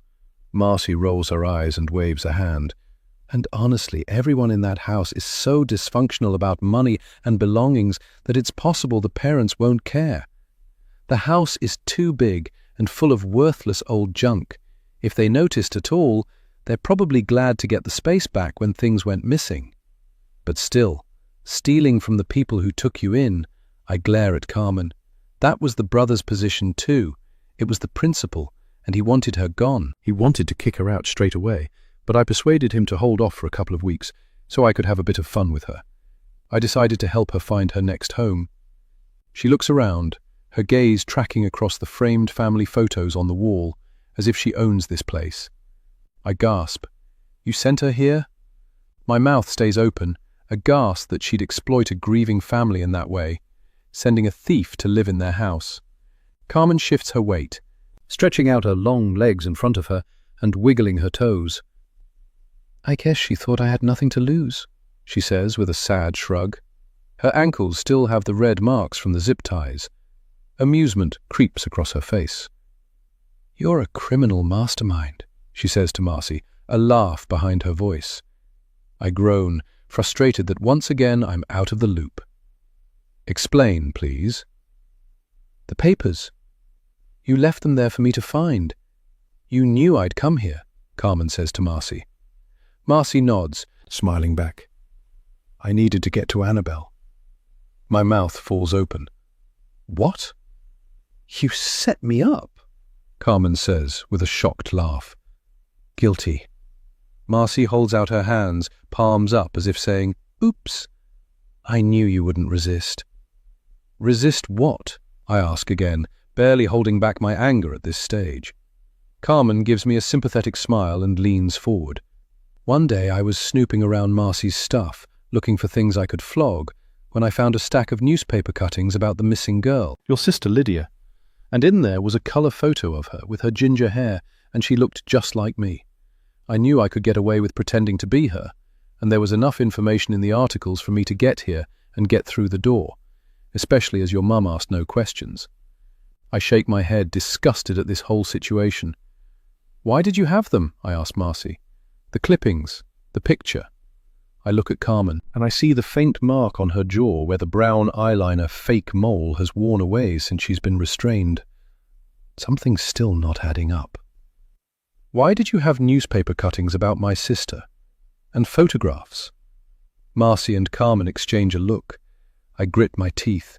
I hate that I don't understand. "And how did you know she had a mole on her jaw?" "The police held that information back." Carmen shrugs. "It was on the photo, so I knew to do it." I stand up, so I'm looming over both women. I bend down and get right in Marcy's face. "Where did you get the photo? That wasn't in the newspapers." Was she one of Lydia's school friends? At one point I would have believed she could have been involved in Lydia's kidnap, but now I know Lydia is dead and her body never left our house. "Who are you?" I growl. Marcy flinches. She takes a huge breath, as if preparing herself for something.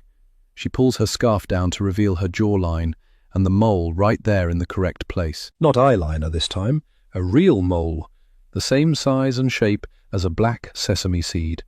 Lydia's mole. "Do you know who I am now?" she asks, her voice shaking.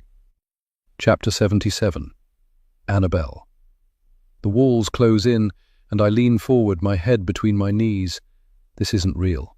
This isn't my sister. My sister's body is in the wardrobe in Lydia's old room, rotten and desiccated. My mother killed her. Neither of the women in front of me is my sister. They can't be. It's impossible, and yet both have claimed they're her. I have no idea what to believe. I feel a hand on my back rubbing circles, and a voice telling me to breathe, that everything will be okay. "I'm home," she says. "Lydia's home."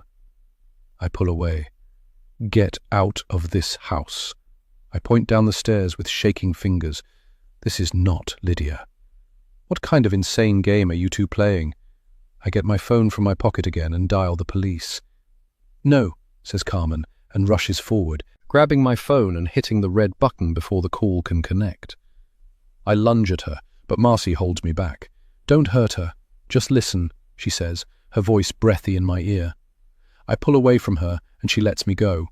I'm panting like a runner after a long race, adrenaline pumping through my body. This isn't Lydia. This can't be Lydia. Lydia is dead. "I'm your sister," she says again, and I want to slap her face even more. But the mole. "Lydia is dead," I say, my voice thick. My eyes fill with tears at the sound of the words as I say them out loud for the first time. "Her body is in the wardrobe in that room." I point towards Lydia's bedroom door. Both women turn their heads in that direction and look back at me, their expressions baffled. The silence is thick. Marcy shakes her head.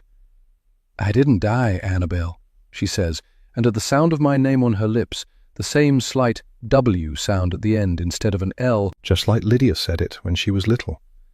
I feel my stomach twist. "I didn't die," she says again. "I ran, and now I've come back for my big sister." I stare at Marcy, the woman I've been looking at as a stranger since we met. Her blue-black hair is clearly box dye, and there's a lightness at the roots and temples which could be Lydia's strawberry blonde colour. And the mole. It's real. Her eyes are the same colour, with the little flecks that weren't in Carmen's eyes, and she's got the same pale, slightly sickly tone to her skin that Mum took such advantage of in convincing doctors that she was ill. She looks older, of course. Her face has sharper angles, and there are fine lines around her eyes and at the corners of her mouth that seem almost like a betrayal, like they're taunting me with all the time I missed. My shoulders sag under the weight of this realization. Recognition slams into me like a punch to the chest. Marcy, Lydia, looks at me, watching my face, her eyes skipping back and forth across my eyes. "You're Lydia," I say. "You're my little sister." "Annabelle," she says, and rushes forward into my arms. Chapter 78. Annabelle. "I couldn't survive in this house," Lydia says, shaking her head as I offer her the biscuit tin. We're in the kitchen, having checked on Mum, who's still out for the count, and headed downstairs, where a squealing Mac has jumped on Lydia's knee at the dining table, a blissed-out look on his face as she scratches his back. "Mum was getting worse. You saw it, even if you didn't know what you were seeing back then. So many pills, appointments, tests. Her favourite was when I was in hospital for a night. She'd sleep on the plastic chair next to my bed, and all the nurses would fuss over her, feeling sorry for her and bringing her tea in plastic cups." Her eyes widen. She was poisoning me, and I knew one day she'd kill me. My thoughts drift back to the body upstairs, and how I'd immediately assumed that was what had happened. I know Lydia's right. I tried to tell people, but whenever I started to, they'd shut it down. Teachers, friends, Dad. No one believed me. She was so devoted, so attentive, and I was a sick girl with a vivid imagination. She buries her nose in the fur between Mac's ears and he leans into her. He looks so happy. Lydia clears her throat. After the gas incident, I flinch. Lydia's fingers pause in Mac's fur, her eyes on me. She had you fooled, didn't she? I frown. What do you mean? All this time, she shakes her head, and tears twinkle in her eyes. You didn't do it, Annabelle. She framed you, set you up, to punish me. I was pushing back, refusing meds, trying to insist I didn't need the treatments. She wanted me to know what could happen, what she could take away if she wanted to. So she staged everything and got you sent away. She knew you were the most important thing to me, and she hated that. She wanted to tear us apart. Tears gather in the corners of my eyes, and I swipe them away. I didn't hurt you. I pull in a shaky breath. It wasn't me. She holds out a hand and encircles my fingers in hers. It wasn't you. She made it all up, forced you to take meds when there was nothing wrong with you, just like she did with me. I lean over, taking deep breaths as nausea rises. I'd thought Lydia was her only victim. But I was a victim too, even if what I experienced wasn't as destructive as what she did to Lydia. I feel Lydia's hand on my back, warm and heavy. You wouldn't hurt me. I knew that. I knew it wasn't you. But after that I knew we couldn't be friends. I needed her to leave you alone, and if she thought she could get to me by hurting you, she would have. It was safer for you if we didn't get along. After that, she shakes her head. But I'm so sorry I had to do that. I could tell how much it hurt you. I thought you hated me. I thought I'd hurt you. I thought I was dangerous, mentally unwell. For years I thought I was capable of trying to kill my sister, the person I loved most in the world. I avoided getting close to people because I didn't trust myself. I thought I was a monster. I bow my head and hold my breath, trying to suppress the emotion rising in my throat. I can't believe how much damage she caused to every member of our family. After you came back from the mental health unit, I knew something had to change before she did something even worse. I didn't know what else to do, and eventually I went to Dad and told him everything. I'd tried before, but this time, finally, he believed me. He gave me some money and bought me some stuff to take with me, and helped me get away to a foster home that he had heard about. I fold my arms, pursing my lips at this. Sure, he helped her, but typical for Dad, his help was so ineffectual. Helping, but not following through. Getting Lydia out and then abandoning her, leaving me behind, divorcing Mum and never visiting his old family. Perhaps he was already working on his own escape plan by that point. Dickhead. Why didn't he call the police or leave with you? He said he couldn't leave with me. He had to stay around because of you. He didn't want Mum to start doing the same thing to you as she had to me. I blow a raspberry. Well, that was bull. He fucked off as soon as you were gone. Who knows where? Another family, I guess. And I was on my own with her. Both of you left me. Lydia wraps her arms around herself. He said he'd come back for me in a week or two, once he'd sorted out custody stuff. But he never did. We sit in silence for a moment, until Lydia looks up at me, her eyes open wide as if bracing to soak up anything I need to tell her. Did she hurt you? Lydia asks in a quiet voice. I shrug. She didn't make me ill, if that's what you mean. I think back to the things I did as soon as Lydia disappeared and Dad ran off. The lock on my door, the mini fridge, changing my appearance so I didn't look cute, even if I hadn't believed Lydia when she tried to talk to me about it the morning of the fake gas leak. There was clearly a subconscious part of me that knew not to make myself vulnerable, how to protect myself from Mum's ministrations. And Mum got enough satisfaction from being the parent of a missing child after that, so perhaps her Munchausen urges dissipated after Lydia's disappearance anyway. Maybe I got lucky. But she did crush every single attempt I made to leave. I'm sure of it now. Every job application, every friendship. She got her fingers into it somehow so I could never leave. Lydia shakes her head in disgust. Why didn't you contact me to tell me you were alive? I ask, my voice cracking. I imagined horrible things happening to you. I thought you were dead. I'm sorry. Without Dad's help, I worried if I contacted you, she'd intercept it somehow and find me. I couldn't go back. I was so caught up in learning to be a person and staying away from Mum. I'd been made ill for so long that I felt so much younger than my age. I had to learn how to make friends, had to catch up on schoolwork, had to recover from all the pills and the treatments. I still have some numbness across my torso where she strapped me into the brace. Nerve damage, they said. I was traumatized, and it was a long time before I could think about anything beyond my immediate environment. I reach out and grab a biscuit, hoping the sugar will still my shivering body and slow my racing heart. And when I finally recovered, I felt like I'd forged a life for myself, a life where I wasn't sick, wasn't stuck in this house. She looks around her at the bare corridor, the faded wallpaper and cloying scent of Mum's perfume. I looked you up occasionally, and Mum, I saw how many followers she had, how much money she must be making from sponsored posts and ads. It made me sick. I nod slowly as I realize how that must have looked to Lydia. Cashing in on your disappearance. Exactly. Disgusting. Although I can't say I was surprised, but I really wanted to mess with her, maybe even get some of that money taken away. Steal it back from her, maybe. She'd hate that. And that's when I got the idea of sending Carmen here for you. Someone to... She pauses, winces and looks at Carmen. Bait and switch, Carmen says, a dark look on her face. I was your collateral. You sent in a new victim, someone to distract Wendy away from Annabelle. Lydia looks down, her cheeks flushing. You looked so much like me. And you were desperate, I could tell. I knew you wouldn't hesitate to steal if you found something worth taking. So I left everything in a place I knew you'd find it, looking for stuff to steal and sell, and you did the rest.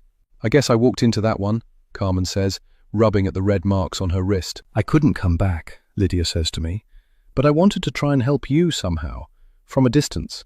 I thought I could use Carmen to clear a path so I could get to you and get you out, safely. Lydia and I look at each other, sad smiles on our faces. We've lost so much time and made so many mistakes. I don't know how we get back to where we once were. I don't know who she is now, 6 years later. And I don't know how to stop being angry with her for leaving me behind, even though she had no other choice. And why come back today? Why now? I ask. When I saw you in the railway tunnel, I could tell you were looking into Carmen, and that it was only a matter of time before you uncovered at least a version of the truth. But you still hadn't worked out the truth about Mum. In a way, that was a relief. I knew you hadn't become her next victim, but I also knew that once the truth came out that Carmen wasn't actually me, Mum would eventually turn on you. If she couldn't identify as the parent of a missing girl who'd triumphantly returned, she'd need to get the attention some other way. It's an addiction, and her needs get bigger and bigger with each situation. First the sick child, then the missing one, then the return. If that all blew up, she'd need someone else. You. From upstairs, there's a thump and a loud groan, like a corpse coming back to life. She's stirring. Lydia reaches across the table and pushes my phone towards me. It's time. Chapter 79. Annabelle. 1 month later. It's a small service, just me and Lydia on the front row, and a couple of people I don't recognize scattered around the chapel. Work colleagues, maybe. We did put a notice in the paper, and there were various news stories online. But he's been gone for so long that most people who knew him have faded away. As the officiant begins the ceremony, I hear a noise from the back of the room, and I turn to see a figure slipping in through the door and sliding into a pew at the back with an apologetic smile. Torben. A flush creeps over my cheeks, and a smile twitches at the corner of my mouth. I'm glad he's here. Another friendly face, an extra person to remember Dad as the kind, caring man he deserves to be remembered as. There aren't any eulogies or speeches, just a brief address from the officiant about Dad's hard work and his devotion to his children. After all, it's likely he died trying to save us both. Not a deadbeat, after all. No secret family, no abandonment, just a failed rescue attempt, and then cold-blooded murder. I've spent the last few weeks trying to reconcile with myself that everything I believed about my dad was a lie. An unfair fabrication from the mind of my mentally ill mother. Good weather for a funeral, I whisper to Lydia as we cross the grass towards the grave. It's summer, but the sky is grey, and the chill bites through the sleeves of my black dress as the wind rustles through the trees. "I can't believe he's dead," Lydia says to me, her eyes brimming with tears. We've had weeks to get used to it, but I understand the waves of realization and grief that come, like the pendulum of a clock. I've been struggling with mixed emotions. I spent so long resenting him, believing he abandoned us in our hardest moments. I had even wondered, and I feel a pang of guilt when I remember, whether he had killed Lydia and then killed himself through regret. At the time, that fit with the image of the kind of man who would ghost his family while his daughter was missing. And yet, all along, he was dead, his body wrapped in bin bags in the crawl space behind Lydia's wardrobe. Officially, he was declared missing only 3 weeks ago, and in reality, he had been dead for 6 years, slowly mummifying in the warm, dry darkness. An undignified resting place, getting set right today. No one had been looking for him. Mum had made sure of that, spreading the story of a philandering husband, a second family, a man who abandoned his family in their greatest time of need, telling everyone he'd moved to England or Wales or further afield, a different location every time, but no reason to question it.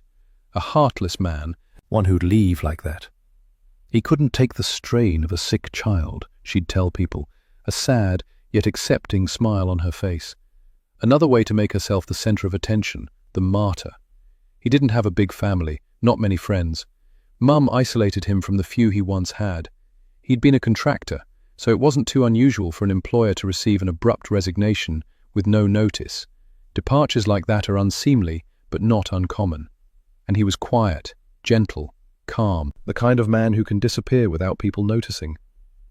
I hear footsteps on the gravel path, and then I sense a warmth radiate along the side of my body as Torben quietly stands beside me.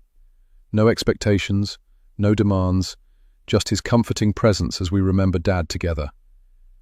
"He was a good man," I say quietly. There's the vaguest hint of surprise in my voice. I say it out loud as much to convince myself and reset my beliefs as I do to persuade Lydia and Torben. Lydia nods. He put his entire life on hold to save me. Put himself in harm's way to confront his wife and protect me. A lump comes to my throat, and I swallow, ready to say my own few words and share some memories, but Lydia's not finished. She turns to look at me. "He wanted to come back for you, you know." Her eyes are glassy with unshed tears. "He was gathering evidence to prove Mum was unwell. He had a plan, and it included you." My chest contracts with a suppressed sob. I can't speak. "He wanted to get me safe and settled, and then he was going to come back for you, once he could prove she wasn't a fit parent. It was a big risk." She looks at me, her eyes shining. Then she rests her head against my shoulder. I lean into my sister and feel my heart break a little bit. Torben slips his hand into mine and squeezes gently. "She killed him before he could help me. He was coming back for me." A tear slips from my eye and down my cheek. I swipe it away with my free hand. It's what I've needed to hear for years. I was loved. I was thought about. I was important to him. He didn't leave. Lydia turns, and her eyes flick between Torben and me. "I don't think she suspected Dad. She would have gone straight to the police if she'd had even the slightest idea," she says to Torben, a grimace on her face. "And then you found my backpack." Torben lets go of my hand and rubs his fingertips across his jaw, his gaze drifting into the distance as he remembers. "It was hidden under some dirt and leaves in the trees behind the sports center, barely out of sight, as if your dad wanted it to be found. I think he wanted to send police in the wrong direction, to give you time to get away." "Did she really think you had hurt me?" asks Lydia, "or was she just looking for someone to blame?" He shrugs and runs a hand through his hair, pushing strands away from his face. "I could always tell she didn't like me. I was close with you both. She was afraid Lydia would confide in me and I'd put the pieces together about what was happening. So pushing the police towards me was probably her way of getting me to stay away and keeping the police busy at the same time. She needed a cause, someone to blame." I turn to Torben, who chews his lip, his eyes sad. "And then they found the backpack in your house." His brow furrows at the memory. "I'd just found it. There was a big storm coming, and I thought getting it out of the rain was important. You know, preserving evidence and everything. I was about to report it. My mind flashes back to that time, the reporters on our street, rushing between our house and Torben's, reporting on Lydia's disappearance and shouting questions at Torben as he returned from hours of brutal interrogation at the police station. He was a teenager, and suddenly his name was splashed all over the papers. He lost friends at school and was whispered about by the neighbours, all because of Mum's unfounded suspicions. No wonder he stopped being my friend. No wonder he refused to help when Lydia returned. So you got the blame when you were just trying to help. I'm so sorry, I say. My stomach twists with guilt. I'm sorry about a lot of things. I don't know if I'll ever get over the guilt that I believed Mum over Dad, that I accepted her lies and hated my father when he'd tried to save both his daughters from a monster. He hadn't abandoned us.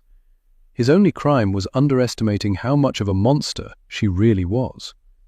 It took less than 24 hours after Mum's arrest for the police to piece together what had happened.